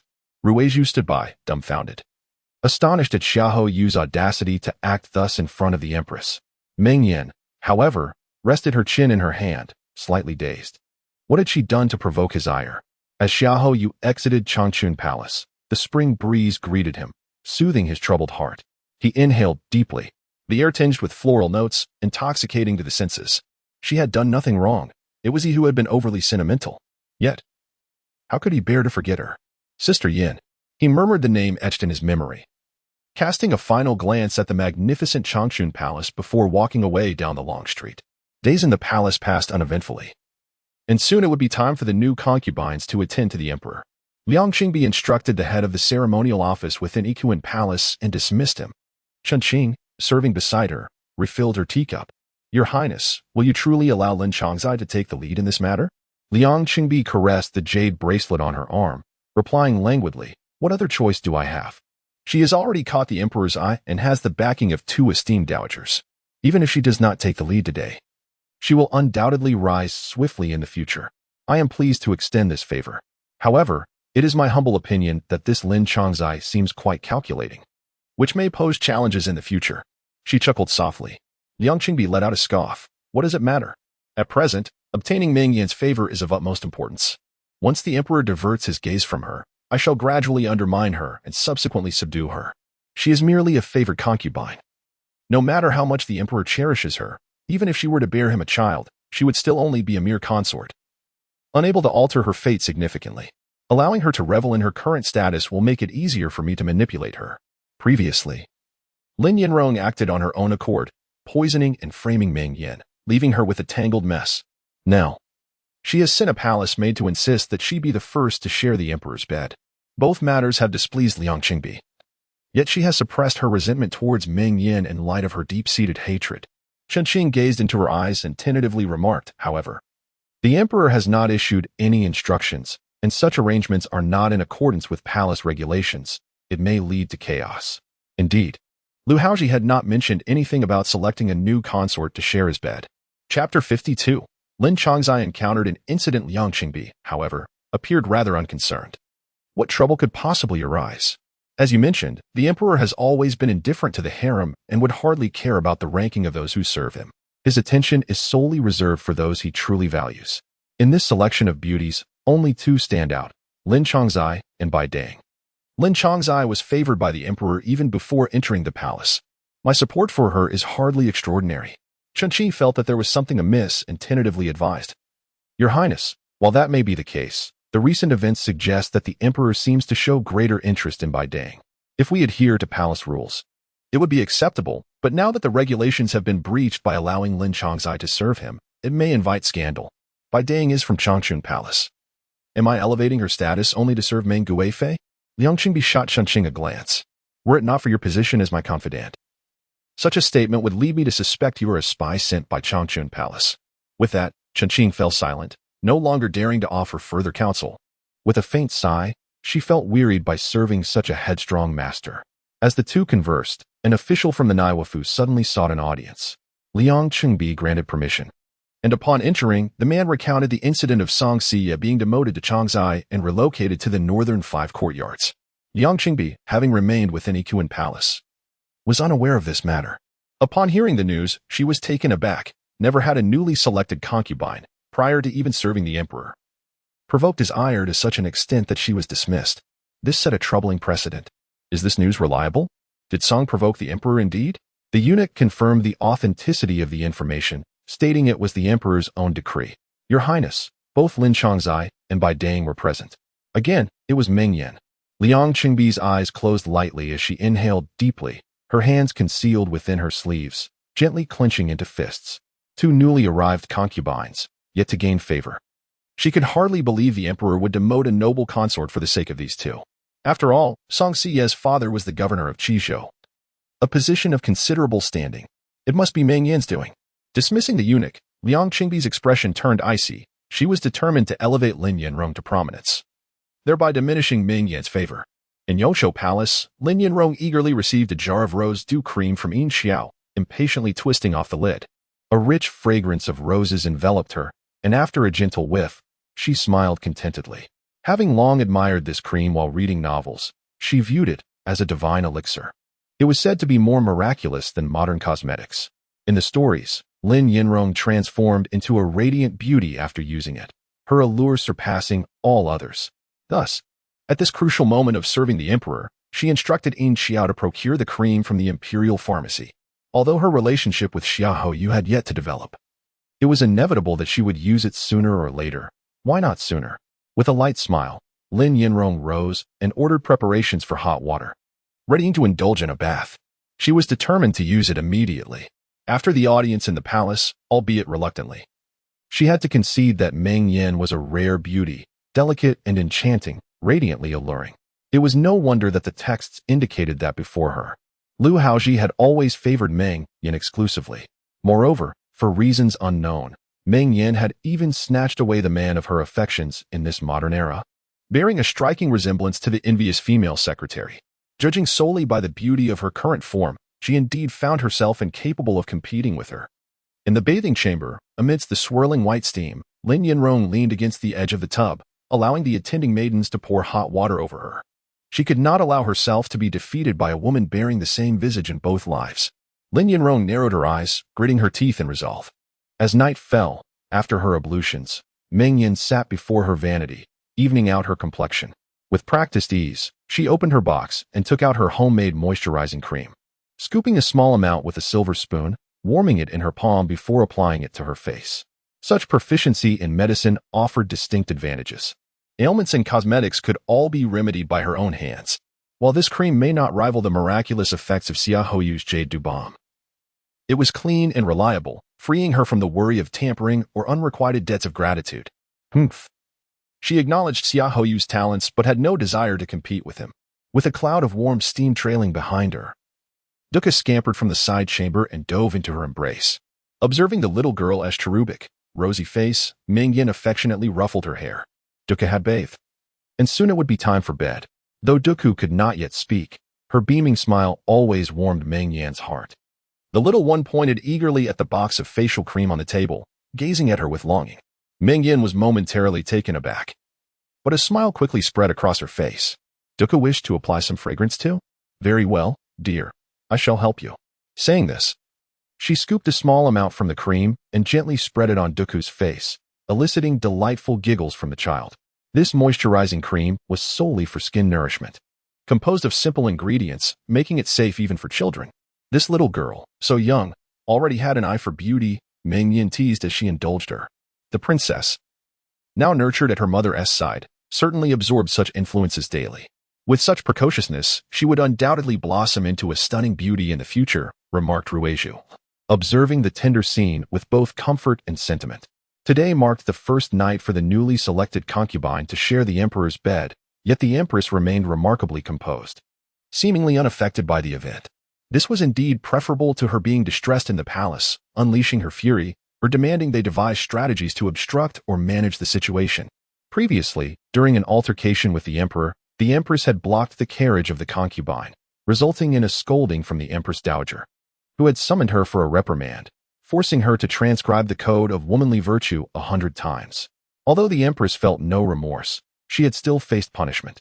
In Ruizhu's heart, as long as the empress found happiness, nothing else mattered. Nevertheless, she still harbored some disdain for the Imperial consort's character. The emperor has never even mentioned the matter of selecting a new consort to share his bed. Yet here she is, fervently eager to choose someone for him, hastily sending candidates to his dragon bed. Such an ostentatious display of virtue is merely a hope that the emperor will spare her an extra glance. Lacking her own abilities and unable to compete with her own mistress, she resorts to such foolish schemes. If she could manage to ascend to the dragon bed in the Hall of Nurtured Heart on her own, then Ruizhu might even commend her. But in her current state of furtive scheming, how could anyone hold her in high regard? Both mistress and servant harbor their own thoughts when suddenly, the head eunuch, Dong Sanbao, strides in hurriedly, kneeling to say, "Your Highness, grave news. Lin Changzai has encountered a mishap." Meng Yan furrowed her brow slightly, glancing at him. Wasn't she meant to attend to the emperor tonight? What could possibly have gone awry? Could it be that she angered the emperor and was cast down from his bed? Dong Sanbao wiped the sweat from his brow. No, Your Highness, after dinner today, Lin Changzai suddenly became overwhelmed with unbearable itching and pain, her skin breaking out in large red rashes, and she is now too ill to rise from her bed.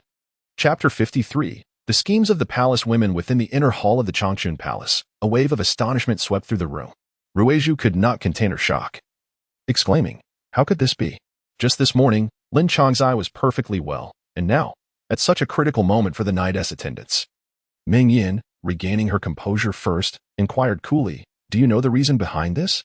Dong Sanbao abruptly shook his head and replied, "Your Highness, I cannot say for certain.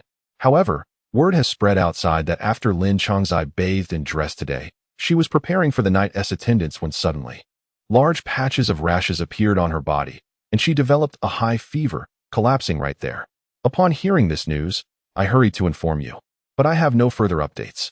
Meng Yan steadied her thoughts, lightly closing her eyes in contemplation. One could say that Lin Yinrong has had a rather unfortunate life. Before entering the palace, her noble status was already stripped away. After finally making her way into the palace, she was poisoned. And just as she was about to attend the emperor, this calamity struck. With no one there to obstruct her path.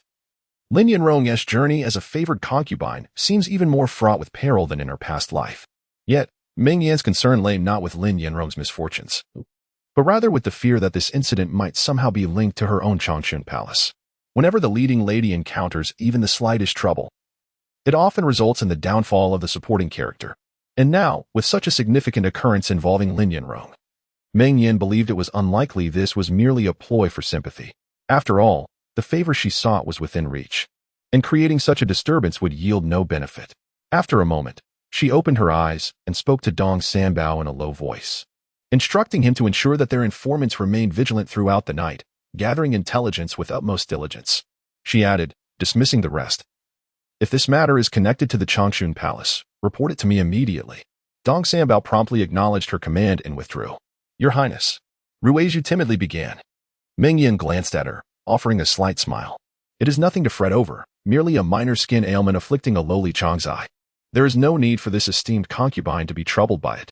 As she spoke, she took the small hand of Duku, saying, "Come, Duku. Let us retire for the night."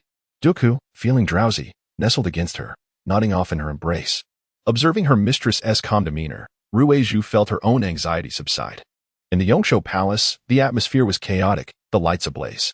Liang Qingbi had already settled down for the night but, upon receiving the news, was greatly alarmed and hastily prepared herself before rushing over.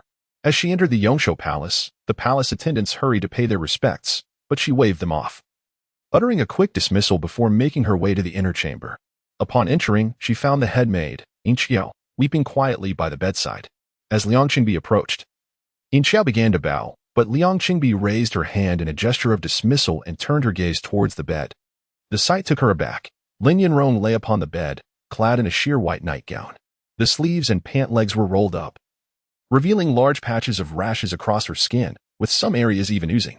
Her once delicate features were now grotesquely swollen, resembling a pig's head, her face flushed, and beads of sweat pouring from her forehead, clearly suffering from a high fever. "How could you let our young mistress suffer in such a state? Without even covering her with blankets? Have we not summoned the imperial physician?" Yin Qiao hurriedly responded, conveying the message to Her Majesty that the young mistress was afflicted with a skin ailment.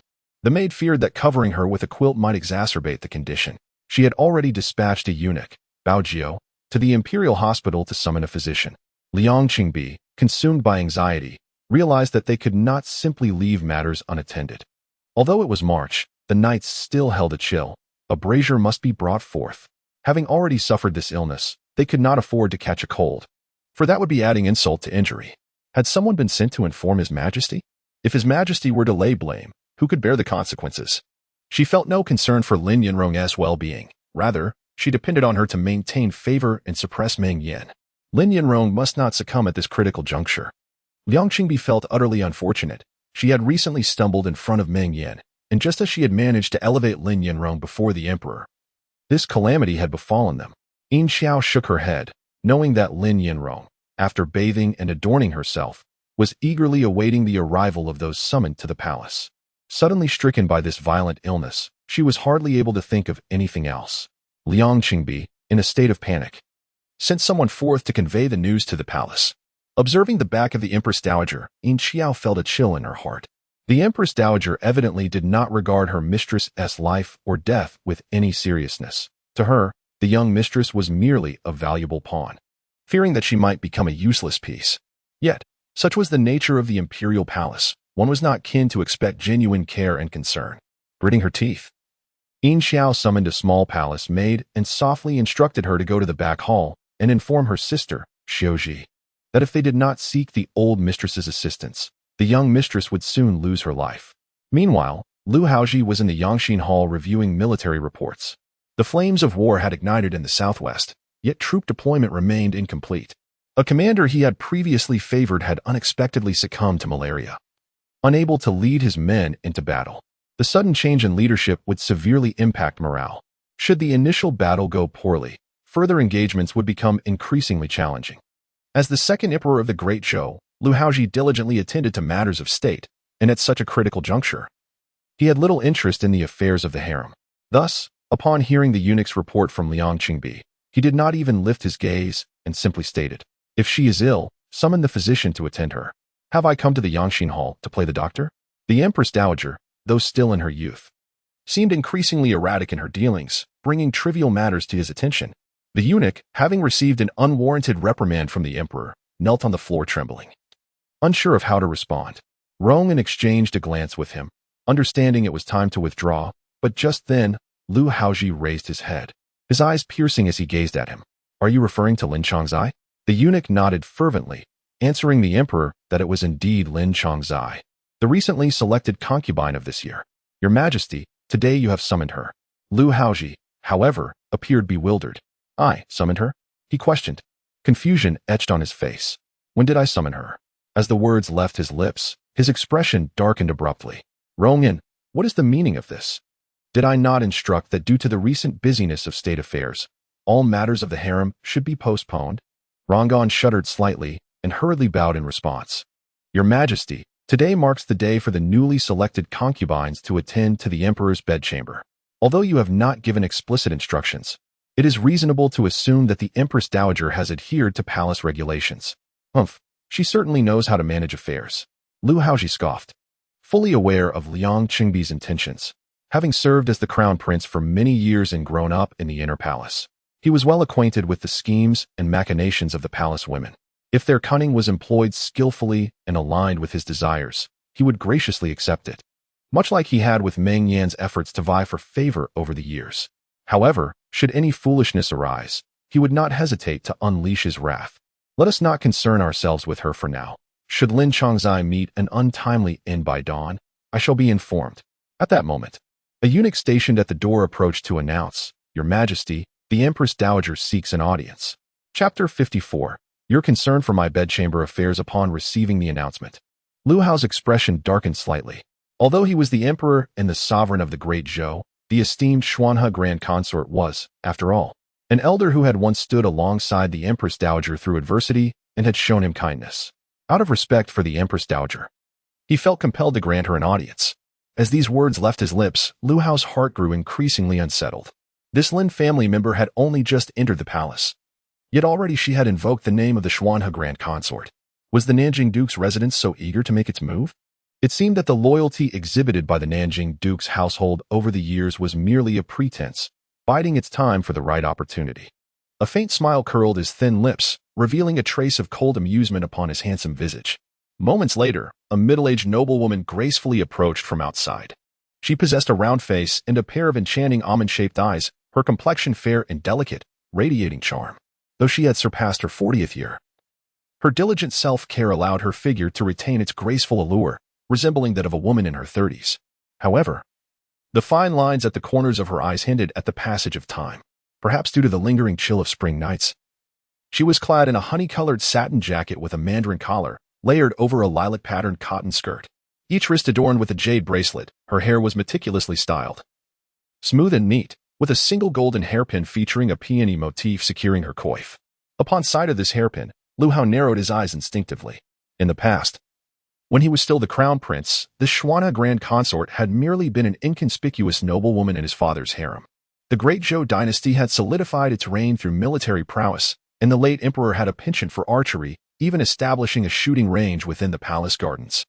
One day, while practicing in the Imperial gardens, a bowstring malfunctioned, and an arrow flew directly toward him, just as he faced imminent danger. This Lin noblewoman leaped forward to shield him, resulting in the arrow piercing her shoulder and causing a profuse flow of blood. Though the crown prince remained unscathed, the incident sent ripples of alarm through the inner court. Subsequent investigations revealed that the bow had been tampered with, orchestrated by the crown prince, Lu Chengyuan. The late emperor, furious, stripped his son of his title, relegating him to commoner status, and confined him for life in the Bayanisi temple on the outskirts of the capital. Meanwhile, this Lin noblewoman became the crown prince's savior, rising from obscurity to prominence at the emperor's court, receiving favor from both the emperor and empress, and thus ascending the ranks. Despite her newfound status, she had always remained respectful and cautious in the presence of the empress, navigating the tumultuous waters of the harem alongside her, until the present day. This golden hairpin was a treasured gift from the empress following that fateful incident. This evening, she had unearthed this relic from the past and adorned herself with it. The underlying implications unmistakable.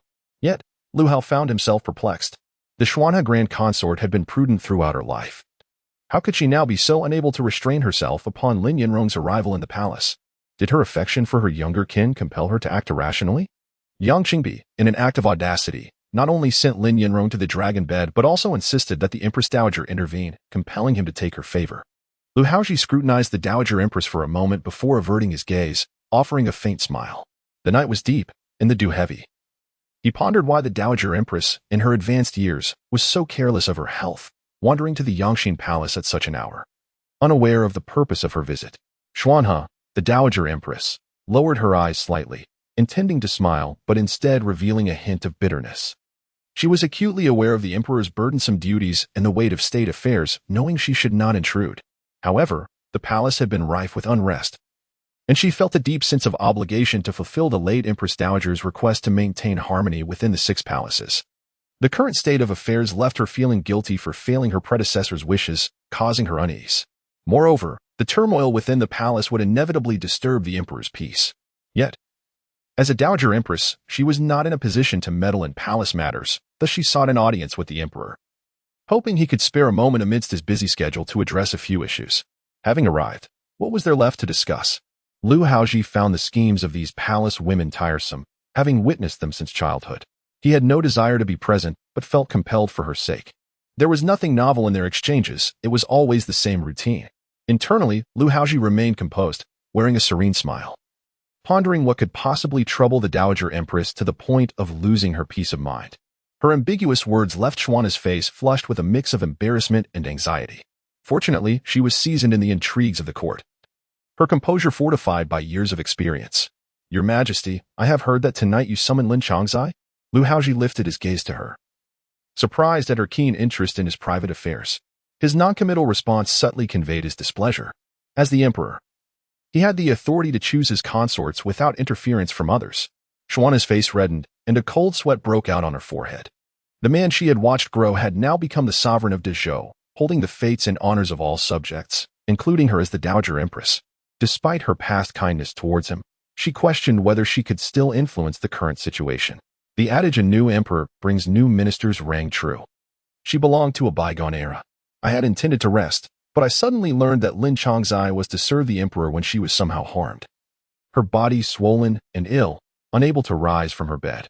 Since the time of the late Emperor, the palace concubines had engaged in numerous vicious acts out of jealousy, culminating in the chaos of succession. Now, with no children under the Emperor's care and no heir to Dezhou, a sinister atmosphere was already brewing. If this toxicity was not addressed promptly, it could jeopardize the dynasty's future, Xuanhe asserted. Regardless of her disdain for Lin Yanrong's strategies, she recognized that she hailed from the same lineage as the South Ping Prince's household. At this critical juncture, she had no choice but to step forward. Harmed? Lu Haozhi's brow furrowed, an unexpected name suddenly surfacing in his mind, Meng Yan. The moment that thought emerged, Lu Haozhi sensed an unsettling shift within himself.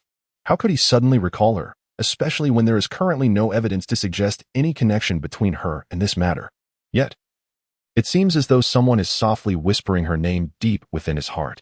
He lifted his gaze, fixating on the Empress Xuanhe. The conspiracy against her is no trifling matter. In the absence of proof, one must refrain from making unfounded accusations. Empress Xuanhe bit her lip, stating that the Emperor's bedchamber was imminent, and Lin Chang, being exceptionally cautious with her food and attire, would never expose herself to any foulness. How could she suddenly develop a skin ailment? She was the first among the newly selected concubines to serve the Emperor, having previously met him in the palace. It is not inconceivable that there are those in the harem, envious and impetuous, who might not be able to restrain themselves and resort to treachery. There have been precedents in the palace for such actions against concubines. She was on the verge of openly accusing Meng Yan of a deed. Chapter 55.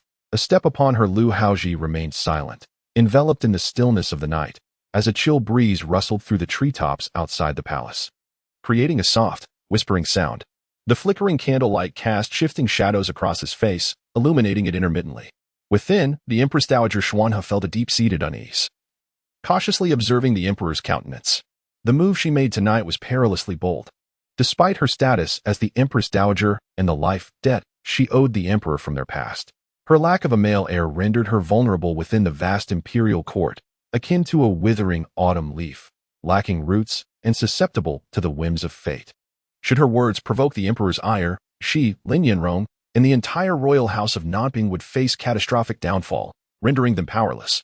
Yet precisely for this reason, she was determined to compel the emperor to visit Yongshou Palace and see Lin Yanrong, thereby declaring her unique standing in the emperor's heart to the harem. She had aged and needed to cultivate a new favored consort for the Nanping royal house. Your Majesty. As Lu Haozhi continued his silence, she ventured to speak again. Very well, I shall go take a look. Lu Haozhi set down his brush. The commotion stirred by the women tonight precluded any further work. Moreover, he was indeed curious to discern what schemes they were orchestrating and whether this matter bore any connection to Meng Yan. A fleeting joy flickered across the Empress Dowager's face, swiftly replaced by a mask of concern. Upon arriving at Yongshou Palace, they found it ablaze with light, bustling with activity. Filled with people coming and going in a tumultuous frenzy, the attendants of Ikoan Palace also stood outside, adding to the commotion. Observing this scene, Lu Haozhi's expression darkened further. It appeared the reports were true. Lin Yanrong was indeed gravely ill, no matter how erratic Liang Qingbi might be. She was an elder by his side and would not create such a significant uproar for a mere newcomer to the palace. Inside, upon hearing of the emperor's arrival, Liang Qingbi's heart leapt with joy, though she maintained a facade of sorrow and anxiety. Adjusting her gown and fixing her hairpin, she stepped outside to greet him. As anticipated, the attendants of Yongshou Palace sought the Empress Dowager's presence. With her intervention, the emperor would surely come to take a glance. This situation would undoubtedly highlight the dedication of the imperial noble consort, tirelessly attending to her newly arrived sister, contrasting sharply with the indifference of noble consort Meng Yan, who remained in slumber at Changchun Palace, oblivious to the turmoil. Dismounting from his carriage, Lu Haozhi approached the entrance and cast a glance at Liang Qingbi, who knelt adorned in splendid attire, her head crowned with jewels, a slight smile gracing her lips. The imperial noble consort appeared to be tirelessly devoted, sacrificing her rest even at this late hour, evidently waiting for good news about Lin Yanrong. Unexpectedly, no such news arrived. Instead, chaos ensued, rendering her efforts fruitless. Misinterpreting the emperor's words as praise, Liang Qingbi beamed with delight. Your Majesty, you flatter me. I had already settled down to rest.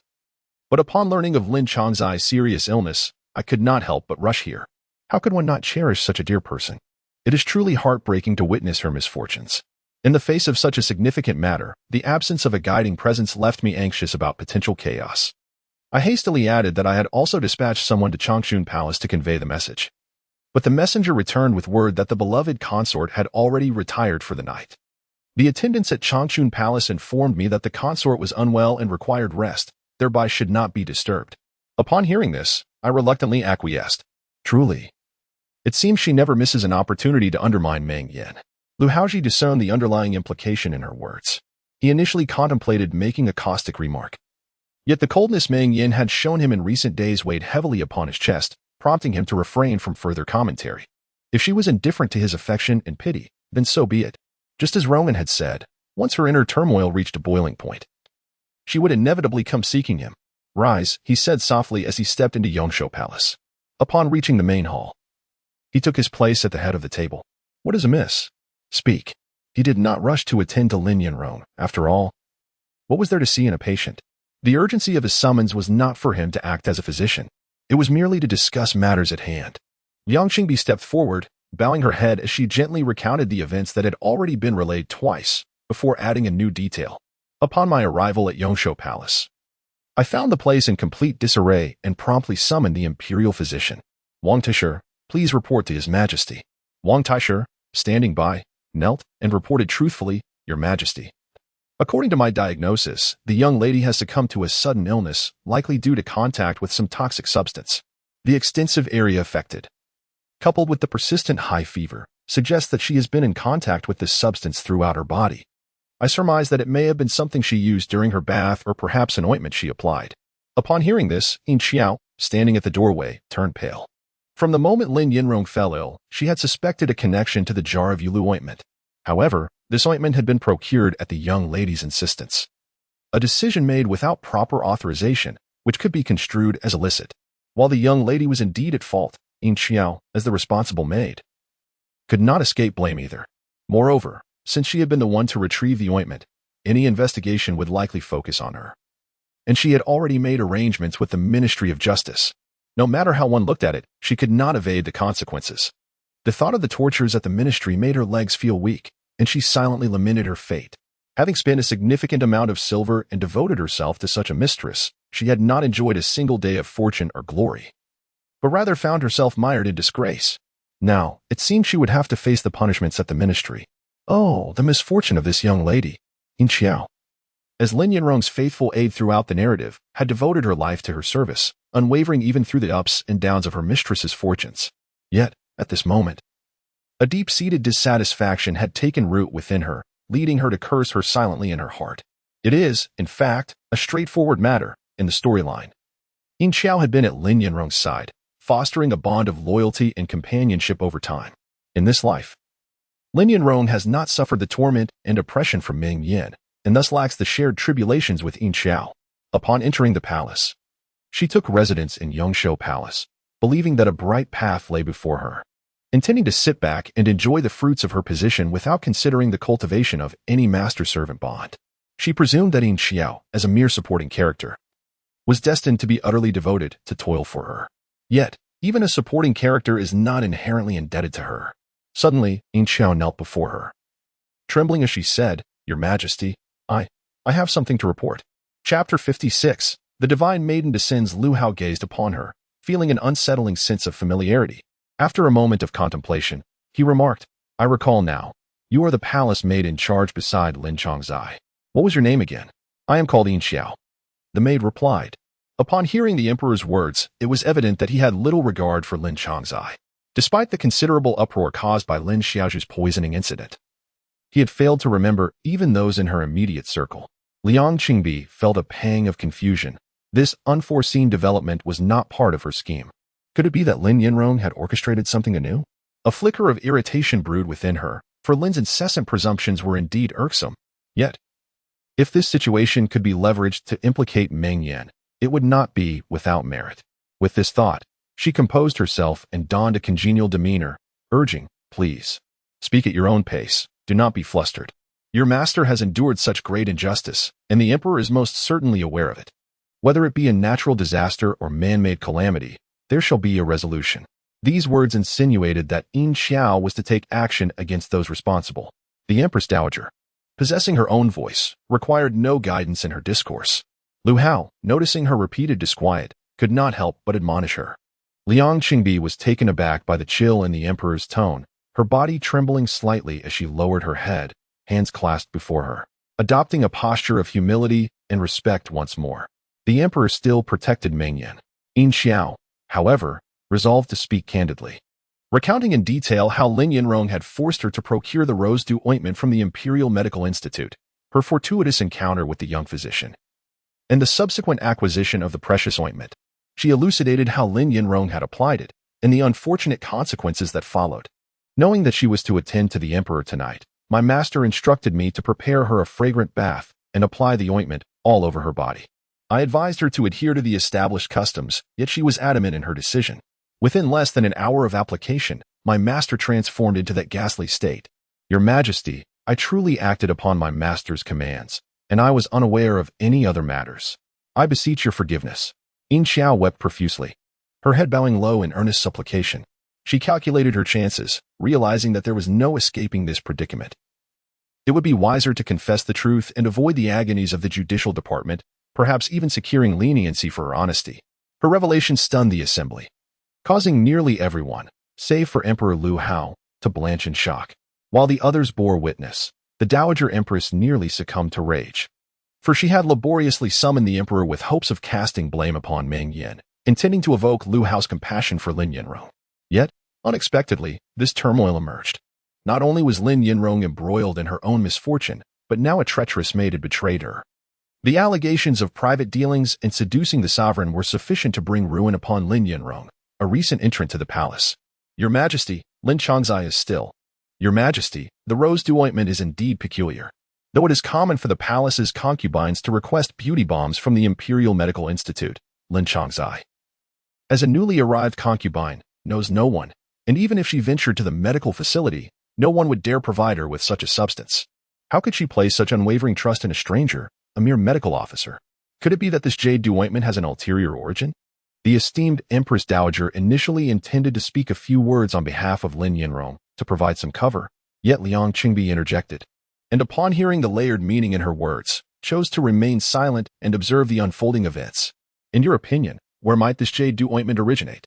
Lu Haozhi toyed with the sandalwood prayer beads in his hand, his expression as placid as still water, rendering his thoughts inscrutable. Yang Qingbi offered a gentle smile, lowering her gaze with an air of warmth and grace. It is my humble belief that those well-versed in medical arts within the palace are not solely confined to the esteemed physicians of the Imperial Medical Bureau. Among the consorts, there exists one who possesses considerable expertise in this field, is there not? I've heard that the nourishing cream from Changchun Palace is exceptionally effective, renowned for its ability to rejuvenate the skin. Many of our sisters have longed to procure a jar or two. Yet the beloved concubine is rather protective and reluctant to share, leaving us only to envy her from afar. Recently, it has come to my ears that the beloved concubine has unexpectedly become more gracious and generous, especially towards the new arrivals in the palace. On the day of the selection, when heavy rains fell, she even took the liberty of informing the Imperial Medical Bureau to prepare ginger soup. Perhaps, upon learning that Lin Chongzai was to serve the emperor, she, in a moment of kindness, decided to bestow this nourishing cream upon someone else. As she reached this point, a soft sigh escaped her lips as though lamenting a great loss. Indeed, this nourishing cream is a remarkable treasure, yet it is not suitable for everyone. The beloved concubine's belongings are undoubtedly meant for her alone. If others were to apply it, and should it contain any ingredients not suited to them, they may not fare well. Lin Chongzai, in her folly, ought not to have applied it so liberally, even if it is a precious item from Changchun Palace, resulting in her current predicament. This exchange left Yin Xiao speechless, her mouth agape in astonishment. When did she ever claim that the jade ointment originated from Changchun Palace? To her surprise, Liang Qingbi cast a sidelong glance at her and calmly inquired, Yin Xiao, would you care to enlighten us? Where indeed does this jar of jade ointment come from? Do not fear offending your mistress. The emperor is seated right here. Yin Xiao instinctively lifted her gaze, only to find that beneath the candlelight, although the Empress Dowager smiled kindly, her eyes gleamed with a coldness akin to sharp blades, piercing directly at her, sending a shiver from her toes to the crown of her head. What the Empress Dowager has sent? How could I possibly be unaware of the treasures I have bestowed? A melodious female voice broke through the air, invigorating all present. Lu Haozhi's eyes brightened, and his hand ceased its movement with the prayer beads as he turned his gaze toward the entrance. Indeed, Meng Yan entered, draped in a vibrant red cloak adorned with peony motifs and wearing silver-threaded boots, stepping steadily into the hall. She had lightly applied powder, shaped her brows, and tinted her lips, and under the flickering candlelight, she appeared as enchanting as a celestial being descended from the heavens. Meng Yan graced the hall with a delicate smile, performing a grand bow to Lu Haozhi. He observed her cloak and inquired, is the wind strong outside? Meng Yan replied, Your Majesty, the night wind is indeed fierce. As I made my way here, I felt the chill pierce to my very bones. Listening to her words imbued with a hint of playful reproach, Lu Haozhi could not help but smile, remarking, That indeed puts you in a difficult position. Do rise. The younger sister entered without any announcement. Yang Qingbi observed this flirtatious scene with a heart that felt as though it were being fried in oil. With matters yet to be clarified and Lin Yanrong still lying inside, swollen like a pig's head, Lu Haozhi appeared utterly disinterested. Yet, upon the arrival of Meng Yan, his demeanor instantly brightened.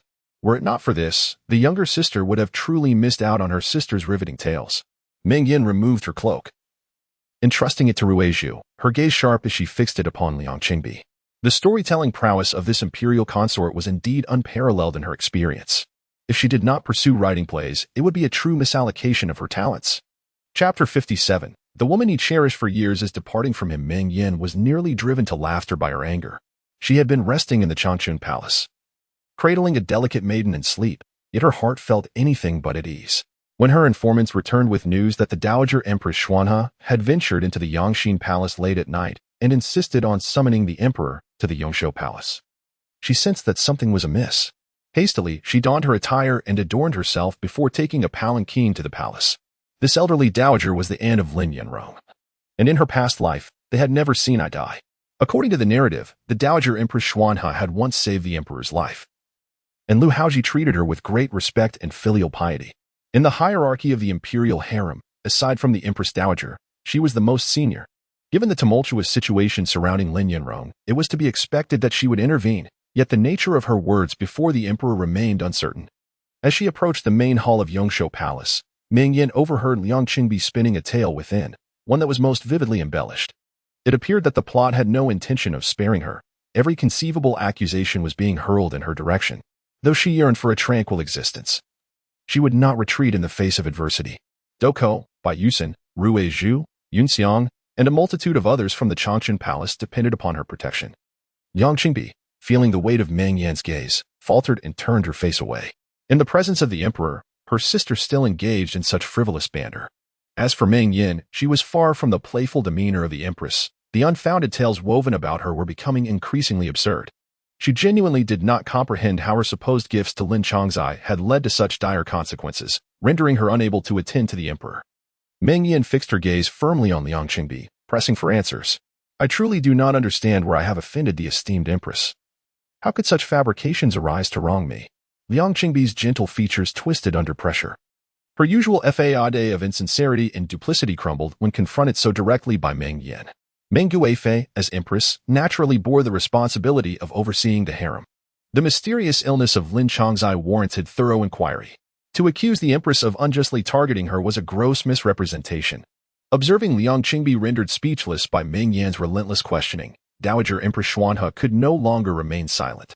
She interjected, suggesting that the empress, in her role of managing the harem, was merely seeking the truth regarding Lin Chongzai's condition and that it was unreasonable to fabricate tales to slander Meng Yan.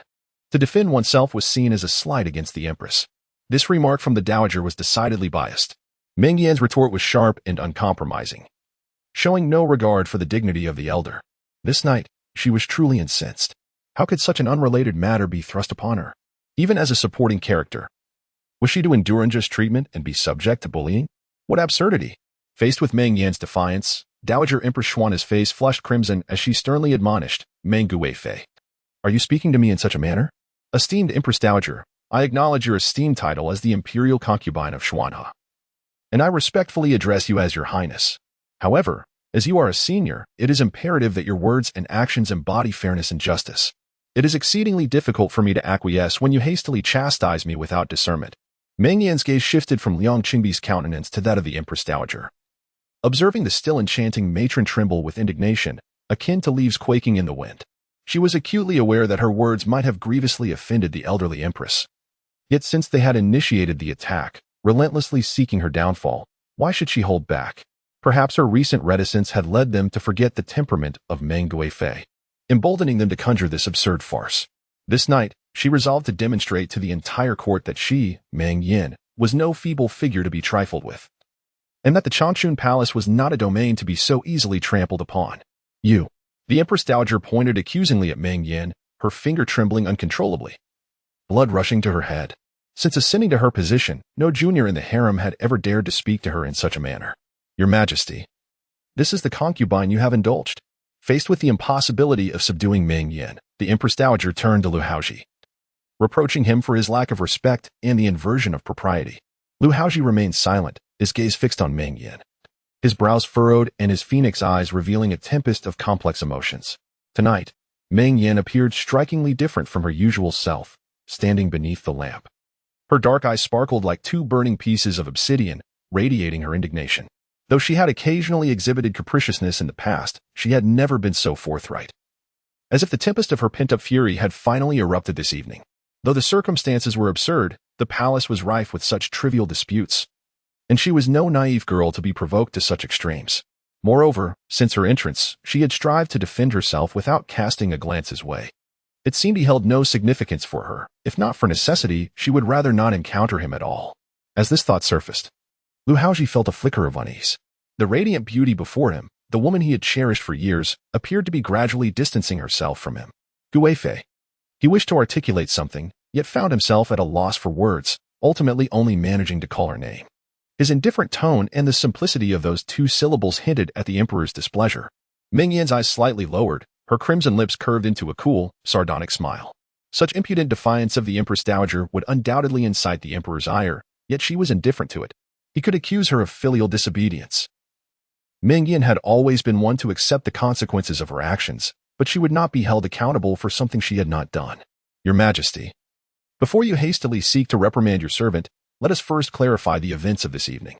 Whether it be house arrest or demotion, I am prepared to accept the consequences.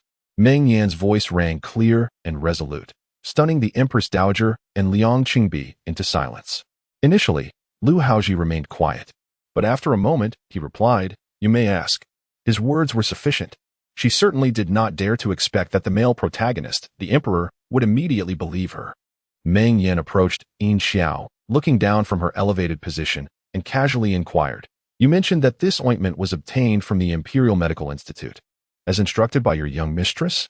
How did you come to know of such a thing, able to specify it by name?" Yin Xiao knelt on the ground. Her head bowed low, not daring to meet her gaze, yet her eyes darted about in their sockets, clearly concocting some scheme. This servant was merely following the young mistress's orders. But the young mistress also heard that the empresses in the palace use superior ointments. And in order to diligently serve the emperor, she dispatched this servant to procure some. Ah, such a crucial statement. Why did you not mention it earlier? Chapter 58. Seizing the initiative, Yin Xiao felt a cold sweat trickling down her back, and, mustering her courage, replied, "My lord, in light of such a grave matter, I momentarily lost my wits and forgot." Forgot? You forget critical matters, yet remember the trivial details with such clarity? Meng Yan retorted with a cold laugh, then inquired, "What were you planning to say when the Imperial noble consort questioned you? Were you intending to implicate me, claiming that the jar of flower paste originated from the Changchun Palace? However, I distinctly heard you say it was acquired from a physician at the Imperial Medical Institute. I do not know the name of this physician, nor do I see how your chance encounter could connect to me." Though Yin Xiao was clever, the sudden turn of events left her ill-prepared. The Imperial noble consort had unexpectedly pressured her to frame Meng Yan, leaving her unable to devise a flawless plan, resulting in numerous flaws. She stood frozen on the ground, unable to utter a word, merely watching the beads of sweat plummet to the floor like raindrops. Nevertheless, the palace was rife with gossip, and it was not uncommon for Lin Chong to have overheard some idle chatter regarding the flower paste. Liang Qingbi could not resist interjecting, only to receive a cold glare from Lu Haozhi, which compelled her to retract her words immediately. Meng Yan smiled warmly and stated, "Let me speak on my own accord. There is no need for the Imperial noble consort to instruct this maidservant word by word. I presume what follows is that Lin Chong has heard people in the palace speak highly of the flower paste I use, prompting her to send someone to the Imperial Medical Institute to request some.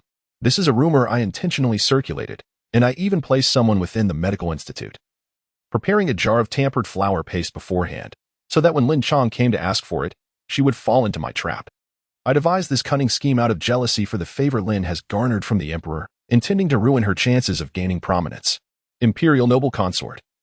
Do you think my tale holds any merit?" Without waiting for Liang Qingbi's response, she continued, "Next, we must ask the emperor to intervene and dispatch personnel to the Changchun Palace for a thorough investigation, digging 3 feet into the ground to unearth tangible evidence. Should no evidence be found, it would be trivial to plant some during the search." Her words caused a collective change in expression among the onlookers. The Dowager Xuanhe reprimanded her sternly, deeming her words absurd. Such nonsense cannot be permitted within the palace. Indeed, it was absurd. Yet was it not equally absurd to slander a concubine based on unfounded accusations? Meng Yan narrowed her brows and met the Dowager's gaze unwaveringly.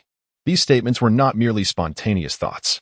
In her previous life, she had witnessed such farcical dramas unfold countless times within the palace. These tricks were already second nature to her. Now, as they were played, she felt neither fear nor revulsion. Turning her attention back to Yin Xiao, she declared, "To slander me is baseless. However, there is one matter of which I possess concrete evidence. Yin Xiao, I remember you well. You entered the palace as a maid 7 years ago, hailing from Tianshui Alley in the capital. Both your parents and brothers have passed away, leaving only a beloved nephew. Recently, your nephew secured a lucrative position as an attendant in the Prime Minister's residence. And your family has acquired several acres of fertile land and constructed 3 new tile-roofed houses. With such fortunate events befalling you, it is no surprise you have become a sycophant." Yin Xiao suddenly felt her legs weaken, collapsing onto the ground. Liang Qingbi's face turned ashen, biting her lower lip in distress as she stepped back. This matter had been conducted with utmost secrecy within her maternal family. How could Meng Yan possibly be aware of it? Lin Yanrong, with the backing of the Southern Ping Duke's residence and the emperor's favor before entering the palace, intended to support her, naturally placing her own confidants around. Yin Xiao was the chosen individual for this task. However, these affairs transpired outside the palace. And Yin Xiao's nephew was merely an inconspicuous commoner. How could Meng Yan possess such profound knowledge? The words of her sister truly astonished her. How could her sister, dwelling within the depths of the palace, be privy to events outside? Perhaps she had misheard some idle gossip, leading to a misunderstanding. Whether the truth existed or not could simply be uncovered by sending someone to inquire outside the palace. After all, those involved understood the situation clearly. The properties would not sprout legs and flee. Meng Yan cast a sidelong glance at Liang Qingbi and nonchalantly uttered a remark that rendered her speechless. In truth, this situation could also be seen as a fortunate consequence of her rebirth. Liang Qingbi had indeed bribed Yin Xiao's family early on, using this leverage to compel Yin Xiao to act as her informant. Yet, in her previous life, Yin Xiao had loyally followed Lin Yanrong for a time. Revealing all these matters, Lin Yanrong, being magnanimous, forgave Yin Xiao and even engaged in a private discussion with Liang Qingbi. From that point on, Yin Xiao became her right-hand ally, and Lin Yanrong and Liang Qingbi formed a sisterly bond. In this lifetime, she had seized the initiative. Enough. Lu Haozhi's cold voice interrupted the dispute, his frigid gaze sweeping across the crowd. At this juncture of the drama, if he could still not discern the truth, it would be a disgrace to his status as sovereign. Yet, Meng Yan once again exceeded his expectations, deftly resolving the chaos without relying on him. Indeed, throughout the ordeal, she had not once glanced his way or sought his opinion. Was he truly so unworthy of her trust? Suppressing his displeasure, Lu Haozhi addressed the assembly. Lin's health was failing. She should take proper care of herself. Once she recovers, he would assign a palace matron to instruct her in etiquette and propriety. Although his words did not overtly punish Lin Yanrong, they effectively curtailed her prospects. The necessity of relearning rules and decorum revealed the emperor's impression of her. The Empress Dowager Xuanhe was nearly overcome with rage, yet constrained by the presence of others, she maintained her composure. Liang Qingbi's expression also soured. She knew that with the emperor's disfavor towards Lin Yanrong, her own fate would not be any better. As expected, Lu Haozhi's gaze, cool as water, fell upon her, carrying an unmistakable hint of disdain. The palace, once a sanctuary of peace, had become shrouded in turmoil. You, the imperial concubine, seem rather incompetent. It is best to set aside the palace's authority for now and return to your residence, Ikuan Palace, to cultivate your character and temper your ambitions. Liang Qingbi's face was filled with sorrow as tears streamed down her cheeks. She covered her mouth and nose with a handkerchief, thanking the emperor for his grace. This maidservant, lacking in integrity, was hardly fit to serve her masters, let alone assume the role of a matron. It was truly laughable. Punished and relegated to the laundry bureau as a slave, never to be of use again. Watching as the silver-haired Xiao was dragged away by the eunuchs, Meng Yan raised an eyebrow. This maid had once been a prominent figure in the imperial harem of the Great Zhou, having served her mistress faithfully in her past life. After Lin Yanrong rose to power, she reveled in her influence, surrounded by a retinue of young maids and eunuchs wherever she went. Lin Yanrong's favor was not without the aid of Xiao, who had often contributed her cunning strategies. Once in a position of authority, Xiao had also flaunted her power before Meng Yan. In this life, a crucial character from the book met such a dismal fate with such ease. As Meng Yan pondered the capriciousness of fate, she suddenly felt an ambiguous gaze upon her. She looked up and, indeed, found Lu Haozhi watching her intently. Chapter 59. Rejection of affection. What is it? Hasn't everything been made clear? Why still seek to trouble her? Meng Yan averted her gaze, lowering her eyes to her skirt, fearing her suppressed annoyance would betray her innermost feelings. With Lu Haozhi's handling of the situation, it seemed this farce was destined to conclude in such a manner. To preserve her own dignity was already a stroke of fortune. How Lu Haozhi perceived her had become inconsequential, and she found herself indifferent to it. As for her recent rebuttal against the Xuanhe Grand Consort, if Lu Haozhi wished to confine her as punishment, she would welcome it, relishing the justification of avoiding his presence altogether. The emperor's gaze lingered almost fixatedly on Meng Yan, while the Xuanhe Grand Consort and Liang Qingbi were visibly incensed. Having toiled throughout the night only to adorn another, Lin Yanrong's visage had swollen grotesquely, and none had emerged unscathed, leading the emperor to regard Meng Yan as innocent and blameless. As Lu Haozhi awaited her response, his discomfort grew, compelling him to withdraw his gaze and clear his throat. In the stillness of the night, after the commotion had subsided, he remarked that it was time to disperse. Meng Yan, eager to hear this, promptly joined the others in bowing, respectfully bidding farewell to the emperor. Lu Haozhi observed her for a moment longer before finally sweeping out of the chamber. Rising, Meng Yan chose not to glance at the remaining assembly and proceeded outward. As Lu Haozhi stepped beyond the palace doors, the night breeze greeted him, chilling him to the bone. Looking up, he beheld the myriad stars twinkling above and the cold moon hanging high. Unexpectedly, he recalled Meng Yan's words from her arrival. The night wind is fierce, and I feel as if it penetrates to my very bones. Did she truly perceive only the chill of the night? Given the atmosphere of the Yongshou Palace that evening, it was evident she had many adversaries within the palace.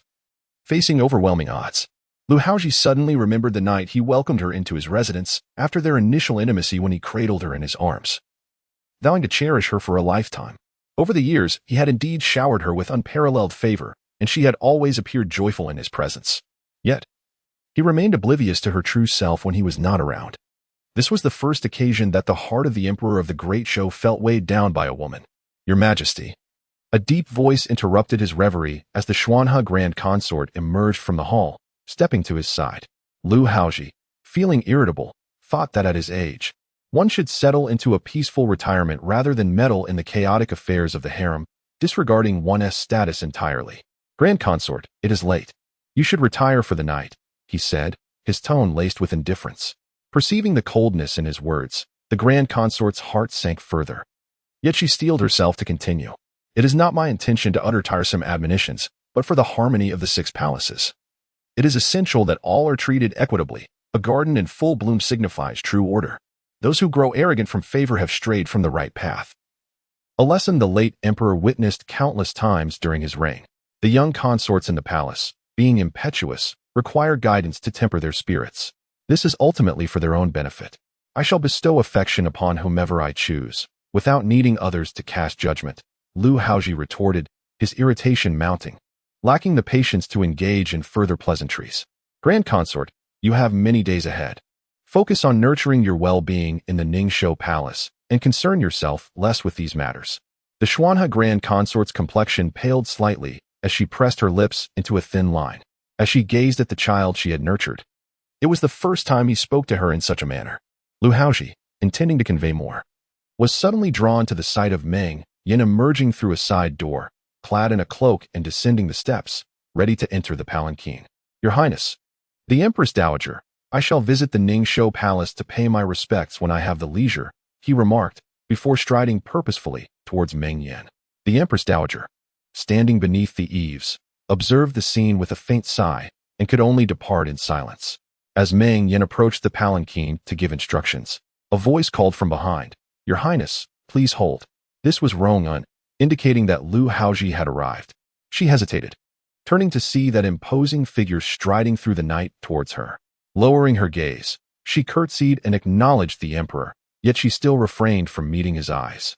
Lu Haozhi, observing her, noted how the crimson cloak enveloped her, accentuating the exquisite contours of her oval face. A few strands of hair danced in the night breeze, her eyes glimmering like water, yet they did not rest upon him. This evening, Meng Yan appeared solitary and somewhat desolate. Come back with me to the Yongxin Palace, he said, extending his arm to embrace her waist. In his hold, she felt delicate and soft, even more slender than he remembered. The implication of Lu Haozhi's words was unmistakable. He wished to bring her back to the Yongxin Palace to bestow upon her favor and solace. Had this been the Meng Yan of a previous life, she would have surely been overjoyed and followed him eagerly, but the current Meng Yan found it all rather tasteless. She gently extricated herself, bowed, and said, Your Majesty, I am grateful for your kindness, but I am weary and fear I cannot serve you this night. Rong-un, Reborn. And all present widened their eyes in astonishment. How could the favored concubine refuse such affection presented so readily? Not even the most ordinary concubine in the palace would dare to commit such folly. Are you sulking with me? Lu Haozhi inquired, his tone tinged with bitterness. He pondered what had provoked her displeasure. Was it because he had refrained from punishing those who had wronged her this evening? Yet, as the emperor, he too had his constraints and could not act solely on impulse. Moreover, her aloofness towards him had not emerged overnight. Meng Yan smiled faintly. How could I dare? The princess is still waiting for me in the palace. You. Lu Haozhi felt a mix of frustration and helplessness. He had lowered himself to seek her out, yet she rebuffed him, her pride as empress compelling him not to yield. Then do as you wish. Meng Yan climbed into the palanquin, heading towards the Changchun Palace. Listening to the soft footsteps of the palace attendants outside, her heart felt heavy. Liangqingbi. the Empress Dowager Xuanhe, Yin Xiao, and Lu Haozhi. All these people and matters revolved around Lin Yanrong. Despite having distanced herself from Lin Yanrong, why did conflicts continue to arise? Was this her fate as a mere supporting character? Meng Yan smiled lightly, yet in a place unseen. A trace of weariness surfaced upon her countenance. The Emperor, too, it seemed, was oblivious to the fact that these individuals were clearly undermining her, allowing it all to pass unchallenged. Ruizhu's discontented voice drifted softly from outside. As the drums of war prepare to sound, the Emperor must certainly avoid unnecessary complications. She responded with a hint of detachment, her heart already grasping the gravity of the situation. With the flames of conflict igniting in the southwest, tranquility in the central plains is imperative. Liang Qingbi's father holds the esteemed position of a high-ranking civil official. As long as she does not commit the grave offense of treason, the Emperor is unlikely to impose severe punishment upon her. The mere fact that Yin Xiao was consigned to the Department of Justice came as a considerable surprise to her. Moreover, this incident, when viewed through a narrower lens, is merely a trivial discord among women. Regardless of other matters, Lu Haozhi is a competent emperor. He comprehends the responsibilities of his reign and would not allow minor issues to disturb his composure. Yet, despite her resolve to relinquish any expectation of his affections in this lifetime, she cannot help but feel a pang of reproach toward him this night. Had she not arrived in time to defend herself, had she not seized upon the weaknesses of Yin Xiao and Liang Qingbi, would he have succumbed to the slanders and defamations of others against her? Chapter 60. Not entirely empty-handed after a long while, Meng Yan let out a soft sigh. She realized she should not harbor any expectations of him. Dwelling on such thoughts was merely a self-inflicted torment. Resolving not to entangle herself as she had in her past life, she found that overthinking was of no benefit. With a deep breath, she dismissed these matters from her mind. Do not be disheartened, Your Highness. Judging by the Emperor's demeanor tonight, his heart still resides with you. Ruizhu, who had been listening outside, assumed Meng Yan was saddened for the Emperor and offered her consolation. I am quite well, merely a bit fatigued. Meng Yan replied with a faint smile. The frozen state of her heart was not formed in a day, after all. Her infatuation with Lu Haozhi over the years had created an unbreakable image, and those around her found it difficult to change. Speaking of which, Lin Chongzai truly was a seductress. As soon as she entered the inner palace, her thoughts were solely focused on how to entice the Emperor and procure the rose-dew balm to adorn her body. Now, it seemed, she had failed miserably, suffering the consequences of her own schemes. In an attempt to cheer her up, Ruizhu continued talking. Rose-dew balm, rose-dew balm. Meng Yan had been so preoccupied with defending herself that she hadn't paid attention to the troublesome object. Upon hearing Ruizhu's words, she suddenly realized that the very balm that had caused Lin Yanrong's swollen body and inability to serve the Emperor was the same one that had once granted her favor in her previous life. How could the same object yield such starkly contrasting outcomes across 2 lifetimes? What had gone awry? Meng Yan narrowed her phoenix eyes, contemplating the events of the past few days, and a chill ran through her fingertips. Xiaoyu, this matter likely hinged upon this man. It was no wonder he had had the whimsical idea of gifting her such a rare balm. Had she accepted it at that time and followed the scheme plotted by Liang Qingbi and others to raid Changchun Palace and uncover the jar of balm, she would have found herself utterly defenseless. Xiaoyu was a confidant of Lu Haozhi. He would not easily entertain her mere word of defense. It turned out that all this time, she had been ensnared in a trap devised for her. How foolish she had been to believe that Xiaoyu, as a healer, would not seek to complicate her life, especially after she had entrusted her precious Duku to his care. How could she have forgotten that both Lu Haozhi and Xiaoyu revolved around Lin Yanrong in that narrative? They would harbor no goodwill towards her, a mere supporting character. The long street seemed endless, enveloping her in an unexpected wave of solitude. A tremor coursed through her, and a cold smile tugged at her lips. Clearly, she had not distanced herself enough. The soft sedan chair carried Meng Yan directly into the inner courtyard of Changchun Palace before coming to a halt. As she descended, she noticed a faint yellow glow emanating from the inner hall's windows. Was Duku still awake? She was puzzled, for the little maid had appeared to be sleeping soundly. As if on cue, Yin Xiang emerged from the hall and approached her.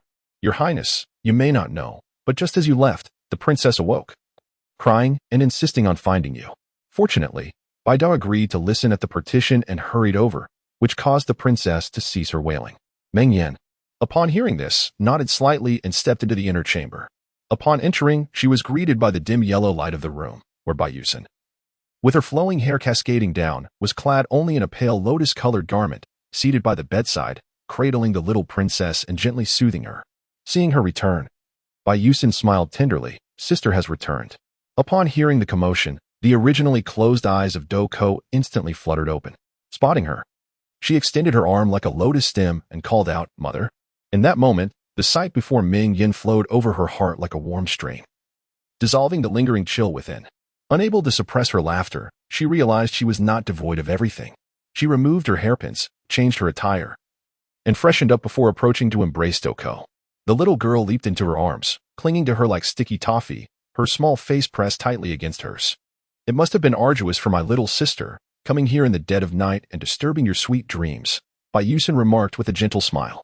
"Sister, why be so polite with me?" Hearing Duku cry for her mother, my heart aches as well.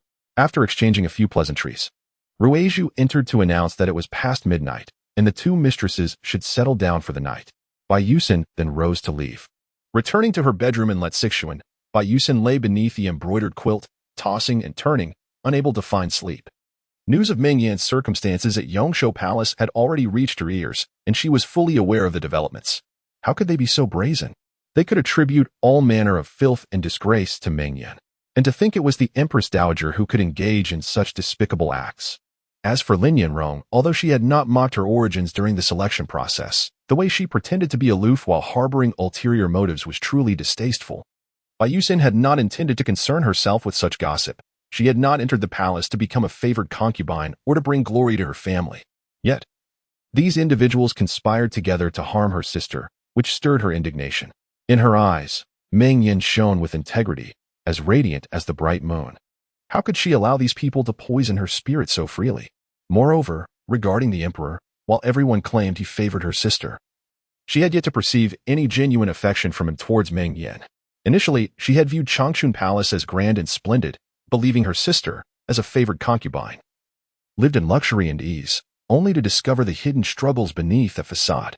Bai Yusin turned over on her pillow, realizing that she could no longer solely rely on her sister's protection to enjoy a leisurely life. She must remain vigilant to ensure her sister would be safe.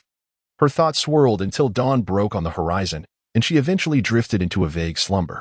The following day, the palace was enveloped in tranquility, as if the tumultuous events of the previous night at Yongshou Palace had never occurred. For Meng Yan, such a situation was all too familiar. Even if the heavens were to collapse, the Forbidden City would inevitably return to calm in the span of a night. Having slept late the previous night, she naturally rose later that day, finally emerging from her cozy bed as the sun climbed high in the sky, illuminating the day. In this present moment, the emperor holds little regard for her, and the gates of Changchun Palace stand desolate, devoid of visitors to witness her languorous slumber. She relishes the opportunity to indulge in a leisurely and untroubled sleep. Whispers from the Yangxin Hall suggest that the emperor spent a considerable portion of the night in his study, silent and restless, which left his attendants quite alarmed. As Yunxiang deftly tended to her hair, she recounted the idle gossip circulating outside, seeking to alleviate her mistress's ennui. What novel tidings could possibly emerge from within the palace? It was merely the emperor's affairs or the trivialities of other concubines. In days gone by, Meng Yan found enjoyment in such tales, whether they spoke of Lu Haozhi or the misfortunes of other concubines. Yet now, she perceived only a profound sense of tedium, observing her mistress's demeanor. Yunxiang felt a flicker of unease. The previous night, the lady had openly rebuffed the emperor's invitation to stay at Yongshou Palace, a matter that swiftly spread among the courtiers, inciting much discussion. The report from the Yangxin Hall indicated that the emperor, vexed by the favored concubine, could not find solace in sleep, leading to speculation that the esteemed Meng Guifei of Changchun Palace might soon fall from grace. Chapter 61. Her brother Yunxiang considered these notions to be utter nonsense.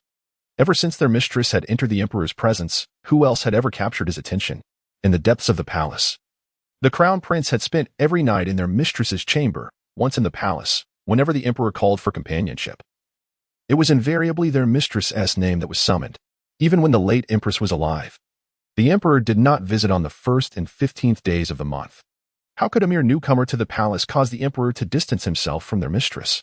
Meng Yan, gazing into the polished mirror before her, discerned Yunxiang's cautious demeanor, her crimson lips curving slightly. After having served as a maid for 2 lifetimes, Meng Yan was well aware of what Yunxiang was contemplating. It was precisely because of this understanding that in her previous existence, Meng Yan had foolishly regarded Lu Haozhi as her husband, positioning herself in the role of a wife. In retrospect, it was all for naught, a mere jest.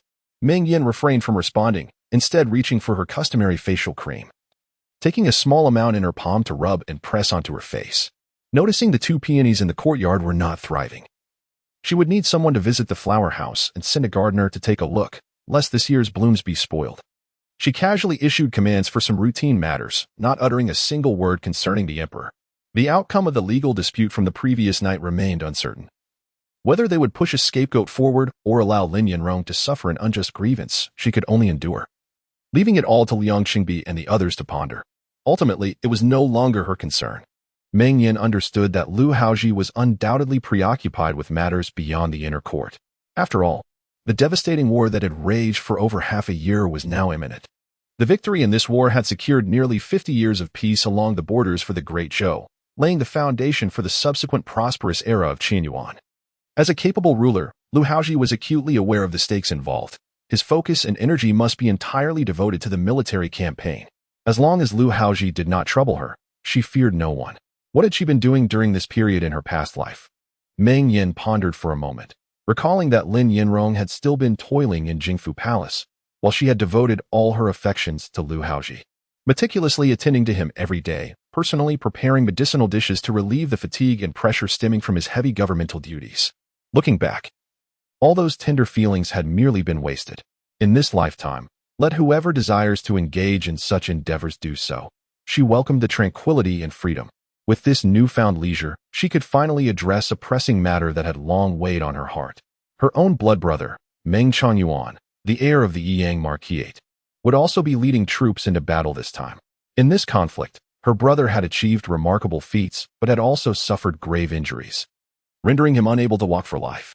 Though he received significant rewards from the court and was honored by the emperor as a first-class Duke of National Defense, she knew her brother's proud and unruly nature. How could he accept being reduced from a once illustrious and capable figure to a lifelong cripple, unable to stand? To add insult to injury, her brother had previously been betrothed to the third daughter of the Anghua Duke's household, whose given name was Zheng Fanchu. When my elder brother was in good health, he was a striking figure, both cultured and martial, a renowned handsome man in the capital. Miss Zheng Fanchu was a delicate beauty, resembling a soft flower, and the two shared a childhood bond. Originally, it seemed a well-matched union.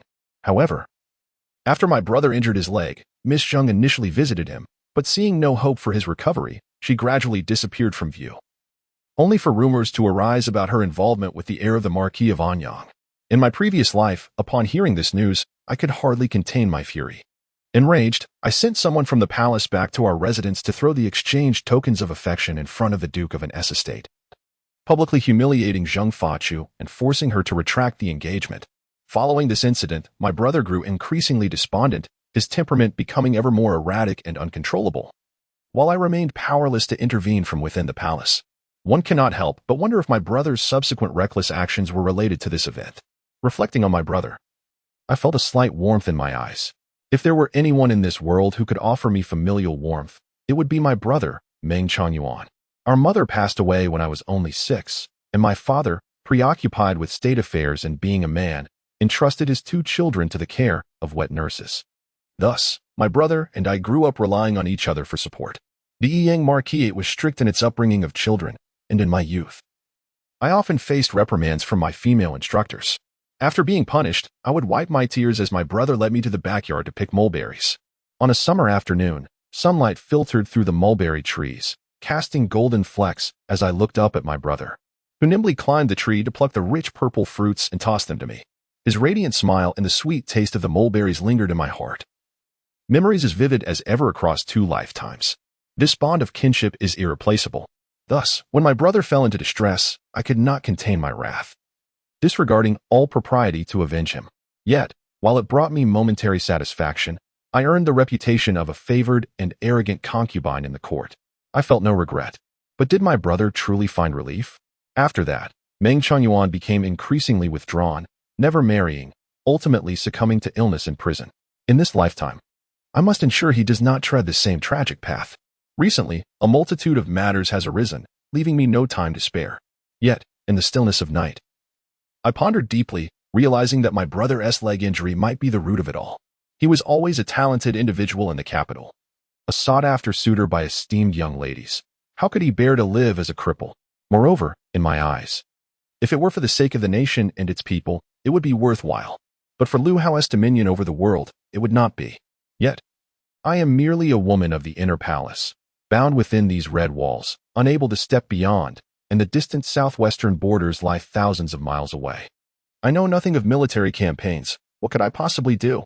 After much contemplation, while I may lack the means to alter the course of events, I could at least prepare a medicinal salve based on the symptoms of my brother's leg injury from my past life and bring it to him. In my previous life, after my brother became disabled, I invested countless efforts into studying various medical texts. Yet, despite her having inherited the true essence of her maternal grandfather's teachings, by the time her brother returned to the capital, his injury had lingered far too long, rendering every miraculous remedy scarcely effective. In this lifetime, she resolved to prepare in advance, and by harnessing her innate healing abilities, she aimed to enhance the potency of the medicines, ensuring her brother carried them with him. Ready to apply them should he sustain further wounds, she believed this would yield favorable results. With some time remaining before Meng Yuan's expedition, she felt a sense of urgency. Thus, Meng Yan firmly resolved to devote these days to concocting healing salves within the palace, disregarding all else, particularly those individuals mentioned in the texts who revolved around Lin Yanrong. The further away they remained, the better. Consequently, when Xiaoyu once again sought an audience at Changchun Palace, he was met with a cold reception. Chapter 62. The door closed on Xiaoyu. The royal physician was informed by the empress that her health had recently improved. Though she still felt some fatigue, it was believed that there were no significant concerns. As the physician in service to the emperor, he was expected to prioritize the emperor's well-being. The empress, cautious not to delay the physician, declared that he need not visit the Changchun Palace for consultations any longer. Yunxiang stood before the gates of Changchun Palace, her doe-like eyes gazing at Xiaoyu, reflecting a hint of admiration. For reasons unknown, the empress suddenly decreed that Xiaoyu was forbidden from stepping foot inside the palace again. Nor was anyone from Changchun Palace permitted to engage with him privately. It was indeed a pity, confined within the depths of the palace. The only men they encountered were the emperor and the guards, while the eunuchs could hardly be considered men in any true sense. Although the emperor was charming and handsome, he belonged to the empress, and thus could not be gazed upon indiscriminately. As for the guards, the maids were not permitted casual interactions with them, and opportunities for connection were scarce. Just when a pleasing presence graced their lives, the empress forbade further visits. As the chief maid of Changchun Palace, Yunxiang certainly would not be so naive as to fall for a man merely because he appeared decent. However, the monotonous life of the maids made any diversion welcome. Did Meng Yan wish to avoid him? Xiaoyu furrowed his brow slightly and replied calmly, "Your Highness, the empress's health is still not robust. How can we cease medical care? Moreover, it was the emperor who assigned me to tend to her. Now that she has not fully recovered, if I were to withdraw, the emperor might hold me accountable for shirking my responsibilities, which I cannot afford." What could have prompted Meng Yan's sudden reluctance to see him? Her green insignia still hung in the ceremonial chamber, indicating her continued need for care and avoidance of the emperor's affections. How could she deny him treatment now, especially considering her unresolved concerns regarding Princess An? Yunxiang smiled gently. "I am merely executing orders, and the other maids are unaware. The empress has stated that she will explain the situation to the emperor and will summon another physician from the Imperial Medical Bureau. While Xiaoyu possesses remarkable skills and proficiency, the empress does not wish to burden him further." Though this was a relayed message from a maid, Xiaoyu discerned the underlying cold disdain in Meng Yan's tone. His handsome face darkened as he stepped forward, requesting, "Might you inform the lady that Xiaoyu wishes to see the empress?" For reasons unknown, he felt a surge of anxiety, eager to meet her and hear her clarify the matter in person. Xiaoyu held a position of exceptional trust with Lu Hao, and his standing in the palace was unparalleled. If it were anyone else in service to a different concubine, concessions might have been made. Yet, Yunxiang was a vital support to the esteemed Meng Guifei and would not allow the prestige of Changchun Palace to falter. She slightly inclined her body, smiling with poise. "The empress does not wish to see anyone at this moment. Please do not put me in a difficult position, esteemed physician. I must ask you to return."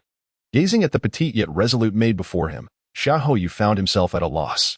Regardless of his esteemed standing, He was merely a physician and could not intrude upon the quarters of a concubine. Very well, if the empress did not wish to see him, he would request that this vial of medicine be delivered to her. The medicine. Before Dr. Xiaohou could finish his sentence, Yunxiang interjected, stating that Her Highness had instructed that this item was not part of the prescribed offerings and should not be passed along henceforth, lest it disrupt the established order and invite scandal. The medicine vial he intended to hand over remained frozen in his grasp. Dr. Xiaohou abruptly withdrew his hand, concealing the vial within his sleeve, his fingers turning pale and taut. After a moment's pause, he offered a slight bow and, without uttering a word, turned on his heel and strode away. What could possibly be the reason for this? He could not fathom how he had provoked her ire. Though he had been somewhat impolite during their last interaction, it had hardly been egregious, and she had not seemed particularly upset at the time. Why was he now barred from even entering the gates of Changchun Palace? Even his attendance to Princess An's ailment was deemed unnecessary. In recent days, he had secluded himself within the Imperial Hospital's private quarters, diligently concocting medicines, and had not ventured outside, let alone sought to provoke her. The pills contained within that vial were his recent creation, meticulously crafted for her benefit. Meng Yan possessed an innate talent for medicine, her very essence suited to the healing arts. Yet this gift bore a hidden peril. It could severely deplete her vital essence. Without careful management and prudent handling, it could even jeopardize her lifespan. Witnessing her earlier attempts to feign illness to avoid favoritism, coupled with her reckless dedication to treating Princess An, had stirred his deep concern for her well-being. This particular formulation represented years of labor, extensive research through countless medical texts, and innumerable trials, culminating in this single vial. He had hoped to personally deliver it to her, to aid in her recuperation, yet today he could not even catch a glimpse of her. Upon returning to the Imperial Hospital, the bustling discussions within fell silent as he entered. Countless eyes turned toward Dr. Xiaohou, a mixture of fear, curiosity, and even schadenfreude reflected in their gazes. He felt a flicker of suspicion but maintained an air of nonchalance, disregarding their stares as he made his way to his quarters. The emperor treated him with unusual favor. At such a young age, he had attained the position of chief physician, naturally inciting envy among his peers.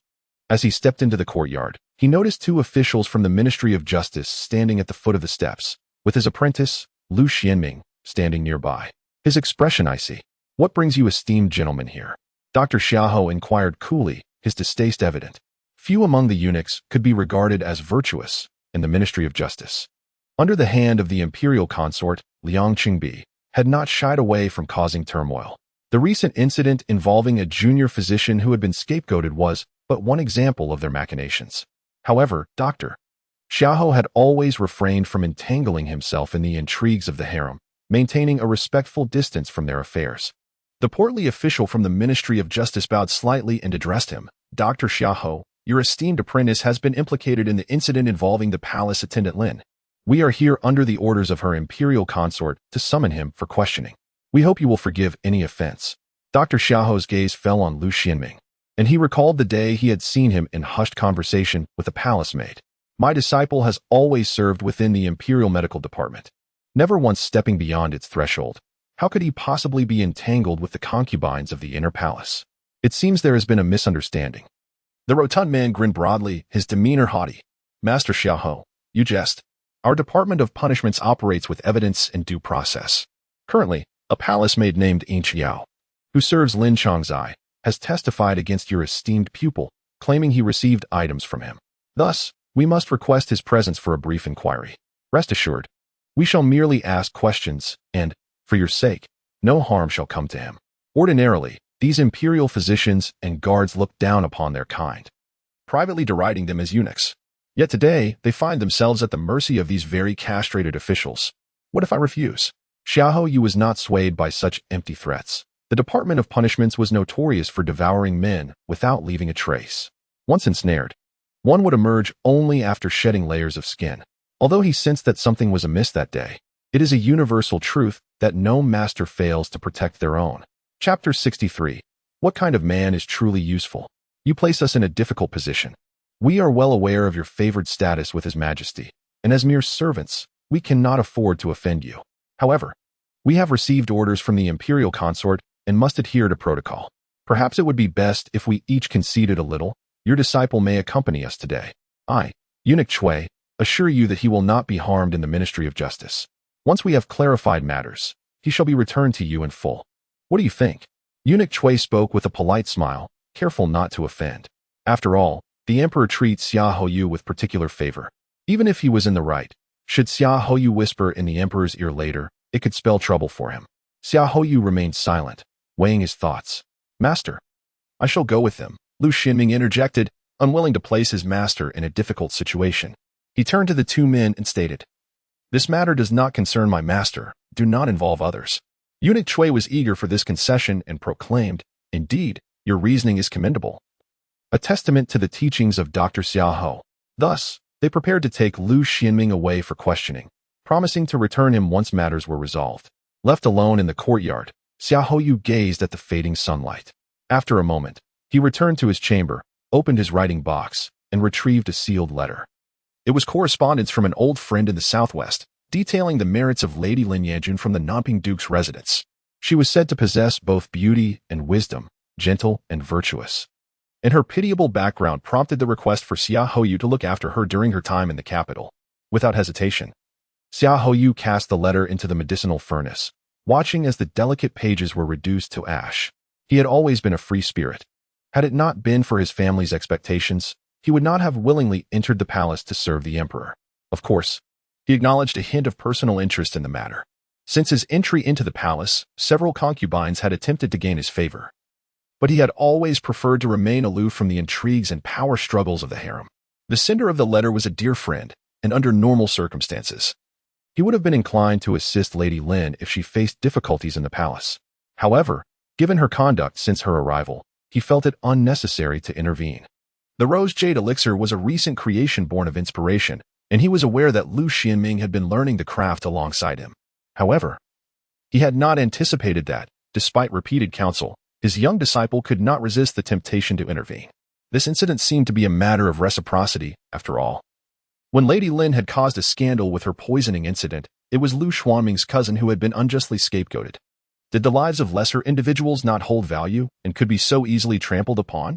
Xia Houyu did not share that view, yet within the confines of the palace. Such was the prevailing logic. It appeared that Lin Yanjun was not as virtuous or gentle as his friend's letter had suggested. Years had passed, and it seemed his old friend's judgment had considerably dulled. Xia Houyu stood tall and elegant, the flickering flames casting a solemn light upon his face. As Yunxiang watched him depart along the long street, she wiped the sweat from her brow, sighed deeply, and turned back towards the palace. Upon entering the inner hall of Changchun Palace, she was greeted by a strong medicinal aroma that made her sneeze several times. Ruizhu emerged from the storeroom, her face covered in dust, carrying a large bundle of herbs. Seeing Yunxiang, she complained, You have returned just in time. It is utter chaos here. Each person wishes they had 8 hands to manage everything. Yunxiang made a face. It is not my fault. Lord Xiahou is quite difficult to dismiss. I struggled to send him away. He insisted on seeing the empress, despite her disinterest in him. Meng Yan sat at a grand round table made of redwood inlaid with mother of pearl, clad in a simple satin robe, her hair neatly styled with a single ribbon. Without even a hairpin or floral adornment, she was constantly measuring various herbs on a brass scale. Upon hearing the earlier conversation, Ruizhu and Yunxiang exchanged glances, both thinking, Xia Houyu is indeed a rare beauty. In comparison to our emperor, he stands equal. If the empress finds him unworthy, then surely there are few men in the world who could catch her eye. My sister has high standards, the younger one remarked, but I think Mr. Xiahou has a decent appearance. Bai Yusin, seated on a small stool below, was grinding something with a mortar and pestle, smiling as she spoke. This morning, Meng Yan ordered the storeroom to be opened and retrieved all the herbs collected over the years to prepare medicine for her brother. To the outside world, she simply claims he is unwell and is recuperating in the palace. Everyone capable in Changchun Palace was put to work, and upon hearing of the situation, Bai Yusin hurried over to assist. Even the little Duku, though unable to speak, busily ran back and forth, delivering herbs with her chubby little legs, looking quite adorable in her round form. Humph, little girl, do you even know how to judge a man? Meng Yan scoffed, not wishing to speak well of Xia Houyu. Lu Haozhi, Xia Houyu. I must remember this lesson and keep my distance from them to avoid any ill fortune. Especially Xia Houyu. Outwardly charming, yet he conceals a treacherous heart. Far more insidious than Lu Haozhi. Fine, he may be cunning and skilled, but can I not choose to avoid him? I shall simply pass the time in Changchun Palace with my sisters, engaging in trivial matters and gossiping about these men, which is a pleasant way to spend quiet days. What kind of man do you consider useful? Bai Yusen paused, her slender wrist tiring, and placed the pestle down, smiling at Meng Yan. Well, that must be. Ugh, you mischievous girl, are you trying to coax me into saying something? Meng Yan laughed at the teasing, her spirits lifting. As concubines within the palace, such discussions were ultimately futile, merely a means to indulge in idle chatter. And what of the emperor? With audacity, Bai Yusen ventured to inquire about Meng Yan's true feelings towards the emperor. During the selection period, she often heard whispers within the imperial harem that the favored concubine was fiercely possessive and jealous, having monopolized the emperor's affections for years, forbidding any other consorts from approaching. Yet, to her ears, this only indicated a profound and unwavering devotion to the emperor. It is only natural for a woman in love to wish to keep her beloved away from the advances of others, to boldly express one's deep emotions. Despite the risk of being branded as lacking in virtue, signifies a person of genuine character, far superior to those who are artificial and pretentious. However, after spending some time within the palace, she had yet to perceive any signs of her sister's affection for the emperor. While she had previously felt indignant on her sister's behalf, what were her true thoughts on the matter? Chapter 64. Who loves whom, your majesty? Is the emperor not well and truly residing in the Yangxin Palace? Meng Yan was wholly focused on the medicinal herbs on the brass scale, meticulously considering the quantities. As if she had completely disregarded Bai Yusen's words, her sister wished to inquire whether the emperor could be deemed a useful man. What a foolish question this was. Meng Yan cast a sidelong glance at Bai Yusen, only to find her smiling brightly, her eyes clear and sparkling as they gazed back at her. The emperor, as the sovereign of the great Zhou, was undoubtedly of great utility, immensely so. When the mention of Lu Haozhi arose, Meng Yan felt a tinge of annoyance and curtly dismissed the topic. At present, she had pressing matters to attend to and was disinclined to dwell on him, particularly since there was nothing worthwhile to contemplate. Bai Yusen, perceptive of her sister's discontent, refrained from further inquiries and shifted the conversation. It was quite a feat for Lin Changzai to have gained the upper hand, yet who could have foreseen such an outcome? It truly felt like a futile endeavor, akin to drawing water with a bamboo basket. The question lingered, who would step in next? Meng Yan chose not to engage in this discourse, remaining indifferent to such affairs. In her previous life, at this juncture, Lu Haozhi was preoccupied with military and state affairs, scarcely paying heed to the inner palace, having not crossed its threshold for a full month. At that time, Lin Yanrong was still exiled to the Jingfu Palace, while the other concubines were mere embellishments, never having caught Lu Haozhi's eye or come close to him. More importantly, she had steadfastly remained in the Yangxin Palace, where others dared not approach. In this lifetime, she would not seek to be disliked again. Although Lin Yanrong was bedridden and immobile, one could not dismiss the possibility of a Zhang Yanrong or a Li Yanrong emerging. Among the newly selected concubines, aside from the unfortunate Song Siya, who had been swiftly demoted by the emperor upon her arrival, and her ethereal companion Bai Yusen, there were also Changzai Han Xiaomei and the likes of Lu Miaoyi and Shen Jiaowei. Meng Yan rifled through her memories, realizing that each of them was far from ordinary. Alongside the existing concubines in the palace, this time around, she relished being a mere spectator to the unfolding drama. For the Yangxin Palace was yet to witness the multitude of performances that awaited. As the two ladies discussed matters of the emperor's nighttime visits, a maid from the Jingshi room returned, having overheard the steward mention that a decree had been issued, suspending all green nameplates of the concubines in the inner palace. The emperor himself had commanded that any further acts of presumption would be met with severe punishment. Bai Yusen's personal maid, Hongdo, entered just in time to interject. Meng Yan felt a flicker of surprise. Such occurrences had been unprecedented before, though over the years, Lu Haozhi had never indulged in the pleasures of the inner palace. Largely due to her interference, now that she had relinquished her control, what had prompted him to take such initiative? As Meng Yan's thoughts shifted, clarity dawned upon her. From his infancy, Lu Haozhi had been designated as the crown prince, favored by the late emperor from a young age, a prodigy among men. From the moment of his ascension, he had been revered, and, following the execution of the regent and the quelling of internal strife, he had seized power. This young sovereign was now in his prime, brimming with confidence, believing he had mastery over all matters. How could he permit anyone to play tricks beneath his very nose? Liang Qingbi's previous actions had undoubtedly touched his sore spot. Meng Yan suddenly found it somewhat amusing. Liang Qingbi and Lin Yanrong were figures who once stirred chaos in the harem in their past life. Yet now, without her interference, they seemed to have made little progress.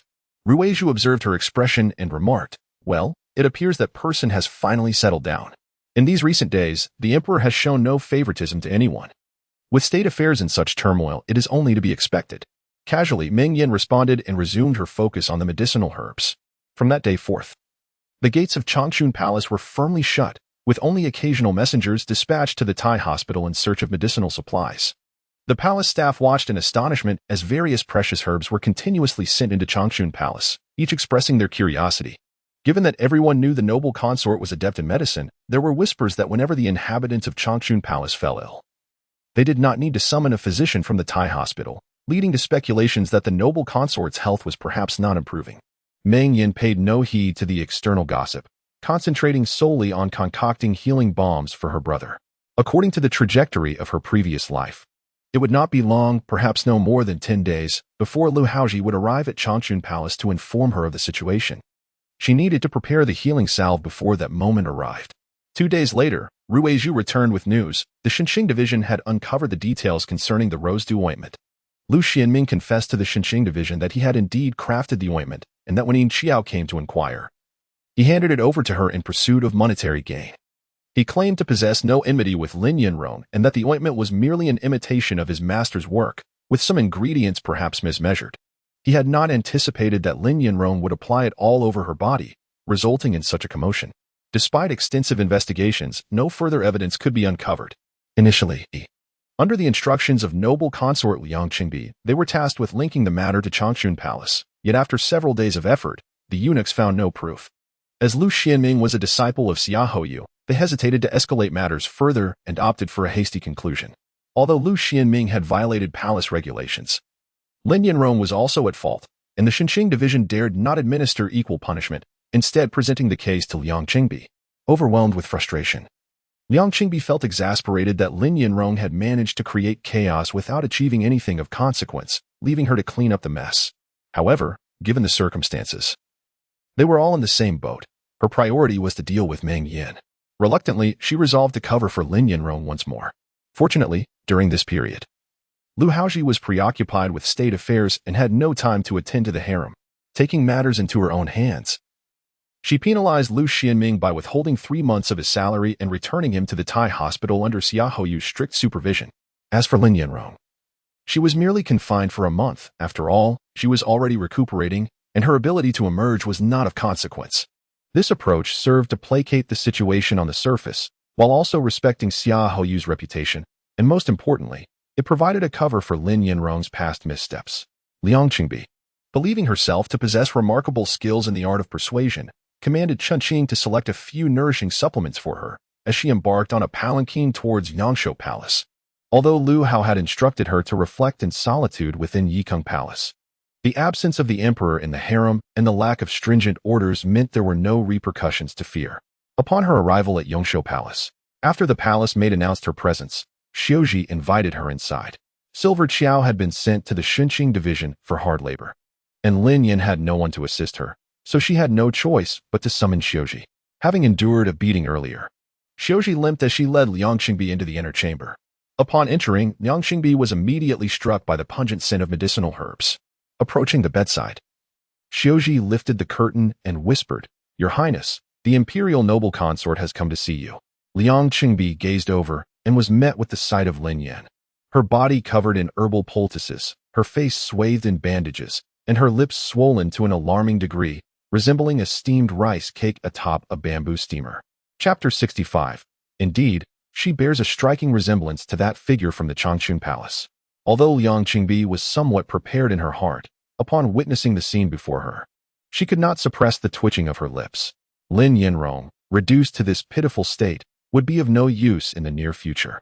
Liang Qingbi had been contemplating ways to win over the palace attendants, hoping to speak a few kind words about Lin Yanrong in the emperor's presence, believing that the sight of her frail form and illness would evoke his paternal affection.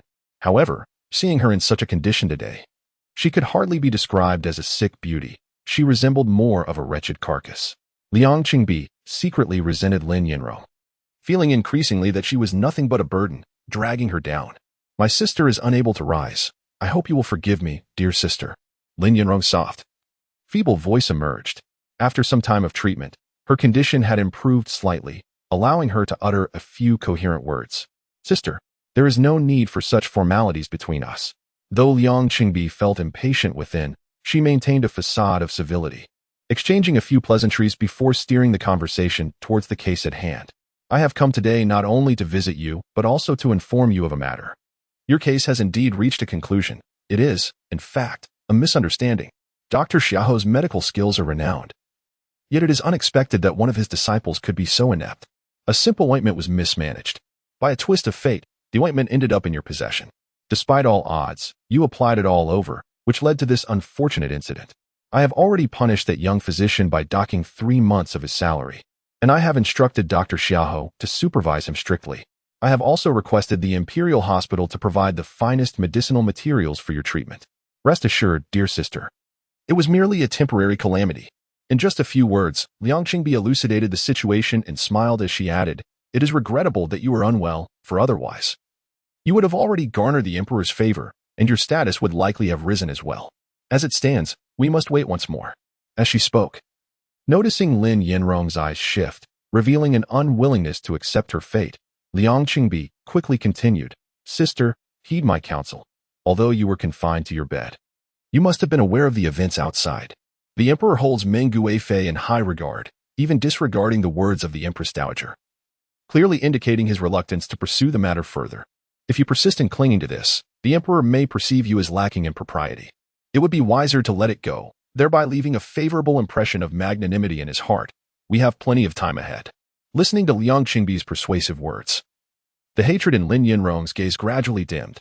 After a moment, she softly replied, "Thank you, sister, for your guidance. I shall remember your words. In my current state, I am unable to serve the Emperor, so I must rely on you to speak well of me."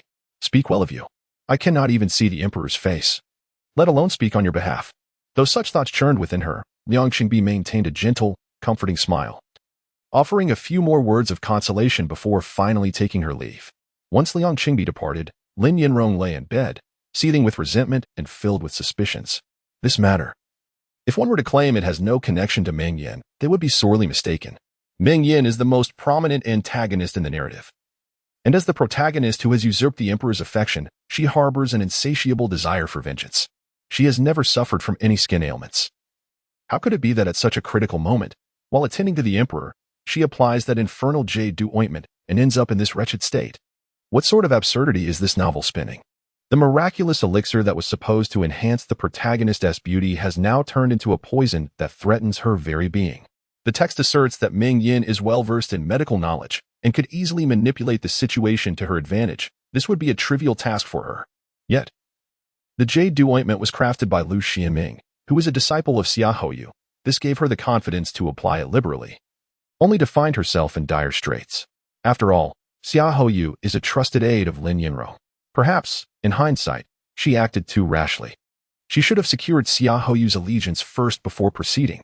Given Meng Yan's exceptional medical skills, it would indeed be perilous to navigate the palace without an astute physician by her side. Fortunately, the male lead, Lu Haozhi, is currently preoccupied with matters outside the harem, which allows her the luxury of time to strategize. She shall first win over Xiaoyu and then gradually deal with Meng Yan, aiming to capture Lu Haozhi's heart. Lin Yanrong plotted silently in her mind, her countenance darkened by worry. Liang Qingbi departed from the Yongshou Palace, gliding down the long street in her palanquin. The gentle spring breeze caressed her face, a source of great comfort. Though it is spring, the harem remains as desolate as the depths of winter. Liang Qingbi's casual remarks betrayed her inner turmoil. Without the Emperor's presence, the harem will forever resemble a vast ice house, with only the Changchun Palace enjoying eternal spring. Lin Changzai truly proves to be a superficial figure, having made a great stir before entering the palace. Yet now reduced to such a pitiable state, who has orchestrated her downfall remains a mystery. It is a pity that efforts were previously spent spreading rumors to elevate her status. Now, even the noble Dowager Xuanhe has kept her distance, leaving little hope for her. The earlier gossip regarding her being favored by the Emperor before entering the palace was merely a ploy from the Yikuan Palace, intended to provoke Meng Yan. Unexpectedly, Meng Yan appeared oblivious to it, nearly falling into the Emperor's grasp. "Do not lose heart, my lady. Though Lin Changzai proves ineffectual, there are others." Chen Qing spoke softly from the side. "Huh, what avenues could I possibly provide for them?" Liang Qingbi scoffed. "Have you seen them?" I hope they are not as hollow as Len. Chunqing responded, I have seen them. Han Changzai possesses a gentle disposition, and Lu Daming is quite lovely, especially her eyes, which bear a striking resemblance to the lady of the Changchun Palace. Very well, Liang Qingbi narrowed her eyes, a smirk playing at her lips. I shall pave the way for them at court. As for the rest, I shall sit back and enjoy the spectacle. Men, after all, are simply drawn to novelty. Even Lu Haozhi, a true dragon among men and a prodigy, is still just a man. After years of favoring Meng Yan, he should have grown weary of her by now. In the hall of diligent governance, Lu Hao's countenance was as dark as water, seated high upon the dragon throne, gazing intently at several ministers below. The humble official believed that, regarding the selection of the commander for the Western expedition, none other than young Master Meng was fit for the role. The House of Yang has long been known for its loyalty and valor. The venerable Marquis was known for his bravery in battle, having rendered great service to the late emperor. Young Master Meng Changyuan, possessing both literary and martial prowess, stands as a pillar of the court.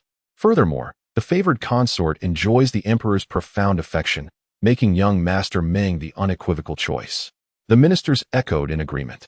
Yet, Lu Hao furrowed his sword-like brows, his gaze heavy and contemplative, remaining silent. These cunning old foxes, did they think he was oblivious to their schemes? Chapter 66. Similar features. The Yang Marquisate and the Dazhou Imperial family share a profound historical connection. The venerable Marquis Meng Xiang had followed the late emperor in his endeavors since his youth, participating in battles at the tender age of 17, where he distinguished himself with remarkable military achievements. Meng Yan's maternal grandfather, Ning Zhonghuai, had cared for the late emperor's well-being for many years and even saved his life during an assassination attempt.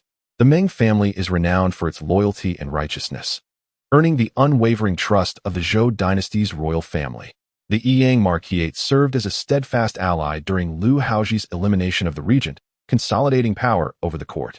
At that time, the political situation was dire, with several loyal senior generals stationed at the frontiers, rendering distant aid ineffective.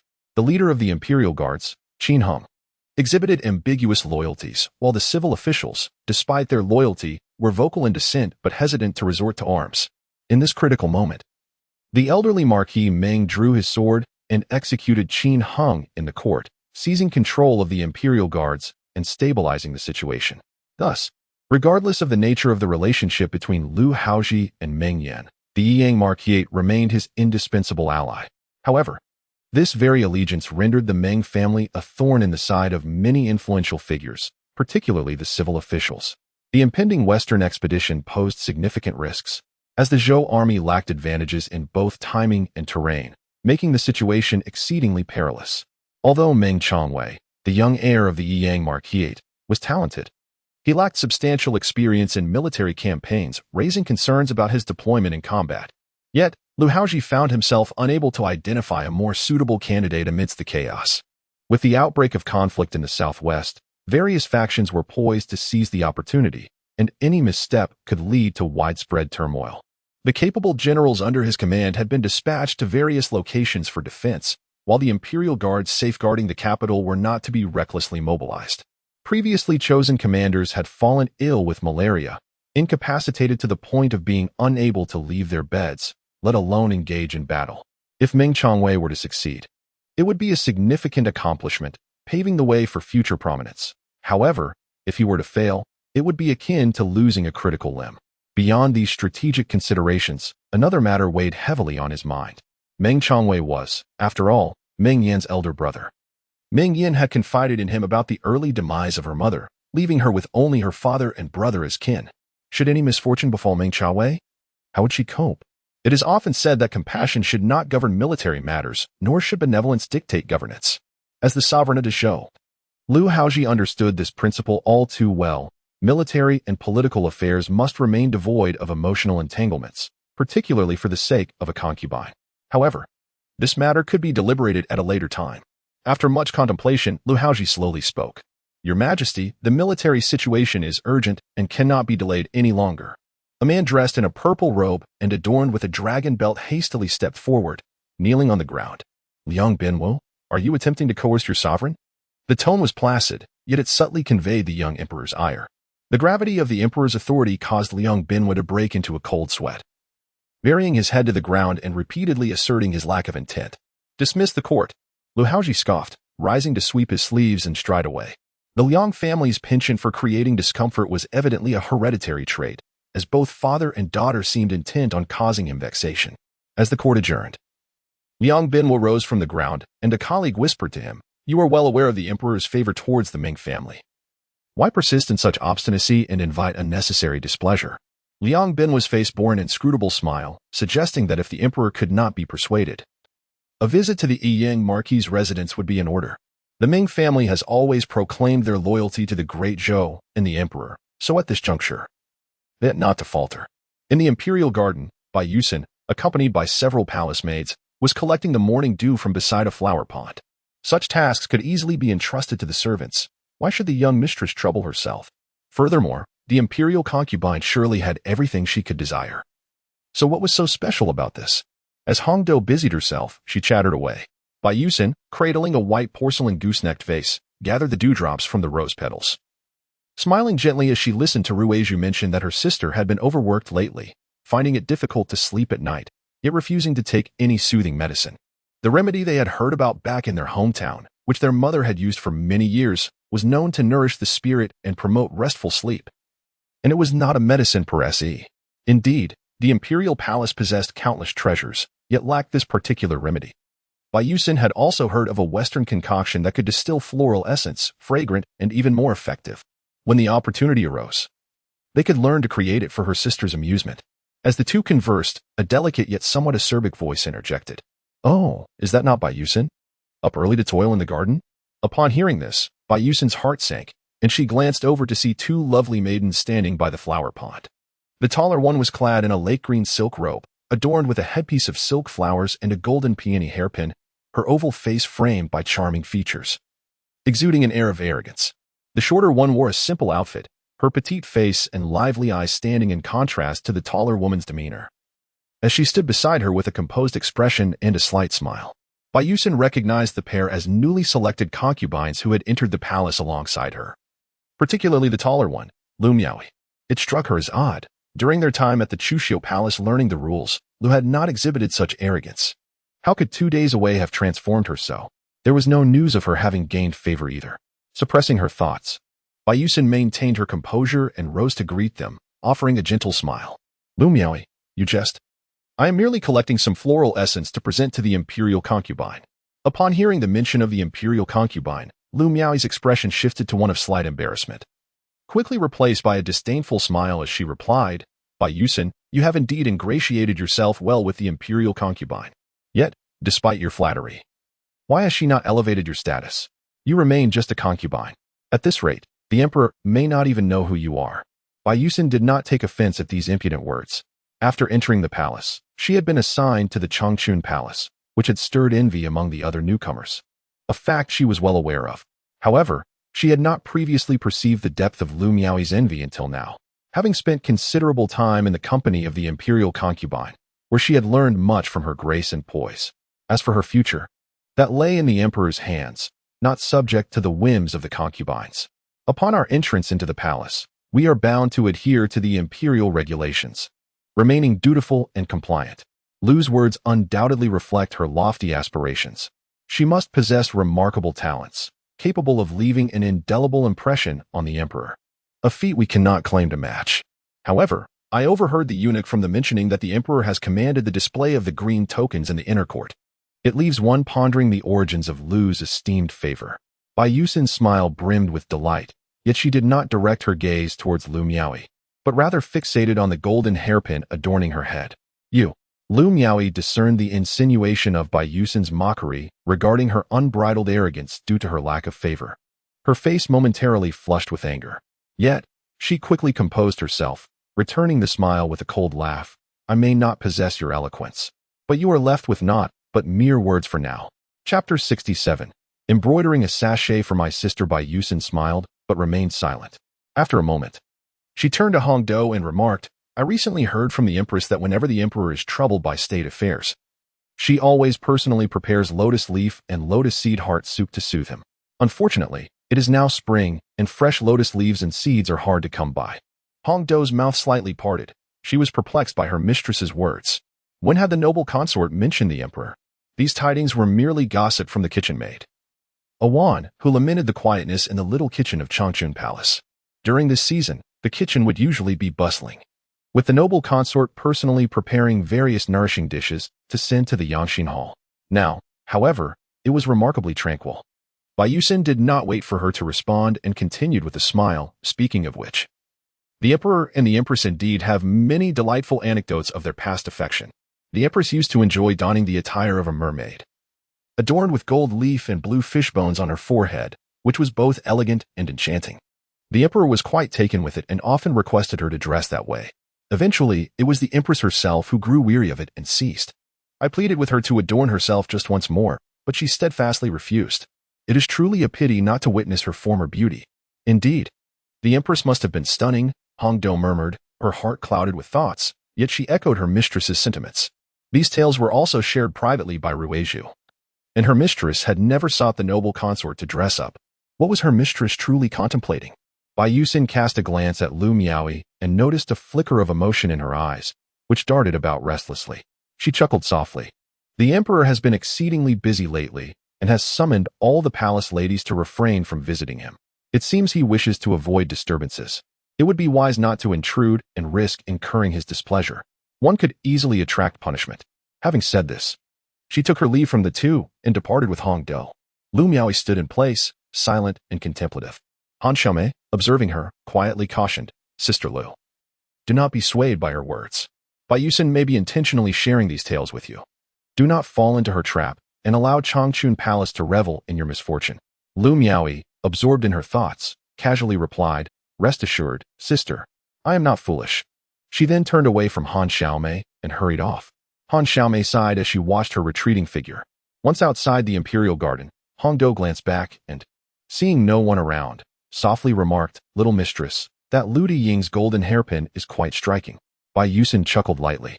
Such adornments are not permitted for those of her rank. I wonder where she acquired that pin.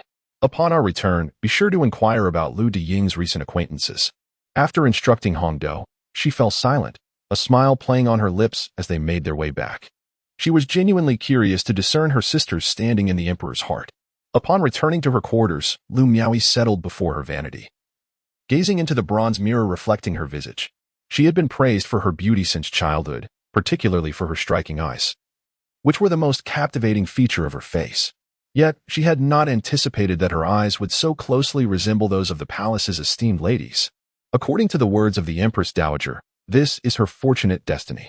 Yet Lu Miaoyi felt a deep resentment within her. Why must she rely on the shadow of another woman to seek favor from the emperor? She could not believe that she was inferior to the esteemed Meng Guifei in any way. However, it seemed there was no alternative at present, for since entering the palace, she had not even laid eyes on the emperor. "Huixiang, go to Yikuan Palace and request some adornments from the Empress Dowager," Lu Miaoyi said solemnly. Previously, Liang Qingbi had mentioned that she could ask for anything from Yikuan Palace, provided it would win her the emperor's favor. The maid Huixiang complied and soon returned with a bundle of items, placing it on the dressing table. Lu Miaoyi glanced at it, and, as expected, it contained mica flakes, mother of pearl, gold leaf, coral, and even fine gold pieces adorned with jewels, all resplendent and radiant. Huixiang hesitated, saying, "My lady, these items can only be worn by those of rank higher than a concubine. This may contravene regulations." Today, when my lady wore that gold peony hairpin out, she felt it was inappropriate. Although it was a gift from the Empress Dowager, it still did not adhere to protocol. It matters not. As long as the emperor is fond of it, who cares about the rules? Lu Miaoyi remarked, trying a mica flake on her forehead, and her entire face instantly lit up with brilliance. When Bai Yusin returned to Changchun Palace, she heard from those in the main hall that Meng Yan had yet to rise. She understood that Meng Yan had been tirelessly concocting medicine for several days, pouring countless efforts into it, and must be utterly exhausted. Now that the medicine was finally ready, she could take a well-deserved rest. After handing a white porcelain goose-necked bottle filled with rose dew to a palace maid, Bai Yusin returned to let Sixuan to sit for a while, picking up a half-stitched sachet to continue her needlework. The sachet was embroidered with clusters of daffodils, elegantly arranged in pure white, perfectly complementing her sister's recent attire. This was intended for Meng Yan, who had a fondness for fragrance and often carried sachets. though they were all crafted by the Needlework Bureau. The items from the embroidery room and the Needlework Bureau, while generally satisfactory, were still rather conventional, lacking in finesse. Thus, the palace concubines often preferred to create personal items themselves, stitching beloved designs for a more comforting experience. Bai Yuxin had privately inquired of Ruizhu and Yunxiang as to why this was so, and the two maids, with inscrutable expressions, took a long time to reveal the reason. It was simply that Meng Yan lacked the skill. The old marquis enforced strict discipline upon his children, but had neglected to teach his daughter the art of needlework. Consequently, although Meng Guifei excelled in many areas, her sewing was not among them. Previously, she had attempted to embroider a handkerchief for Lu Haozhi with a lucky elephant design, only to be told by him that it resembled a turtle. Since then, she had never picked up a needle again. As Bai Yuxin embroidered the sachet, she smiled faintly. Fortunately, her sister had at least one shortcoming. Otherwise, she would truly feel of no use. After sewing for half an hour, Hongdo returned and whispered something in her ear. Bai Yuxin listened, non-committal, and simply replied, "Let us wait and see." Meng Yan, in a deep and sweet slumber, did not awaken until midday. Upon hearing her stir, Ruizhu lifted the curtain and assisted her to rise, remarking on the remarkable length of her slumber, as the maid had come to summon her several times. Meng Yan rubbed her temples, inquiring if there was anything of significance. Ruizhu replied that there was nothing urgent, only that a cup of rose dew had been sent, intended for the empress to drink at night to soothe her mind and aid her sleep. Meng Yan smiled softly at this. It was thoughtful of her.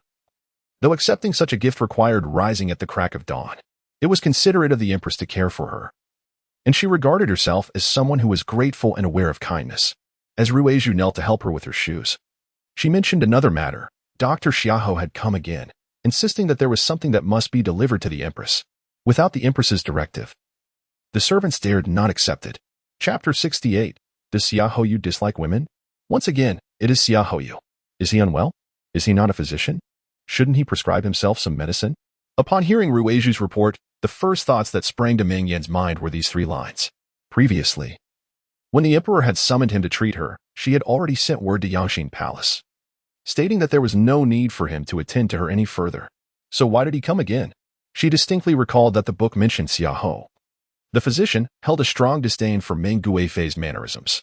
Meng Yan understood that since the author had chosen to portray her as a loathsome antagonist, any character of merit would surely not align with her. Moreover, a promising and refined individual like Xiahou would undoubtedly be tied to Lin Yanrong. In summary, Meng Yan, was depicted in the narrative as someone universally detested. As her thoughts shifted, the languid allure on Meng Yan's face darkened. Was Xiahou seeking another opportunity after failing the first time? Did he wish to avenge Lin Yanrong's misfortune? Meng Yan found it incomprehensible. She had never wronged him in this life, nor had she offended Lin Yanrong. Why was he so relentless in his pursuit of her? Where is he now? She inquired. The maid reported that the lady did not issue any orders, so he has already returned. Ruizhu replied cautiously, noticing her mistress's displeasure. It is unclear how Dr. Xiao has offended the lady. He was perfectly fine before, yet suddenly turned hostile. Although there had been times when Meng Yan displayed a capricious temperament, she had evidently improved recently. Meng Yan nodded slightly, responding coolly, "From now on, without my command, he shall not set foot in Changchun Palace. Be vigilant during your visits to the Imperial Medical Department. Do not entangle yourselves with his associates." Ruizhu promptly agreed, but after a moment's thought, she could not help but add, "My lady, I perceive that Dr. Xia harbors no ulterior motives. He genuinely seems concerned for your health. He has sought an audience several times, speaking earnestly, as if there were pressing matters at hand. What, do you have an interest in him?" Meng Yan shot a glance at the maid on the floor, half jokingly and half seriously responding, "Let me warn you, he is not easy to deal with. There are countless handsome men in the world. When the time comes for you to marry, I shall send someone to our estate to convey a message, arranging a lineup of suitors for you to choose from." How does that sound? Ruizhu's face flushed with embarrassment, and she exclaimed, "My lady, you jest with me again. Such things do not happen in this world. Moreover, I do not wish to marry yet." Feigning seriousness, Meng Yan replied, "How could this be a jest? You and Yunxiang, as distinguished maids under the illustrious Meng Guifei, must choose only the finest men. What is Xiahou, after all? Who knows how many concubines and favorite servants he keeps? Whoever marries him might find themselves driven to despair." Ruizhu was left in a state of amusement and exasperation by her mistress's words, and after exchanging a few more sharp retorts, Meng Yan discerned that she harbored no other feelings for Xiaoyu, and thus decided to let the matter rest. From a previous life spent within the pages of a book to his rebirth in this realm, Xiaoyu has become the object of affection for many women within the palace.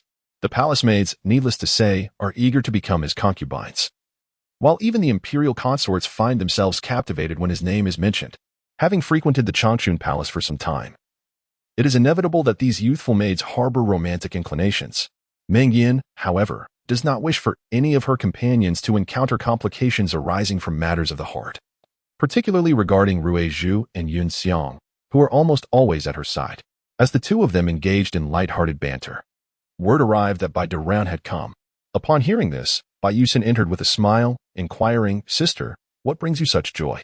"I heard it from outside." Ruizhu, seeing a savior in Bai Yusin, eagerly exclaimed, "You have arrived just in time. Please arbitrate for us. The lady has only just awakened and is already seeking amusement at my expense." She recounted the recent events. Bai Yusin listened attentively, a gentle smile gracing her lips. "Oh, this Mr. Xiaohu, my sister has spoken of him before. His reputation outside the palace is quite illustrious. Although he serves as a court physician, his benevolence is well known. He frequently offers free medical consultations at his clinic, and his apprentices must treat 100 impoverished patients without charge to qualify. Hence, the destitute populace of the capital holds him in high regard." These details, however, were absent from the book, and Meng Yan had never heard of them in her past life. In truth, her interactions with Xiaoyu were minimal, consisting only of the derogatory remarks about him from the book. It was surprising to discover this other facet of his character. Humph, a mere facade for reputation. Meng Yan certainly would not alter her perception based on a few commendable words. His charitable deeds held no relevance for her, especially considering how he still plotted against her in the palace. Interestingly, there were rumors that Mr. Xia, now over 20, had yet to marry, despite numerous proposals from his family, all of which he declined. Moreover, his household consisted solely of male servants and elder women, with not a single handsome young maid in sight, let alone any concubines. Thus, whispers circulated that Mr. Xia had little interest in women. Really? Xiaoyu lacks an affinity for women? Does he perhaps prefer men? Or eunuchs? Surely that cannot be the case, especially given Lin Yanrong's involvement. Meng Yan found amusement in her whimsical thoughts. While the Zhou dynasty occasionally entertained such notions, she could not recall anyone she knew who favored such inclinations. Observing Meng Yan's contemplative smile, Bai Yusin too smiled softly, likely understanding her sister's concerns and wishing to ease her mind. After Ruizhu helped Meng Yan don her attire and freshen up, she assisted her to the dressing table. Bai Yusin followed, naturally taking up the ruby-embedded ivory comb that Meng Yan typically used. "Sister, how would you like your hairstyle today?" Since Bai Yusin's arrival in Changchun Palace, the task of grooming Meng Yan had fallen to her. Today, there was no need for formal visits. A simple, homely style would suffice. With a subtle smile, Bai Yusin deftly gathered Meng Yan's hair into a flowing cloud bun. The lustrous black hair cascaded through her fingertips like exquisite silk. Bai Yusin gazed at Meng Yan in the mirror, etching her enchanting brows and eyes into her heart. Her sister's eyes were extraordinarily beautiful, captivating and vibrant, shining like stars and bewitching the soul. Did Lu intend to vie for favor with such striking eyes? Did she truly believe herself worthy? The forces behind her sought to exploit this opportunity to thrust someone before the emperor, hoping to usurp the affection he held for her sister. Yet, possessing such mesmerizing eyes, they were not content to merely seize favor. They aimed to drive a dagger into her sister's heart. How insidious their intentions! Bai Yusin held back a faint, almost imperceptible smirk. For the future, be it fortune or misfortune, would hinge upon Lu Miaoi's own choices. Naturally, it also depended on the emperor's will. Should the sovereign truly be heartless, she would accompany her sister to a life of seclusion in the Changchun Palace, forsaking all these matters forever. Chapter 69. Dongshi imitates the frown. For several consecutive days, Lu Haozhi found himself embroiled in heated debates with his ministers, nearly exhausting his mental fortitude. This time, even officials from the royal faction were urging him to issue a decree. Not everyone harbored ill intentions. It was an undeniable fact that there were no capable generals available to deploy. Deep down, Lu Haozhi recognized that he needed to make a decisive choice. Procrastination would not only be detrimental to the military situation but also undermine the majesty of the imperial authority. Whispers had begun to circulate within the court, with people speculating that the emperor was reluctant to send his brother-in-law to battle due to his affection for the favored concubine. Upon hearing this, Lu Haozhi felt a mix of anger and unease. He could not convince himself that his indecision bore no connection to Meng Yan. As the ruler of the nation, he knew that at such a critical juncture, he must be willing to sacrifice, whether it be the brother of a concubine or even the maternal relatives of the Empress Dowager. However, the memory of that night at Yongshou Palace, when she had refused his affections and left, lingered in his mind, her sorrowful dark eyes entwined with his thoughts. This was not good at all. He set down his purple sandalwood wolf hairbrush upon the exquisite blue and white porcelain brush holder, straightening his somewhat stiff posture, his handsome visage tinged with fatigue. The burdensome and tedious state of affairs had worn him down, leaving even the most energetic of individuals feeling drained after several days. At this hour, Meng Yan would have typically been by his side, always adept at ensuring his comfort. Yet, Lu Haozhi remained perplexed as to why Meng Yan was upset with him. Was it still about Lin Yanrong? He had not even laid a finger on her. The more he pondered, the more his irritation grew. He was the emperor. Meng Yan was his consort, who was meant to serve whom? On this dry spring day, after dealing with official matters for half the day, Lu Haozhi felt parched. He lifted his teacup for a sip, only to discover the tea had turned cold. Ronan. He frowned, realizing this lazy fellow had become increasingly negligent, even neglecting the tea served before him. He called out, yet no sign of Ronan appeared. Is anyone there? This is utterly unacceptable. I shall have your heads tomorrow. As no one responded, Lu Haozhi contemplated rising to fetch tea himself, when a soft, alluring voice called from outside. Your Majesty, allow this humble servant to assist you. As the words fell, a striking figure gracefully crossed the threshold and approached. Who dares to intrude upon the Yongxin Palace without prior announcement? Lu Haozhi thought, his heart brimming with suspicion. As he gazed upon the newcomer, he first noticed the familiar enchanting brows and eyes, adorned with a makeup of gold leaf and fishbone that resembled the traditional mermaid look. In that fleeting moment, he was overwhelmed with joy. You still know. Who are you? Upon closer inspection, however, he realized that this was a woman he did not recognize. Her eyes bore an uncanny resemblance to Meng Yan's, her demeanor and gestures imitating the favored concubine. Most significantly, the mermaid makeup on her forehead was something he had not seen for some time. Such details led him to make an initial assumption. Lu Miaoyi, filled with a mix of trepidation and secret delight, approached with a smile and bowed deeply before Lu Haozhi. This humble servant Lu Miaoyi pays her respects to your majesty. In light of the circumstances, Lu Hao's heart was unclouded. Jiu Wenrong's demeanor was one of indifference. You have consented to Lu Miaoyi, yet this year, a newly selected concubine has entered the palace? He inquired of the emperor. Indeed, it was so. Lu Miaoyi cast her gaze downward, smiling softly, embodying a picture of obedience, while her peripheral vision furtively stole glances at the emperor. The youthful sovereign, adorned in a dark robe embroidered with golden dragons, stood tall and elegant, his visage striking and his demeanor extraordinary, surpassing every man she had ever encountered. Lu Miaoyi's heart bloomed with joy. To entrust her life to such a figure was indeed a gamble. If that were the case, why not remain within the harem and nurture herself there? Lu Hao gently touched the jade porcelain cup on the desk and inquired nonchalantly, assessing the emperor's demeanor. Lu Miaoyi surmised he bore no anger, thus summoning her courage, she boldly declared. I have heard that the emperor has been preoccupied with state affairs and exceedingly busy of late. I have prepared lotus leaf and heart soup to humbly present to you, and I offer myself to serve you at court. In truth, she owed gratitude to Bai Yusen. Had she not learned of such critical information from her, she would have found herself at a loss. Meng Guifei would never have imagined that the one she had elevated would turn and sell her out. Lotus leaf and heart soup, a summer delicacy, is quite a feat for you to concoct, Lu Hao scoffed. Lu, have you received an education? I possess some knowledge. I can recognize a few characters, Lu Miaoyi replied, bewildered. Was the emperor testing her intellect? Then you must be familiar with the tale of Dong Shi's imitation, he remarked, before striding toward the door and calling out, where are the guards? The palace guards, unlike the eunuchs, bore the sole responsibility of safeguarding, and thus, when the emperor summoned them, they did not enter. Soon after, a group of guards arrived and knelt before him.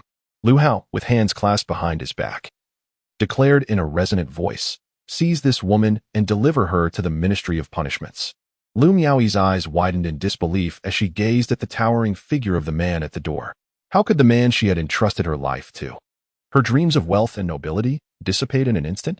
No, your majesty, please spare me. I was merely momentarily confused. My heart is solely devoted to you. The guards entered the hall and restrained Lu Miaoyi, who struggled fiercely, unwilling to submit. Being a concubine, they dared not use excessive force, instead glancing at the emperor, awaiting his orders. Truly, one does not shed tears until faced with the coffin. Lu Hao, filled with disdain, had no desire to cast another glance at the woman on the floor. You mimic the favored concubine at every turn. Do you think I am oblivious to your intentions? You trespass without summons, intruding upon the hall of nurturing the heart. What are your true motives? Take her away. The initial joy had swiftly transformed into a tempest of irritation and fury. Moreover, such a breach of protocol, this woman and her backers treated the Imperial Palace as if it were their playground. This group of women, time and again, schemed against him, truly believing him to be a mere figure of paper. Lu Hao raised his head to the heavens, feeling a slight throb at his temple. Within Changchun Palace, Meng Yan and Bai Yusin sat at a table, peeling walnuts in preparation for a dish of amber walnuts. Little cardamom, imitating the two adults, had consumed most of the walnut kernels, attracting laughter from the two onlookers. Just as this joyful scene unfolded, the chief eunuch, Dong Sanbao, hurriedly entered from outside. Kneeling to report, Your Highness, there has been an incident at the Yangxin Hall. Meng Yan was taken aback, while Bai Yusin seemed to grasp the gravity of the situation. Setting down the walnut cracker. What has happened? Speak slowly, she urged. Dong Sanbao gasped for breath, wiping the sweat from his brow. The cook Lu has sent some food to the Yangxin Hall, but today, Master Roman has fallen ill and is resting at home, not on duty. The substitute eunuch, unaware of the protocol, allowed Lu to enter without proper notification. The emperor was furious and has ordered Lu to be taken to the Ministry of Justice to answer for her alleged treason. Additionally, all 20 maids and eunuchs present today have been detained. Outside, chaos is unfolding. This scenario did not align with her expectations, Meng Yan thought, blinking in surprise. Chapter 70. He still dislikes her, doesn't he? Meng Yan recalls Lu Miaoyi, a character who was, in her previous life, quite unfortunate. Lu, along with Lin Yinrong and Bai Yusin, was among the newly selected concubines entering the palace, holding the minor rank of a dang, though merely a small role. The author of the narrative took great pains to illustrate just how much Lu Haozhi detested her. Lu Miaoyi possessed a certain charm, particularly in her eyes, which bore a striking resemblance to Meng Yan's own. In her previous life, due to Lu Haozhi spending the night at Changchun Palace, Lin Yinrong had a falling out with him. Lu seized this opportunity, singing little tunes at the place where the emperor passed every day, aiming to gain favor. The outcome was predictable. Lu Haozhi lost his temper and banished her to a remote corner in the northwest. The story here deliberately depicted how her eyes closely resembled Meng Yan's. In this life, as she finds herself in the present moment, it seems rather premature for Lu to have encountered such misfortune. Surely, Lu Haozhi does not harbor such intense disdain for her yet? Moreover, Lu's accusation has escalated to treason? Treason is a grave charge, one that could implicate an entire family. Lu, merely a shallow and ambitious concubine, could not possibly warrant such a fate. The narrative appears to be taking a darker turn. Meng Yan rests her chin in contemplation, momentarily at a loss for words. Bai Yusin glances at her, noting her silence, and comments that Lu indeed possesses audacity, daring to intrude upon the Yangxin Hall without summons. If questioned seriously, her intentions would undoubtedly seem suspect. But who has lent her such courage? The Yangxin Hall is not a place one can enter casually. Who else could it be but Liang Qingbi? Meng Yan does not need to ponder much to deduce the orchestrator of this scheme. As the Empress Dowager, Liang Qingbi has wielded power in the palace for years. Manipulating the eunuch schedules would be a trivial task for her. The fact that Lu Miaoyi could so easily gain entry, without any prior arrangements, is simply implausible. Yet, one aspect eludes her understanding. According to the book, Liang Qingbi and Lin Yinrong shared a close alliance, and Liang had employed all her cunning to assist Lin in winning favor. From the previous life's circumstances, it was evident that the two were inseparable. However, in this life, things appear amiss. Lin Yinrong, unable to attend to the emperor due to illness, should have had Liang steadfastly guarding the emperor's dragon bed, preventing any outsiders from approaching. How then did others manage to gain favor? Bai Yusin inquires further, asking if they have ascertained the details of the situation. Was Lu merely punished for her intrusion into the Yangxin Hall? Dong Sanbao responds, in answer to Lady Bai, initially, we were unaware. Later, a palace maid named Lu Qing, who serves in the study, relayed that Lu sent in a bowl of lotus leaf and heart soup, adorned with a red gold peony hairpin, and her forehead was decorated with gold foil flowers, imitating a mermaid look with fish bones. Thus, Bai Yusin lowers her gaze and smiles softly, casting a knowing glance at Meng Yan. So it is. Meng Yan understands now. Lu Miaoyi has gone to such lengths to imitate her. No wonder her demise was swift. These individuals remained blissfully unaware, mistaking her for the foremost favored concubine within the imperial harem, believing that by imitating her appearance and attire, they might capture Lu Haozhi's attention. Little do they realize that it is precisely this resemblance that vexes him. Lu Miaoyi seems destined to stumble into the same pitfall across 2 lifetimes, yet in this instance, the fall is particularly severe. She intruded upon the Yangxin Palace with the intent to assassinate the emperor, coupled with her possession of gold hairpins and gilded items. She has contravened established regulations. Hence, it is hardly surprising that the emperor would impose punishment. Meng Yan remarked with a hint of indifference, not allowing this incident to weigh heavily on her mind, as she delicately wiped the residue of walnuts from the corners of her lips. Lu Duran has unwittingly squandered her daughter's upbringing, sending her to the palace with the hope of elevating the family's status. Alas, it seems that her aspirations for familial glory have been dashed, and her family may now face repercussions due to her actions. Why must the Lu family, in their folly, choose to emulate our esteemed lady? Ruizhu, having cleared the walnut shells from the table, interjected. Bai Yusin offered a subtle smile and turned to Meng Yan, saying, "Sister, what is most likely to infuriate His Majesty is the breach of decorum. Indeed, that is natural. What truly irks Lu Haozhi is the mere recollection of her." Meng Yan replied, dismissing the matter lightly. Lu Miaoyi is but a fleeting disturbance from the pages of a book. This current repetition of events serves merely as a reminder of how truly bothersome she is to Lu Haozhi. Bai Yusin, unaware of the vast chasm between Meng Yan's thoughts and her own, perceived that the emperor must hold her sister in high regard. If it were merely a matter of physical beauty, he would readily accept such a captivating figure presented to him. If he were entirely indifferent, he would simply have dismissed Lu Miaoyi without such fury. The depth of his rage suggests that Lu Miaoyi has desecrated the image Meng Yan holds in his heart. This incident did not stir significant turmoil within Changchun Palace. Rather, it passed like ripples upon a spring's surface. However, within Ikuan Palace, upon receiving the news, Liang Qingbi felt a chilling sensation creeping over her. What could possibly have gone awry? It should have been infallible. Did not Lu Haozhi cherish Meng Yan's visage? Why, in her absence, would he summon a fresher and more tender presence, only to incite such calamity? Previously, witnessing Meng Yan's rejection of favor outside the Yongshou Palace, it seemed she had grievously offended the emperor. Calculating the days, it was evident that he had not favored her for quite some time, and thus, one would expect him to harbor a bellyful of suppressed ire. All this talk of intruding upon the Yangxin Palace with treasonous intent, of garments and adornments being inappropriate, seemed to her nothing more than Lu Haozhi's deliberate provocation. After all, Meng Yan had once engaged in far more audacious acts. Last year, during the Double Ninth Festival, driven by some trivial dispute long forgotten, Meng Yan and Lu Haozhi had a fierce quarrel. He had lost his temper and ignored her for several days, refusing to visit Changchun Palace for the night. Yet, one fateful evening, long past the hour of the rat, Meng Yan disguised herself as a palace maid, bribed Rongan, and stealthily slipped into the Yangxin Palace's sleeping quarters, climbing onto the dragon bed. After a night devoid of shame, the next day, the two resumed their relationship as if nothing had transpired. In the dead of night, unbidden, one has stealthily approached the emperor's bedside. When considering the circumstances, it is evident that Meng Yan deserves far harsher punishment. Why then does Lu Miaoyi face such a barrage of accusations, each more alarming than the last? The emperor's sense of justice seems rather skewed.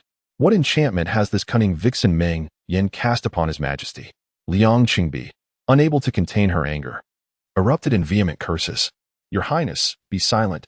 We must be wary, for the walls may have ears." Lady Zhao Chufang, seated nearby, already a nervous wreck, turned pale upon hearing the Imperial consort's tirade against Meng Yan. Rising, she approached the door to glance outside before returning. "Your Highness, given the gravity of this situation, we must swiftly devise a strategy. Lu's capabilities are lacking. The Emperor could easily summon the Ikuan Palace at any moment." Zhao Chunfang had never been entirely in favor of this course of action, and now, it was evident that calamity was indeed at hand. Chapter 71. The Emperor's Trap. This time, the Empress's actions were indeed excessively bold. The Emperor, who traditionally refrained from indulging in the charms of women, especially during this period of intense political duties, was not one to welcome distractions. Over the past few days, had the Empress not observed? Even the favored Meng Guifei had maintained her composure. At such a critical juncture, sending Lu to confront the Emperor was akin to inviting his displeasure. Zhao Chunfang remarked with a hint of reproach. She harbored considerable dissatisfaction towards Liang Qingbi's recent conduct. Over the years, she had loyally supported her, strategizing against Meng Guofei to gain favor with the emperor, albeit unsuccessfully. Surely, her efforts warranted some acknowledgement. Now, with the newly selected candidates entering the palace, the empress had promptly elevated the newcomers, Lin Yinrong and Lu Miaoi, seemingly relegating her to the sidelines. Zhao Chunfang felt a surge of indignation but suppressed her feelings, choosing to endure. When the empress and Lu Miaoi devised their scheme, Zhao Chunfang detected potential pitfalls but refrained from voicing her concerns, waiting instead for Lu Miaoi to falter, leaving Liang Qingbi reliant on her. Why did you not speak up earlier? What use is it to say these things now? Liang Qingbi, agitated, trembled as she gripped the armrest of her chair.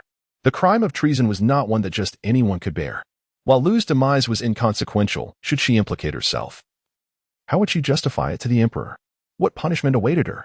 A chill ran down her spine at the recollection of Lu Haozhi's ruthless methods. Initially, when the regent sought to usurp power, Lu Haozhi swiftly seized control, executing the entire male lineage and exiling the women and children to the frontier as slaves. This case had ensnared many in the capital, leading to a month of bloodshed at Kaishaku, where rivers of blood flowed and heads rolled. The regent's youngest daughter, whom Liang Qingbi knew well, was a pampered young lady accustomed to wealth and luxury.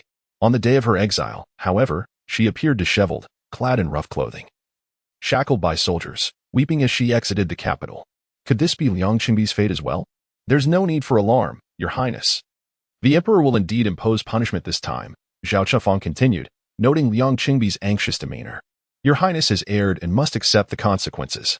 However, the punishment should be commensurate with the offense. The emperor is not one to issue arbitrary penalties. While Lu Miaoi has yet to disclose anything, it would be prudent for you to visit the Yangshin Hall and admit fault, acknowledging that you bestowed inappropriate gifts upon Lu. The other matters should not concern you. After all, you did not articulate your intentions clearly to Lu, and thus, the blame may fall solely upon her. Given your standing, the emperor likely will not impose excessive penalties. Liang Qingbi bit her lip fiercely, nearly drawing blood. While it might be simple to extricate herself from these matters, how would she manage the eunuchs on duty at Yangshin Hall today? Although Deputy Supervisor Li Lan had allied with her to replace Rongan, she could not guarantee that he would withstand torture without revealing her involvement. Yet, at this moment, it seemed she had little choice left. Liang Qingbi let out a long sigh, rising to return to her chamber, instructing the palace maid to remove her hairpins. Inside the Yangshin Hall, Lu Haozhi sat upon the dragon throne, eyes closed in feigned slumber, his sturdy knuckles gently tapping the table's surface. A new group of palace maids and eunuchs had replaced the previous attendants, the atmosphere thick with gravity. Rongan, still suffering from a bout of diarrhea, was summoned back to deliver a bowl of tea to the writing desk. Your Majesty, in this dry weather, please partake in some ginseng and jade bamboo tea to cool your temper. Rongan lamented internally that even in his discomfort, he could find no respite. In less than half a day's absence, such a significant incident had unfolded. Who claims that I harbor anger? Lu Haozhi squinted slightly, speaking in a calm tone that betrayed none of the earlier thunderous wrath. Indeed, your Majesty speaks the truth. It is entirely my fault for speaking out of turn. I shall chastise myself, Rongan replied repeatedly in self-reproach, daring not to retort at such a juncture. He raised his plump hand and lightly struck it against his own mouth, the sound echoing in the hall. Lu Haozhi cast a sidelong glance at him, neither affirming nor denying. Loud thunder does not always bring rain. This old fellow had been at his side for many years, having learned the art of flattery well. Though in the past, Rongan had occasionally accepted silver from the concubines of the harem and traded in tidbits of information, he had never crossed the line. Two clear waters harbor no fish, and Lu Haozhi often chose to turn a blind eye. However, Liang Qingbi's antics had truly struck a nerve. There was no need for extensive interrogation of that foolish woman or the palace maids and eunuchs. Lu Haozhi could readily deduce who had orchestrated today's farce. The charge of treason was merely a fade to instill fear. He awaited Liang Qingbi's own admission of guilt. With the current stalemate, if Liang Qingbi were to confess her wrongdoing, it would be most advantageous, silencing the ministers of the previous dynasty. Your Majesty, the Empress Dowager is kneeling outside, pleading for leniency, Rongan reported, having received word from below. The corner of Lu Haozhi's lips curled slightly, instructing that she remain in her position. Upon receiving the order, Rongan hurried to convey the message, inwardly astonished. The Empress Dowager had truly offended the emperor gravely. As a figure of high status, How could she fail to discern the gravity of her actions? For instance, the lady of Changchun Palace occasionally quarreled with the emperor, nearly uprooting the very ceiling of the Yangxin Hall, yet she would never commit such a foolish act, skillfully maintaining her composure. It was no wonder the emperor had favored her for so many years. As for this one, she dared to provoke the tiger by tugging at its whiskers. Upon hearing Rongyan's message, Liang Qingbi's face shifted through shades of blue and red. She had never endured such humiliation. Kneeling outside the hall, she felt as though countless gazes pierced her back like needles. Time passed, and she was drenched in cold sweat, her white robe nearly soaked through, her knees swollen and nearly numb. Finally, Rongyan emerged from within, and Liang Qingbi managed a faint smile, only to hear him say, "By order of the emperor." The Empress Dowager Liang is commanded to loudly confess her transgressions. With a hollow smile, he added, "Your Highness, do raise your voice, otherwise the emperor inside may not hear you and might not allow you to rise."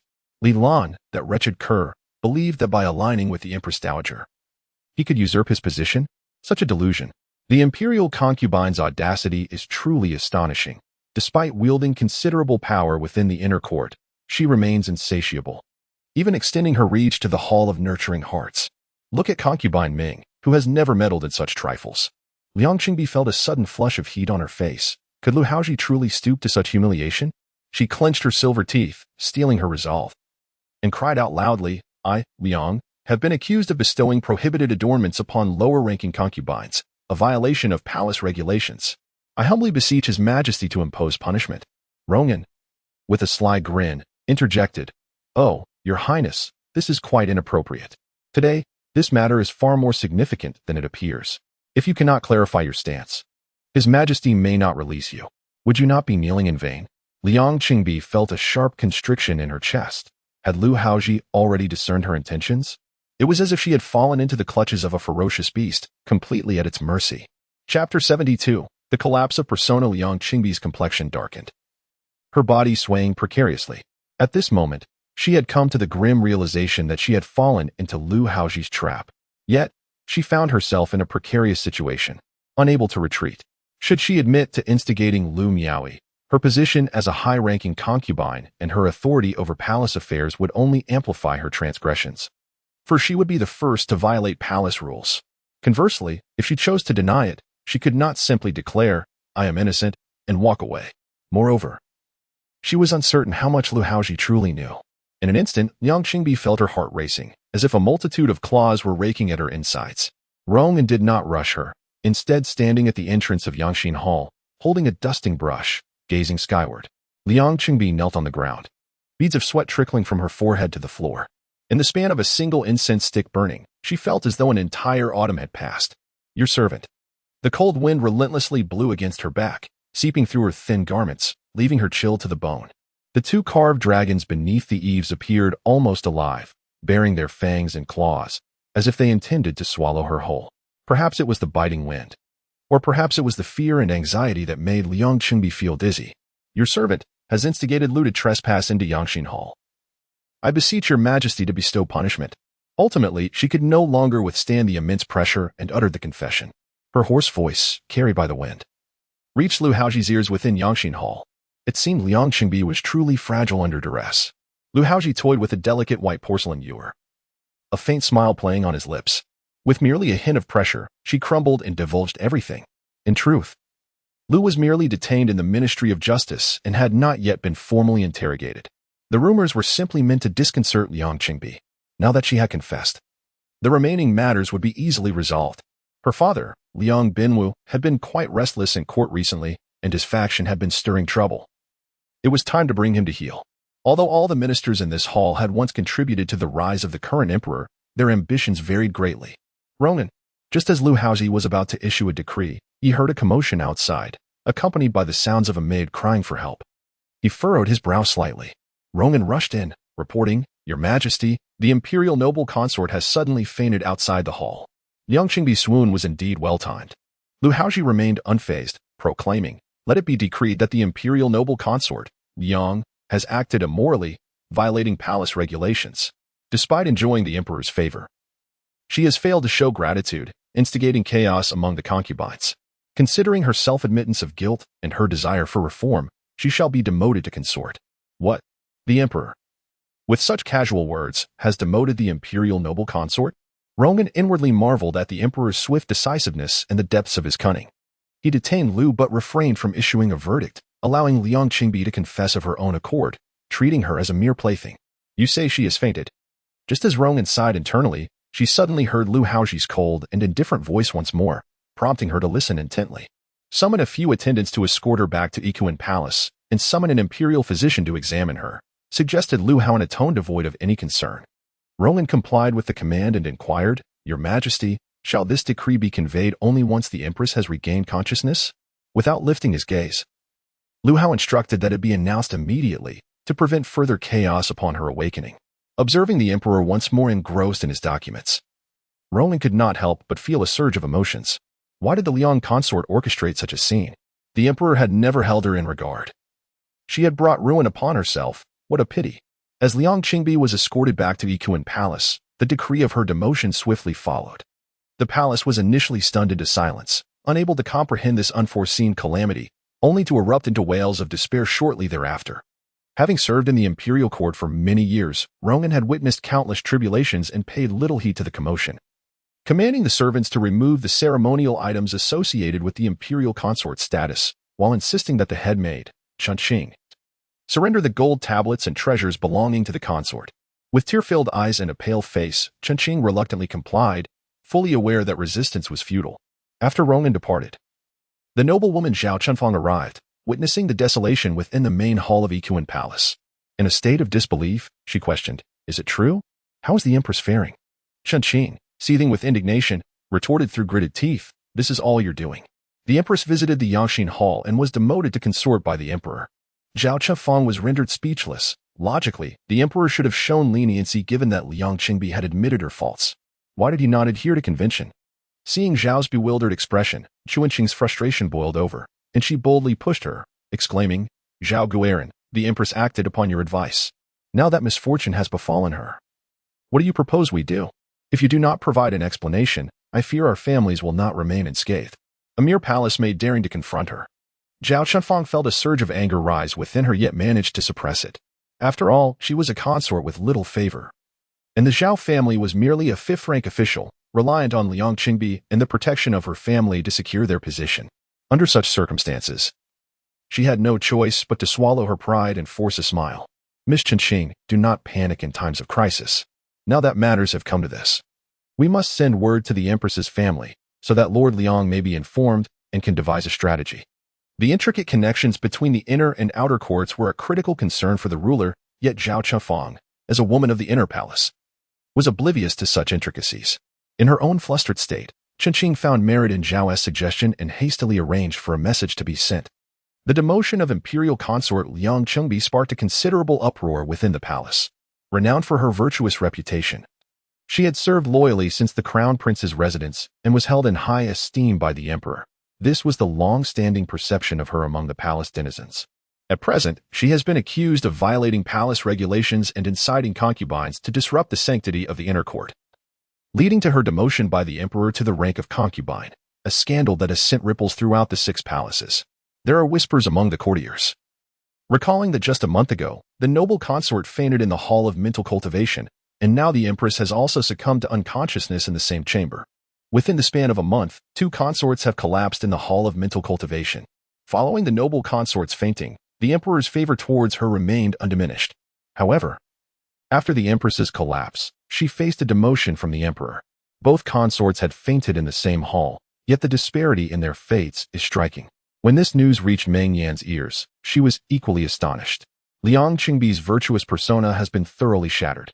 Chapter 73. Yearning for a child like hers, Meng Yan no longer pondered the plot of the book. This life seemed to be steering distinctly away from the trajectory of her past existence. Liang Qingbi, in her previous life, was one who ultimately triumphed, yet in this life, she found herself demoted to a mere concubine by Lu Haozhi. In the imperial harem of the Great Zhou, there were a total of 7 concubines, with the first 4 bearing titles, Gue, Shu, Xian, and De, while the rest were nameless.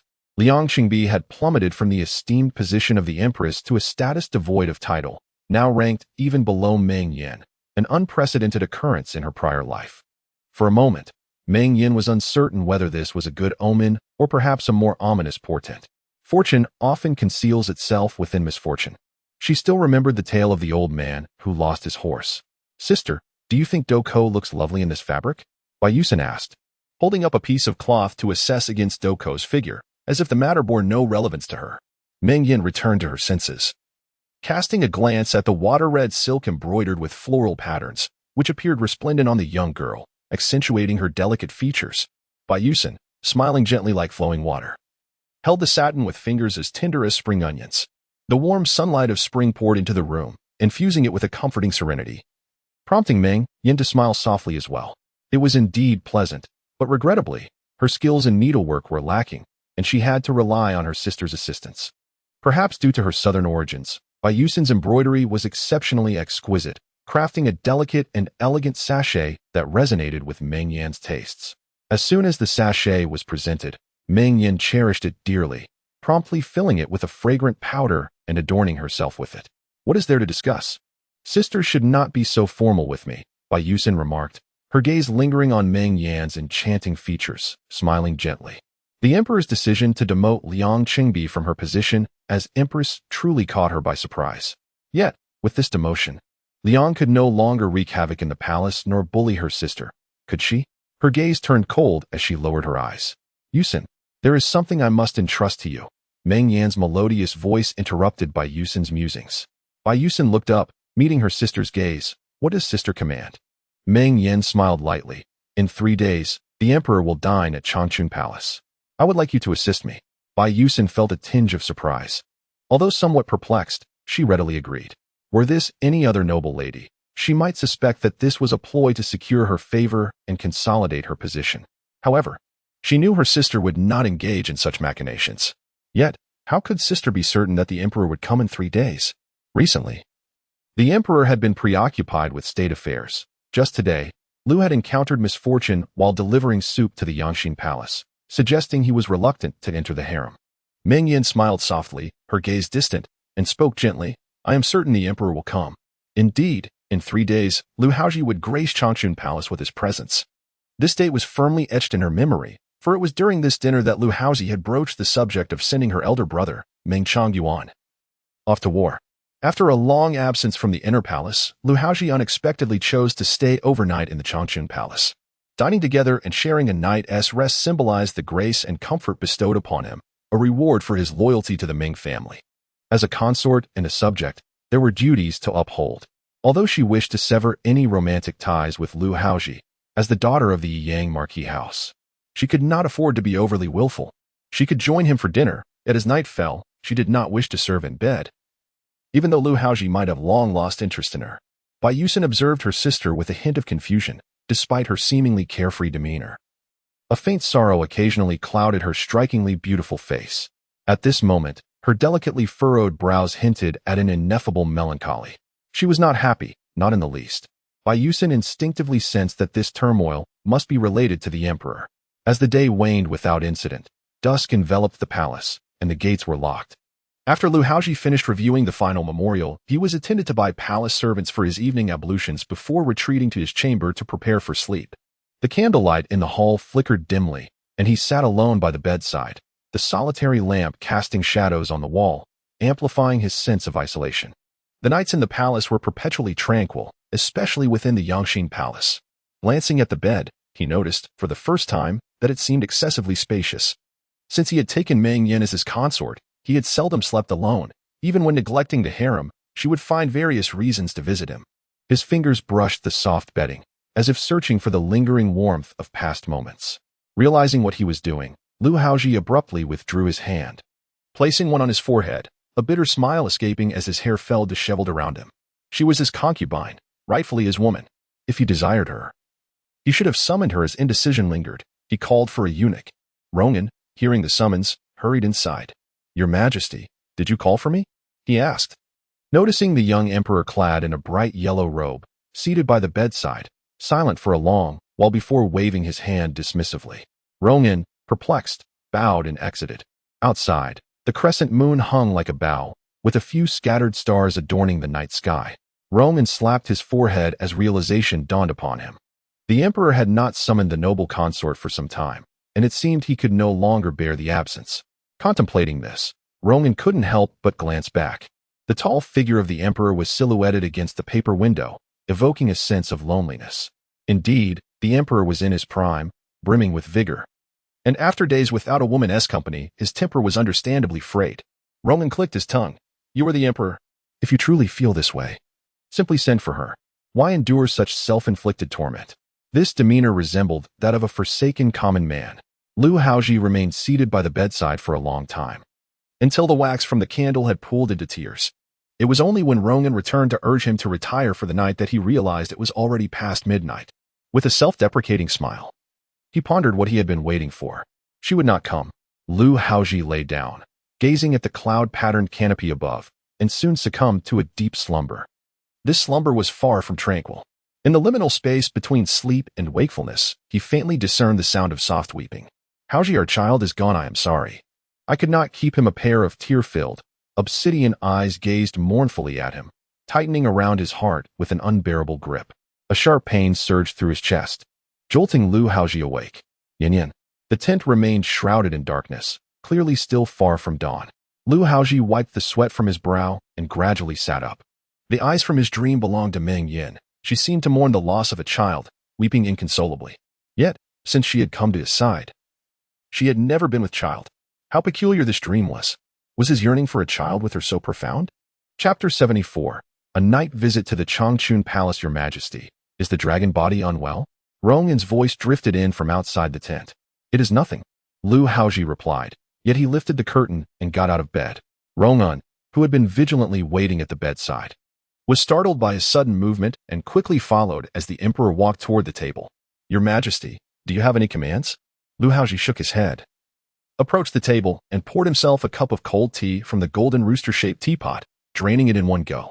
Your Majesty, this cold tea is harmful to the stomach. Please set it down. I shall fetch hot water from the tea room at once, Ronan exclaimed, noticing the situation and hurriedly moving to leave. There is no need. The cold tea is refreshing. You may retire. Lu Haozhi waved his hand and walked to the window.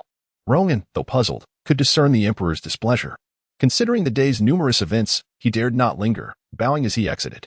The cold tea coursed through his body, dissipating his drowsiness entirely. Lu Haozhi opened the window, allowing the gentle, warm night breeze to caress his face like the delicate touch of a woman's hand. In the darkness, countless palace buildings loomed indistinctly, and the twinkling stars in the sky served as a reminder that the night was still young.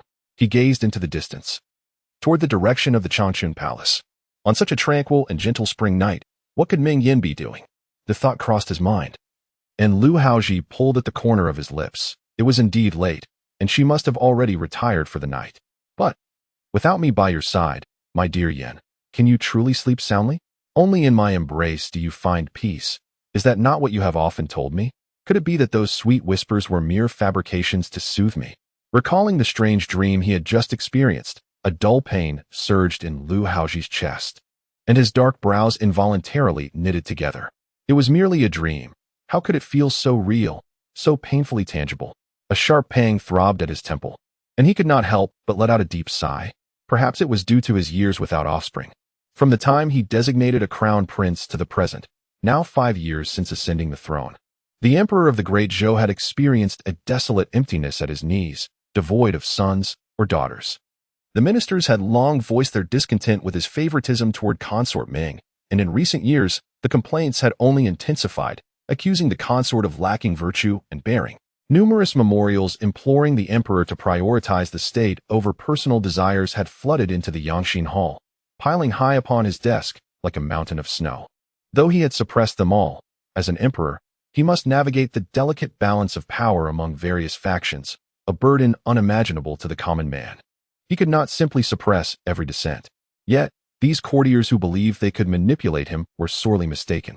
The moonlight poured like water upon the youthful emperor's face, illuminating his originally handsome features with an air of cold severity. The hour had passed midnight when a palanquin emerged silently from the Yangxin Hall, gliding along the long street. Ronan followed closely beside, his heart brimming with complaints, lamenting how the emperor could be so restless. Surely, it would have sufficed to summon the consort to his chambers before retiring. Now, he too was enjoying himself, wrapped in the warmth of the consort's embrace. For those of them in servitude, it would have been a welcome respite from the night's duties. At this hour of the night, one must venture to the Changchun Palace. I wonder if the empress has already retired, and now we must disturb her. Everyone seems to be in a state of disarray. The imperial carriage arrived outside the gates of the Changchun Palace, where Ronan stepped forward to gently knock on the door. The gatekeeper, bleary-eyed, came to open it, initially displaying a look of impatience. However, upon seeing the visitor, his eyes widened in astonishment, and he was about to announce the arrival. Ronan's large hand swiftly covered the mouth of the eunuch, silencing him. "Hush, do not make a sound." He pushed the door open and led the imperial carriage inside. The eunuch was left dumbfounded. What was this unexpected turn of events? The emperor had never intruded upon the Changchun Palace at such an hour. The sedan chair halted before the steps of the rear hall, and Lu Haozhi dismounted, ascending the stairs. The maidservant, Yun Xiang, quickly knelt, exclaiming, "This servant has seen the emperor." "Your Majesty, the empress has already retired. I shall fetch her at once." Lu Haozhi replied nonchalantly, "No need. I shall go in and see for myself." With that, he entered the hall directly. Yun Xiang, taken aback, fell silent at the sight of Ronan's cryptic gestures, standing by quietly. This night's events, one could not discern whether they heralded fortune or misfortune, yet as a mere maid, what could she do? Upon entering the chamber, Lu Haozhi was enveloped by a sweet, feminine fragrance that filled the air, soothing and delightful. This was the scent of Qi Ming Zue, a fragrance often used by Meng Yan before sleep, crafted by her own hand. Known for its calming properties, whenever she attended to the emperor at night, she always bore this scent. However, the mere aroma stirred a tumult of emotions within Lu Haozhi, igniting memories of their past intimacy. 2 brass lady lamps illuminated the outer hall, while no candles were lit in the inner chamber, a practice that Meng Yan had always adhered to. Lu Haozhi stepped gracefully into the inner room and approached the bedside, gently lifting the curtain. There, nestled in the silken quilt, lay 2 sleeping beauties, one large and one small.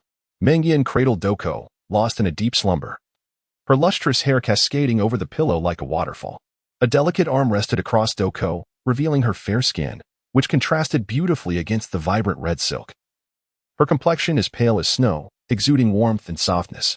Lu Haozhi swallowed involuntarily, acutely aware of the sweetness and allure concealed beneath the silk coverlet. Meng Yan slept peacefully, a faint smile gracing her porcelain-like face, seemingly satisfied with her dreams. He reached out, intending to caress her cheek. At that moment, however, Duku, who had been sleeping nearby, suddenly stirred, awakening with her bright, beady eyes fixed upon him. Lu Haozhi felt as if struck by lightning, retracting his hand immediately. Yet, he then sensed something awry. Meng Yan was his consort. What harm was there in a mere touch? The child's gaze seemed to suggest he was engaged in some mischievous act. Feeling a hint of embarrassment, Lu Haozhi realized he had no intention of behaving inappropriately in front of a child, yet this little one had thwarted his intentions on 2 occasions. Suddenly, Duku sprang up, her chubby little arms encircling Meng Yan's neck, positioning her small frame protectively in front of Meng Yan, her face brimming with vigilance as she gazed at Lu Haozhi. Though she could not articulate her thoughts, her expression seemed to convey a clear message. "Are you here to bully my mother again? We do not need you. Please leave." Under the intense scrutiny of a child, particularly his beloved niece, Lu Haozhi felt a profound sense of embarrassment and discomfort. The thought of departing was indeed unpalatable. Yet, if he chose to stay, what purpose would it serve? After a prolonged moment of hesitation, Lu Haozhi suddenly raised a finger to his lips, signaling Duku to remain silent, and gently leaned down to place a kiss upon Meng Yan's forehead. Duku, perplexed, merely stared at him with her wide, glistening eyes. Straightening his posture, Lu Haozhi removed a sachet from his waist and discreetly tucked it beneath Meng Yan's pillow before turning to exit. As he stepped outside, a self-deprecating smile crossed his face. Here he was, a sovereign of a great nation, clandestinely visiting his favored concubine's chamber, and yet he departed in such a pitiful manner. What was he truly doing? Chapter 75. Thunder and Rain. Perhaps a divine favor in recent days, Meng Yan had been tirelessly concocting medicinal remedies for her elder brother. And after stimulating the spiritual pulse once more, she found herself utterly exhausted, often sinking into a deep slumber at night. Consequently, she remained blissfully unaware of the turmoil that erupted the following day in the inner palace, where rumors swirled like a tempest. The emperor had not entered the inner palace for several days. Although he did not spend the night, his late visit to the Changchun Palace spoke volumes. In contrast, Lu's attempts to curry favor in the Yangxin Palace had backfired, leading to her downfall, while the mastermind Liang was demoted to Liang Fei, further highlighting the emperor's evident affection for the Changchun Palace. Previous rumors regarding the loss of favor of concubine Meng were swiftly dismissed in light of recent events. The Changchun Palace had once again become the epicenter of attention, with both seasoned courtiers and newly selected concubines eagerly flocking there. What does the esteemed concubine enjoy? I have it. Does she fancy scented sachets? I can craft them. The Changchun Palace buzzed with activity from dawn until dusk, leaving no moment of respite. Weary from the incessant flattery and attention, Meng Yan began to suspect that Lu Haozhi might have devised yet another scheme to torment her. Finally, in the afternoon, she managed to find a moment of tranquility, seated in the corridor, holding a sachet and lost in thought. The deep blue satin base was embroidered with a 5-clawed golden dragon, adorned with a plum blossom heart-shaped pendant. The meticulous stitching, though exquisite, bore an unmistakable mark of craftsmanship, suggesting it was a product of the Needlework Bureau. What could Lu Haozhi possibly mean by this? In the dead of night, he had slipped the sachet, which he carried with him, beneath her pillow. Such ambiguous behavior was bound to give rise to misunderstandings within the palace. Could it be that Lu Haozhi believed Liang Qingbi had caused a disturbance, and with no one left to shield Lin Yanrong, he sought to create another target? If so, who could be more suitable than Meng Yan herself? Moreover, following the storyline, even if Lin Yanrong entered the palace, Lu Haozhi's favor would not have waned immediately. After all, how else could she have conceived in her past life? The recollection of the child she could not keep stirred a sense of unease within her. The faint scent of dragon saliva and Lu Haozhi's lingering presence in the sachet only added to her turmoil. Sister, is this sachet left by the emperor? Bai Yusin's sweet voice broke through her reverie as she approached softly, bringing with her a waft of gardenia fragrance. While Meng Yan cherished the art of blending scents, Bai Yusin adored seasonal flowers and fruits. With several pots of blooming gardenias in the courtyard, she had plucked a few petals to conceal in her sleeve, enveloping herself in their delightful aroma. It is indeed left by the emperor. Meng Yan had no intention of concealing the truth from her. It was not an item of great significance, nor did it carry any scandalous implications. The emperor still holds you in high regard. In light of such significant events within the palace, and with the previous court's military affairs demanding attention, he still visited at night. Bai Yusin smiled gently. Having just heard the news from outside, Lu had been cast into the cold palace by the emperor, with all those who served before him that day, including the eunuchs and palace maids, punished and sent to the Xinqing division for hard labor. Liang was similarly demoted to Liang Fei. As for the true reason behind Lu's misfortune, it seemed only she was privy to that knowledge. It was merely a consideration of the previous court's circumstances. Meng Yan was initially reluctant to listen to this, but upon seeing Bai Yusin's astonished expression, she softened her tone. The emperor has his own judgments on whom to deal with. As concubines, we cannot recklessly speculate on the emperor's intentions regarding Lu Haozhi's schemes. Aside from the inexplicable favoritism he showed her, she could discern some of his motives. Liang Qingbi's biological father, Liang Binwu, had been a minister during 2 dynasties and now served as a prime minister, leading the civil officials.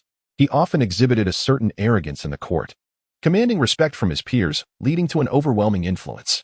Lu Haozhi had long wished to curtail this faction, but since his ascension, the regent, the unrest in the southwest, and natural disasters had all demanded his attention. Even with extraordinary talents, he could only address matters one by one. Now, demoting Liang Qingbi was merely the first step in a broader strategy, akin to unraveling a tangled thread. Meng Yan pondered these issues, her heart as calm as still water.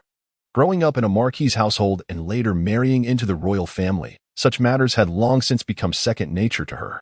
However, Liang Qingbi had not faced calamity in her past life due to her father, and even when the Liang family fell into misfortune later, Lin Yanrong had interceded, persuading Lu Haozhi to spare Liang Binwu's life and permit him to retire to his ancestral home. This life, however, would inevitably differ. Would it ultimately lead to the same destination through different paths? As Meng Yan contemplated, a sudden clarity brightened her mind. Was Lu Haozhi's clandestine visit to the Changchun Palace merely an act of benevolence towards her, perhaps to lay the groundwork for sending her brother to battle in the future? In her previous life, when her brother embarked on his western expedition, she had been consumed with worry, her eyes swollen from crying for days. Lu Haozhi had indeed kept her company in the Changchun Palace for a long time. How did that story unfold? Lin Yanrong, upon hearing the news in the Jingfu Palace, mocked Meng Guifei for her lack of understanding, deeming her to possess the heart of a petty woman. Reflecting on this, Meng Yan felt a surge of indignation. She was a woman, naturally possessing a woman's heart? Was Lin Yanrong a man? Did having a heart of stone make her more admirable? Moreover, it was her own brother who would be going to war, not Lin Yanrong's flesh and blood. Thus, it was only natural for her to be generous. Sister, you are about to crush that fragrance pouch. Bai Yusin's concerned voice broke through Meng Yan's reverie. She glanced down and found that she had tightly clenched the pouch in her hand, now crumpled. With a soft sigh, Meng Yan rose and instructed. Send word to prepare for my grooming and assemble the ceremonial entourage to the Yangxin Palace. Bai Yusin, somewhat surprised, asked, Sister, what are you going there for? Meng Yan smiled at her, naturally to express my gratitude. The blessings of thunder and rain are surely divine favor. Since he has bestowed grace upon me, I must graciously accept it and act more sensibly to avoid inciting his ire. This way, we can clarify matters now and spare ourselves the fatigue of feigned pleasantries later. After tidying up her attire and assembling the entourage, Meng Yan made her way to the Yangxin Palace. Upon reaching the entrance, Ruizhu assisted her up the steps. Rongyan, upon seeing her approach, stared wide-eyed, nearly forgetting that the Guifei had once been a frequent visitor to the Yangxin Palace. During these days of her absence, the Yangxin Palace has grown so desolate that even birds seem to have deserted it. Rongyan hurriedly approached, bowing and smiling. Your Highness, have you come to see His Majesty? Unfortunately, the Empress Dowager is inside. Meng Yan had already noticed the Empress Dowager's retinue stationed outside the palace, and she understood that with Liang Qingbi's downfall, the elderly dowager must hasten to ensure that power does not slip away from her grasp. She smiled gently at Rongyan. In that case, I shall wait here for a moment. Rongyan had somewhat grown accustomed to the amiable demeanor of the Meng Guifei and quickly led her aside. Within the Yangxin Palace, Lu Hao's expression was indifferent as he sat upon the dragon throne, listening to the Empress Dowager's incessant chatter. Your Majesty, although the Liang family has heired, she has managed palace affairs for many years. While she may not have achieved merit, she has certainly endured her share of hardships. Stripping her of her authority will inevitably cause discontent among the 6 palaces. Chapter 76. Unveiling the truth. Lu Haozhi remained non-committal, uttering not a single word. Yet the gentle tapping of his knuckles against the table betrayed his mounting impatience. The Empress Dowager Xuanhe gazed upon the youthful visage of the emperor and spoke earnestly. Your Majesty, I do not speak these unpalatable truths out of a desire to wield my age as a weapon. Throughout history, wise counsel has often been unwelcome. You occupy a position far removed from that of an ordinary patriarch. In the days of the late emperor, he favored the beautiful concubine Li, even while the empress resided in the palace. For the sake of his affection, he allowed her to manage the 6 palaces and permitted her to bear the crown prince. The proud and haughty concubine Li, with her own son, grew increasingly ambitious, which ultimately led to calamity. As a sovereign, one must not act solely based on personal inclinations. Her words served as a poignant reminder to Lu Haozhi of the perils associated with the past. The birth mother of Crown Prince Lu Chengyuan, Lady Yang, was once a princess offered by a small northern tribe, who entered the palace as a mere noblewoman. Her beauty, grace, and ability to captivate through song and dance won her the late emperor's favor, allowing her to give birth to the crown prince before the empress, earning her the title of concubine Li. During her rise to favor, she regarded all with disdain, even dismissing Lu Haozhi's own mother, the empress. It was only later that Lu Qingyuan devised a treacherous plot with bows and crossbows, intending to assassinate the crown prince and usurp his position, leading to his demotion to commoner status. In her desperation to save her son, concubine Li brazenly intruded upon a meeting between the late emperor and his ministers, vehemently accusing them of plotting against her and her child. This bold act nearly humiliated the late emperor, turning the imperial family into a subject of ridicule among the court. His wrath was swift. He stripped concubine Li of her title, reducing her rank from consort to a mere noblewoman, and within a month, she was demoted 5 ranks, ultimately relegated to the lowest status of a palace maid. Lady Yang, unwilling to accept her fate, cursed the emperor, empress, and crown prince day and night from within the confines of the south 3 quarters, until her practice of witchcraft was revealed, leading to her execution. The Empress Dowager, recalling this tale, subtly warned Lu Haozhi against the perils of excessive favoritism towards Meng Yan, lest he repeat the tragic fate of Lady Yang. Furthermore, she reminded him of the arduous journey he and the Empress Dowager had once traversed together in the face of Lady Yang's arrogance. These words drifted from the Yangxin Palace, reaching Meng Yan's ears. She raised her delicate brows and smiled serenely. The old dowager was indeed a seasoned figure in the harem, masterfully veiling her insinuations while provoking reflections that inevitably cast shadows upon Meng Yan herself. Both concubine Li and concubine Ming held the same title of noble consort. What Lu Haozhi would think remained uncertain. Nonetheless, he was aware that the Empress Dowager had once saved his life. In his previous existence, he had held her in great esteem. The last incident at Yonghe Palace had seen him speak somewhat brusquely, though that was provoked by Liang Qingbi's prior disrespect. Your Majesty. It seems the Dowager has come with ill intent, Ruizhu murmured quietly from the side. This old Dowager truly knows how to stir up trouble, even at her age. She still meddles in the affairs of the younger generation. The incident at Yonghe Palace was also exacerbated by her interference. Had she not muddied the waters, it would not have escalated to such a degree. Meng Yan smiled faintly, remaining silent, firmly believing that Lu Haozhi would not trouble her at this moment. After all, he was relying on her brother to go into battle for him. Your Majesty, you currently have no heirs. If the Crown Prince and the First Prince are not the same, it could lead to a succession crisis in the future. The voice of the Empress Dowager Xuanhe echoed from within the palace. Meng Yan listened, feeling a yawn creeping up on her. The old woman truly worried too much. She would never bear Lu Haozhi's child. Is the Empress Dowager particularly concerned about my heirs? Lu Haozhi's tone was notably cold. The Empress Dowager Xuanhe smiled lightly. As the Empress Dowager of the Great Zhou, having served the late emperor throughout his reign, it is only natural for me to worry for your Majesty and consider the stability of the realm. Before she could finish her sentence, Lu Haozhi interjected, then, who does the Empress Dowager believe I should allow to bear the Crown Prince? This, how could I dare? The Emperor's question left the Empress Dowager speechless. How could she presume to comment on the lineage of the heir? She had merely intended to subtly persuade him to diminish Meng Yan's standing in his heart, never expecting to be rendered utterly speechless by Lu Haozhi's direct inquiry. Were you not just advising me earnestly? Lu Haozhi's thin lips curved slightly, his lazy tone laced with a hint of coldness. Observing the Emperor's stern expression, the Empress Dowager realized that her previous words had genuinely angered him. Regardless of any past favors, she was merely an Empress Dowager, not his biological mother. How could she presume to lecture him as if she were a senior? The Empress Dowager's complexion paled slightly as she sighed. Your Majesty, I speak only from the heart. If you truly find my words tiresome due to my age, then I shall take my leave. After this statement, she slightly bowed. Supporting herself on the hand of the palace maid Yunk, and slowly made her way out. Lu Haozhi regarded the figure of the Empress Dowager with an indifferent expression. This old woman, despite her age, still meddled in matters concerning the Crown Prince. Were it not for past affections and the late Empress's face, he would have long since sent her to the southern palace to enjoy her old age. The moment the Empress Dowager turned away, the look of sorrow on her face vanished, replaced by a faint smile of satisfaction. What did it matter if the Emperor was displeased?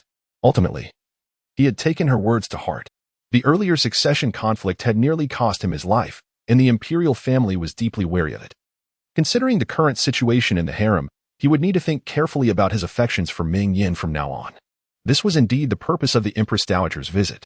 As she stepped through the threshold, she unexpectedly encountered Meng Yan. Meng Yan smiled gently, curtsied, and said, Your servant greets the Empress Dowager, wishing you peace. The Empress Dowager, unaware of how long Meng Yan had been there, assumed she had not heard the earlier conversation and feigned nonchalance, her face blooming with warmth. I was just speaking of you to the Emperor. You have arrived at the right moment. The Emperor has been busy with state affairs lately, appearing weary and in low spirits. You possess a knack for pleasing him. It would be good for you to alleviate his worries. This remark, however, was merely another veiled jab at her for using her beauty to captivate the Emperor. Meng Yan's delicate lips curled slightly, as the Empress Dowager remarked, serving the Emperor and alleviating his burdens is indeed the duty of a consort. I have heard that in the days of the late Emperor, the Empress Dowager often maintained a demeanor of humility, mastering over a dozen exotic dances solely to elicit a smile from the sovereign during moments of leisure. Such devotion, I find myself utterly unable to match. When a younger generation openly unveiled the secrets of my past, the Empress Dowager's face flushed with modesty, and after a brief, awkward smile, she gracefully departed. Meng Yan suppressed her cold smile, restoring her usual composure as she stepped into the palace. Chapter 77. The rarity of unattainability. After a heated exchange with the Dowager Empress Xuanhe, Lu Hao's mood was far from pleasant. Upon receiving the announcement from Rongan, he took a moment before finally uttering, "Let her come in." Rongan stepped out to convey the message, and shortly thereafter, Meng Yan entered the hall. She was adorned in a deep blue robe adorned with a crane motif and flowing sleeves, complemented by a long skirt of light gray water ripple pattern delicately edged with silver threads. Her hair was meticulously arranged in a neat circular bun at the back of her head, adorned with a crown of emerald and 7 treasures. Her makeup was subtle, with only a hint of crimson on her lips, presenting an air of dignified elegance. Lu Hao was seldom privy to such a refined appearance from her. Meng Yan, known for her vibrant beauty and penchant for flamboyant attire, had recently altered her style, leaning more towards gentle and graceful ensembles. This particular attire, however, had a charm that was rarely seen outside of grand festivities. As she glided forward with delicate steps, the folds of her skirt swayed gracefully, the silver threads shimmering like rippling water. "Your servant pays her respects to your majesty. May the emperor live long," she said, her light voice echoing in the Yangxin hall. Yet, after an extended silence, the emperor's voice did not respond, causing her heart to flutter with apprehension. She recalled the Dowager Empress's insinuations. Uncertain of how much Lu Hao had absorbed. "Rise," the emperor's voice finally resonated after a brief pause. "Did you hear everything?" As Meng Yan stood upright, she was taken aback by Lu Hao's inquiry. After a moment of contemplation, she replied cautiously, "I have just arrived. I heard from eunuch Rong that the Dowager Empress was conversing with your majesty, so I dared not intrude and waited outside the hall." Her words were deliberately ambiguous. She neither confirmed nor denied having overheard the conversation, nor did she specify her arrival time, leaving ample room for interpretation. When had she become so cunning? In the past, she would speak her mind freely before him, and given the Dowager Empress's veiled remarks, she would have typically made a scene by now. Reminiscing about her recent transformation and recalling that peculiar dream from a few nights prior, an inexplicable anxiety surged within him once more. Lu Hao, raised on the teachings of sages and mentored by the most esteemed scholars of the time, had always dismissed notions of prophetic dreams and supernatural omens as mere folly. Yet, that dream persistently haunted his thoughts, leaving him restless during discussions with court officials in recent days. Observing Meng Yan's distant demeanor and her elusive attitude, he furrowed his dark brows in concern. "Come closer and speak to me," he commanded. Though Meng Yan was initially taken aback and instinctively inclined to refuse, the emperor's decree left no room for dissent. She stepped forward, halting a few paces away from Lu Hao. "If your majesty has any commands, I am here to listen." With a swift motion, Lu Hao drew her nearer, enveloping her in his fragrant embrace. Startled, Meng Yan instinctively attempted to break free, only to realize the formidable strength of the man. She paused, reminding herself of his imperial status. Lu Hao lifted her gently onto his knee, furrowing his brow as he remarked, "Why have you grown so thin again? Is the cuisine from the imperial kitchen not to your liking? Has the chef in your modest kitchen been neglecting his duties lately?" With a sudden smile, he remarked, "I recall your fondness for the delicate pastries of Jiangnan. Recently, we have welcomed a group of Suzhou imperial chefs to the palace. Shall I assign one to your residence to attend to your culinary needs?" Was Lu Haozhi showering her with affection? Meng Yan was filled with doubt. Had this been before her previous life, when Lin Yanrong entered the palace, it would have been understandable, for she was then the favored consort Meng. Yet now, their relationship was far from harmonious. They had quarreled not long ago. What merit did she have to receive his favor? As her thoughts turned, Meng Yan began to comprehend. Lu Haozhi was likely laying the groundwork for the news he was about to share regarding her brother's expedition. According to her memories from her previous life, this was merely a matter of days away, and perhaps he sought to soften her before broaching the subject by presenting her with sweet tokens. Lowering her gaze, she offered a faint smile. "Your Majesty's kindness is deeply appreciated.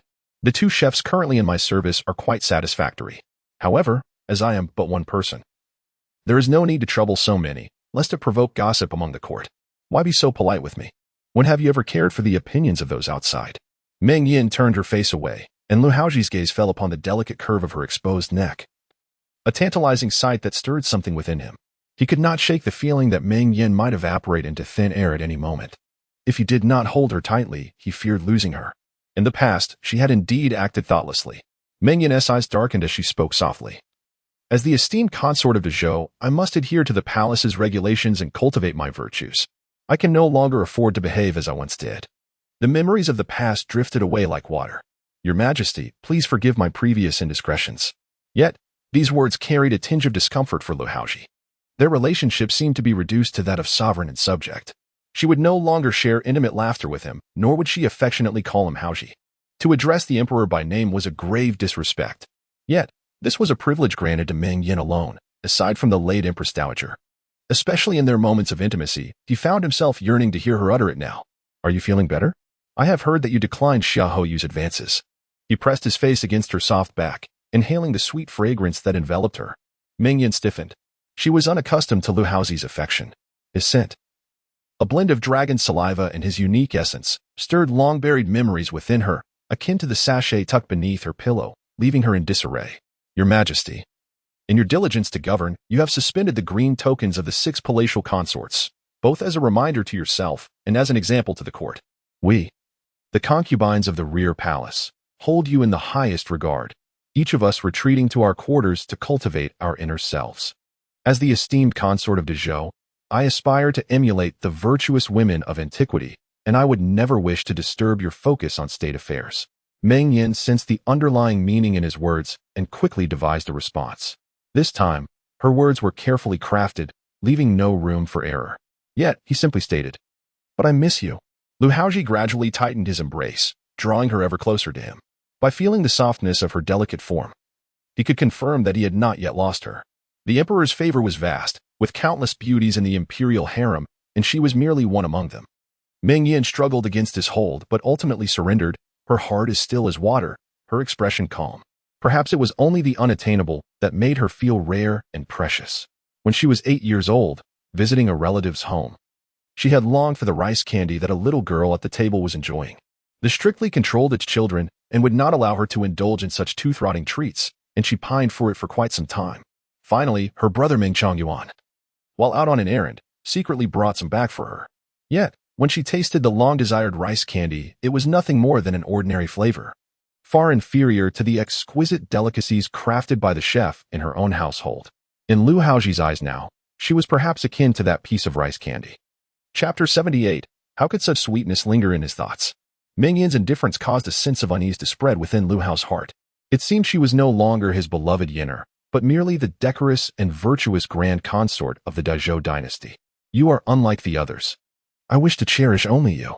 Anxiously, Lu Hao spoke without thinking. Was it only a fleeting desire to indulge her? Meng Yan smiled faintly, remarking that if the emperor spoke thus, the ladies of the harem would surely weep in despair. In the past, she had been willful and unruly, but she no longer wished to be the villain. Peace in the harem was far more desirable than discord among the 6 palaces, especially Lin Yanrong. If she were to learn of the current situation, would she not wish to devour her whole? Lu Hao dismissed such thoughts, suddenly recalling something. A smile graced his lips as he remembered the Dowager Empress mentioning that he had reigned for 5 years, yet his lineage remained barren. For the sake of the Dezhou's stability, it was indeed time for him to propagate his heirs. As the grand consort, it was Meng Yan's duty to alleviate his worries. Meng Yan nodded slightly, acknowledging the emperor's words. The continuation of the royal lineage was indeed the responsibility of the consorts. Fortunately, the recent selection had just concluded, and the harem was abundant. Once the emperor's busy schedule settled, she would arrange for new consorts to attend to him, along with the previous ones. Rest assured, most of the consorts are young and in their prime for bearing children. Within a year or so, there will be news. Propagating heirs? Such a task was simple enough for her to manage. Are you truly willing to push me towards another? A flicker of anger stirred within Lu Hao. He had been quite clear, yet she still seemed oblivious. I wish for children with you. Whether willing or not, one must be willing. To be unwilling would only invite trouble. Meng Yan sighed softly, realizing she had never before noticed how difficult Lu Hao was to please.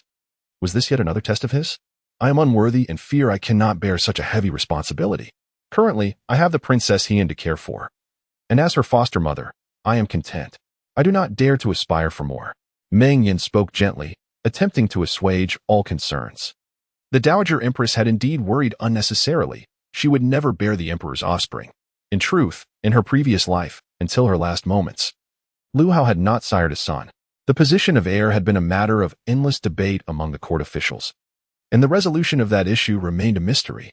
Perhaps, after her demise, Lin Yanrong ultimately bore him a successor. Feeling somewhat weary of this exchange, Meng Yan withdrew the fragrant pouch Lu Hao had left by her pillow and placed it upon the desk, conveying her intent.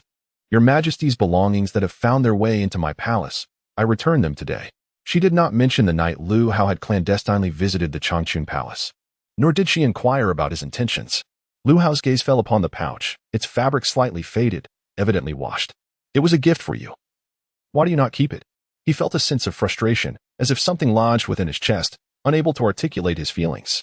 Such items, left in my palace, are inappropriate. Your Majesty's kindness is overwhelming. I cannot accept it. Another round of reasonable and dutiful words. Lu Hao's expression darkened, his eyes growing cold as he said, If you do not cherish it, then burn it. Why bring it back? In the past, they exchanged numerous tokens of affection.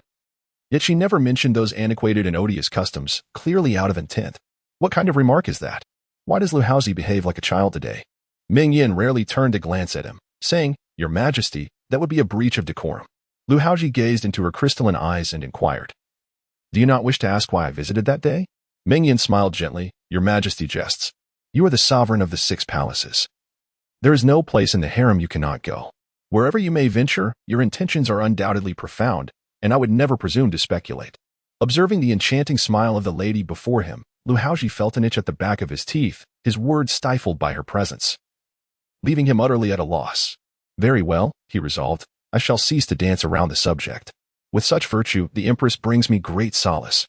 He regarded her with a measured tone. "I have been exceedingly occupied of late, burdened with late-night affairs, and it has proven inconvenient to be without a companion at my desk. Henceforth, I decree that the empress shall accompany me in the Yangxin Hall, and this is non-negotiable." Meng Yan was taken aback. Lu Haozhi had never favored his consorts by his side during nocturnal deliberations, as his nighttime matters often concerned military affairs.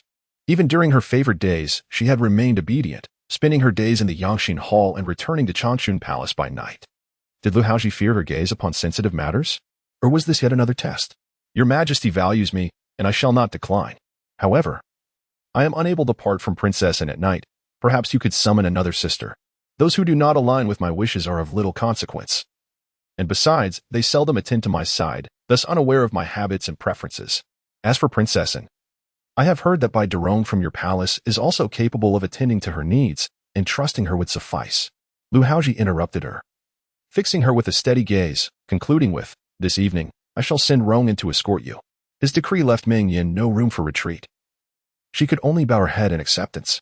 Lu Haozhi's intentions were clear, and she was no naive girl oblivious to the ways of the world. Yet, did he truly long for her with such fervor as to break all prior customs? She could not recall him ever having done so. As she remained silent, her head bowed, appearing dutiful, Lu Haozhi smiled gently and pressed a soft kiss upon her porcelain-like skin. "Come to me. I have missed you." It had been far too long since they had shared such intimacy. Meng Yan remained quiet, her gaze lowered, lost in thought. Upon exiting the Yangxin Hall, the cool breeze swept away her previous heat, and she beheld the smiling faces of Rong and the barely restrained laughter of Ruizhu, prompting a sigh from Meng Yan. What was the purpose of her visit to the Yangxin Hall, aside from returning the fragrant sachet? There had been no mention of her brother's expedition. Ultimately, she was left embroiled in complications. As she journeyed in the palanquin towards Changchun Palace, Meng Yan remained silent, contemplating her strategy. Perhaps, if she were to satisfy him just a little, letting him know that the sweet rice candy was not all that delightful, he would cease his relentless pursuit. But why should she concede? Why should she suffer? In the evening, as she entered the heart-nurturing hall to serve Lu Haozhi, the more she attended to him, the closer she seemed to draw to her own demise. Is Ruizhu and the several masters of Baohua Hall still in the palace? Ruizhu, perplexed, responded, "Your Highness, the several nuns are residing in the back hall and have not left the palace."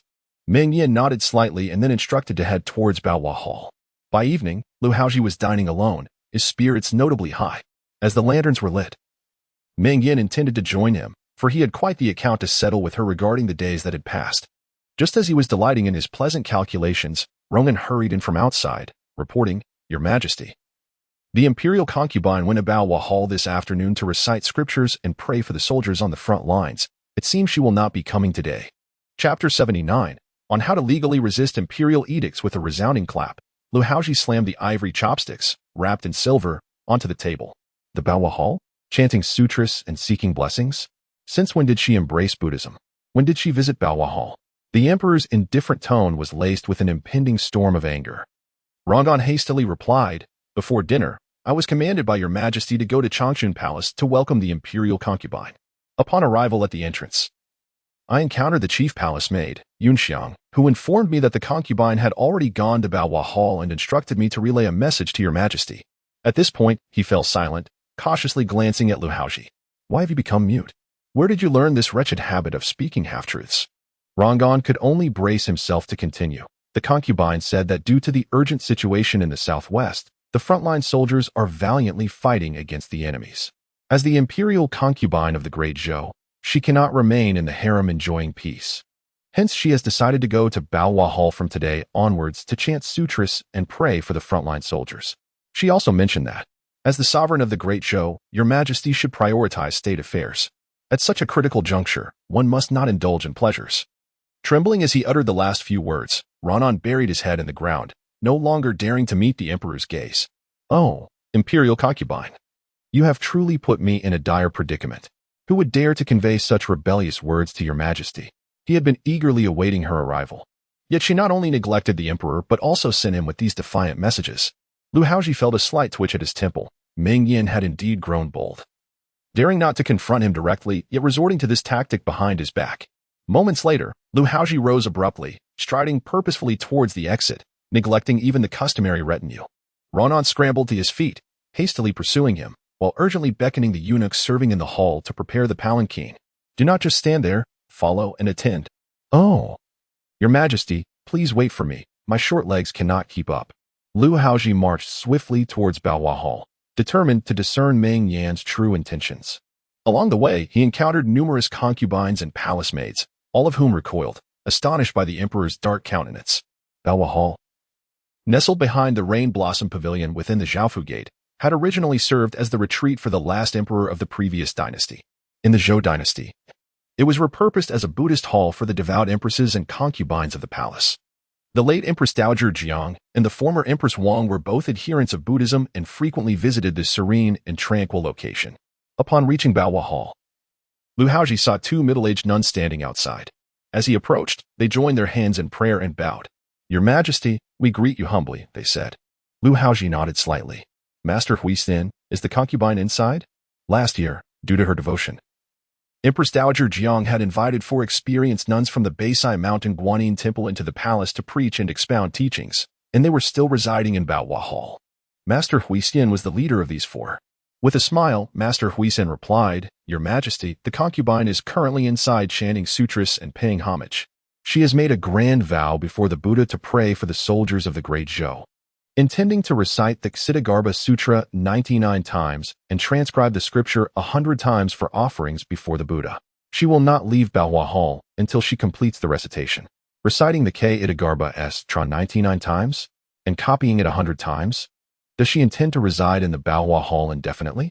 Who will manage the affairs of her court, care for Princess An, and who will soothe his long, solitary nights? I must see the noble concubine. The venerable Master Huixin dared not obstruct him and stepped forward to open the palace door. Lu Haozhi approached the threshold and indeed found Meng Yan kneeling on a mat before the Buddha, clasping a string of rosewood prayer beads, her eyes closed in earnest recitation. The atmosphere was solemn, infused with the fragrant essence of sandalwood. Meng Yan had washed away her makeup and removed the jeweled adornments from her hair, revealing her natural beauty. Her fair and delicate face imbued with a sense of solemnity, reminiscent of a celestial maiden descended to the mortal realm, or a devout believer wholly absorbed in the Buddhist teachings. This scene was enough to extinguish all fervor within him. Lu Haozhi gazed at her raven-like hair bun and her slender, straight back, rendered momentarily speechless. The questions he had intended to pose evaporated into thin air. She had returned to Sachet and come to this place. Her intentions could not have been clearer. He could hardly believe that she truly held faith in such trifling matters. Very well, Lu Haozhi suddenly declared, to have such a virtuous consort in our Great Zhou is indeed my fortune. He commanded that 10 blocks of ink, 5 sheets of rice paper, and 4 brushes be retrieved from the treasury for the noble concubine's use in copying scriptures. With that remark, he turned and departed. If she wished to remain here, then let her do so. Was he to beg her for her presence? Roland glanced around, momentarily stunned, before hurrying after the emperor. The noble concubine had certainly offended his majesty, and even in a fit of temper, such an act was unwarranted.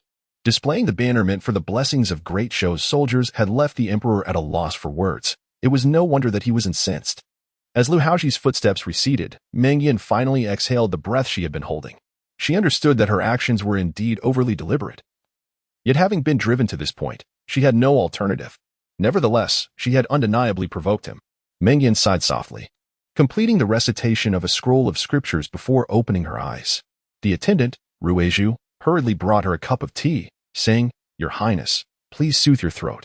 Meng Yan accepted the cup and drank deeply, then quietly inquired, Is the Changchun Palace well? Ruizhu nodded, Everything is fine. With the White Master overseeing, you need not worry. Meng Yan lowered her gaze, steadying herself by holding on to Ruizhu's arm as she rose. Bai Yusen had intended to accompany her, but Meng Yan expressed uncertainty about how long she would remain in the Baohua Hall. The Changchun Palace could not be left unattended, and Duku also required care, which convinced her to relent. Bai Yusen, with her meticulous thoughts and calm demeanor, felt secure in trusting the Changchun Palace to Meng Yan. Master Huixian entered from outside, paying her respects, and the two sat across from each other on their chairs to converse. After observing Meng Yan for a moment, Master Huixian smiled and said, "I have a matter to discuss, and I hope the noble concubine will not take offense." Meng Yan, aware that this master was a seasoned nun with considerable spiritual attainment and held in high regard by the Empress Dowager, replied earnestly, "Please speak freely, Master, before the Buddha. I am but a mere grain among countless beings." The venerable Master Huixian remarked that when the impoverished nun entered the palace last year, she had the opportunity to catch a glimpse of Her Majesty. At that time, the presence of a dark line upon Her Majesty's countenance seemed to portend ill fortune. However, upon this day, she observed that this ominous mark had vanished, signaling a future of unimpeded paths ahead. It is her fervent hope that Her Majesty will engage in virtuous deeds and remain steadfast in her original intentions, for such aspirations are bound to flourish and bear fruit. As for her own desires in this lifetime, they are but the well-being of friends and family and a peaceful old age. Meng Yan smiled faintly, finding some meaning in these auspicious words. When Lu Haozhi returned to the Yangxin Hall, the dishes laid upon the table had long since cooled.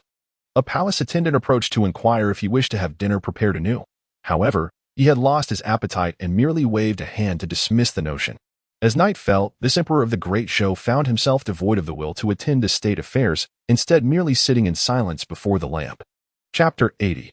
The one desired above all rose and stood outside the hall, the gentle breeze sending a chill down his neck. He lingered for a moment, reflecting on the events of the day, feeling an inexplicable discomfort. His disciple, Xiao Tang, approached with a mischievous expression and inquired, "Master, is it true that the favored concubine has become a nun?" Rowan was taken aback and swiftly slapped him on the head, exclaiming, "You insolent rascal! Have you lost your patience to the point of gossiping about Our Lady? Where did you hear such nonsense? How could the favored concubine possibly renounce her status?" Xiao Tang scratched his head, looking quite aggrieved. "It's all over the outside world. They say this afternoon she left the Yangxin Hall and rushed into the Baohua Hall to receive the precepts from several abbesses. They say she has already begun chanting scriptures. And it sounds quite credible." Rowan muttered under his breath, "Such drivel. She is the esteemed favored concubine, the emperor's woman. How could she leave her home? She is merely going to the Baohua Hall to recite scriptures and pray for the soldiers on the front lines of the Great Zhou. I must tell you, the emperor has been in a foul mood these past few days. Be cautious, for if these words reach the emperor's ears, you may find your tongue severed." After dismissing his disciple, Rowan sighed deeply. It had been many days since the favored concubine had engaged with the emperor. Even if it were merely a matter of pouting and throwing a tantrum, it should have come to an end by now. Rowan racked his brain, unable to fathom what had recently displeased the emperor in the eyes of the favored concubine. At this rate, it seemed she truly intended to ignore him completely. Turning back, he noticed the dim light within the hall and decided to enter to trim the wicks and wax.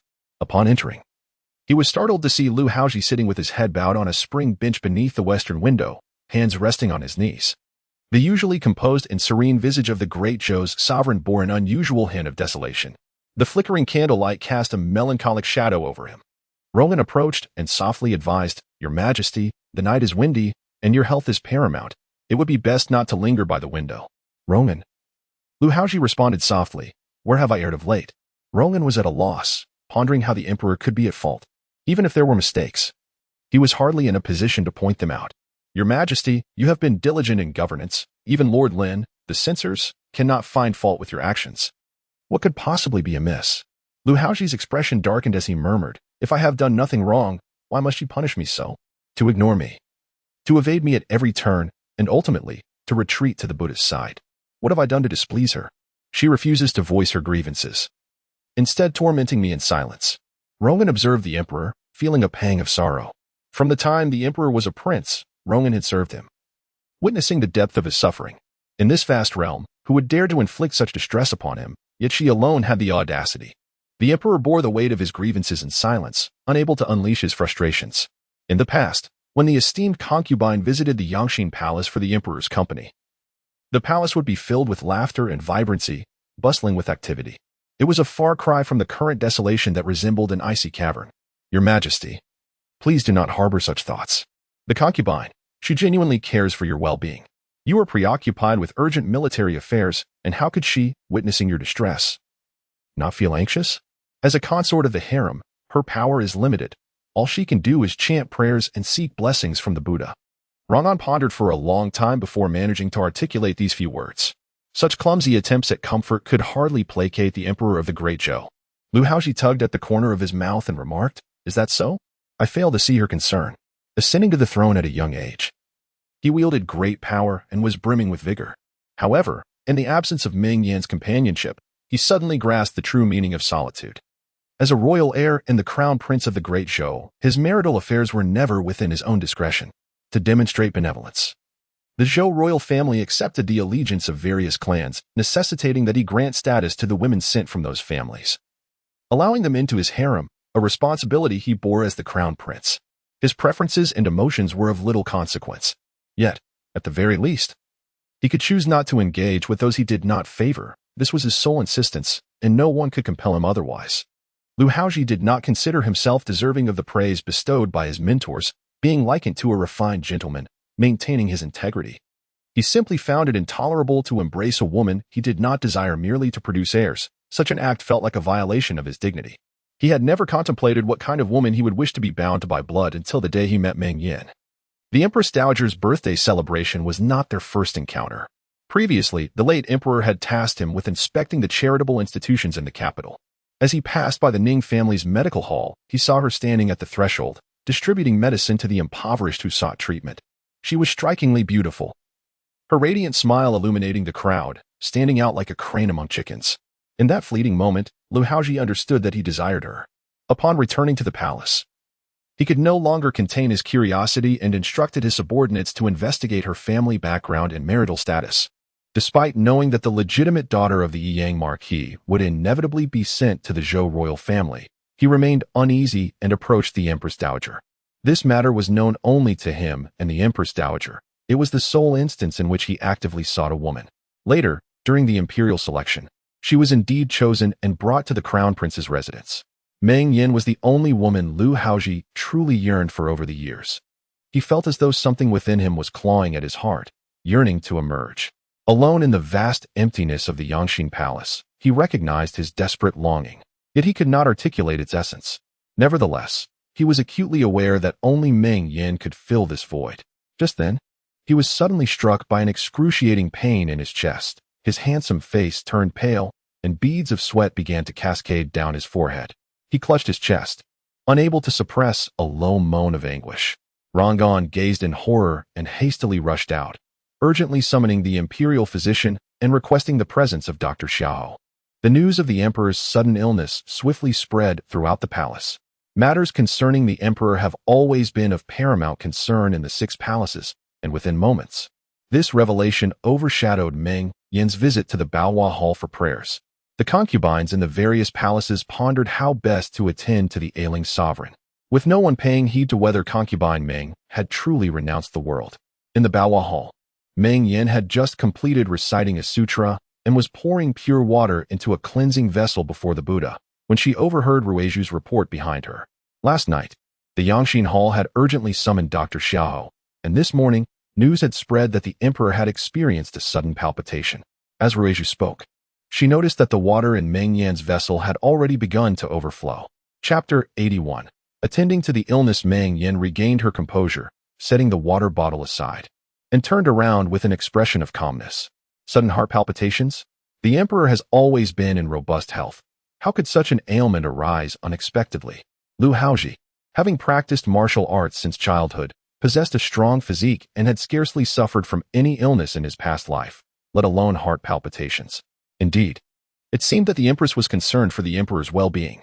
Ruizhu pondered this and responded, unaware that early this morning, Gonggong Rongan had dispatched Xiao Tang to Changchun Palace to convey the news that the emperor had experienced heart palpitations the previous night. Meng Yan settled into a jujube chair, contemplating for a moment before inquiring, "If Dr. Xiao has been summoned, what did he conclude?"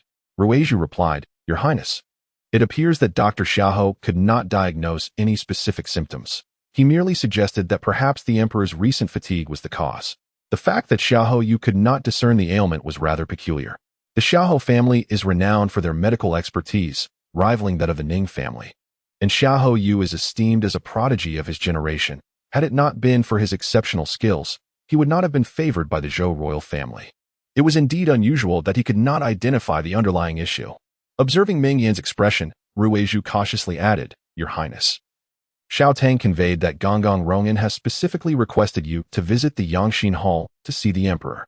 Meng Yan fell silent. She had sought refuge from him here in Baohua Palace, and now, barely a day later, this matter had arisen. According to protocol, as a noble consort, she was indeed obliged to attend and tend to the emperor's illness. However, why had Rongyan come to summon her personally? After a moment's thought, she inquired, "Can others go?" Ruizhu responded, "Concubine Liang remains in confinement and cannot attend. The Xian consort, Yun Pin, and Lady Zhao have already hurried over upon hearing the news, while the others are of too lowly rank to be required."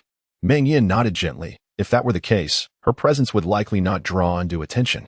With Lu Haozhi unwell, he would presumably lack the energy to entangle her in his affairs. Thus, Meng Yan first returned to Changchun Palace to change her attire before proceeding to Yangxin Hall. Upon her arrival at the hall's entrance, she noticed 3 sedan chairs waiting at the steps. A glance confirmed that they belonged to the Xian consort, Yun Pin, and Lady Zhao. Roman had been waiting outside the hall, neck stretched like a crane, and upon spotting her, he hastily approached. "Your Highness, you have finally arrived," he exclaimed. Meng Yan acknowledged him with a nod and casually inquired, "How is the emperor? How could he suddenly fall ill?" Roman recounted the events of the previous night in detail, adding, "Your Highness, please do not blame this humble servant for speaking out of turn. The emperor has been working tirelessly on state affairs, often through the night. Last night, he shared many heartfelt words with me, all of which were filled with concern for you."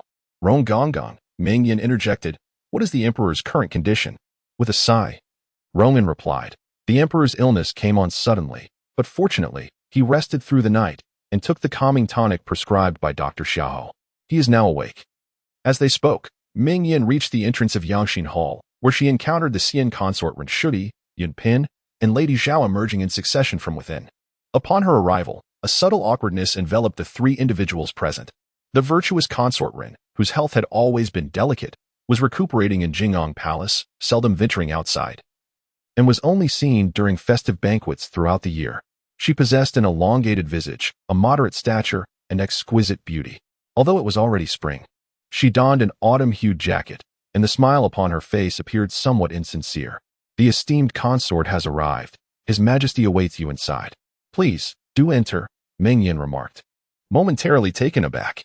According to protocol, shouldn't the care of the ailing emperor fall upon the palace's concubines? Why then were they present? Her inquiry elicited a more pronounced discomfort among the others, particularly from Ren Shui, who remained relatively composed. Consort Zhao, without hesitation, retorted, "Had we known the esteemed consort would be here, we would not have come. His Majesty is weary of our presence and would prefer to await the esteemed consort alone." Her words were laced with veiled sarcasm, and her tone was rather brusque, causing Yun Pin to instinctively distance herself from Zhao. Ruizhu raised an eyebrow, ready to admonish her. How audacious of consort Zhao, who had long been neglected and held a low rank, to speak so boldly to her superior. Yet Meng Yan interjected calmly, "The emperor is unwell, and consort Zhao dares to raise her voice before the hall of nurtured hearts. Are you not concerned about disturbing the emperor's recovery? Kneel below for an hour and reflect upon your indiscretions. It would do you well to temper that impetuous nature." Having said this, she paid no further heed to the remaining individuals and stepped gracefully across the threshold. Zhao Chunfang, a sycophant of Liang Qingbi, typically scuttled away upon seeing Meng Yan, but now found the audacity to bark at her. It seemed her recent kindness had emboldened them. Ren Shui smiled softly, taking the hand of a palace maid as she proceeded, for she seldom involved herself in palace intrigues. Fearing association with her, Yun Pin hastily departed, leaving only Zhao Chunfang, who, witnessing the haughty demeanor of Rongyan, reluctantly knelt at the steps as punishment. As Ren Shui ascended the palanquin towards Jingyang Palace, the headmaid, Hong Yu, remarked, "Your Highness, I have heard rumors that the esteemed consort has recently altered her demeanor, no longer exhibiting her former arrogance. Yet, upon witnessing her today, it appears the rumors are not entirely trustworthy. she still embodies that same attitude. In your presence, she offered no inquiries and proceeded to punish consort Zhao, demonstrating a blatant disregard for propriety. Leaning back against her seat, Rinshudi replied nonchalantly, as the foremost among the four consorts. I have no jurisdiction over whom she chooses to discipline. Furthermore, the Emperor's favoritism grants her the right to such pride.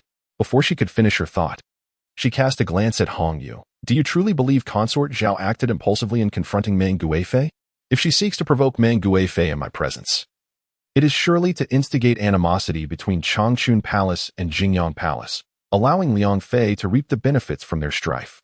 Truly a loyal hound. Even now seeking to assist Liang Fei's resurgence. Hong Yu murmured, Your Highness possesses keen insight and does not fall into the traps of others. Yet, I still feel it unjust. You, despite your ailing health, come to serve, and the Emperor scarcely acknowledges you, urging you to return and rest. In the Imperial harem, it is not solely consort Meng who holds the Emperor's favor. Ren Shuyi was rendered speechless, eventually managing a self-deprecating smile after a considerable pause. Perhaps the Emperor does not share such a sentiment. As Meng Yan entered the Yangxin Palace, she was immediately struck by the heavy scent of medicine that permeated the air. Her brow furrowed gently, for it seemed that Lu Haozhi was indeed quite unwell. Stepping lightly into the inner chamber, she beheld the sovereign reclining upon his bed, his eyes firmly shut, and his breathing deep and prolonged, as if he had succumbed to slumber. On Lu Haozhi's refined visage lingered a pallor, a clear testament to the toll taken by the sudden illness of the previous night. His dark, elegant brows were relaxed, and his pale lips were pressed into a thin line. In this state of repose, the once mighty ruler appeared stripped of his regal bearing, resembling an ordinary young gentleman. Chapter 82. So you do care for me. Meng Yan had been a concubine for many years, yet she had seldom witnessed the sleeping visage of Lu Haozhi. Regardless of the passionate nights they shared, Lu Haozhi would invariably rise at dawn to attend court or engage in discussions with his ministers. The notion of the emperor neglecting the morning court was utterly foreign to him. The censors and officials could criticize her for her dominance within the imperial harem and her years of childlessness, but they could not accuse her of enchanting the emperor or disrupting the governance, and the reason lay in this very fact. However, the vigorous and robust sovereign unexpectedly fell ill one night. As she gazed upon Lu Haozhi, who lay on the bed looking somewhat weak, Meng Yan felt a twinge of surprise. During her previous companionship with him, she had periodically checked his pulse, never detecting any chronic ailment. How could he suddenly suffer from palpitations? Moreover, even Xia Houyu was unable to diagnose the issue, having studied medicine since childhood. Meng Yan naturally harbored curiosity about such perplexing ailments, but regrettably, she could no longer attend to patients after entering the palace. Observing Lu Haozhi in deep slumber, she quietly approached and placed her hand upon his pulse. Upon examination, she found his pulse steady, with only a hint of restlessness, but otherwise unremarkable. Meng Yan felt perplexed. If it were an acute illness, how could it dissipate so swiftly, leaving no trace? Just as she intended to withdraw her hand, Lu Haozhi unexpectedly reversed his grip and clasped her hand tightly. Startled, she composed herself and inquired, So, Your Majesty, you are awake. I have been awake all along. Lu Haozhi replied, his dark, profound eyes fixed upon her. Otherwise, you would not have come closer. The thought that he might be feigning illness flickered in her mind, but she quickly dismissed it. Lu Haozhi was not so trivial as to create such a ruckus merely for a concubine. Since the emperor was ill, he ought to rest properly and refrain from such antics. As Meng Yan spoke, she attempted to withdraw her hand, yet he held it firmly. Even in sickness, you possess such strength. You are lecturing me, Lu Haozhi said with a faint smile, the dry skin of his lips betraying the presence of blood. Observing this, Meng Yan turned to see a small redwood table beside the bed bearing a teapot and cup, and she wished to pour him some water. However, Lu Haozhi would not release her, leaving her no choice but to pour a cup of water with one hand and bring it to his lips. Your temper is increasingly childlike. Lu Haozhi turned on his side, drinking the tea in one go before lying back down to gaze at her. So you do care for me? Meng Yan's cherry lips trembled slightly as she responded, You are the Emperor of Dezhou, and I am the noble concubine of Dezhou. This is merely my duty. Yenner, must you insist on this? Lu Haozhi's voice was heavy. The sudden pain in his chest from the night before still left him feeling somewhat frail. The illness had struck fiercely, nearly bringing him to the brink of death. He had urgently summoned Xia Houyu to the palace for a night examination, even resorting to potent painkillers like belladonna, yet to no avail. It was only at dawn that he gradually began to recover. Now, reflecting on it, he still felt a lingering fear, coupled with an odd sense of strangeness. He seemed to have experienced such heartache before, and not just once, yet from the moment he began to recall, he had never endured such a fierce affliction. Your Majesty, I am merely fulfilling my duties. Meng Yan was at a loss for words. She increasingly found it difficult to comprehend Lu Haozhi, uncertain of his desires and intentions. I am in this woeful state, and you cannot even utter a kind word. Lu Haozhi shifted slightly towards her, his tone tinged with reproach. This illness of mine has arisen from longing for you. His words were half jest, half earnest. Last night, consumed by thoughts of her. The excruciating pain had surged upon him like a tidal wave, interrupting his musings. Yet, amidst the torment of his ailment, he was determined that she could no longer hide in the Baohua Palace. When the emperor fell ill, it was customary for her to attend to him. Thus, this morning, he had dismissed all concubines who came to offer their service, eagerly awaiting her arrival. As expected, she appeared outside the Yangxin Hall. He overheard the minor commotion at the palace doors with clarity. He had completely forgotten when that insignificant Lady Zhao entered the palace, but in front of the crowd. Her audacity to confront the favored consort warranted reprimand. Nevertheless, Lu Haozhi felt she had spoken a profound truth. Aside from Yan, he wished to see no one else. Watching her pour tea for him, he felt this illness had been worthwhile. Meng Yan found herself speechless. Lu Haozhi was not one to indulge in sweet nothings. Even in their better days, he merely rewarded her with lavish gifts or entrusted Rong to convey tokens of affection. As Xia Houyu entered the inner hall with a bowl of medicinal soup, he was taken aback to see the familiar graceful figure standing before the emperor's couch. His heart fluttered slightly, nearly causing him to spill the contents of the tray, but he steadied himself and stepped forward. Your Majesty, Your Highness, the medicine is ready. Xia Houyu said with utmost respect, concealing his thoughts beneath a composed demeanor. Meng Yan tilted her head, glancing into the bowl, with just a gentle whiff. She recognized the blend of dozens of calming herbs, skillfully combined, a testament to a master's craftsmanship. However, this concoction could only serve as a regular tonic, and the true nature of Lu Haozhi's illness remained a mystery, rendering targeted treatment impossible. Lu Haozhi frowned, set it aside. I've already consumed several bowls of bitter broth tonight. He intended to say he was feeling much better, but the words faltered on his lips as he glanced at Meng Yan. If he claimed to be well, would she retreat back to the Baohua Palace? Meng Yan appeared not to have heard him, lost in contemplation of an exquisite jade vase adorned with double dragons. Xia Houyu urged, Your Majesty, bitter medicine is beneficial. Your illness is severe, and you must not shy away from treatment.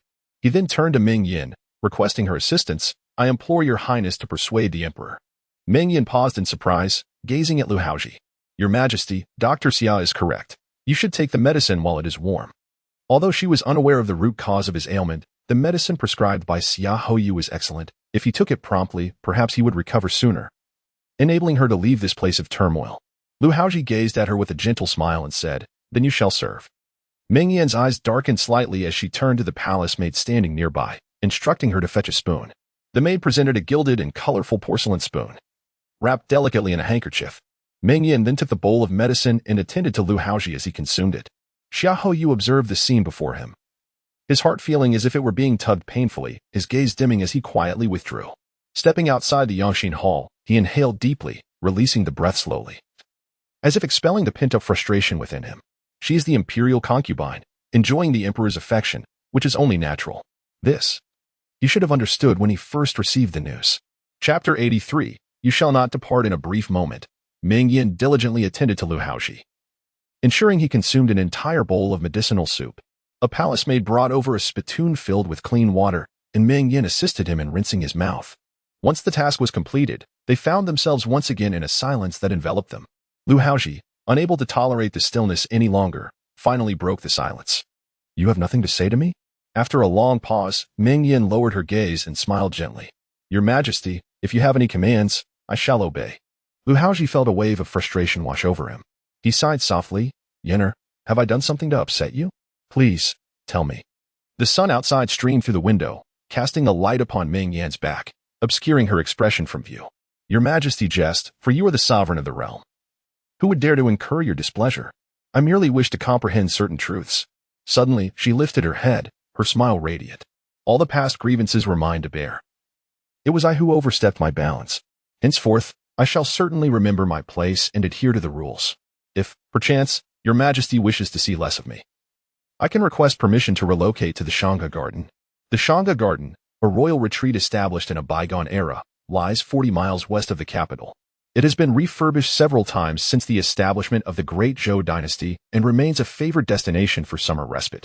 During the reign of the previous emperor, there were concubines who, having fallen from favor, resided there for years, while others willingly journeyed there for religious observance. I forbid it. Upon discerning her insinuation of departure, Lu Haozhi was consumed by an intense fury, as if a fierce fire raged within his chest. Meng Yan contemplated leaving him. Such a notion was utterly unacceptable. I misspoke. Meng Yan said softly, lowering her head. Perhaps this could be viewed as a provocation on her part. Lu Haozhi fixed his gaze upon her countenance, enunciating each word with precision. You once vowed to remain by my side for all eternity, through life and death. How can you now contemplate breaking that promise? Without her presence, the vast imperial city would be steeped in desolation and coldness. He could scarcely fathom how he would endure in her absence. Meng Yan remained silent for a long while before softly replying, Your Majesty, the 6 palaces are adorned with countless beautiful blossoms. I am but one among many. I trust that my sisters will accompany you throughout your life. Bang! Lu Haozhi's fist struck the bed frame with force. Meng Yan, you know very well that I have had only you for all these years. I desire only you. Do you not understand? I am deeply grateful for your Majesty's affection, Meng Yan replied, her eyes brimming with unshed tears as she turned her face away. Once, she had believed herself fortunate. Though wed to the imperial family and bound to the emperor, she had captured his heart. Despite his numerous consorts, she alone shared his intimate moments. Thus, when he ascended the throne and conferred titles upon others, she merely expressed a small displeasure, understanding the burdens he bore. Yet, in the end, all of this was merely a means to pave the way for others, a farcical jest. The narrative of her life mirrored the vicissitudes of fate. Just as one who perished in a ditch in a past life would inevitably navigate around that very ditch in the next. As he gazed upon the unyielding Meng Yan, Lu Haozhi felt as though the air had been expelled from his very being, leaving him devoid of temper. He implored her softly, yet she remained reticent. He endeavored to soothe her with sweet words, but they fell upon deaf ears. What more could he do? The emperor, in his ailing state, ought not to dwell on troubling thoughts. Rather, he should focus on rest. As the sovereign of the Great Zhou, his well-being must be prioritized above all else. Should their conversation persist, it was uncertain what depths of discord they might reach. Meng Yan deftly diverted the topic, offering a few words of consolation. Perhaps the medicinal concoction prepared by Xia Houyu was beginning to take effect, for Lu Haozhi felt his eyelids grow heavy, a wave of drowsiness overwhelming him. Glancing at the enchanting figure beside him, he suddenly extended his long arms and pulled her onto the bed, settling her beside him. Stay with me for a while. You are not permitted to leave. He turned to embrace her closely. Just as Meng Yan attempted to rise, she found his arms encircling her like iron bands, rendering her immobile. Was he not unwell? How could he possess such strength? If you wish to visit the garden, I shall accompany you once you are rested. Lu Haozhi's voice gradually dwindled, and within moments, he succumbed to slumber. After lying there for a while, Meng Yan felt the pressure of his arms ease and gently rose. She lifted the covers and tucked them around him once more. Adjusting her slightly disheveled hair, she lowered the curtain and stepped outside. It was perhaps best for the two of them to refrain from excessive entanglement. Although the plot of that novel had undoubtedly progressed beyond measure, she instinctively sensed that the narrative would not easily release her. Lu Haozhi's current state of mind likely reflected lingering sentiments. Upon exiting the Yangxing Hall, she instructed Ruizhu, who awaited her at the entrance, to return. Meanwhile, Rongan, witnessing this, hurried over, bowing deeply. My good noble consort, I beseech you, please show some mercy upon your servant. You cannot leave. If you go, when the emperor awakens, he shall surely vent his frustrations upon me, claiming I have been negligent in my duties. The emperor is unwell and relies entirely on your care. You must not depart. Meng Yan found herself both amused and exasperated. Rongan, there are numerous concubines within the palace, each of whom is responsible for attending to his illness. Moreover, there are imperial physicians. Why should all responsibility rest solely upon me? Rongan, with a sorrowful expression, replied, My lady, did you not see? Before your arrival, the emperor had already dismissed consort Xian, the Yun concubine, and Lady Zhao, declaring he wished to see none but you. At this point, he hastily covered his mouth, realizing that the emperor would prefer he not speak of such matters. These actions had all been orchestrated by the emperor himself, intended for the noble consort to witness firsthand. Now, having let the cat out of the bag, he was likely to face punishment. Meng Yan cast a cool glance in his direction and smiled sweetly. It seems the emperor is already on the mend. With that, She bypassed Rongyan and descended the steps. Zhao Chunfang remained kneeling at the foot of the stairs, for the hour had not yet come, and without Meng Yan's command, none dared to allow her to rise. Meng Yan did not even spare a glance at the woebegone figure and descended her palanquin, instructing it to proceed to the Baohua Hall. As the ceremonial procession emerged from the Yuehua Gate, a tall figure stood at the roadside, bowing respectfully. I am Xiaoyu, here to pay my respects to the noble consort. I beseech you to pause. Meng Yan lowered her head, casting a sidelong glance at Xiaoyu, who remained adorned in his elegant cloak, his head crowned with a jade tiara, hands clasped in a respectful manner, slightly bowing his waist, exuding an air of propriety. If Dr. Xiahou has any matters to discuss, please do so here. Her tone was casual, yet deep within her heart, she felt a twinge of trepidation. She still recalled the incident when Lin Yanrong's face had swollen grotesquely, which had instilled a certain fear of this man's cunning and resourcefulness.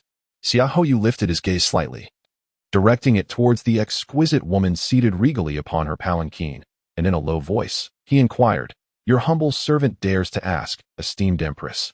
In what manner have I offended you? I implore you to enlighten me. What was the matter today, that one after another came to question her? Had she inadvertently displeased them, or had she somehow wronged them? It was not they who had offended her, rather, it was she who found herself unable to contend with their presence. Chapter 84. The outsider. As thoughts raced through her mind, Meng Yan offered a faint smile. Are you jesting with me, Dr. Xiahou? You are the Emperor's most trusted physician, while I am merely a consort in the Imperial harem. We have never had any entanglements. So how could I have offended you? Xiahou straightened his back, gazing into her eyes, and asked each word with deliberate clarity, If I have not offended your highness, why then have you barred me from entry? Meng Yan was taken aback, recalling how, in her previous life, she often heard of Xiaoyu's extraordinary audacity. He was known to speak candidly even in front of Lu Hao. Though Lin Yanrong regarded him as a supportive ally, he frequently displayed disdain towards her. Historical texts depicted his temperament as proud and unyielding, and at that time, they had no direct interactions, leaving her unaffected. Now, having witnessed his approach firsthand, she felt an indelible impression. Previously, he had dared to coerce her by feigning illness, and now, in broad daylight and amidst a crowd, he had the audacity to obstruct her procession, demanding to know why he was not permitted to enter. Meng Yan felt a twinge of frustration. In front of so many palace maids and eunuchs, despite knowing Xiaoyu's difficult nature, she could not afford to undermine her status as a favored consort. If she yielded today, tomorrow the people of Changchun Palace would become targets of scorn. With a cold laugh, she retorted, Xiaoyu, on what grounds do you question me? The gates of Changchun Palace are not subject to the scrutiny of an outsider. Having spoken these words, Meng Yan instructed her attendants to resume their journey, leaving Xiaoyu behind as she strode away. Though her words were sharp, her heart was somewhat anxious. He would likely hold this incident against her. These men were increasingly petty, each one more vindictive than the last. So be it, she was merely a haughty and arrogant consort. And no matter how prudent her actions or how many good deeds she performed, it would not alter their perception of her. In recent days, she had not approached Lu Hao, yet the courtiers outside continued to berate her in their memorials, as if her very existence was a crime in their eyes. An outsider? Xiaoyu watched the procession of the consort fade into the distance, the banners fluttering in the wind, and he clenched his fists involuntarily. Was he not an outsider as well? Lu Hao awoke from his slumber around noon, feeling refreshed. The fatigue and intense pain that had plagued him had vanished without a trace. Perhaps Xiaoyu's medicine had some efficacy after all. As he instinctively reached for the space beside him, his hand met only emptiness. Opening his eyes, he found the bed beside him already vacant. The mattress cool, a clear indication that Meng Yan had risen early and departed. Harboring a glimmer of hope that she might be just outside, Lu Hao called out, Yana? After a moment, he heard Rong En's voice from beyond the curtain, Your Majesty, do you have any commands? Lu Hao threw aside the curtain and glared at Rong En, who knelt on the ground. Where's the consort? Rong En trembled, stammering, Your Majesty, the consort, left early this morning. He had anticipated this. The first question the Emperor would ask upon waking would undoubtedly be about the consort. With her absence, would the Emperor's wrath be unleashed once more? Since the Empress and the Emperor had their quarrel, he had not found solace. If this continued, the esteemed Chief Steward Rong might well end up perpetually resting in slumber. Lu Haozhi, however, had ceased to exhibit his previous ire. He lingered in contemplation for a moment, heaving a long sigh, and waved his hand to dismiss Rong, and ultimately, He remained perplexed as to why Meng Yan was harboring resentment towards him. Yet, each time he approached her, he could perceive the profound sorrow radiating from her being. She had grown timid and cautious, interacting with him in a manner imbued with trepidation and a touch of shyness. Yenner may have believed she was concealing her emotions well, but he discerned the truth. She even sought to distance herself from him, requesting a relocation to Shanga Garden. Evading to Baohua Palace was insufficient. She desired to escape the palace entirely.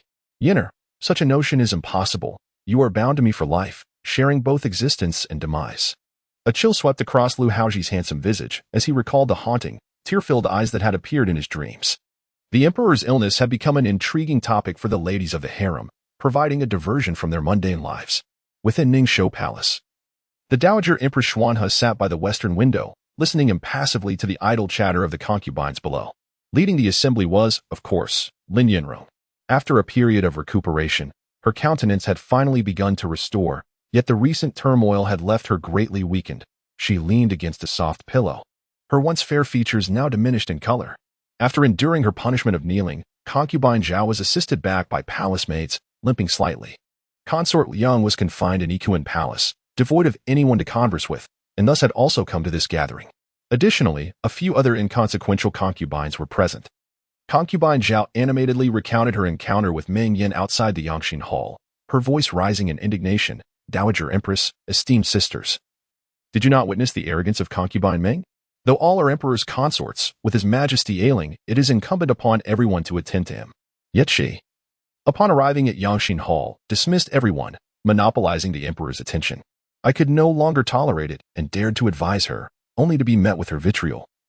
Accused of disturbing the peace of Yangxin Hall, and punished to kneel before so many servants. Such audacity is truly rare. The Dowager Empress Xuanhe took a sip from her teacup, responding leisurely, she has exhibited such audacity for many years. Why is it that you cannot endure it these past few days? Concubine Zhao snorted, asserting, I simply cannot abide her demeanor. A nameless low-ranking maid quietly interjected, yet. I have heard that the empress has not been in the emperor's presence for quite some time. His Majesty, burdened with state affairs, has not entered the harem. Just yesterday, I overheard a servant outside Yangxin Hall mentioning that the emperor had issued an edict for the empress to attend to him that night.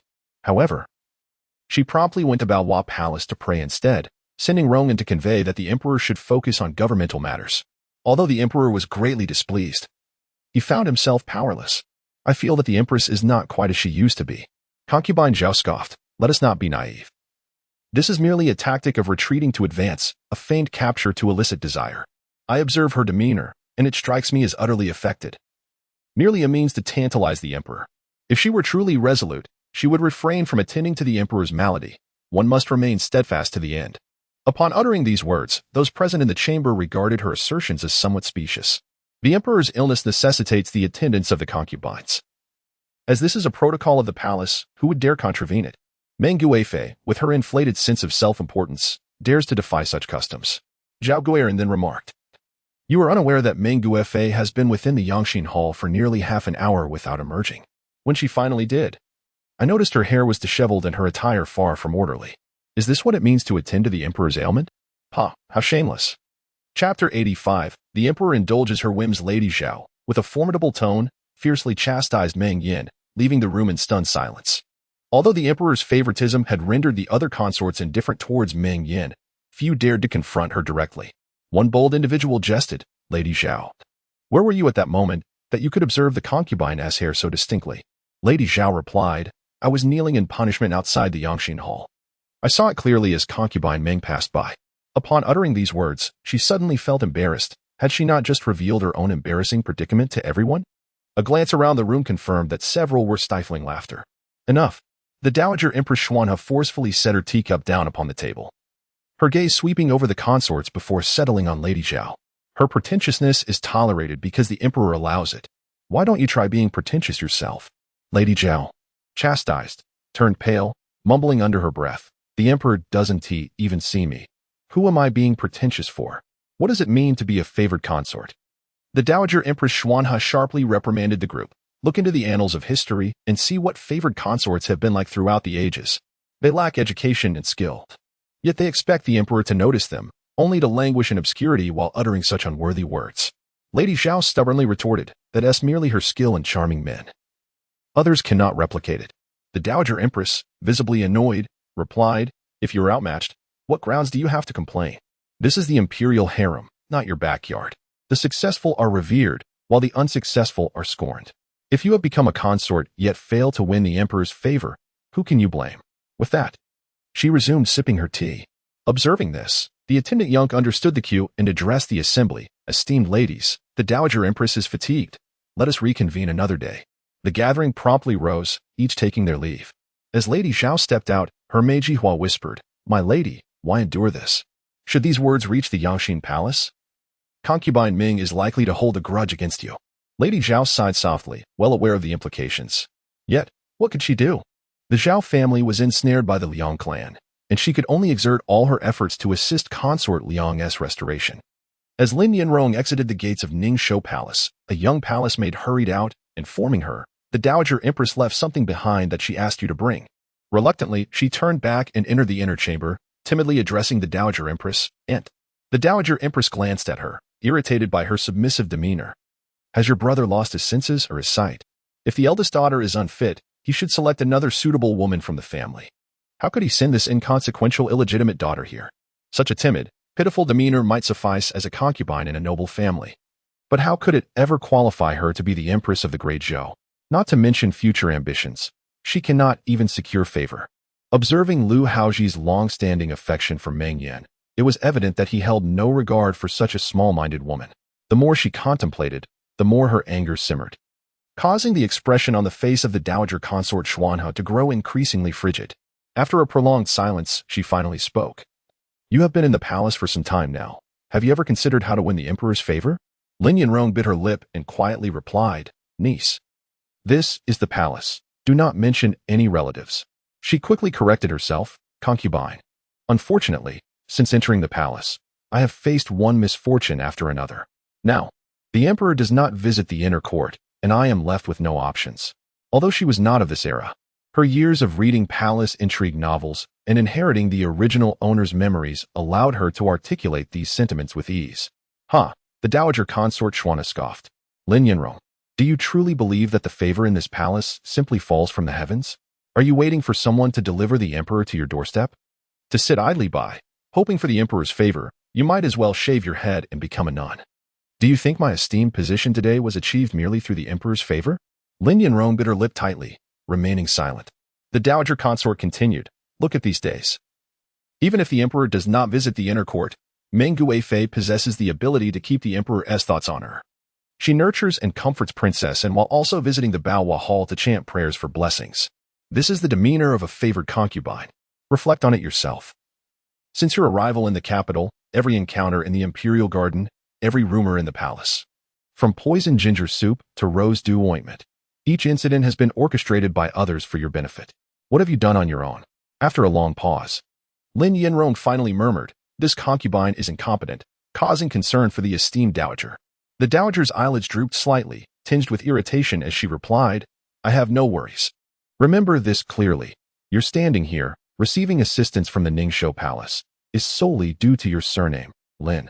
When you were in the South Ping Prince's residence, you were merely an inconsequential illegitimate daughter. Entering the palace would have led you to a modest position at best. Now that fortune has smiled upon you. You must strive to secure a future for the prince's residence. The Lin family did not send you to the palace for mere amusement. If you fail, the Lin clan is vast, and there are plenty of beautiful young daughters. After her reprimand, she commanded Lin Yanrong to leave. Lin Yanrong stumbled out of Ningshou Palace. Her once delicate face contorted almost beyond recognition. How dare that old hag lecture her? She was merely momentarily lost, yet she had been so trampled upon. One day, when she ascended to greatness, she would ensure that old crone was sent to the southern palace, where she would be fed slops daily. Taking a deep breath, Lin Yanrong steadied her resolve and slowly made her way towards Yongshou Palace along the palace wall. She had the advantage of proximity to Yongshou Palace. Yet Lu Haozhi had never once stepped inside her gates.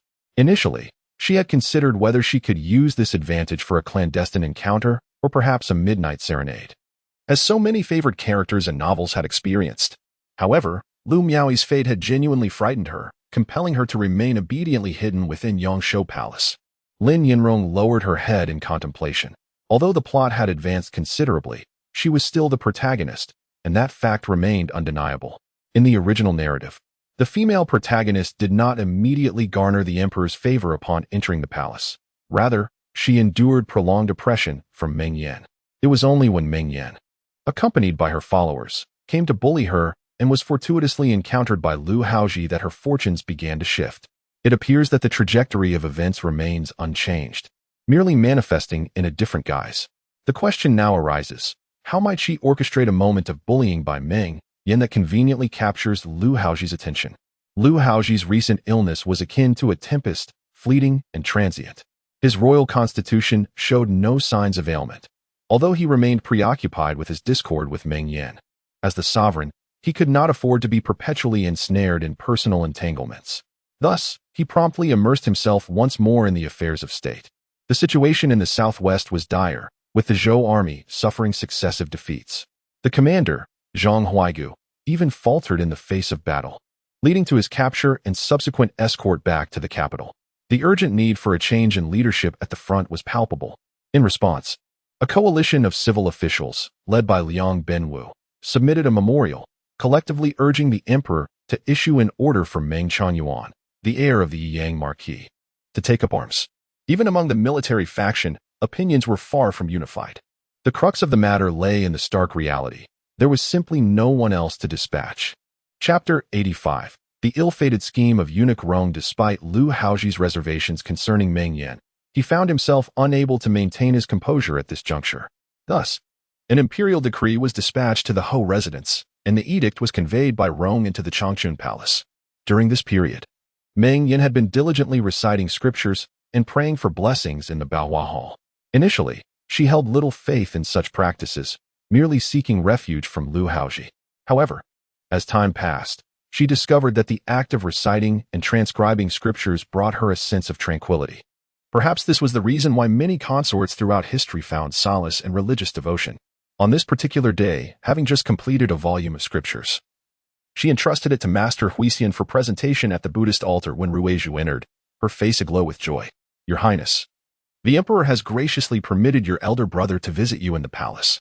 He shall arrive early tomorrow morning. Upon witnessing Ruizhu's exuberance, Meng Yan could not help but smile. This was indeed a delightful piece of news that warranted proper preparation. Lu Haozhi's decision to bestow such a favor, allowing her brother to visit, was motivated by the impending deployment to the battlefield. Implicit in this gesture was the desire to avert unforeseen calamities by granting them one last meeting. Meng Yan felt a sharp pang in her heart. In her previous life, although her brother had returned alive and achieved great military accolades, he had suffered grievous injuries, nearly losing his legs and thus his future. In this life, she had already prepared healing ointments for him, yet how could she not be anxious for her dear kin? Her brother was prepared to risk his life on the front lines for the sake of the Meng family, while she, in turn, was destined to reside within the confines of the Zhou Imperial harem. Had they not been offspring of the Yang Ho residence, perhaps they would not bear such heavy burdens. At times, Meng Yan found herself envious of her collateral relatives. Although they did not enjoy the luxuries she had from a young age, they were free to live as they pleased in the realm of common folk. Such thoughts were futile, only serving to increase her worries.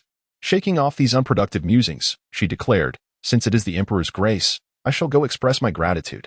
She instructed Ruizhu to prepare for her visit to the Yangqing Palace. Regardless of the circumstances, she felt immense joy at the prospect of reuniting with her brother. Leaving the Baohua Hall, Meng Yan mounted her palanquin and proceeded towards the Yangqing Palace. It was already late spring, and the sun shone warmly, even somewhat uncomfortably, suggesting it was time to don lighter summer garments. Arriving at the entrance of the Yangqing Palace, Meng Yan supported herself on Ruizhu's arm as she ascended the steps. Rongyan, upon seeing her, exhibited a mix of surprise and awkwardness, resulting in a rather peculiar expression. Ruizhu could not contain herself and burst into laughter. Eunuch Rong, after just 2 days apart, has your face developed a twitch? Rongyan shot her a disapproving glance, muttering to himself that this impudent girl was beyond her station. Nevertheless, as a servant of the noble consort, he resolved not to stoop to her level.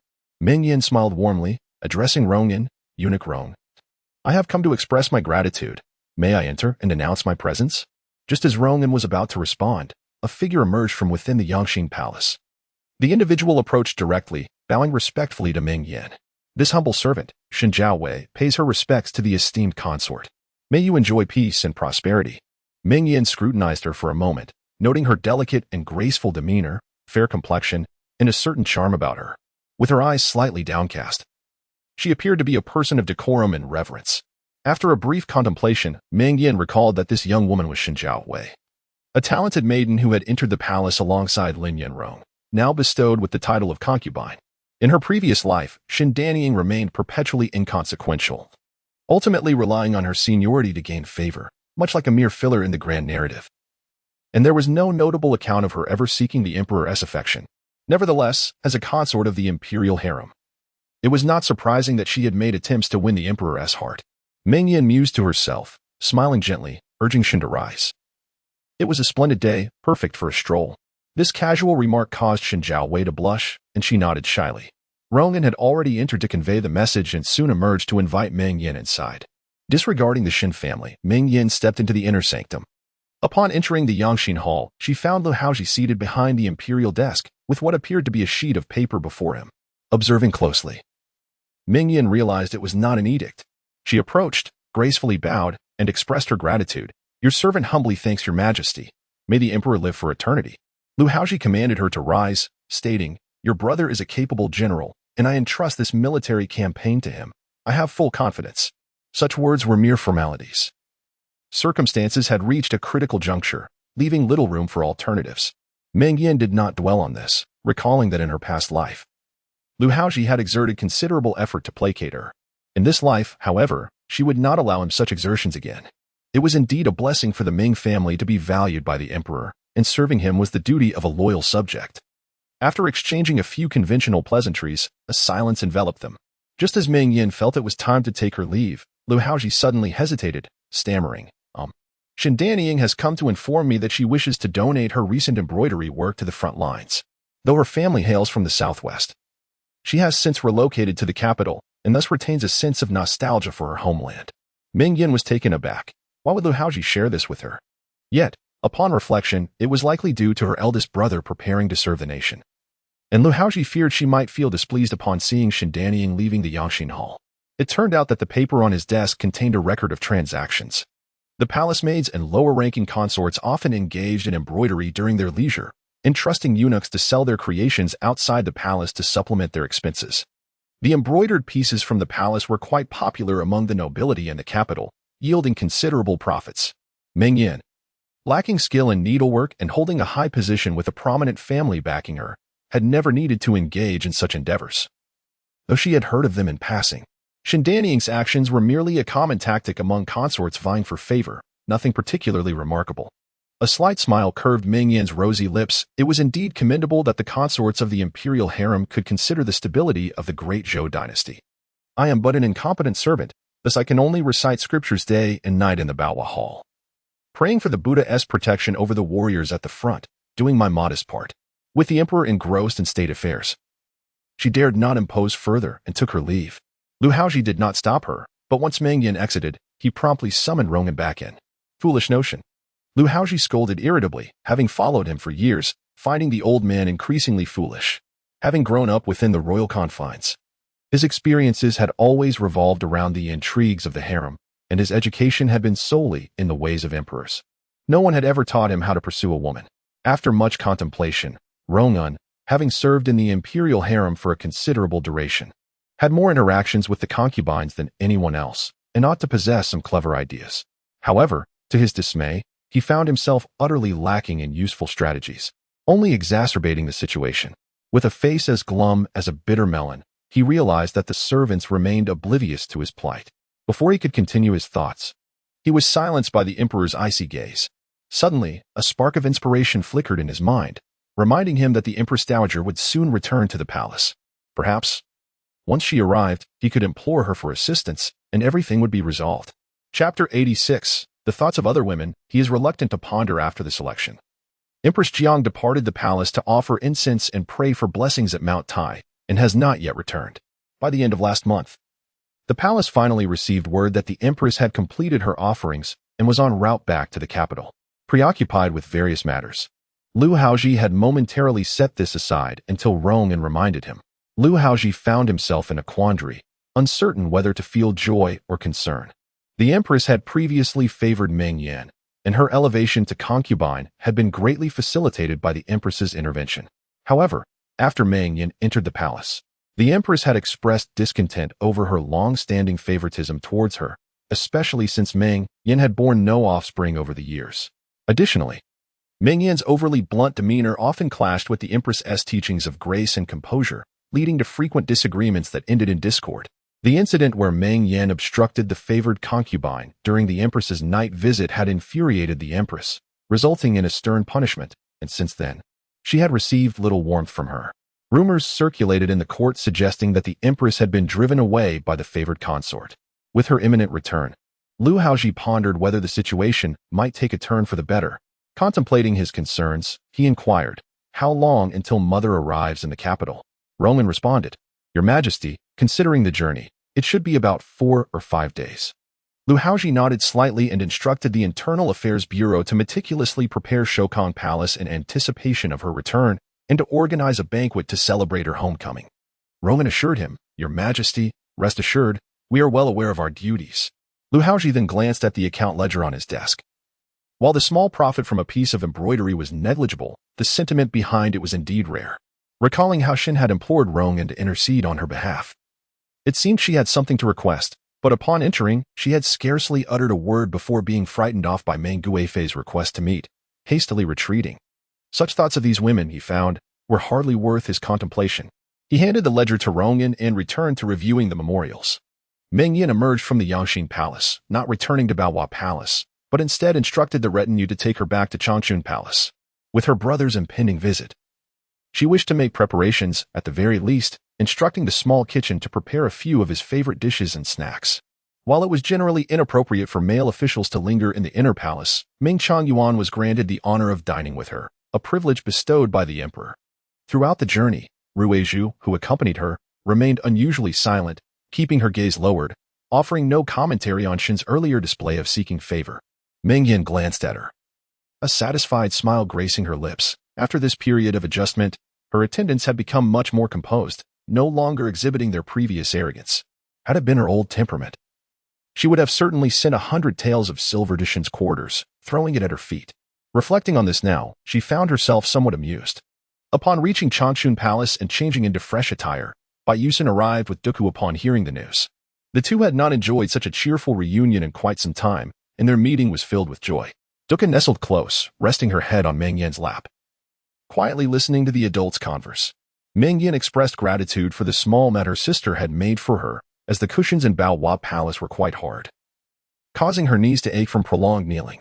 Additionally, there were the loquat and rock candy provided by my sister, a soothing remedy for my dry and hoarse throat after prolonged chanting. Sucking on a piece brings unparalleled comfort. Meng Yan caressed the little girl's head, her smile warm and enchanting. Bai Yusen offered a gentle smile, recognizing her sister's polite remarks as mere formalities, for in truth, her sister possessed nothing of significance. It was simply that the younger sister felt utterly helpless and could only engage in these trivial matters. Although aware that Meng Yan's words were mere pleasantries, they still brought a sweetness to her heart. With a slight sigh, Meng Yan remarked that her absence in recent days must have caused Bai Yusen some distress. "Has anyone troubled you at the door? If they have, speak up. Once affairs in Baohua Hall have concluded, I shall not let them off easily." In the palace, Meng Yan had many adversaries. While others dared not provoke her openly, it was easy to surmise that they would not spare Bai Yusen from their schemes.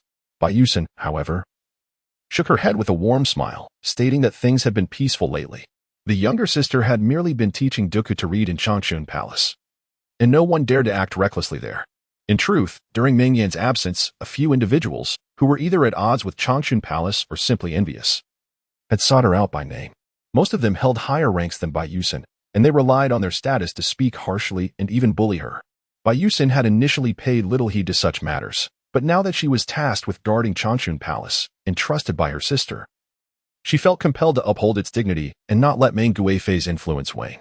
She engaged in verbal sparring with these individuals, successfully driving them away one by one. As they departed, they glared at her with resentment, wishing to tear her apart, hurling insults that she was merely a sycophant, wielding power through her association with Meng Guifei. Despite their vitriol, she remained unfazed, aware that her sister had long borne the weight of the palace's grievances due to the emperor's favor. Bayusin strictly instructed the maidservants and eunuchs around her not to disclose these incidents to Meng Yan. Though she did not understand why her sister had suddenly gone to Baohua Hall to chant and pray, she presumed it must be for a matter of great importance, and she would not hinder her sister's endeavors. Thus, Meng Yan enjoyed a serene environment in Baohua Hall, free from any gossip. After exchanging a few casual remarks, Meng Yan then broached the topic of their brother's visit to the palace the following day, cheerfully asking, "Yusin, think of something else I can send with him." Bayusin had already assisted her in packing numerous items, and upon hearing this news, a wave of homesickness washed over her, stirring a touch of sadness within.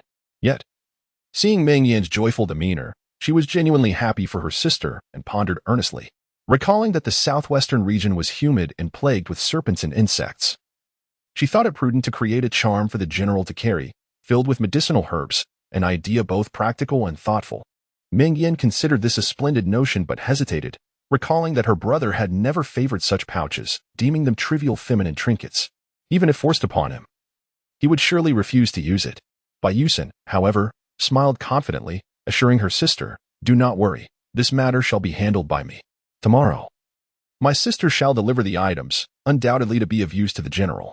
Although Meng Yan was unaware of her intentions, she could not help but smile at her self-assured demeanor, as she herself was not well versed in such matters. While they were conversing, Yin Xiang entered to report, "Your Highness, Shen De-ing requests an audience at the palace gates." Shen Zhaohui? In an instant, Meng Yan recalled their recent encounter at the entrance of the Yangxin Hall, leaving her somewhat perplexed about the purpose of her visit. Chapter 87. The friendship among women is particularly precious. Bayusin suddenly spoke, expressing her desire to meet her sister. Over the past few days, she had visited Changchun Palace almost daily to seek her sister, but her sister was always absent, seemingly preoccupied with pressing matters. Her impression of Shen Zhaohui was not unfavorable. During the selection process, everyone resided in the Chuxiu Palace, and Shen, being rather shy, often withdrew to the sidelines during idle chatter. Yet, her embroidery skills were commendable, and they could exchange a few words. However, it puzzled her why Shen consistently associated with the impulsive and tempestuous Song Siya, two individuals with starkly contrasting temperaments. Upon hearing Bayusin's words, Meng Yan grew increasingly curious. Was it not enough for Shen to curry favor with the emperor? Why seek her out as well? Did she intend to play both sides? Nevertheless, she nodded and instructed to let her in. Yun Xiang went out to relay the message, and soon after, she ushered Shen Zhaohui into the room. As they looked up, they saw Shen wearing a pink floral jacket and an apricot-colored pleated skirt, her head bowed as she took delicate steps, gently entering the room. Once inside, Shen Zhaohui performed a grand courtesy to Meng Yan, while Bayusin stood to return the gesture. After the formalities, Meng Yan inquired, "I have heard that you have been visiting Changchun Palace frequently of late. Is there something you wish to discuss?" Shen's face was etched with sorrow, her lips trembling. And suddenly she collapsed to the ground, kneeling at Meng Yan's feet, pleading in tears, "Your Highness, I implore you, have mercy and save Song Changzai. She can hardly endure any longer." Meng Yan was momentarily taken aback, commanding her servants to assist Shen to her feet. In a stern tone, she asked, "What is the matter? Speak slowly and do not cry." She had always detested those who spoke while weeping, as it muddled their words and distorted even the simplest matters. Perhaps intimidated by the consort's demeanor, Shen managed to suppress her tears and murmured softly, "I have come for your Highness to save Song Changzai. Since she was demoted by the emperor, she has been residing in a remote small room in the northern 5 halls. The room is drafty and leaks on rainy days, and Song has been melancholic, soon falling ill. Your Highness is aware that she previously offended the emperor and you as well. No one in the palace is willing to help her. After much difficulty, I managed to summon a physician from the Imperial Medical Institute, but there are no medicines available. I have watched as Song has grown increasingly frail over the past few days, fearing that she may not survive much longer. Hence, I dared to come and plead with your Highness." Meng Yan felt a twinge of headache, puzzled by this sudden turn of events. Song Siya had bullied Bayusin and publicly confronted her, leading to her demotion by the emperor. Now facing misfortune, it seemed she was merely reaping what she sowed. Meng Yan was not a benevolent savior destined to rescue everyone. She herself was precariously situated, unable to take on such burdens. However, she could not simply cast Shen Zhaohui out. The fact that Shen had rushed into Changchun Palace seeking aid had already drawn the attention of many. Observing Shen's frail and pitiful appearance, if she were to dismiss her outright, it would undoubtedly provide ample fodder for gossip. The reputation of the consort as cold-hearted and devoid of compassion would be solidified. Moreover, a sudden insight struck her. This situation seemed to echo the events of her previous life, where Song Siya met her demise. However, at that time, Song Siya had not yet been demoted, and it had little to do with herself. Shen Jiaowei's approach to seek her assistance might be a manifestation of the so-called plot twist. The more twist in the narrative, did it imply that she was in greater safety? Meng Yan's mind was a whirlwind of thoughts, and she fell into a moment of silence. Shen Jiawei, however, trembled with fear, her sobs breaking the stillness. Bai Yusen rose and personally poured a cup of hot tea for her, encouraging her to sip it and calm her nerves. The noble consort was not a man-eating tiger. There was no need for such trepidation. Shen Jiawei held the teacup, her hands quivering uncontrollably, the rim barely brushed her lips, and she could not discern if she had actually drunk any. Shin, you come to plead for assistance, unaware of the reason behind Song Changzai's demotion by the emperor? Who sent you to seek my help? Meng Yan had already formulated a plan in her heart, yet she chose to extract information from Shen Jiawei first. It is Lin Changzai. Lin Changzai told me that Song Changzai fell into misfortune due to offending the noble consort. She said that only by seeking the consort's forgiveness could Song Changzai be saved.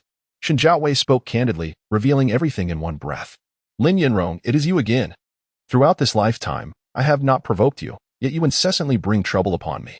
Do you truly believe I, Meng Yan, am made of dough for you to mold at your whim? Meng Yan, possessing a stubborn and indomitable spirit, despite understanding her predicament, only wished to distance herself from the so-called fated protagonist, Lin Yanrong. She had never contemplated bowing down or yielding to her. Perhaps yielding would be futile. As long as she remained alive, Lin Yanrong would not rest easy. Meng Yan suddenly recalled her past life in the cold palace. She had already been cast there.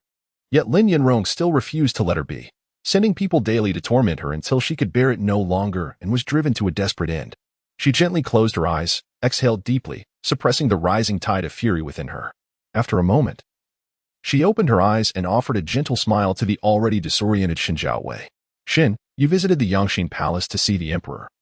Did you not intend to mention this matter? Shen Jiawei, with a fearful expression, nodded. It could be considered a bond of sisterhood.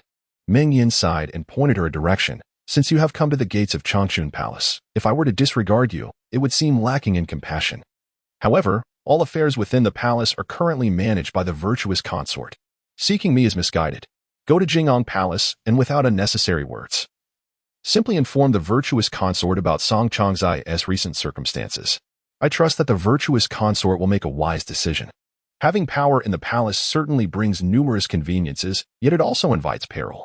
The virtuous consort, Ren Shudi, had always been of a benevolent nature and would undoubtedly not turn a blind eye. After Liang Qingbi's demotion, Lu Haozhi stripped her of her authority, initially intending for Meng Yan to take charge. However, Meng Yan feared that accepting such a role would bring unforeseen troubles upon her.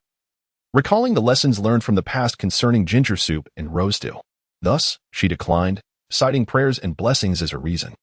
With no high-ranking consorts remaining in the harem, Lu Haozhi had no choice but to summon the usually ailing virtuous consort to take on the task. Ren Shudi, having maintained a neutral stance over the years, was now the most suitable candidate. Upon discovering this path illuminated before her, Shen Jiawei's timid visage was graced with a hint of radiance. She promptly expressed her gratitude to Meng Yan before taking her leave. Indeed, her sister's heart was tender. Although she refrained from direct intervention, she nonetheless offered guidance. Bai Yusen smiled gently, lifting the teapot to refill Meng Yan's cup. It was not merely compassion. Only moments ago, I had encountered her emerging from the Yangxin Palace, where she mentioned her intention to donate her embroidery to the soldiers at the front lines. Initially, I assumed her actions were aimed at currying favor with the emperor, but it now appears she is advocating for that Song family. Observe her timid demeanor. Yet she tirelessly seeks assistance for Song Siya, which speaks volumes of their profound bond. This connection resembles the bond one share with my sister. Meng Yan softly spoke, exchanging a knowing smile with Bai Yusen. In this palace of shadows, the camaraderie among women holds a rare and cherished value. Meng Yan gently tapped the lid of her teacup against the table, her mind wandering as she pondered the true intentions behind Lin Yanrong's elaborate scheme. Chapter 88.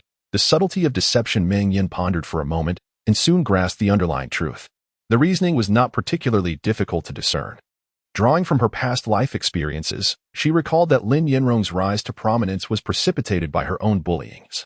A scene that fortuitously caught the attention of Emperor Lu Haozhi, leading to an unstoppable chain of events. With every step Lin Yinrong took forward, it was intricately linked to her own tumultuous emotions. Yet, Meng Yan questioned herself. Although her temperament was somewhat hasty, she was not one to easily succumb to wrath. However, whenever matters concerning Lin Yinrong arose, her rationality would invariably dissipate. In this lifetime, the flames of unbridled anger had long been extinguished, perhaps due to her resolute disillusionment with Lu Haozhi. Nevertheless, it appeared that Lin Yinrong still adhered to the script, intentionally or unintentionally provoking her ire. Song Siya had confronted her openly, yet Shen Jiawei had the audacity to seek her assistance.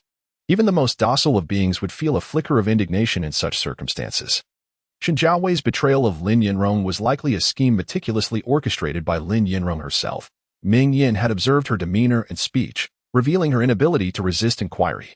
If Meng Yan were to unleash her fury and cast Shen Jiawei aside, only to confront Lin Yinrong at Yongshou Palace, would she not be unwittingly reenacting the narrative? It was evident that Lin Yinrong possessed a keen understanding of human psychology, remaining true to the character she had always been. Yet, with this realization, Meng Yan felt a wave of tranquility wash over her.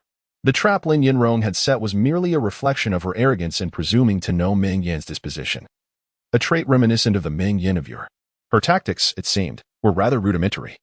Bai Yusen observed the cold smile on Meng Yan's face with mild curiosity and inquired, "Sister, is there something amiss with Shin?"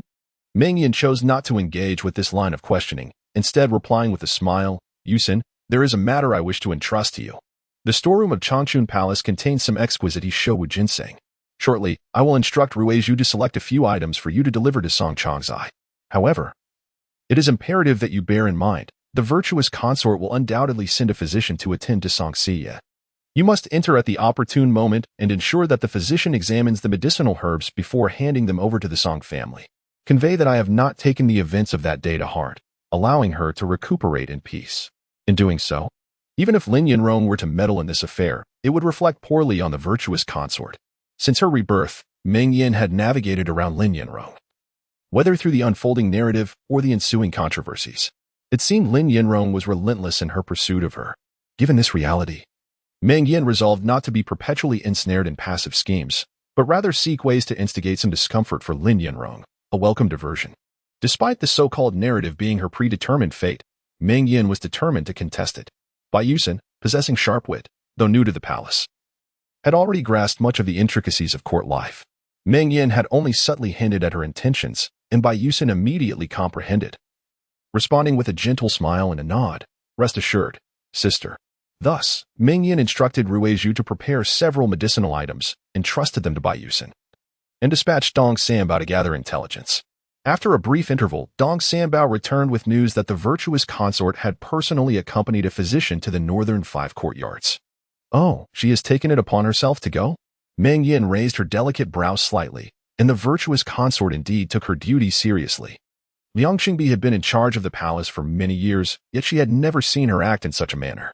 However, upon reflection, she could comprehend that Ren Shui had long secluded herself from the world and was of a gentle disposition.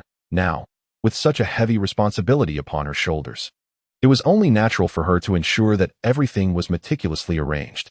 The more she considered this, the more convenient it became for her to act. Bai Yusen then rose, taking her accompanying red beans, and departed in a soft sedan chair towards the north 5 courtyards. After her departure, Yunxiang gently inquired, "Your Highness, will you not send someone to accompany her? If young Master Bai goes alone, those individuals may not perceive it as a favor from the Changchun Palace." Meng Yan shook her head, responding calmly, "There is no need. I wish for the entire palace to be aware that Yusen's journey is sanctioned by the Changchun Palace, and I have complete trust in her."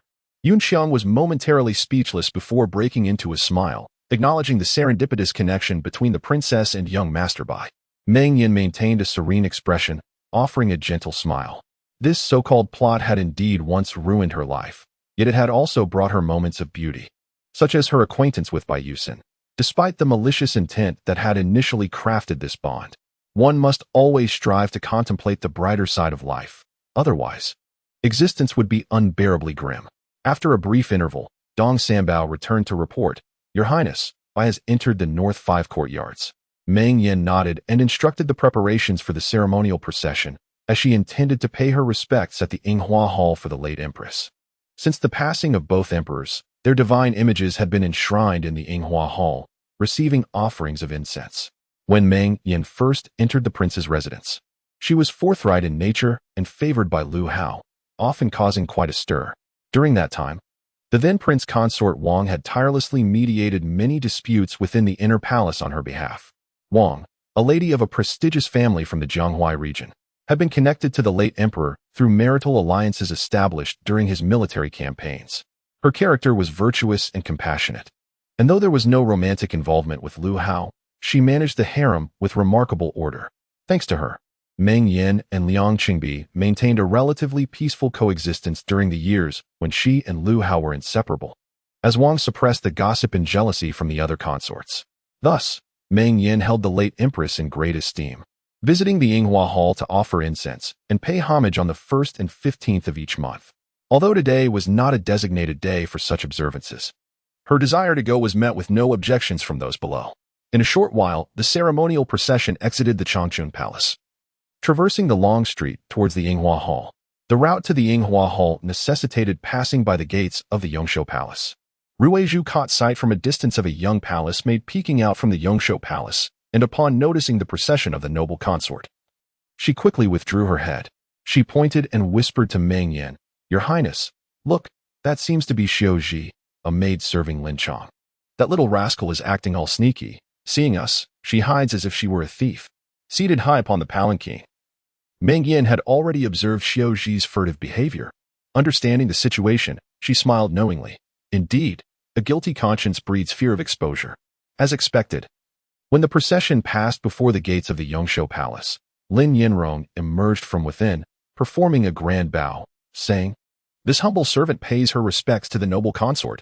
May the consort be well." Meng Yan cast a glance at her. Noting the exquisite double bun adorned with blossoms resembling apricot flowers, and her attire, a pristine white silk blouse paired with a water-green embroidered skirt depicting lotus leaves and rippling waves.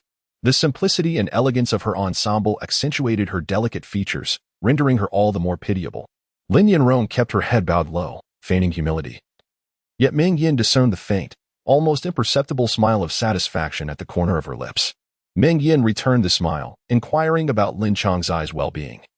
Pondering the long hours of idleness and what Lin Chongzai might be engaged in within the palace, in her heart, she silently calculated that Lu Haozhi should be arriving soon. Chapter 89, a fruitless endeavor every day at the third quarter of the hour. Lu Haozhi would invariably emerge from the Yangxin Hall and proceed to the Wenyuan Pavilion for discussions with the Hanlin scholars.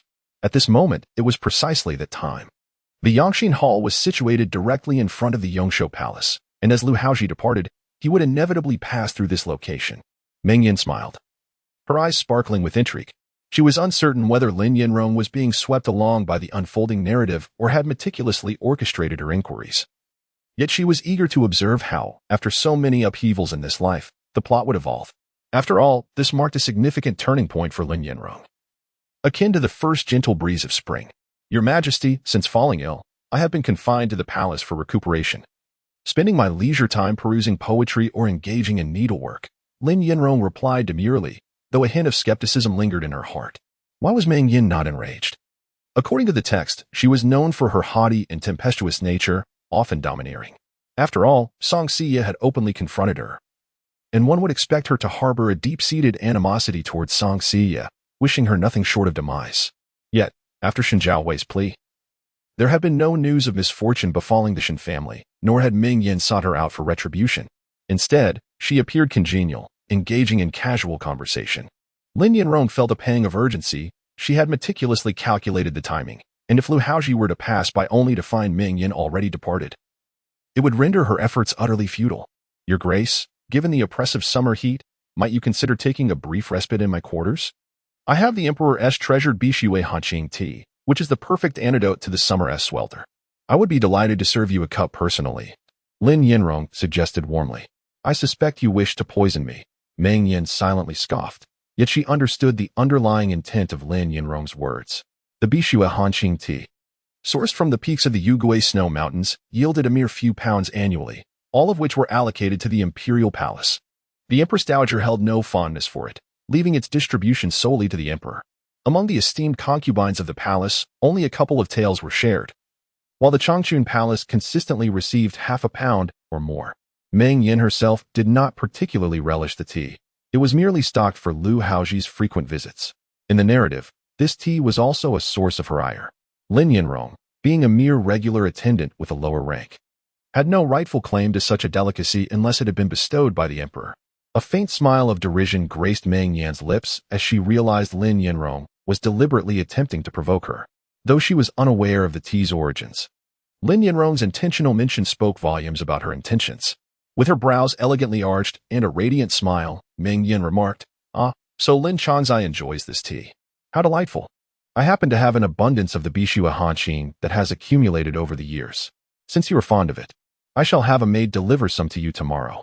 How could I possibly accept such a generous offer?" Lin Yanrong stammered, feeling flustered. "Nonsense," Meng Yan laughed heartily. "Since we are all part of the palace, we are like sisters. It is merely tea, and I am hardly so petty.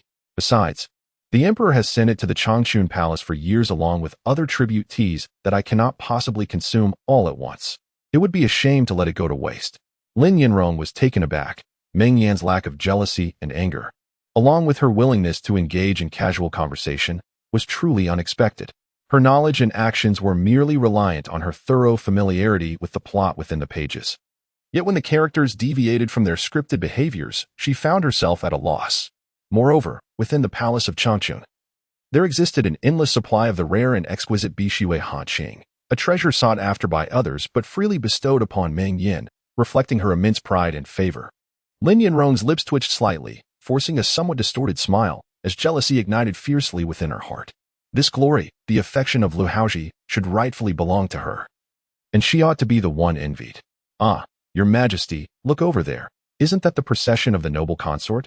On such a sweltering day, where could she possibly be heading?" Rongyan, accompanying the emperor from the Yangqing Palace, soon spotted Meng Yan and her entourage from afar, promptly directing Lu Haozhi's attention towards them. In truth, it was unnecessary for Rongyan to point it out. Lu Haozhi had already discerned the graceful figure seated atop the palanquin and immediately commanded his approach. Upon the emperor's arrival, Meng Yan hastily dismounted from the palanquin, followed by a chorus of prostrations and cries of "Long live the emperor." Meng Yan cast her gaze downward, observing the etiquette with a composed demeanor, unperturbed by the absence of her usual wrath towards Lin Yanrong. Lin Yanrong's eyes darted anxiously around, her heart racing with uncertainty.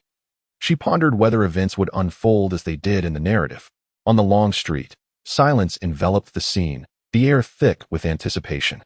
As Meng Yan maintained her decorum, she suddenly noticed a pair of bamboo green cloud-soled shoes halting before her, followed by a hand, slightly calloused, extending towards her. "On such a hot day, where are you off to?" Lu Haozhi's voice resonated deeply, striking at the hearts of all present. Meng Yan took his hand to rise, bowing her head respectfully to stand beside him, yet she attempted to withdraw her hand, only to find it firmly held by him, their hands clasped together. What was he doing in front of so many people? Even in their more intimate moments, he had never displayed such blatant affection. Stealthily, Meng Yan lifted her gaze and met his eyes, only to divert her own in discomposure. "Your Majesty, I miss my sister from the Wang family and wish to light incense in her honor," she replied. During the late empress's lifetime, Meng Yan often referred to her as sister, which would make the late empress smile with her eyes crinkling in delight. "You and she share a good bond," Lu Haozhi remarked, gently squeezing her palm. Lin Yanrong watched with a pang in her heart, memories of a similar scene in a modern-day soiree flooding back to her. What was this? The male lead and the female supporting character were indulging in sweet affection right before her eyes, the rightful female lead. Meng Yan's smile radiated warmth. As she passed by Yongshou Palace, she was halted by Lin Changzai, who was gentle and considerate, expressing her desire to invite Meng Yan for a respite in her palace, wishing to personally serve her a cup of the emperor's favored Bishua Hanqing tea. At this juncture, Meng Yan lifted her gaze to scrutinize Lu Haozhi, her lips curving upward. "It seems the emperor has already distributed tea leaves to Lin Changzai. Why was I not informed?" she mused. "I have plenty of tea leaves as well, which are of no use to me, so it would be better to bring them all to Yongshou Palace." Was this merely a performance of jealousy? If so, she would take the initiative. Originally, she merely intended to observe the performance of the play, but upon Lin Yanrong presenting the exquisite Bishua Hanqing tea, she felt compelled to capitalize on the opportunity, lest she disregard the effort invested. After all, she had held Lin Yanrong in contempt throughout her life. Rather than allowing the Lin family to manipulate her, she preferred to take the initiative to unsettle Lin Yanrong. She had weighed the pros and cons of this approach in her mind. Should Lu Haozhi become enraptured by the unfolding narrative, it would be of no consequence since she had not uttered a word against it, merely playing the role of a dutiful companion without any loss to herself. If Lin Yinrong's claims proved to be unfounded, Lu Haozhi grasped her hand, initially rebuking her softly, then questioning how her words could possibly hold any value. With that, he furrowed his brows and directed his gaze toward Lin Yinrong. Lin Changzai, when have I ever bestowed tea leaves upon you? Chapter 90. How many more fabrications must she weave before Yenner? As she presented the exquisite Bishua Hanqing tea, her intent was merely to provoke Meng Yan, hoping to incite a reprimand from her and thus garner the sympathy of Lu Haozhi. Additionally, this act served to highlight Meng Yan's fierce jealousy and temperament. In the original narrative, when the protagonist Lin Yinrong acquired this treasure, the news reached Changchun Palace, leaving consort Meng nearly breathless with fury. However, the current Meng Yan displayed no signs of jealousy. Instead, she generously offered the tea to Lu Haozhi, as if discussing the weather, without a hint of displeasure. Observing the profound bewilderment in Lu Haozhi's eyes, Lin Yinrong felt a cold sweat trickle down her brow. The power of the emperor was an immense burden for a mere woman like herself to bear. In the story, Lu Haozhi always treated Lin Yinrong with warmth and tenderness, akin to the melting of ice under the sun. Yet now that she found herself within the narrative, the reality was starkly different. Apart from their initial encounter in the Imperial garden, Lu Haozhi had not deigned to acknowledge her, his demeanor growing increasingly indifferent and even contemptuous. Lady Lin, the emperor is inquiring about your silence, Meng Yan inquired with a radiant smile, her voice ringing with delight. It was apparent that Lin Yinrong was likely spinning tales. In her previous life, she had always been at a loss for words when confronted by Lin Yinrong, despite knowing deep down that her arguments were flimsy and baseless. She often felt a deep frustration, unable to articulate her thoughts, reduced to a state of speechlessness. Yet, it seemed that Lin Yinrong had now found herself in a similar predicament. I merely hold the noble consort in high esteem and sincerely wish to invite her for a brief visit to Yongshou Palace, to personally offer a cup of tea, she said, her voice trembling as she cast a hopeful glance at Lu Haozhi, yearning for the narrative to unfold in her favor, and for her vulnerable facade to elicit compassion from the emperor. Meng Yan raised an eyebrow, finding the situation somewhat amusing. It appeared that Lin Yinrong's intellect had diminished compared to her previous life. Even then, while Lu Haozhi may have shown favoritism, he was not devoid of reason. Lin Yinrong had been astute and cunning, navigating her way with utmost caution. To attempt to deceive him so blatantly was to underestimate his intelligence. She had forgotten that all her past experiences had unfolded within the confines of the narrative, making Lin Yinrong appear omniscient and in control. However, in this life, with the vast changes in circumstances, Lin Yinrong had clearly lost her sense of proportion. Answer my question, Lu Haozhi stated flatly, his tone laced with impatience. What manner of upbringing had the South Ping Duke's household provided that Lin Yinrong appeared so awkward, lacking the grace of a refined lady, instead exuding an air of disarray? Upon meeting the emperor's cold gaze, Lin Yinrong felt as if struck by lightning. Her knees buckled, and she found herself kneeling before him. The tea I present is a gift from the Imperial consort. No, from consort Liang, she stammered. Oh, so the truth is finally revealed. How rare indeed. Meng Yan smiled so broadly that her eyes nearly closed. Once, she had pondered whether she would need to extract every tooth from Lin Yinrong to compel her to admit to the multitude of lies she had spun. Truly, the prowess of the male protagonist was formidable. Lu Haozhi's brows knitted ever deeper as he questioned, then why did you deceive the Imperial consort? Claiming it was bestowed by me? Recalling the rumors that had swirled upon her entry into the palace, whispers of having gained the emperor's favor before even being selected, Meng Yan had confronted him in the Yangxin Hall, leading to her subsequent coldness towards him. Following that confrontation came the toxic ginger soup, the rose jade dew, and now the icy blue tea. The Lin family was indeed a bane.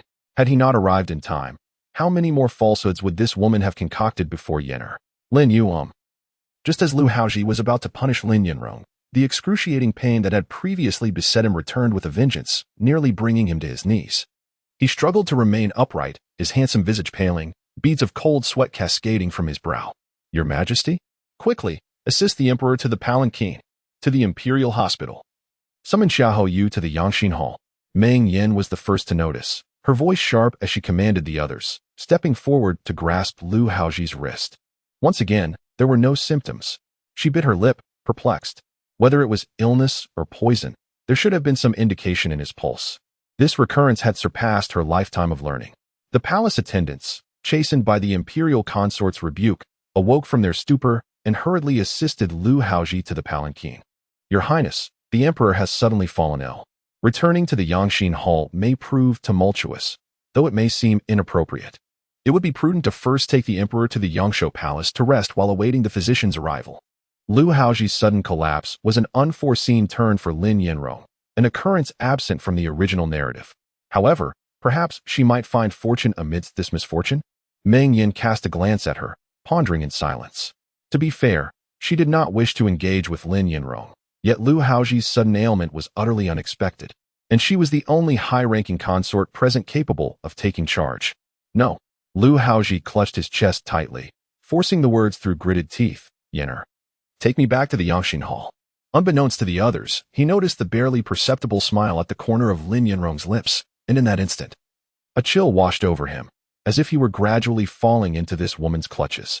It was repulsive. This illusion filled him with an indescribable nausea. Upon receiving the Emperor's command, Meng Yan swiftly instructed everyone to set forth, escorting the Emperor back to the Yangxin Hall, accompanying him herself. Left behind was Lin Yanrong, standing solitary before the entrance of the Yangshuo Palace.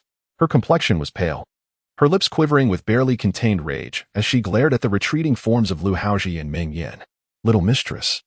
Standing under the sun for too long may lead to dizziness. Perhaps it would be wise to return, her accompanying maid, Xiaozhi, gently advised. Leave. Lin Yanrong did not turn back, her voice sharp with reprimand. Xiaozhi's eyes brimmed with tears, feeling aggrieved yet too fearful to voice her thoughts, and she bowed her head. Retreating. What has happened to my lord? At home, he was such a gentle and tender soul, blushing even at the slightest elevation of voice. Yet ever since he entered the palace, his temperament has grown increasingly irritable. The slightest inconvenience is met with either blows or scolding. This palace is truly no pleasant place. How dare Meng Yan humiliate her so? And what of Lu Haozhi? If it were not for this sudden illness, would he still intend to punish her? Lin Yanrong stood for a long while before returning to the Yangshuo Palace with a sullen expression. Gazing at the opulent furnishings and decorations within the palace, she felt increasingly like a mere joke. After expending so much effort to stage this grand drama, it seemed she had merely sewn a wedding gown for another. Over at the Ningxiu Palace, their treatment of her has grown increasingly indifferent. She has even heard that the Dowager Empress Xuanhe has been secretly writing letters to the Duke's residence, urging the clan leader to seek out another candidate. In the modern world, no one held her in esteem. Now, having been transported into this novel, she finds herself looked down upon by those within its pages. Is it truly her fate, Lin Yanrong, to be so contemptuously regarded? Chapter 91. Shall we be as good as before? Meng Yan accompanied the Emperor into the Yangxin Palace, instructing the palace attendants to assist Lu Haozhi in lying down in the inner chamber. She busily commanded them to retrieve the Yangxin pill stored before the Emperor, dissolving one in hot water for Lu Haozhi to consume. Although the pill might not address his ailment specifically, given that his condition remained undiagnosed, any alleviation of his pain was welcome. Reclining on the couch, Lu Haozhi felt as if his heart were being pierced by daggers. Yet the sight of Meng Yan bustling about on his behalf brought him a flicker of solace. Indeed, she still harbored feelings for him. It was not merely her respect for him as the emperor, but rather, she cherished the man, Lu Haozhi. In the eyes of the world, he was the emperor. Only Meng Yan, he hoped, would hold him in her heart as Lu Haozhi. Once again, the emperor fell gravely ill, throwing the Yangxin Palace into disarray. Fortunately, with Meng Yan at the helm, the attendants soon regained their composure and acted under her directives. Gradually, order was restored within the palace. Meng Yan held the prepared medicine, taking a spoon to serve it to Lu Haozhi. Since she was present, she took it upon herself to handle this task, hoping to avoid future gossip and the admonishments of the foreign ministers. After enduring a lifetime in the palace, she had grown weary of the scorn from those court officials. Furthermore, with the Empress Dowager returning to the capital soon, she braced herself for the inevitable reprimands from the elderly matriarch, which she found intolerable.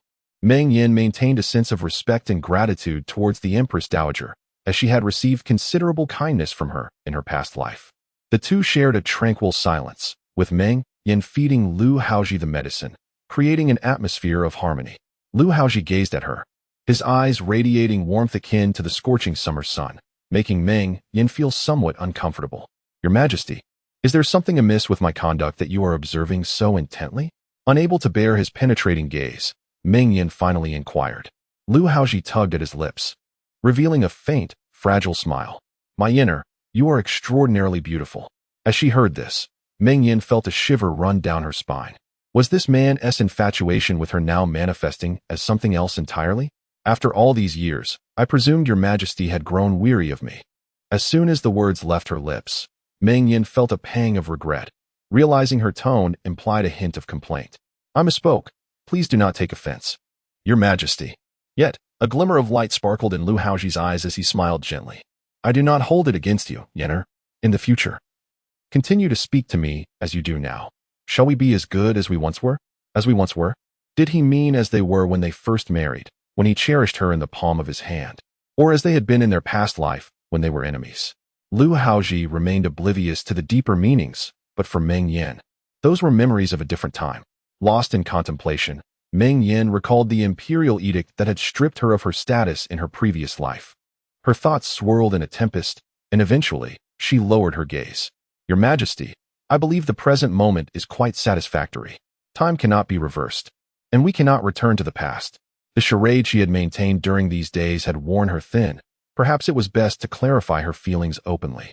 Uncertain whether it was the efficacy of the heart-nourishing pill, Lu Hao's pain in both heart and mouth gradually subsided. His gaze was heavy, and after a long pause, he inquired, Yinner, why must you insist on this? Are you determined to distance yourself from me? Meng Yan, observing that the bowl of medicine was empty, set it aside and gently took the wrung towel from the palace maid, leaning down to tenderly wipe the medicinal residue from his lips. The warm, fragrant scent enveloped Lu Hao, intoxicating him. Your Majesty, I remain your favored concubine and shall continue to serve you devotedly. However, I truly cannot do anything else. I hope for your forgiveness. Meng Yan spoke calmly, her gaze drifting, deliberately avoiding his eyes. Lu Hao listened in silence, and when she attempted to rise, he suddenly grasped her wrist, pulling her against his chest. Is it for Lin Yinrong? He felt an instinctive notion that Meng Yan's recent peculiar behavior, along with the unusual occurrences in the palace, were all connected to this woman. Yet, she was merely a lowly consort, even with the support of Ningshou Palace. How could she wield such influence? Why then did Meng Yan seem so concerned about her? Meng Yan did not respond, and in Lu Hao's eyes, her silence became an implicit agreement. You are the favored concubine. She is merely a consort. Why dwell on it? Furthermore, I would not. Your Majesty. Before Lu Hao could finish, Meng Yan interrupted. I have been presumptuous. While the position of a consort is indeed humble, if one earns your favor, it is a different matter altogether. Naturally, you are the emperor, and how you conduct yourself is beyond my authority to question. Lu Hao gazed at her, his eyes roaming over her jade-like visage. Meng Yan, have you ever trusted me even a little? How could she be so certain that he would favor Lin? She refused to allow him to explain or refute, firmly believing that he was involved with Lin. The rumors from the Imperial garden should have long since dissipated. He had initially thought her outburst during their quarrel at the Yangxin Palace was merely a moment of anger, yet it seemed she had been harboring these feelings all along. What then did their years of companionship amount to? Your Majesty, Physician Xiahou has arrived. Just then, Rong'an entered, kneeling to announce. Upon hearing this, Lu Hao released Meng Yan, who straightened her garments and stood to the side. Xiahou, you stepped into the hall, first greeting the two before stepping forward to examine the emperor. After a thorough observation, inquiry, and examination, Xiahou's thick brows furrowed in concern. Seeing this, Meng Yan sought an excuse to step out to the outer hall and called Xiahou out, asking, have you discerned anything regarding the emperor's strange ailment? Xiahou, you slowly shook his head. The emperor's pulse is steady, everything appears calm, which is precisely why I find it perplexing. This echoed Meng Yan's earlier assessment. If there were no symptoms, how could he repeatedly experience such heartache? These undetectable afflictions were indeed the most terrifying. Meng Yan glanced back at the Yangxin Palace and whispered, regardless, it is imperative to ensure the emperor's health. He is the sovereign of Dezhou. For the country and its people, he cannot suffer any harm. Xiahou Yu clasped his hands and declared firmly, Your Highness, rest assured, I am fully aware of the gravity of the situation. Meng Yan gently nodded, returning to the entrance. One hand resting against the door, hesitating whether to step inside again. Before Xiaoyu's arrival, an awkward silence enveloped them. "Yenner, come back." Lu Haozhi's voice resonated from within the hall. Meng Yan entered and walked back to the bedside. Lu Haozhi glanced at her twice, refraining from mentioning earlier matters, simply stating, "Do not rush to leave. Let us postpone the incense offering for another day. Stay with me for a while." Meng Yan acquiesced and settled beside him. As Lu Haozhi perused documents, she occupied herself with some miscellaneous readings, occasionally serving him tea and water. It was not until evening, after attending to his dinner, that she returned to Changchun Palace. Lu Haozhi stood by the window, watching the imperial procession of the concubine gradually recede, his heart heavy with an inexplicable sensation. He was acutely aware that he could do as he pleased with her, yet words eluded him, for Meng Yan's enchanting eyes were forever intertwined with those from his dreams. In recent days, he had been plagued by strange nightmares, filled with bizarre and surreal occurrences that bewildered him. In these dreams, he found himself disinclined, even averse, to Lin Yanrong, yet repeatedly summoned her to the Yangxing Palace. Meng Yan often argued with him over this, though nothing had transpired. He would always speak ambiguously, leading to their frequent, unhappy partings. In the dreams, Meng Yan seemed perpetually entangled in troubles, with every malicious scheme in the palace linked to her. Yet she never defended or explained herself. He sensed something amiss and wished to investigate, only to be thwarted by an inexplicable force, ultimately leaving matters unresolved. The bond of trust between them gradually eroded away. Eventually, it appeared they had engaged in a fierce argument, with Meng Yan's eyes filled with sorrow and resentment. Yet Lu Haozhi could not discern her words. He felt an unbearable pain, as if his heart had been wrenched from his chest. Upon awakening, whether it was night or morning, a profound melancholy enveloped Lu Haozhi. Meng Yan returned to Changchun Palace, dined, groomed herself, and rested for a moment before retiring to bed with a fragrant sachet. However, sleep eluded her. "Meng Yan, have you ever trusted me even a little?" This question echoed in her mind. Once, she had indeed believed in him. Meng Yan mused softly. The following day dawned bright and sunny.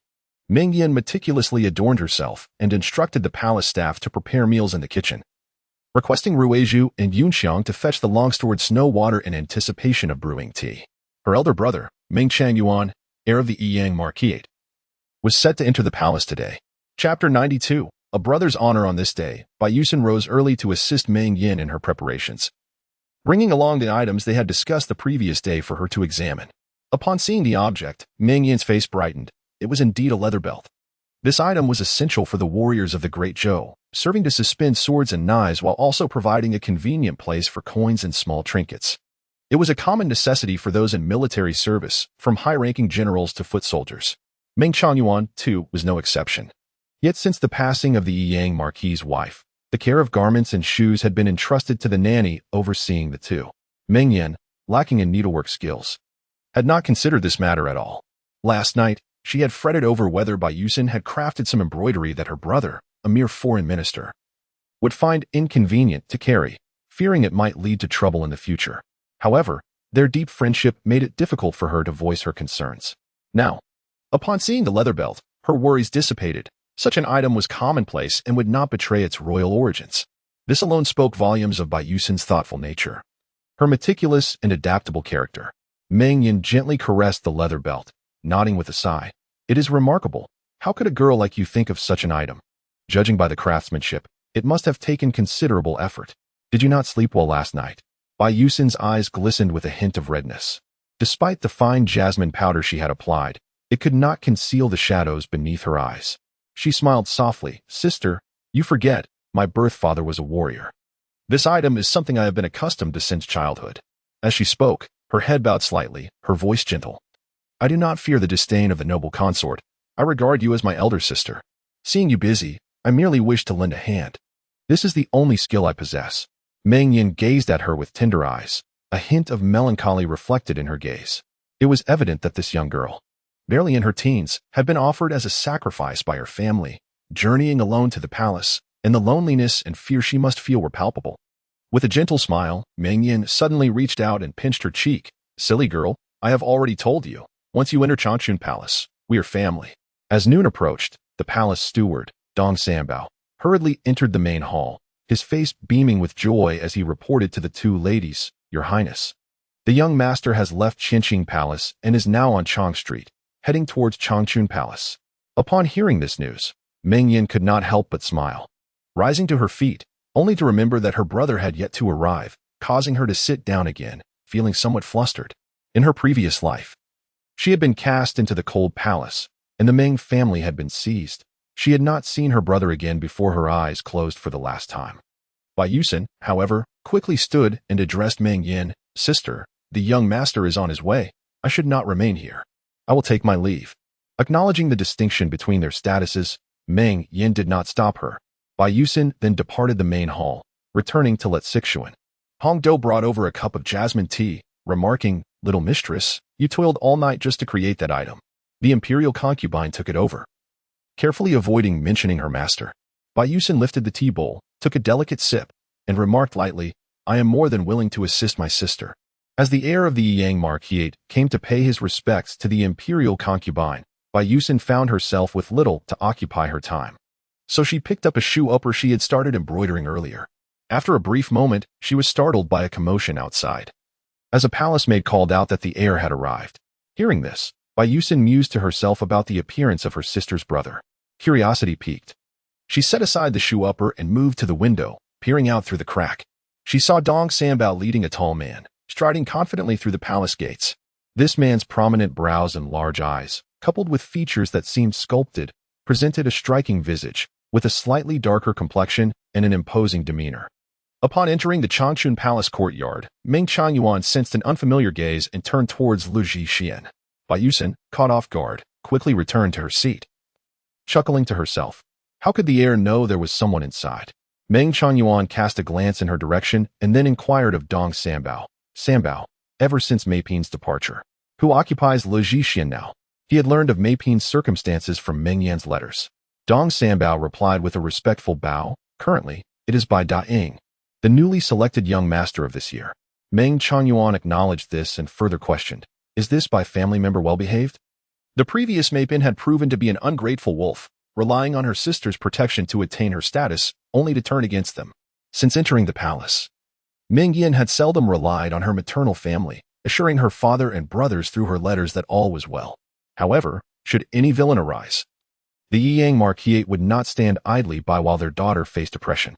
"Rest assured, my lord, the Imperial concubine and the young master